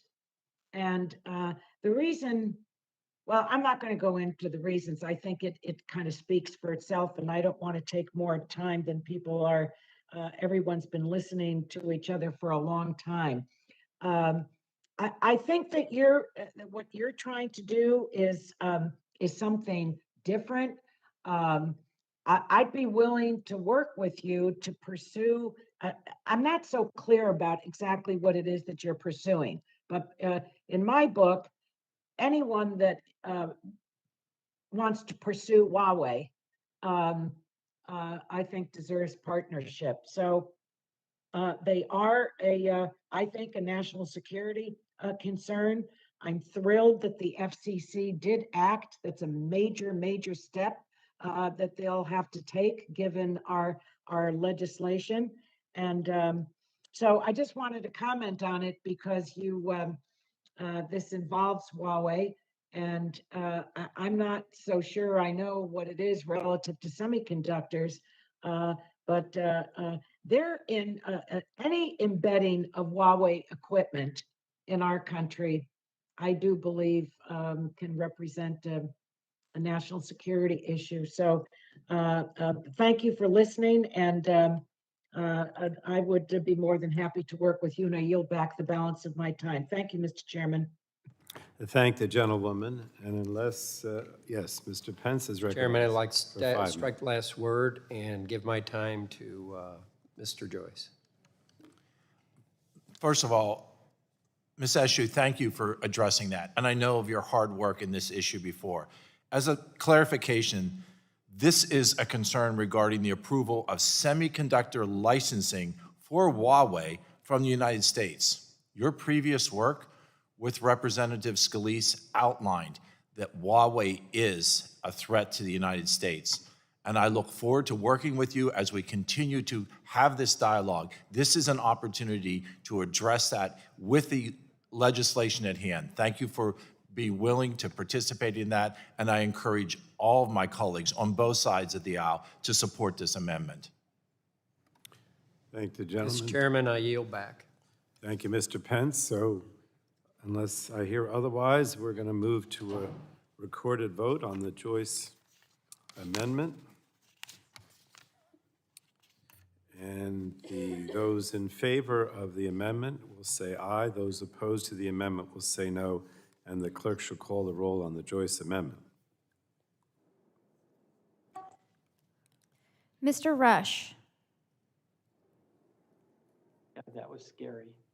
Ms. Eshu, Regrettably, Eshu votes no. Ms. Eshu votes no. Ms. DeGette, DeGette votes no. Ms. DeGette votes no. Mr. Doyle,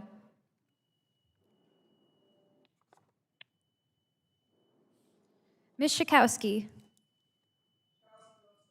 Ms. Schakowsky votes no. Mr. Butterfield, Butterfield votes no. Mr. Butterfield votes no. Ms. Matsui, Matsui votes no. Ms. Matsui votes no. Ms. Castor, Ms. Castor votes no. Mr. Sarbanes, Sarbanes votes no. Mr. Sarbanes votes no. Mr. McNerney. McNerney votes no. Mr. McNerney votes no. Mr. Welch. Mr. Welch votes no. Mr. Welch votes no. Mr. Tonko. Tonko from New York votes no. Mr. Tonko votes no. Ms. Clark. Ms. Clark of New York votes no. Ms. Clark votes no. Mr. Schrader. Schrader from Oregon votes no. Mr. Schrader votes no. Mr. Cardenas. Cardenas representing California votes no. Mr. Cardenas votes no. Mr. Ruiz. Ruiz from California votes no. Mr. Ruiz votes no. Mr. Peters. Mr. Peters votes no. Mrs. Dingell. Votes no. Mrs. Dingell votes no. Mr. Vesey. VC votes no.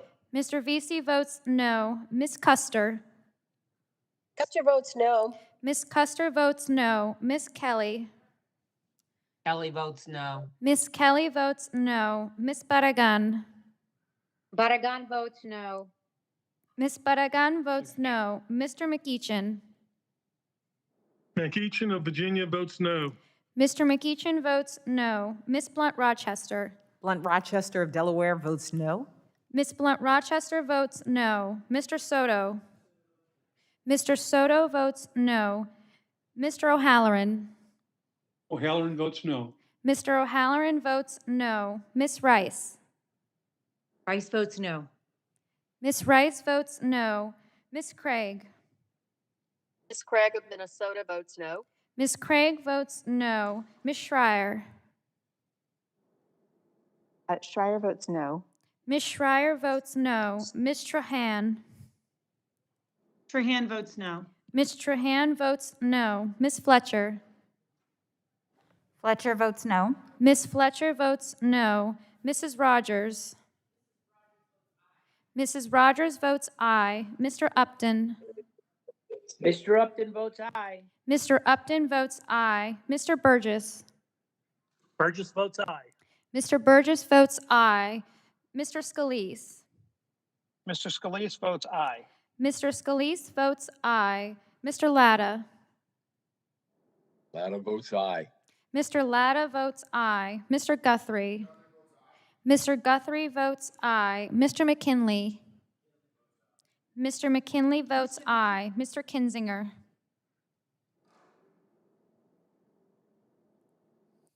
Mr. Griffith. Mr. Griffith votes aye. Mr. Bilirakis. Mr. Bilirakis votes aye. Mr. Johnson. Mr. Johnson votes aye. Mr. Long. Yes. Mr. Long votes aye. Mr. Bouchon.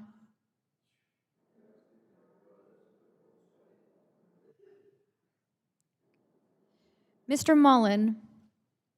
Yes. Mr. Mullen votes aye. Mr. Hudson. Hudson of North Carolina votes aye.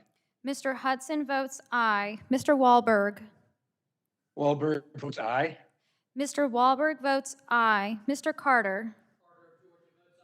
Mr. Carter votes aye. Mr. Duncan. Duncan votes aye. Mr. Duncan votes aye. Mr. Palmer. Palmer votes aye. Mr. Palmer votes aye. Mr. Dunn. Dunn of Florida votes aye. Mr. Dunn votes aye. Mr. Curtis. Curtis votes aye. Mr. Curtis votes aye. Ms. Lesko. Lesko votes aye. Ms. Lesko votes aye. Mr. Pence. Pence from Indiana votes aye. Mr. Pence votes aye. Mr. Crenshaw. Crenshaw votes aye. Mr. Crenshaw votes aye. Mr. Joyce. Joyce from Pennsylvania, for all the empty car dealerships across America, votes aye. Mr. Joyce votes aye. Mr. Armstrong. Armstrong votes yes. Mr. Armstrong votes aye. Chairman Pallone. Pallone of New Jersey votes no. Chairman Pallone votes no. This Mr. is Chairman, Bouchon. how am I I vote recorded? aye. Who seeks recognition? Mr. Bouchon. Mr. Bouchon is not recorded. How do you vote? I vote aye. Mr. Bouchon votes aye. Chairman, how am I recorded? Mr. Doyle, how am I recorded? You're not recorded. Mr. Rush, how do you vote? Rush votes no. Mr. Rush votes no. And Mr. Doyle, how do you wish? Doyle, how am I recorded? Mr. Doyle is not recorded. Not recorded. Mr. Doyle votes no. Mr. Doyle votes no. I believe that's everyone, Madam Clerk. Yes, sir. All right. So on the Joyce Amendment, if the clerk will report the tally. On that vote, Mr. Chairman, the yeas were 26 and the nays were 32. So the vote on the Joyce Amendment is 32 ayes to 32 noes, and the amendment is not agreed to. I think that was the last amendment on this title, wasn't it? Okay. So we're going to go back to the Ains, which was introduced by Ms. Rochester, and we'll just have a voice vote on that, and then we'll have a recorded vote on final. So let's see.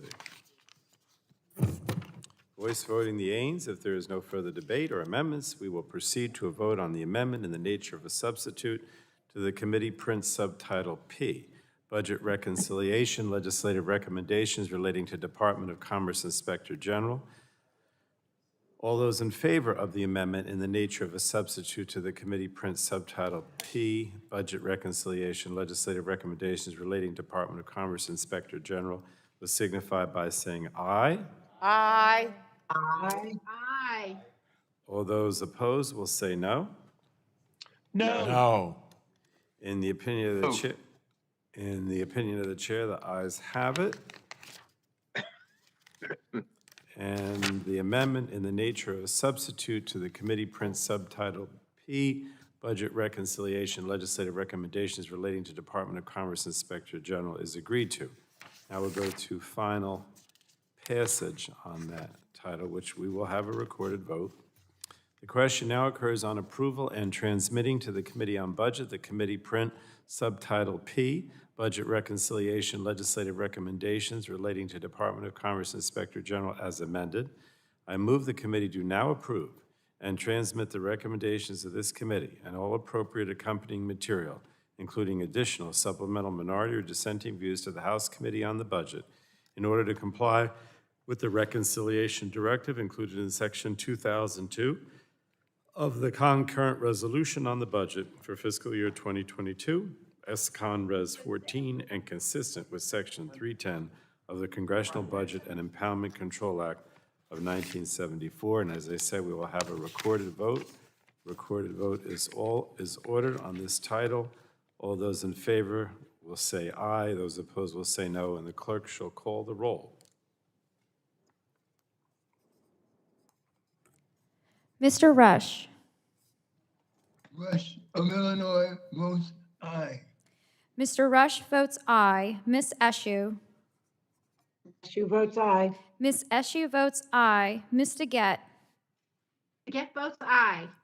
Ms. DeGette votes aye. Mr. Doyle.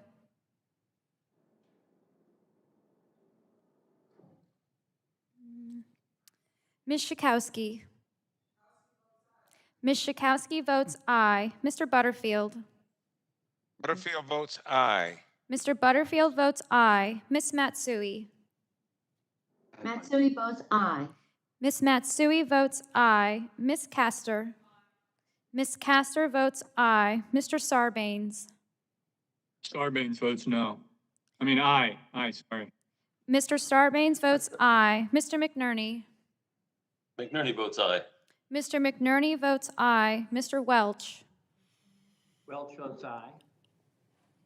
Mr. Welch votes aye. Mr. Tonko. Tonko of New York votes aye.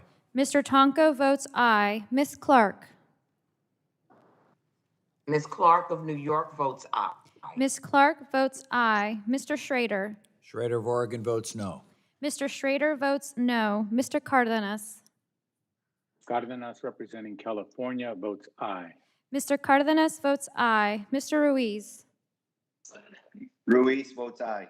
Mr. Ruiz votes aye. Mr. Peters. Mr. Peters votes aye. Mrs. Dingell. Dingell votes aye. Mrs. Dingell votes aye. Mr. Vesey. PC votes aye. Mr. Vesey votes aye. Ms. Custer.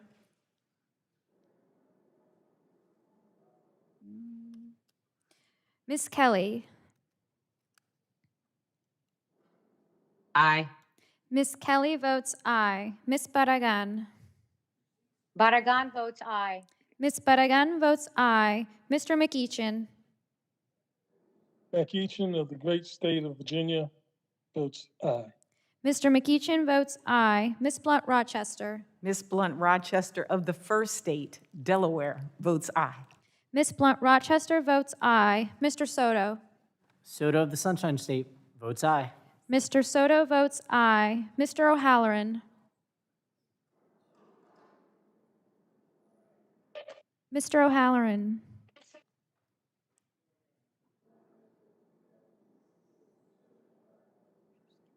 O'Halloran votes aye. Mr. O'Halloran votes aye. Ms. Rice. Rice from New York votes aye. Ms. Rice votes aye. Ms. Craig. Craig votes aye. Ms. Craig votes aye. Ms. Schreier. Schreier votes aye. Ms. Schreier votes aye. Ms. Trahan. Trahan votes aye. Ms. Trahan votes aye. Ms. Fletcher. Fletcher votes aye. Ms. Fletcher votes aye. Mrs. Rogers. Mrs. Rogers votes no. Mr. Upton. Mr. Upton votes no. Mr. Upton votes no. Mr. Burgess. Burgess votes no. Mr. Burgess votes no. Mr. Scalise. Mr. Scalise votes no. Mr. Scalise votes no. Mr. Latta. Latta votes no. Mr. Latta votes no. Mr. Guthrie. Mr. Guthrie votes no. Mr. McKinley. Mr. McKinley votes no. Mr. Kinzinger.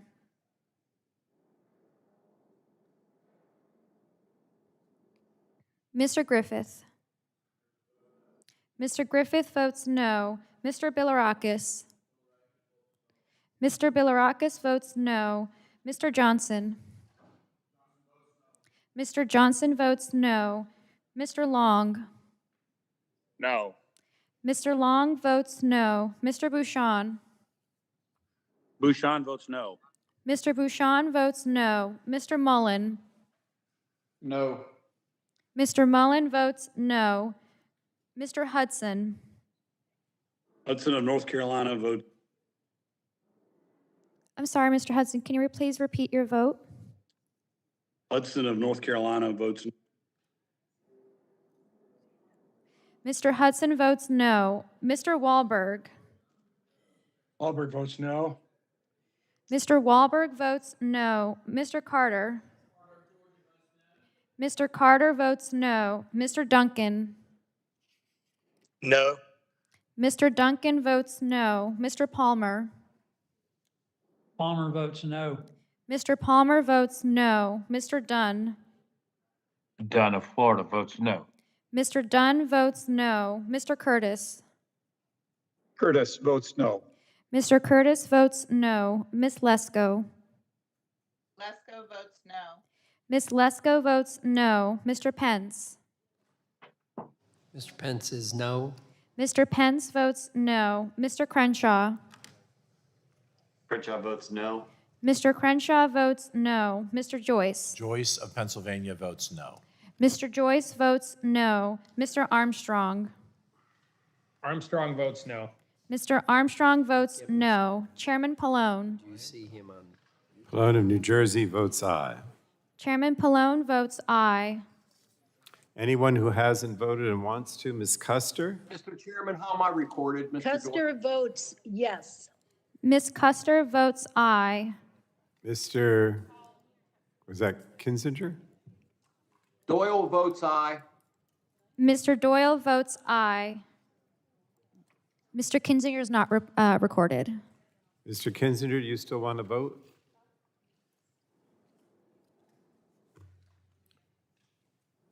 Keep going. Okay. All right. This is Title P, the Commerce Inspector General. Madam Clerk, report the tally. On that vote, Mr. Chairman, the yeas were 31 and the nays were 27. So the yeas were 31, the nays are 27, and the committee has approved the committee print, Subtitle P, Budget Reconciliation Legislative Recommendations relating to Department of Commerce Inspector General as amended, and order the legislative recommendations transmitted to the Committee on Budget.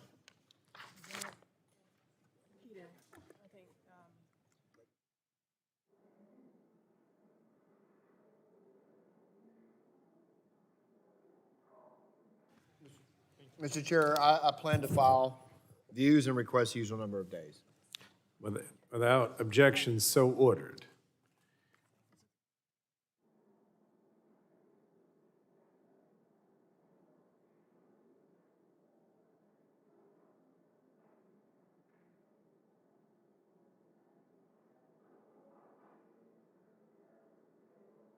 So as I mentioned previously to Ms. Dingell, we're now going to go to the 6 titles that fall within the jurisdiction of the Health Subcommittee, and the first one we're going to address is relative to the Affordable Care Act.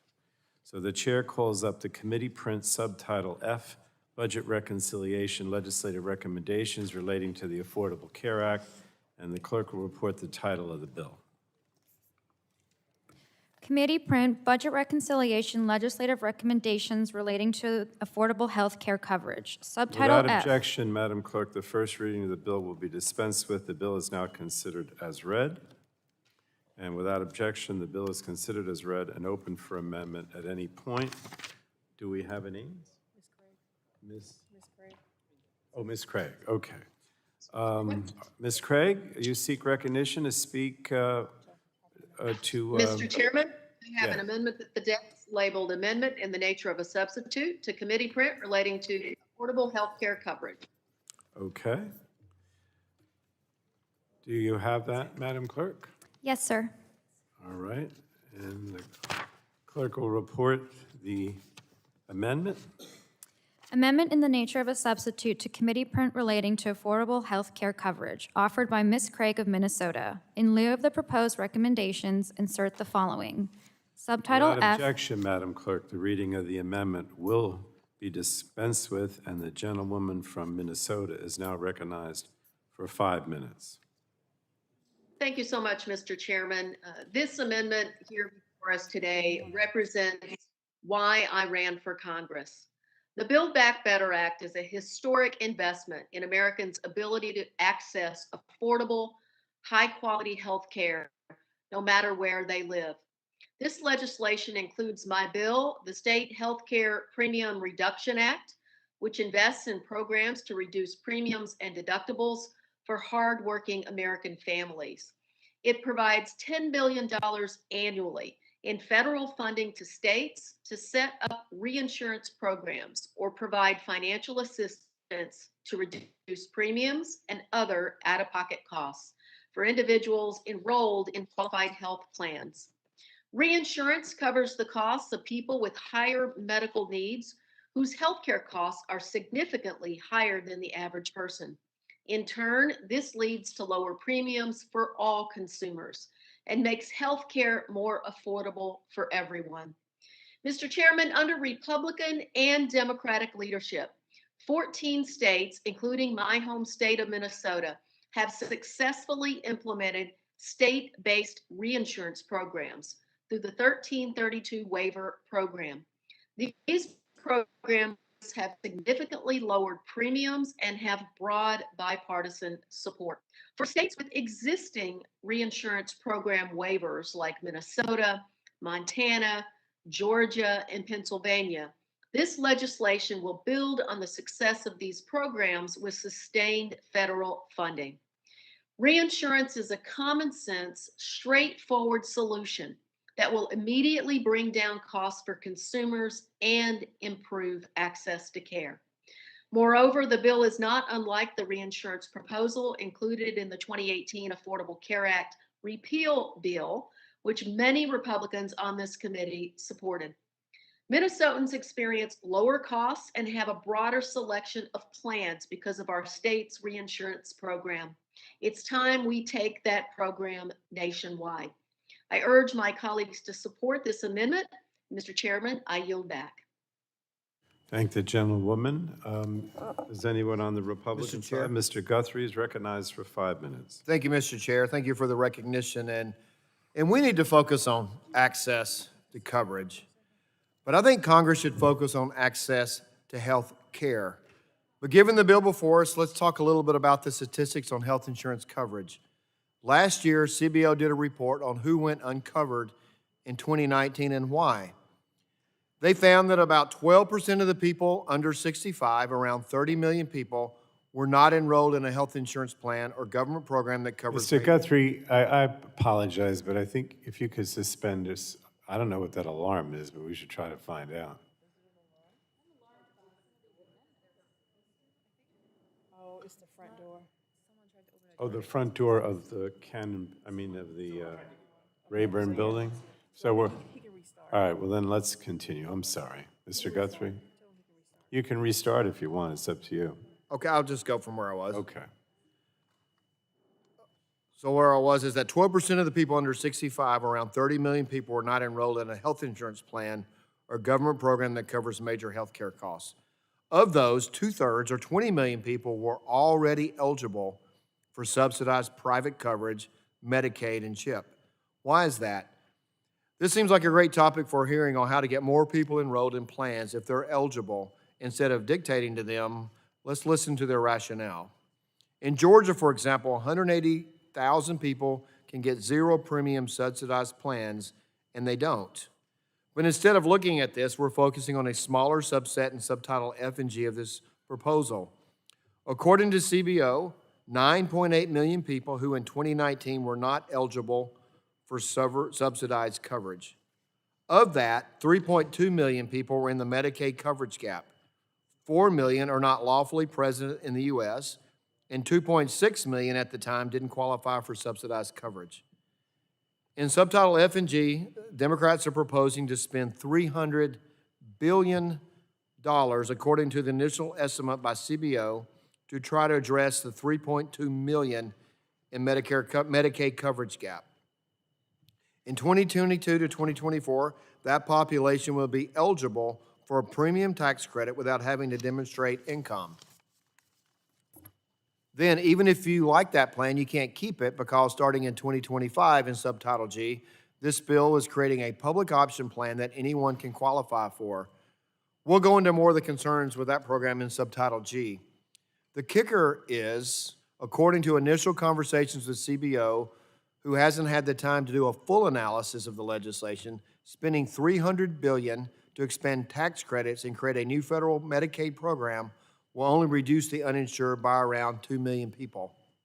And further, subsidizing the Obamacare market and making ACA tax credits permanent is not the answer.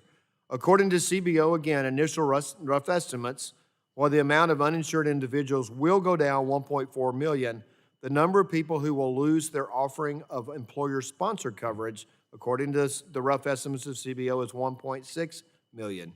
You heard that right. Making enhanced ACA tax credits permanent will result in more people losing their employer-sponsored plan than covering the uninsured. And these permanent tax credits are estimated to cost around $200 billion over 10 years. Never mind that these are being paid for by the ACA tax credits, which will result in more Americans losing employer-sponsored health insurance than gaining insurance coverage. With Medicare, these are being paid for with Medicare savings that should be going back to the Medicare program. In addition, for the first time, Democrats are saying in this title, if Washington, D.C. doesn't like your employer-sponsored plan, the taxpayer will pay for your Obamacare or Affordable Care Act plan.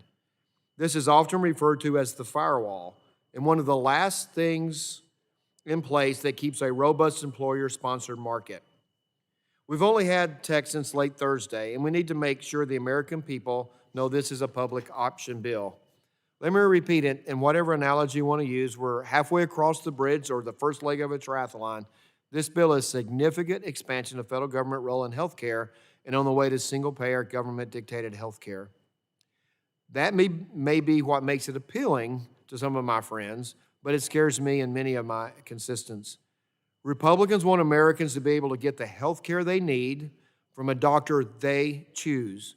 We want them to be able to keep the insurance plan they have from their employer and to be able to pick among various options at various prices for various levels of coverage.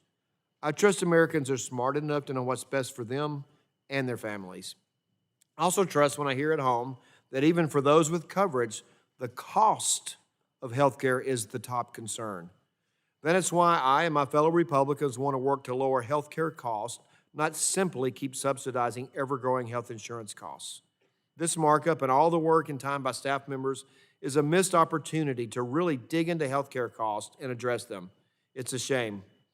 I encourage everyone to vote no on this subtitle and end this partisan rush process, and let's work together on lowering health care costs. Mr. Chair, I yield back.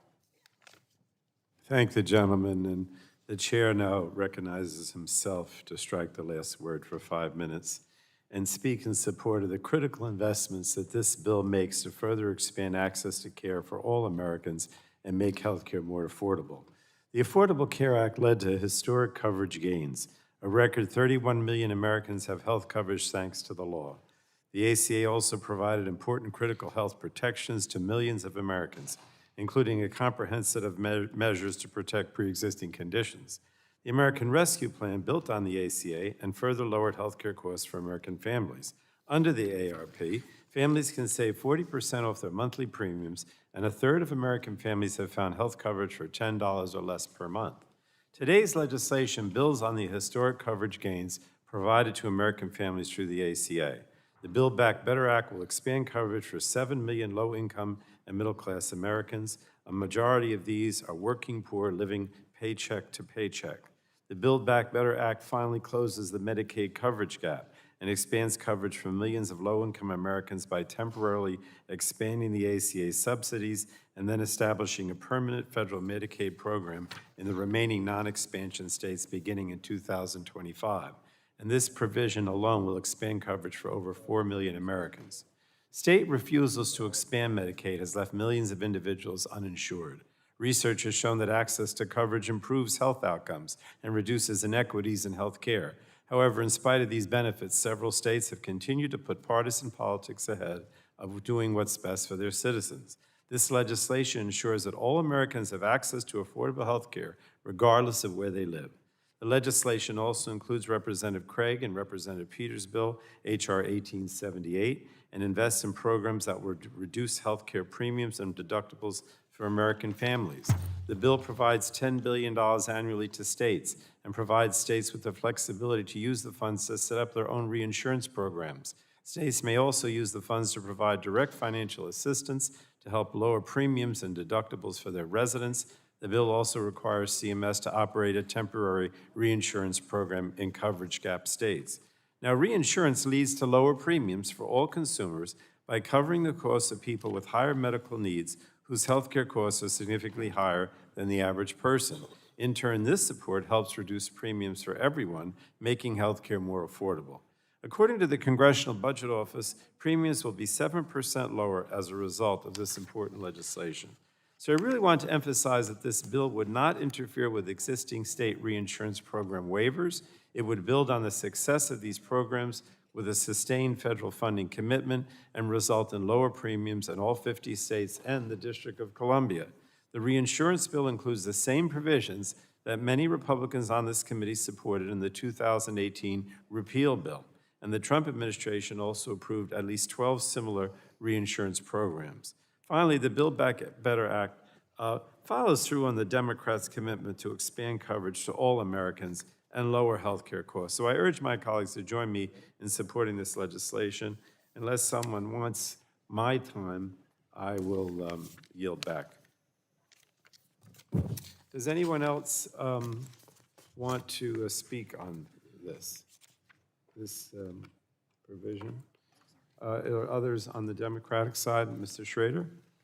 Just basically a couple of comments and a question. Generally, very, very supportive of the ACA. To your exact comments, and the folks it's helped get insurance that no opportunities before.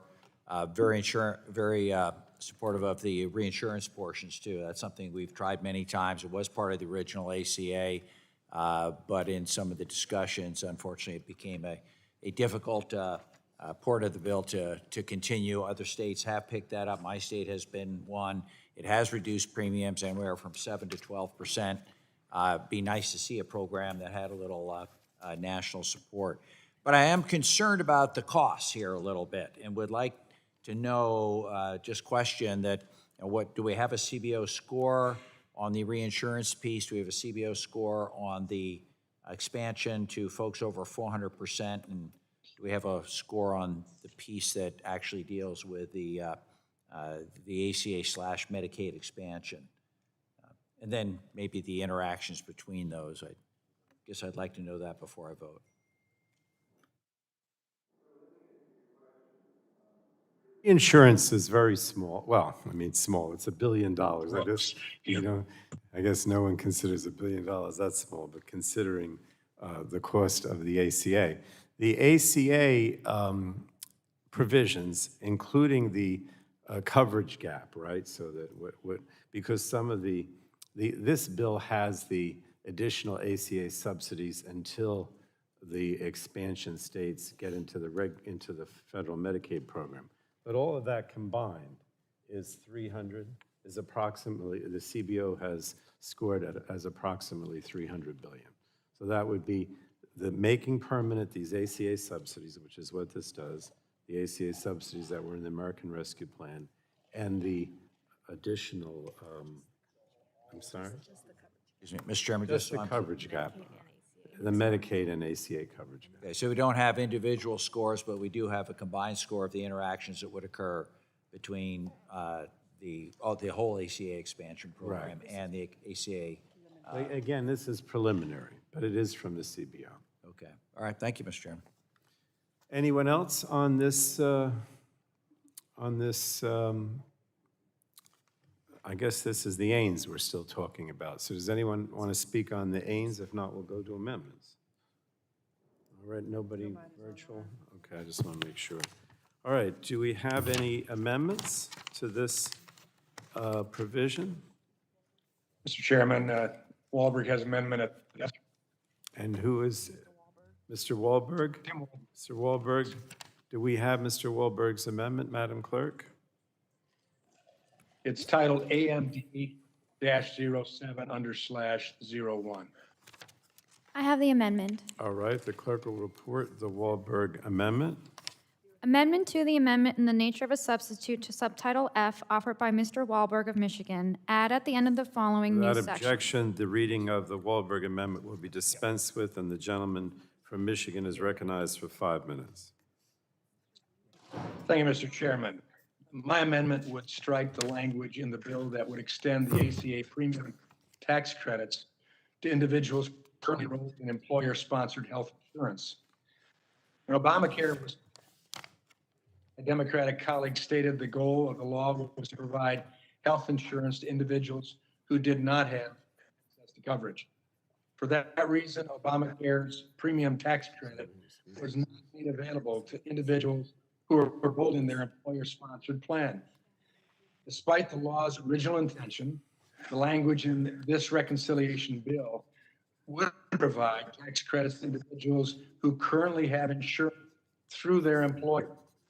Mr. Chairman, there can be only one reason that I could ascertain why language has been included in the bill, and that is to weaken our nation's employer-sponsored insurance system and move people into heavily regulated government-run style healthcare. 151 million hardworking Americans receive coverage through an employer, nearly half of the United States population. A recent survey by the Society for Human Resource Management, 7 in 10 Americans rate their employer-sponsored healthcare plan as good or excellent.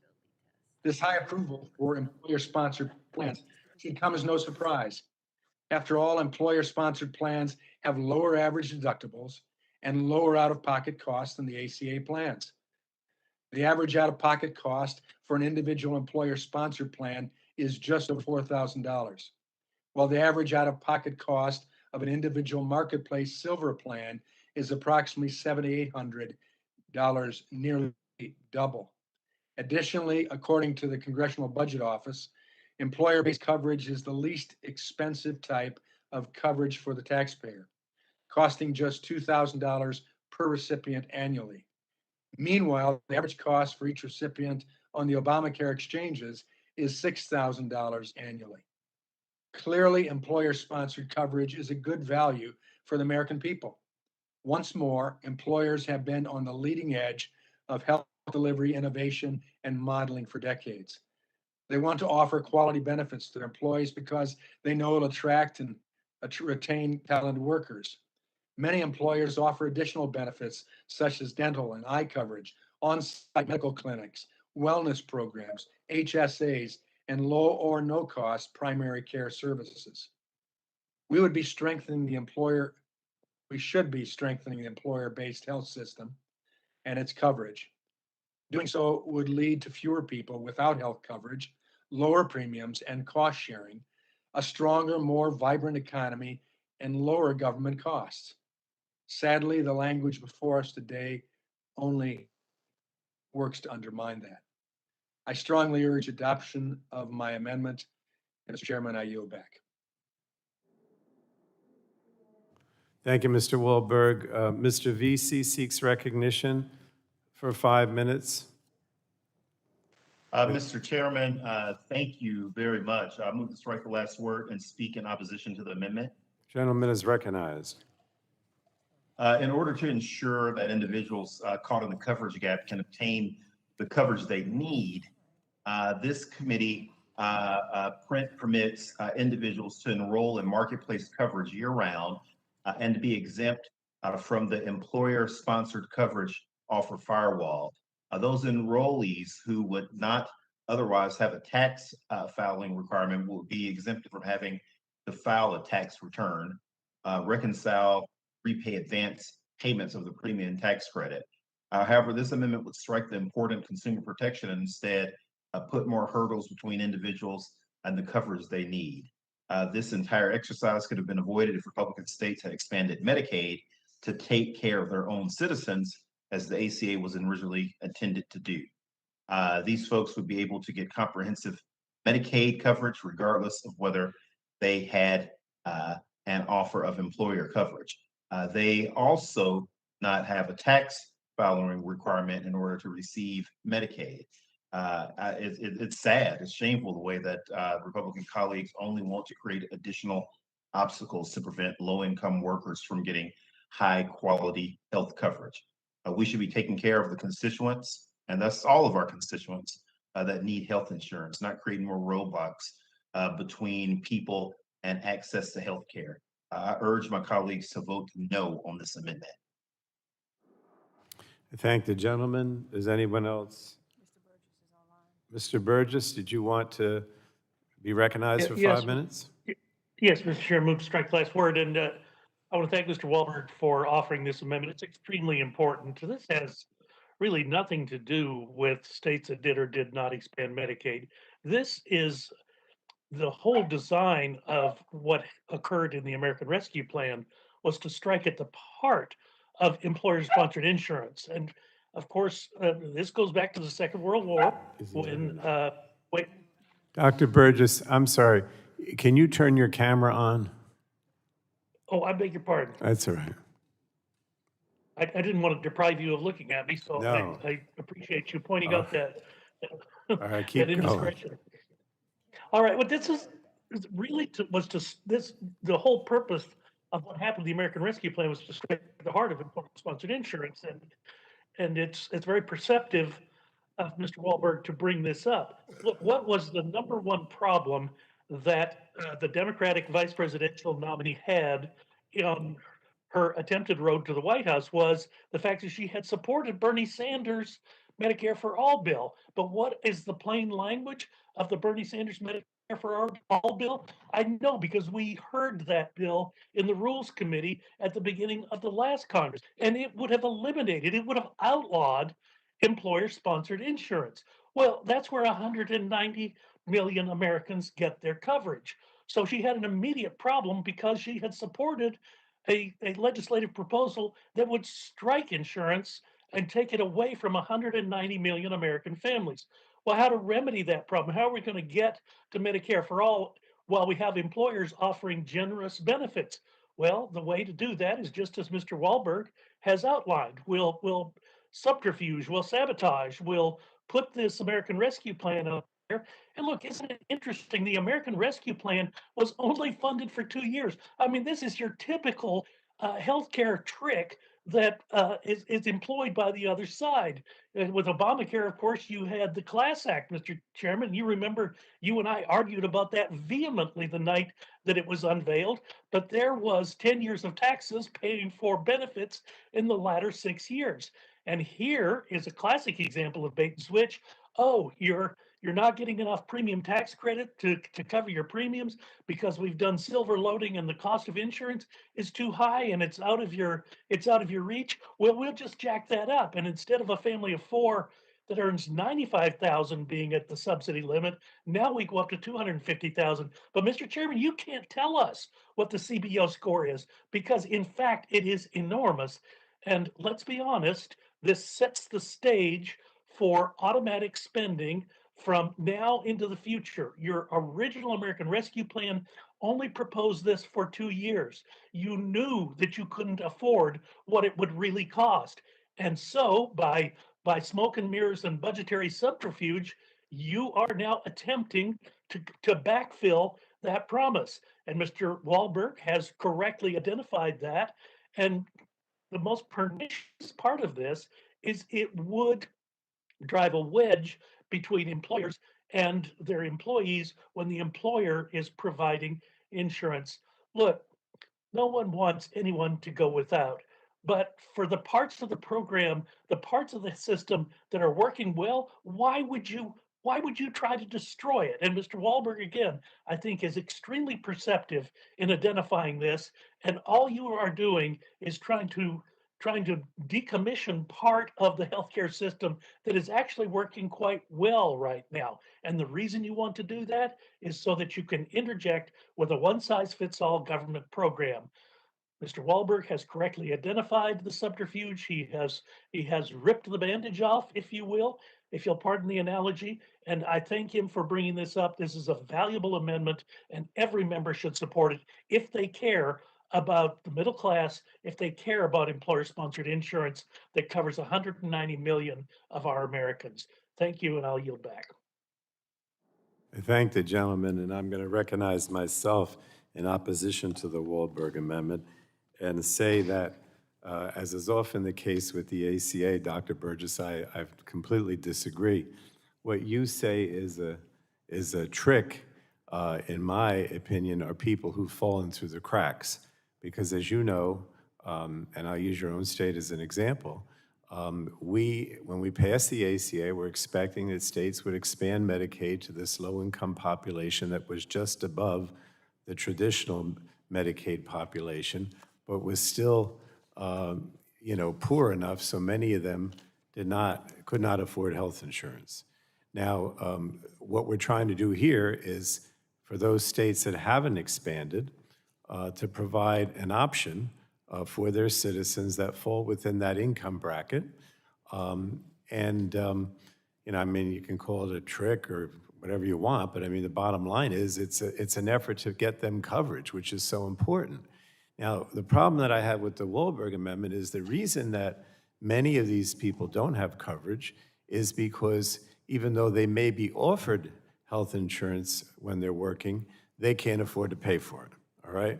Either the coverage is inadequate, they can't afford to pay for it, or they're being tricked into somehow suggesting they're going to get health insurance, but in reality it's inaccessible for various reasons, or they're not offered it at all. I mean, it could be any of the above. But what I'm saying is, I don't want these same people to fall through the crack because they're offered some lousy health insurance or health insurance that they can't afford because their income is so low even when they're working, that again, they fall through the cracks and don't get health insurance. That's why I have to oppose the Wahlberg Amendment, because the whole idea is to cover these people that are having problems either accessing or paying or affording health insurance. And if you have the Wahlberg Amendment, they're going to continue to fall through the cracks and not give coverage in those states, like Texas, that have not provided this expanded opportunity. I don't consider that a trick. I consider that a way of trying to help people, and that's what this is all about. And with that, unless someone else wants my time, I'll yield back. Is there anyone? Would the gentleman, Yes, of course. would the gentleman, Oh, did you want my time, or who's speaking? Oh, Mr. Wahlberg? You can have my Yes. time, sure, go, or some of it, go ahead, what were you going to say? I'll yield to you. I thank you. A recent report by the Commonwealth Fund estimated that the policies in the Build Back Better Act would result in 670,000 less people having employer-sponsored insurance. And you may be able to say that there are some that choose not to purchase the employer health coverage, pay for the portion that they would pay for. But the overwhelming majority of people appreciate that. They have taken advantage of it. But if this goes into effect, it'll give less incentive for employers to cover their employees. And we'll see, as it says here, over 670,000 less people having employer-sponsored insurance. That takes people out, not only that feel that they can't afford it, a few of them, but it takes people who appreciate it and expect that coverage to come. So I just think that this is a I want to backdoor take back approach. my time. Look, Thank that same report says that this will result in 7 million people being covered. And so what you're saying, 7 million people will be covered. Maybe there's some that would not take, the employer-sponsored insurance, but that may be because it's very expensive for them, either because the coverage is lousy and they have to make up for it out of pocket, or because it's much more expensive for them to pay for it than it would be if they get their insurance through the marketplace with the subsidy. So again, it's an issue. This is a very low-income population, a little above the traditional Medicaid, but not much. And I just, I don't want them to fall through the cracks again, or to be stuck with some health insurance that's either very prohibitive in terms of its cost, which they can barely afford, or which, doesn't cover a lot and makes them spend a lot of money out of pocket. That's the danger with this low-income population when you deal with the affordability issue. So, but my time has expired, so I'll yield back. Does anyone else want to express an opinion on this? If not, nobody in the virtual world either. All right, then we'll go to a recorded vote on the Wahlberg Amendment. A recorded vote is ordered. Those in favor of the amendment will say aye. Those opposed will say no, and the clerk shall call the roll. Mr. Rush. Rush of Illinois votes no. Mr. Rush votes no. Ms. Eshoo. Did you call on me? Yes, Ms. Eshoo. Eshoo votes no. Ms. Eshoo votes no. Ms. DeGette. Get votes no. Ms. DeGette votes no. Mr. Doyle. Doyle votes no. Mr. Doyle votes no. Ms. Schakowsky. Ms. Schakowsky votes no. Mr. Butterfield. Butterfield votes no. Mr. Butterfield votes no. Ms. Matsui.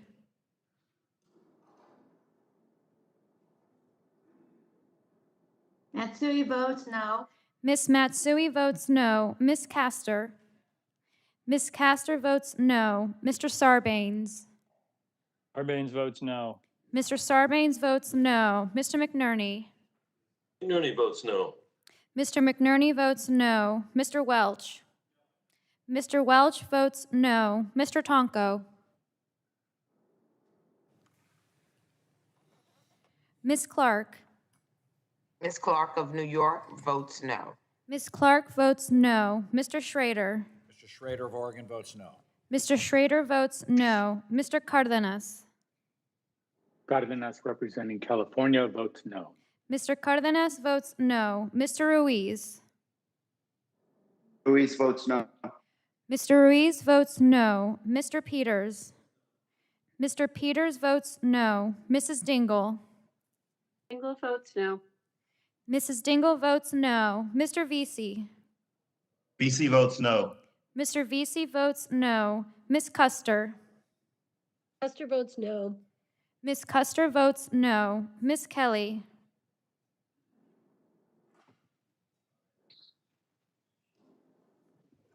Kelly votes no.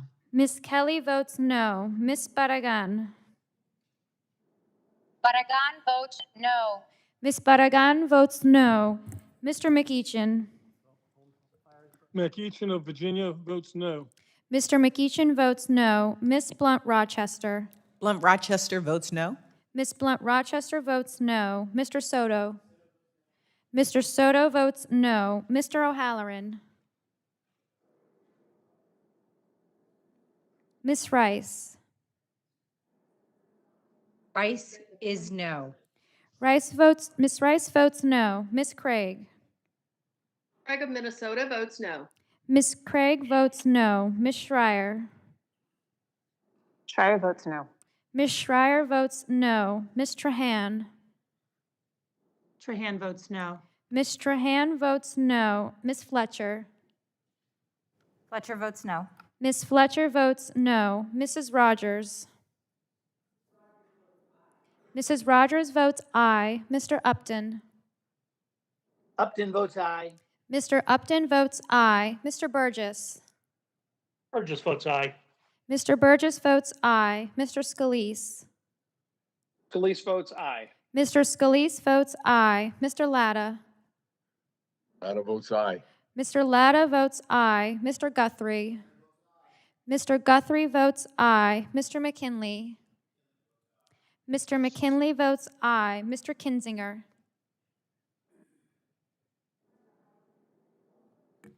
Mr. Griffith.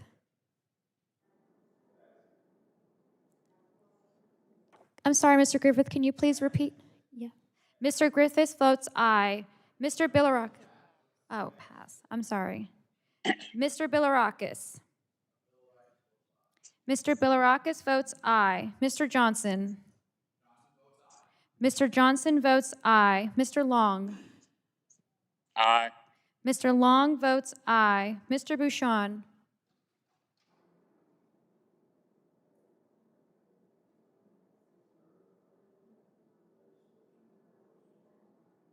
Mr. Bouchon.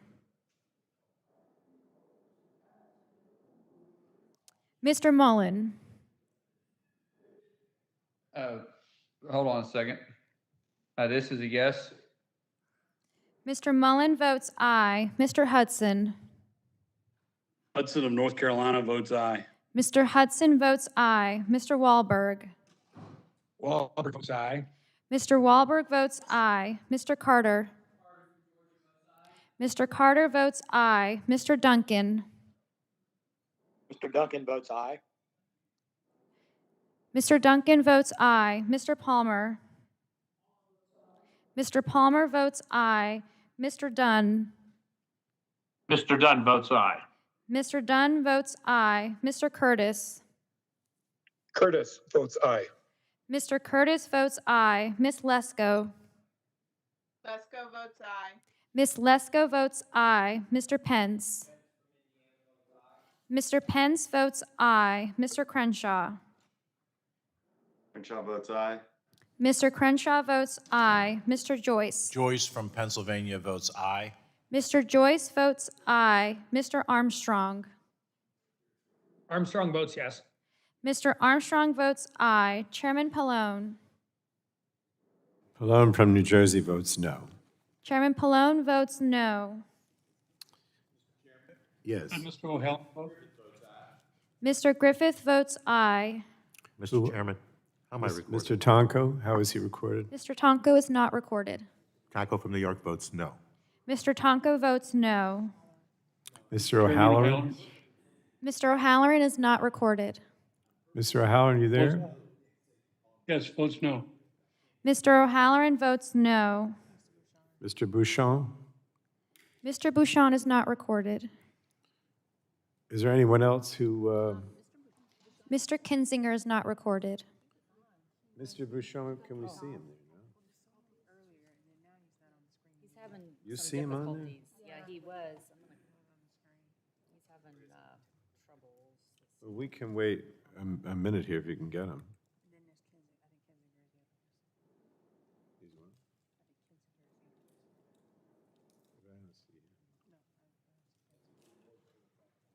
There's Larry. Mr. Bouchon, Yeah, sorry. you want to be recorded? Did you hear what he said? Can you repeat that? Can you hear me? Now we can. Repeat your vote.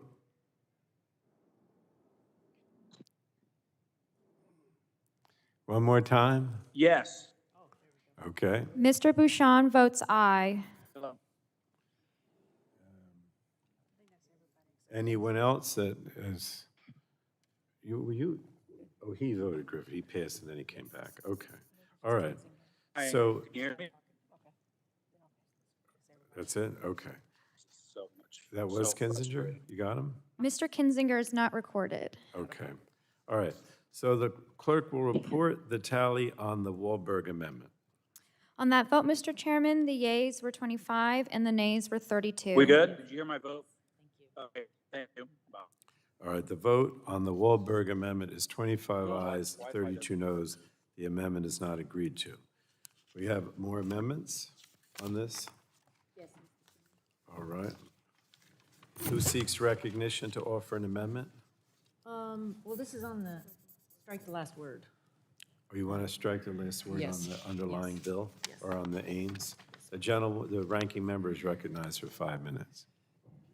Thank you, Mr. Chairman. I oppose continuing to increase the amount of taxpayer money going to health insurance companies. This is a giveaway to health insurance companies to keep charging higher premiums, raise out-of-pocket costs, and add more and more requirements on doctors. Congress needs to work together, as we did to end surprise billing, modernize our health care system, and restore the so important doctor-patient relationship. To help the uninsured, we need to lower healthcare costs so they can afford insurance and even pay cash if they choose. We should boost competition so they have more insurance options and empower states who know their constituents and healthcare systems. This particular subtitle of Speaker Pelosi's grand socialist agenda is more reckless spending to buy out the health insurance companies so the left can cross their bridge to Medicare for all and achieve government-run health care. If they succeed, many people will be left with no choices in government-run health care that determines the care they get and when they get it. I'm also worried that within this change is how abortion services are treated in the Affordable Care Act. I'd like to clarify the intent of some changes on what's required to be covered. I have some questions of council, if I could. Is the council available virtually? Yes, I'm available, Congresswoman. Oh, okay. She's on there? Okay. Beginning on page 7, line 11, what is the intent of this provision and why is it necessary? Because it seems to me it implies that the Obamacare essential health benefits are insufficient. How is it different from the essential health benefits in the ACA? Ma'am, I can speak to what the underlying language says, but I would defer questions on policy intent to the sponsor of the bill.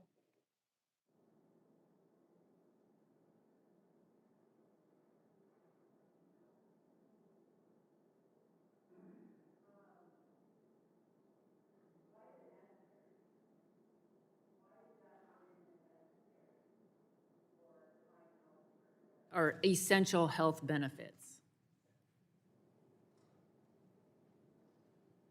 And just how does it differ? What is the effect? Sure, Congresswoman.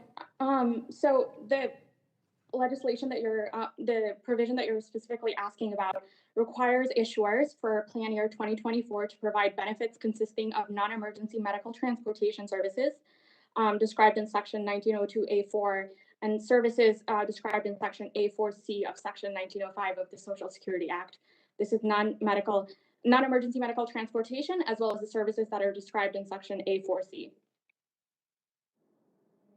That differs from the essential benefits, health benefits in the ACA? Ma'am, in terms of what this provision does specifically, it requires issuers to provide those benefits that I just described.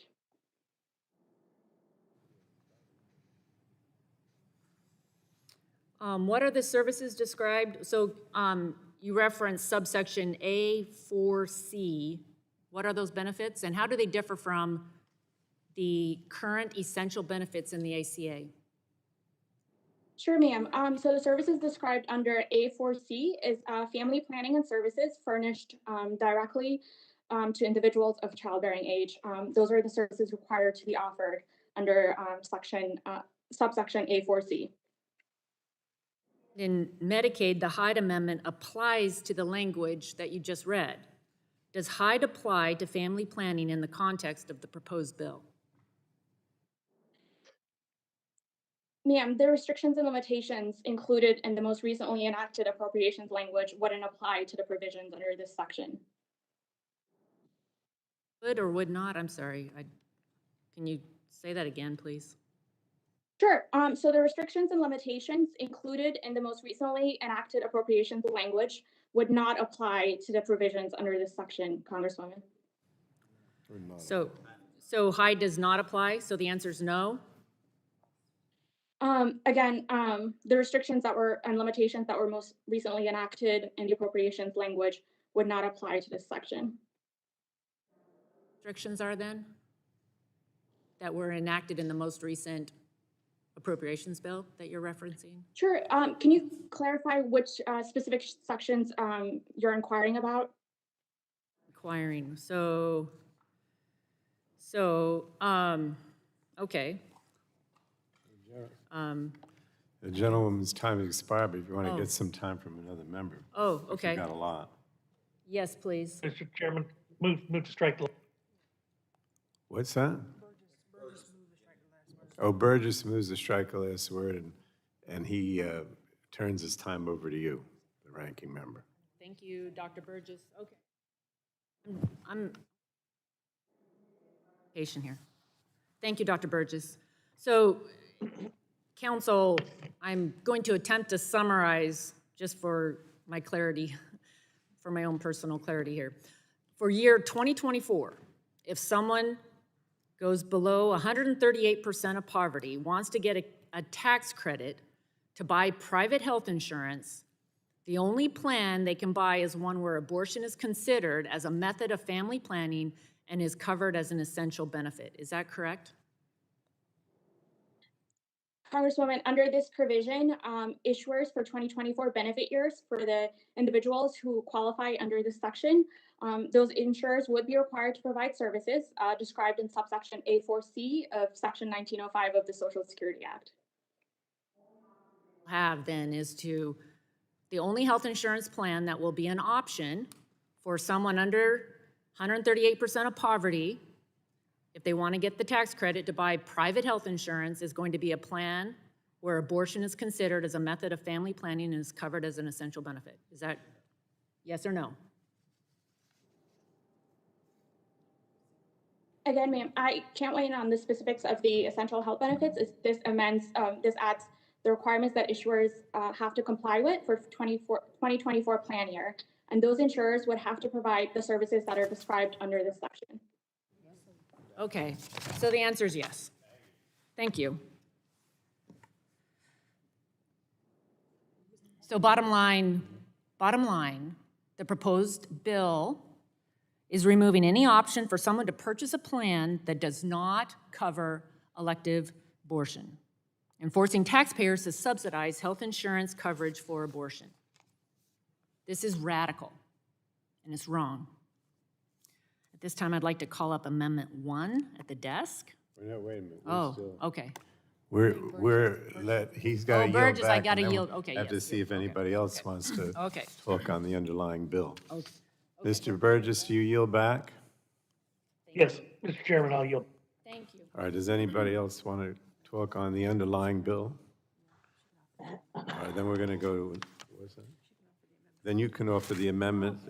The ranking member is recognized to offer an amendment. Do you have that at the desk, Madam Clerk? What's the name of the amendment? The amendment that would apply the hide protection. Amendment 1. AMD 101? Amendment 1. Amendment 1? AMD 1? Oh, I think it's AMD 01. Oh, 101? I think so. I think so. Why don't you read it and we'll see if it's the same. The clerk will report the amendment. Amendment to the amendment in the nature of a substitute to Subtitle F offered by Mrs. Rogers of Washington. Add at the end the following new sections. Section 30604, limitation relating to abortion. Yeah, that's it. All right, without objection, the reading of the Rogers Amendment will be dispensed with, and the gentlewoman is recognized for 5 minutes. Thank you, Mr. Chairman. So this amendment would apply the hide protections to this entire title and the tax credit, which would make sure that the insurance subsidized by the federal taxpayer will not cover elective abortion. As I speak to it, perhaps abortion is the most divisive issue in America today. It's certainly one that drives a lot of passion in politics. Should the government be involved? What about the church? What's my personal conviction? What's my political position? People have very strongly held beliefs and stories. The question comes before the committee today as to whether taxpayer money should be used to fund abortions. Now, we know that the vast majority of Americans believe taxpayer dollars should not be used to fund abortions or subsidize insurance plans that cover abortions. As a pro-life woman, I wanted to share with you my story. I've never had an abortion, but I have given thought, especially in my younger years, as to what I would do if I found myself pregnant and alone. It would have been a desperate situation, and I can imagine abortion seeming like an easy solution. It breaks my heart to think anyone would consider abortion as their only option or their best option. Now, growing up, I was not much of a baby person. I was 35 and single when I was elected to Congress, and I didn't know if becoming a mom would even happen for me. Today, I can testify that bringing a new life into the world is the most amazing thing. Being a mom to 3 beautiful children is the best part of life. Our oldest, Cole, now 14, was born with an extra 21st chromosome. It's the most common chromosomal abnormality, Down syndrome. In this debate over abortion, Down syndrome has been at the forefront. Many of my colleagues have heard our friend Frank Stevens tell the world, "I'm a man with Down syndrome, and my life is worth living." When Cole was first born, I wanted to change the name of Down syndrome, wondering who came up with that name. And then I read Dr. John Landon Down's biography. He was an extraordinary individual in the mid-1850s who first identified the common characteristics that we know today as Down syndrome. So maybe we should call it Dr. John Down syndrome. He went on to build a home and provide support for people who are often cast aside from society. And then there's also the story of Dr. Jerome Lejeune. He was pro-life and first discovered the genetic cause of Down syndrome in 1958, an extra chromosome, an extra 21st chromosome. It was only a few years earlier that they had identified that people have 23 pairs of chromosomes. Near the same time, Western countries were beginning to draft pro-abortion laws. Dr. Lejeune has said himself that because he's pro-life, he was passed up for a Nobel Prize, even though his research was the first to unlock the mysteries of the 46 chromosomes, and he helped advance new cures and discoveries. Today, the result of his research has been used to identify many chromosome abnormalities, and unfortunately, is used many times to identify that early and terminate a pregnancy. Nearly a decade before Dr. Lejeune's discovery, a neurologist shared the Nobel Prize for the discovery of lobotomy. The procedure was controversial from its initial use and is now rejected as an inhumane form of treatment for mental disorders. We learned from science, research, and technology. My hope is that we learn again and reject abortion because it's inhumane. As Pope Francis calls it, we've adopted a throwaway culture for the weak, disabled, and disposable. It's not science. It's not the latest research. And because of technology today, you can see the baby develop day by day in the womb, and doctors perform prenatal surgeries. For those of us who stand for life, we must do a better job of loving. I can only imagine the fear and despair of an unwanted pregnancy. My challenge before us all is to be warriors of human dignity and win the future. Let's focus on the very foundation of our laws. They must uphold the value and the potential of every person's life. And I urge my colleagues to join me and save the Hyde Amendment. With that, I yield back. Mr. Chairman. Thank the gentlewoman and recognize the gentlewoman from Colorado, Ms. DeGette, for 5 minutes. I thank the chairman for recognizing me. And I want to thank the ranking member for sharing her very powerful personal story. I've worked hard with her over the years to help establish the Down Syndrome Caucus, and it's a very successful caucus. And the reason why the ranking member's story is powerful is because she was able to exercise her right to choose. And she chose to have her child, and she's chosen to be an activist for Down syndrome, and I admire that. But the majority of Americans believe, and science shows, that politicians should not be telling the ranking member or me or my 2 daughters or anybody else in this country what choice they should make. Now, the old trope is the majority of Americans don't think that taxpayer money should be used for abortion. In fact, that is incorrect. The vast majority of Americans, Democrats, unaffiliated, and even Republicans think that women and their families should choose what their healthcare choices are, not politicians. And when I've seen some of the more recent laws that have been passed that are so cruel and so restrictive to women having the range, the freedom to choose the range of health care that they need, I can see why the American public understands and believes this. So that's why when we did the appropriations bills, we stripped the Hyde Amendment from there, because so many women and families in this country get their health care from Medicaid, and everybody deserves to have the same range of health care. Now, what this amendment does is that it attempts to insert new and unprecedented abortion restrictions into the committee print, and it would undermine the legislation that expands coverage for underserved and marginalized communities. We had this debate back when we passed the Affordable Care Act.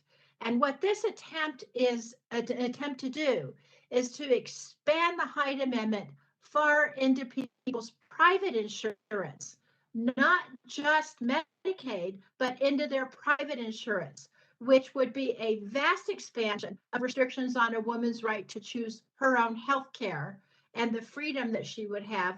But it would also go against the way that the social mores and beliefs in this country have developed. The amendment demonstrates that our colleagues on the other side of the aisle are just simply not serious about expanding coverage to low-income people who are uninsured or lowering the cost of health care for families.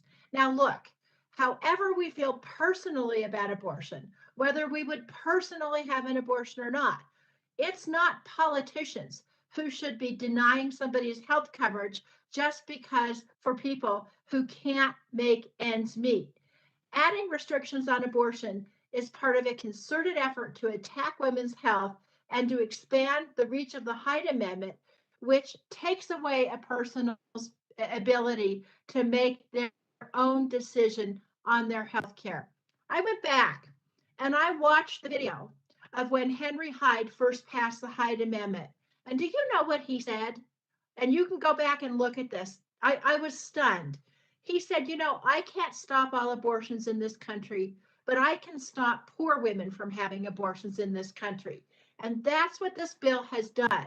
It's the most restrictive, it's the meanest piece of legislation ever, because what it says is upper income women can get the health care that they need and can have the freedom to choose the whole range of health care. But poor women, women of color, women who need it most, women who get their health care paid for through Medicaid and now apparently through the exchanges, can't get the health care they need. This is wrong, it's discriminatory, and that's why we have to end it forever. I urge my colleagues to reject this amendment so that we can focus on the task of helping get health care to millions of uninsured Americans. And Mr. Chairman, I yield back. The gentleman yields back. Are there other members who want to be heard on the Rogers Amendment? Mr. Carter, you are recognized. Move to strike the last word. You're recognized for 5 minutes. Madam Chair, let me begin by thanking the ranking member for what I thought was one of the most passionate, personal speeches I've ever heard here, and I truly mean that, and I thank you for that. Unfortunately, it's followed by some kind of nonsense that I have no idea what she was talking about, but nevertheless, for over 40 years, Congress has supported the Hyde Amendment with bipartisan support. Bipartisan support. Since 1976, the Hyde Amendment has saved millions of innocent lives. This is a baby. Millions of innocent lives by ensuring that American tax dollars are not spent on abortions. That tradition seems to be ending as my colleagues on the other side of the aisle hope to pass the most pro-abortion bill in our nation's history. Not only is this the most expensive bill that we've ever tried to pass, or the Democrats have ever tried to pass, but it's also the most pro-abortion bill that's ever been tried to pass. Abortion is not health care. Abortion is not health care. It's a brutal procedure that ends the life of an unborn child. Our nation needs to invest in programs to support women and young children, not abortion. We've been talking about human rights all day, talking about it with China. This is human rights abuse, and it should not be paid for or encouraged by the United States government. I'm a healthcare professional, and I strongly believe in the right to life, just like the majority of Americans do. Nearly 60% of Americans agree that taxpayer dollars should not be used to fund abortion. This is not a partisan issue. It is not a partisan issue. We have to stand up for those who can't stand up for themselves. We have to uphold these provisions set by Congress over 40 years ago to save the lives of the unborn, those who can't speak for themselves. We have to believe in the sanctity of life. That's why I encourage all of my colleagues to support this amendment so that we can support the unborn. This is a baby. Madam Chair, I yield back. The gentleman would yield. I will yield. Gentleman, and the gentleman's recognized. Thank you. Appreciate the gentleman yielding. I just wanted to clarify a point that was made. with the underlying legislation that is before us for the low income in our country, they will not have an option for a plan that does, this will require that the only plan made available is the one that includes the elective abortion. So that choice is taken away. This is mandating that the only plan is one that includes the abortion funded, the abortion option mandate, and it's funded with taxpayer dollars. So for, just to clarify, to say, for those that feel personally that we should not be legislating on this issue and drawing a conclusion, the majority is legislating and excluding any, you're adding the abortion as the only option for the low income in our country. That is the huge expansion that's going on. That's a huge expansion from the ACA. This is for the low income, for those on Medicaid, saying that all plans will have to offer abortions. I just wanted to clarify that point. Thank you. Yield back to the gentleman. Gentleman yields Would back. the There are other gentleman from members who would Georgia like to be yield? heard. Ms. Schakowsky. Who wanted time? Scalise. Scalise, yes, This I Mr. yield. Scalise. I yield to Mr. And I know Scalise. there's only You a are few recognized. moments left, but I first want to thank our leader, Ms. McMorris Rogers, for that just passionate defense of life. And I strongly support her amendment, and she speaks maybe better than anyone else on this issue. But I'll read some quotes since we're reading quotes from well-known elected officials. Go back to 1994, very prominent Democrat. Quote, "Those of us who are opposed to abortion should not be compelled to pay for them." Then 2006, the same prominent politician. Quote, "I do not view abortion as a choice and a right. I think it's always a tragedy. I think we should be focusing on how to limit the number of abortions." Those two quotes were from Joe Biden. Let's pass this amendment. Let's protect life and not use taxpayer funds for that purpose. I yield Gentleman's back. time has expired. Members, Congresswoman Schakowsky. Thank you. Yes, this is a very emotional. Thank you.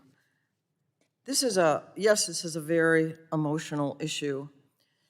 But women around the country now, and the majority of Americans, we can have a debate over and a fight over the polling data, but what we're seeing now is that the majority is not necessarily pro-abortion, but the majority of Americans are now saying that women should be able, with consulting their family and their doctors, make the decision about their freedom. And our ranking member and her personal story is a great one. Of course it is. But the idea that women, and it's not just low-income women, by the way, the Hyde Amendment, the lack of federal dollars for abortion means that federal employees, women in the military, even if they're overseas, women in the Peace Corps are not eligible under the Hyde Amendment to have an abortion. And I would say that it is in many ways bodily autonomy in such a personal way is the ultimate freedom that shapes the life of a woman, the life of a family, may mean an unplanned pregnancy would add another child into a poverty situation. The world has changed now, and people think that politicians should not be making the decision. And this idea that somehow the only insurance policy will have to, obviously you don't have to have an abortion. If you don't choose an abortion, you don't have an abortion. The idea that somehow the policy would allow for it doesn't mean anything. It would not be used. No one's encouraged to take advantage of that benefit. It is health care.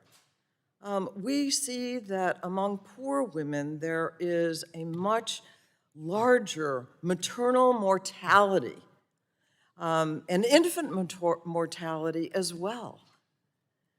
This is a personal freedom decision. And I want to tell you something that, you also mentioned the word politics, and hopefully the politics does follow our values. But women are very, very sensitive to this issue, and women of all sorts, and particularly women who have the least access to taking care of themselves in every way, most are the majority of those who would be deprived of this ultimate freedom, the freedom of deciding whether or not you're going to create a family, to have a child, to bring a life into the world, when it may be a very dangerous situation for her. It may be in some ways be a showstopper for her in terms of her education. These are decisions that women can make, and more women are demanding the right to have that decision.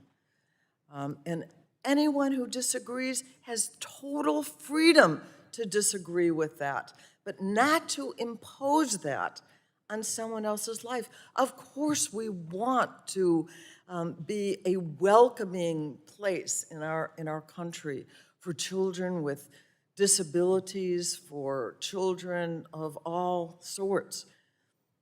But ultimately, it is that woman determining whether that pregnancy must be pushed on her that is the ultimate decision maker.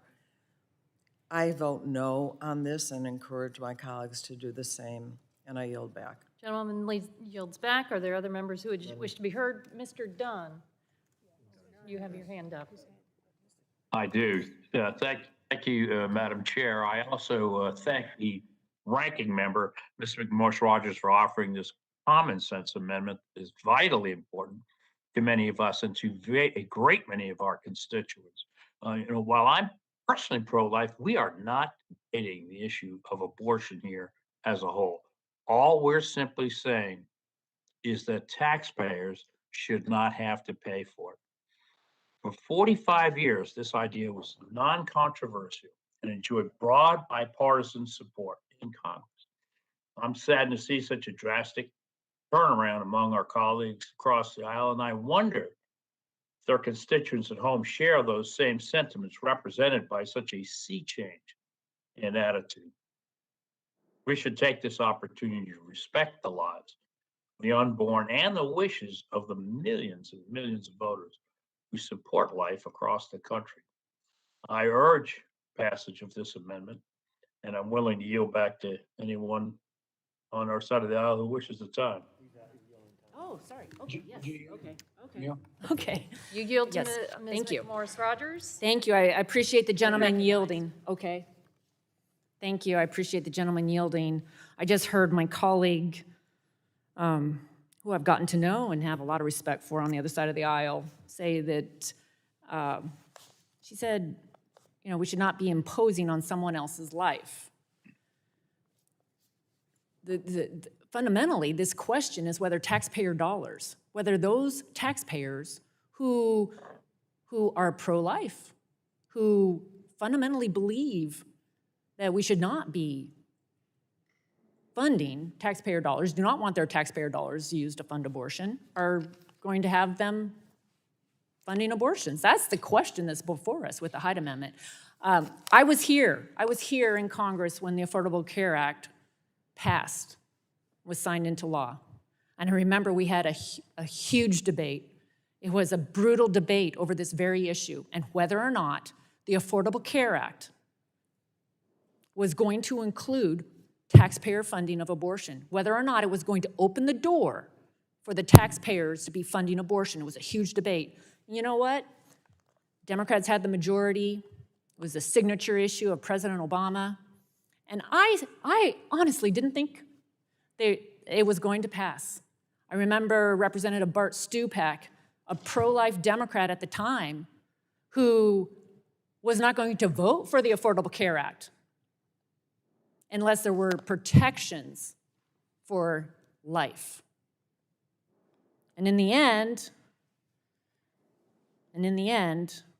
there was the Stupak Amendment that was added to the bill, that the federal tax credit goes to the plan, but if you're going to pay for an abortion, if the plan was going to include an abortion, it would have to include a separate premium. That amendment was stripped in the Senate, and President Obama promised that he would bar the funding, but he never enforced it.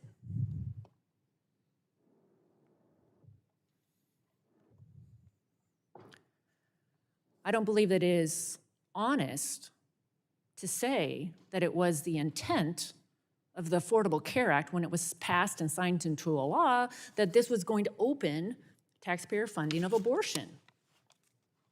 And I don't believe that it is just and right for those of us who fundamentally oppose abortion to have our taxpayer dollars funding abortion.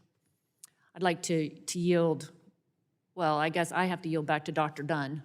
I believe Mr. Scalise has some more. Gentleman yields back to Dr. Dunn. I now yield to the whip, Mr. Scalise. Is recognized. Well, I thank my colleague from Florida and from Washington for yielding. And I think it's important to go back through the history of the Affordable Care Act, because I was there. I was on the Energy and Commerce Committee. I had just gotten on probably a few weeks before Obamacare came through our committee. And I got to know Bart Stupak well. He struggled with this immensely, struggled to the point where, as Ms. Morris Rogers said, this was the one thing that he held out to get, and it was a razor-thin margin. When it went through the House, it was even Joe Gow, congressman from New Orleans at the time, Republican, who ultimately voted for it out of the House, only with the promise from the president that they would protect against taxpayer funding of abortion in Obamacare. And that promise was broken, and he ultimately voted against the final version. So, you know, Gentleman's time has expired. I think what we've got to recognize is the Hyde Amendment has saved millions of lives. Gentleman's time has been expired. bipartisan. Are Let's there not other go back on amendments it. I go who back. seek to speak towards the McMorris-Rogers amendment? Ms. Eschew. For what purpose do you seek recognition? Thank you, Madam Chairwoman. I move to strike the last word. You're recognized. Thank you.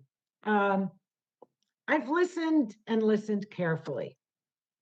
And I think that we are at a point where, regardless what either side says, I'm not going to change anyone's minds.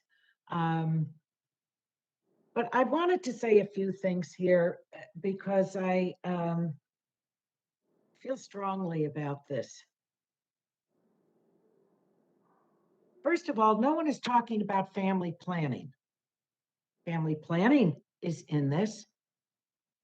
Do any of my Republican friends celebrate that? I've never celebrated abortions. I think every time an abortion takes place, it means that we have failed somehow.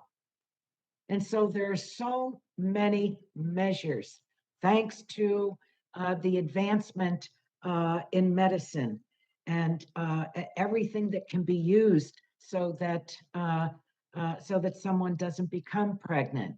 But you know, if we're going to go down a path of what should be included in a health insurance policy and what shouldn't be. What about tubal litigation? What about vasectomies? Any man that has a vasectomy is guaranteed not to produce children anymore. I mean, where is that on the political, theological scale? So, you know, I think that we are, I think this debate really is a very slippery slope because this is not tidy. This is not a tidy issue. There are many procedures that you put them in front of 100 people and have a debate. Should this be in? Should this be out?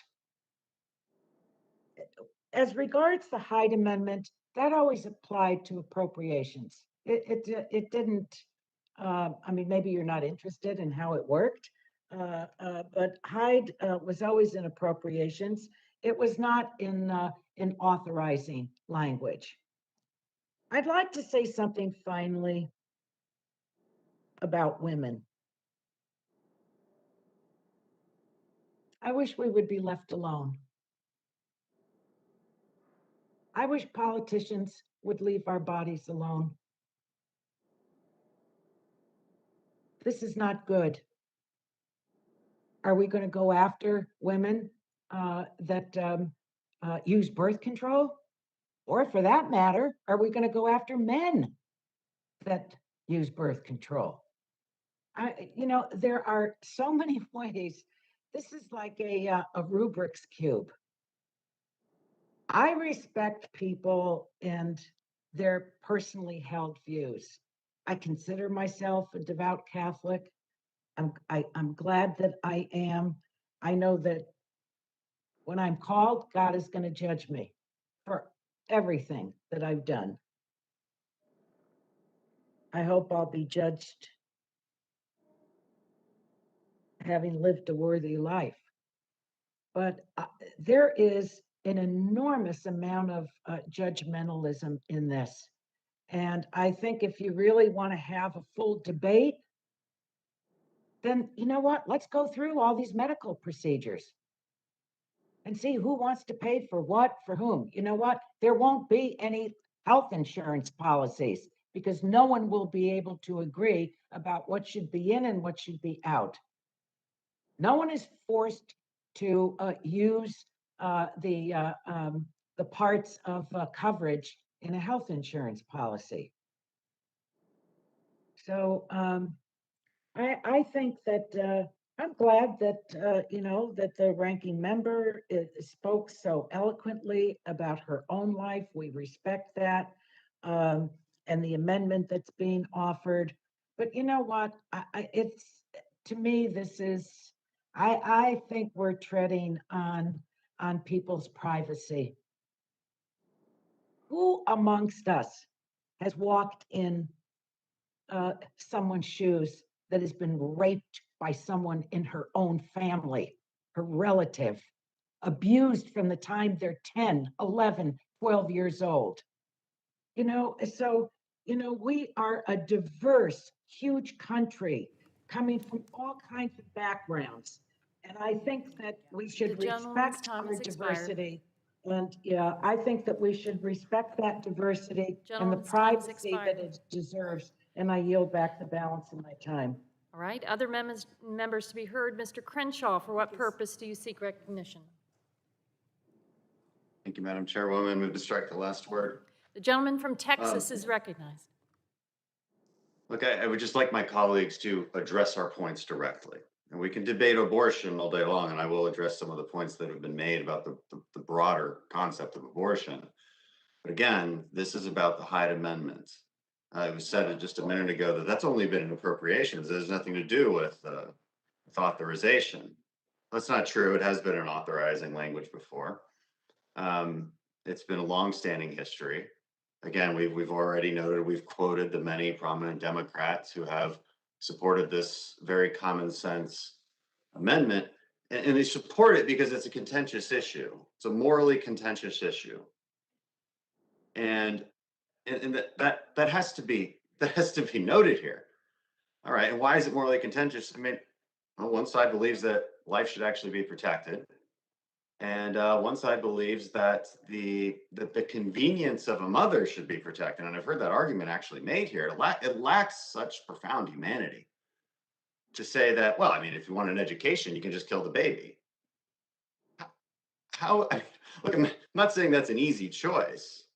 I'm not saying that there's that inconvenience isn't nothing, but compared to life, that is something. You know, and to say that it's just part of the body. I've never met a pregnant woman, a future mother, that talks about her baby as if it's just a body part. Never. They always say the baby. You know, always, every single time. Every biology textbook I've ever picked up talks about life starting at conception. And so this is just the science, and this is just the humanity. I'm not making a religious argument here. I've just never heard a mother talk about her baby as just a body part that she could cut off at any moment.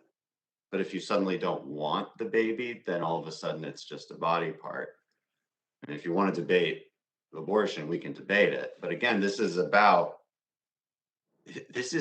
look, when there's hard issues that we have to debate, like abortion, we've had long-standing agreement that not everybody should pay for it. And I agree with Ms. Eshu, by the way, that there's plenty of medical procedures that should not be paid for by taxpayer dollars. And in fact, we have debated those in the past in this Congress. And I think we should continue, and this should be one of them. This should be added to the list of things that you can't make everyone pay for because there's such emotional disagreement about it, and for good reason. I yield back. Thank you. Gentleman yields back. Will the gentleman yield Other to me, members? please? I will yield to. The gentleman yielded back. Let's go ahead. Other members, Ms. Fletcher, you're recognized. For what purpose do you seek recognition? Madam Chair, I move to strike the last word and speak in opposition to the amendment. The gentlewoman from Texas is recognized. Thank you, Madam Chair. I want to thank you, and I want to thank the ranking member for sharing her story of her life and her choices. Every woman in America has her own story to tell, including the many women who have made different choices, including the many women that we all know who have chosen to have an abortion. There are as many stories as there are people in this country, and each person deserves to write her own story, to make her own choices, and to tell her own story. This amendment really undermines the numerous ways in which this legislation is trying to help the American people, and especially women in this country, live their lives and write their own stories. Because right now, the story I hear most often is of women and men who cannot afford health care, who cannot have access to health care. And in my own home state of Texas, right now, I am hearing from women who cannot get abortion care, who cannot get the care that they need. And it is heartbreaking, the stories of people in these situations. We know that this bill will improve the lives of the American people through rebuilding our public health infrastructure, strengthening our healthcare workforce, preparing for the next pandemic by improving maternal health outcomes, which Ms. Schakowsky talked about. But instead of recognizing the benefits in these policies and the underlying committee print, this amendment distracts us from them by raising the issue of abortion and going back to these divisive policies. And Representative DeGette was talking about restricting the use of funds as described in the Hyde Amendment, how that would really expand the history of the Hyde Amendment. But I want to respond to something else that Mr. Carter said about the idea that the Hyde Amendment was adopted 40 years ago, so it must stand. And I would note for the record that in 1980, when it was passed, there were 17 women in the Congress, 3.2% of the Congress. And someone said at the beginning of this debate, generally to the room, that abortion isn't health care. It is. It is. Reproductive health care is health care. And for women, this is essential care. A woman's uterus is a part of her body. A woman's ovaries are part of her body. Perhaps that's not obvious to the men in this room, but it should be.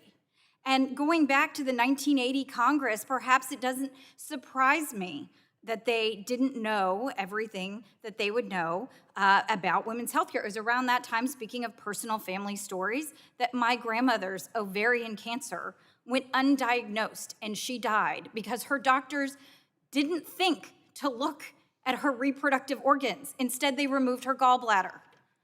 Reproductive care is health care. Reproductive care is health care. And it's time that women have a say in the discussions about our own health care, about our own bodies, including abortion care. The women in this country elected this majority in this Congress. And Mr. Crenshaw mentioned that there's a longstanding agreement about abortion. Well, that longstanding agreement from 1980 was between a bunch of men. Women have a role in this discussion, and women are talking about the issues that matter to them. This Congress is more representative than the Congress that enacted the Hyde Amendment. And this amendment to this bill does nothing to improve the underlying bill. The purposes of the funds included in this committee print are for uses other than abortion. This amendment only serves to further stigmatize and hurt those people who need access to abortion, including low-income women and women of color. As Ms. Schakowsky noted, we have a maternal health crisis in this country. According to recent reports, the United States has the highest maternal death rate among similarly developed countries and is the only industrialized nation where those deaths are rising.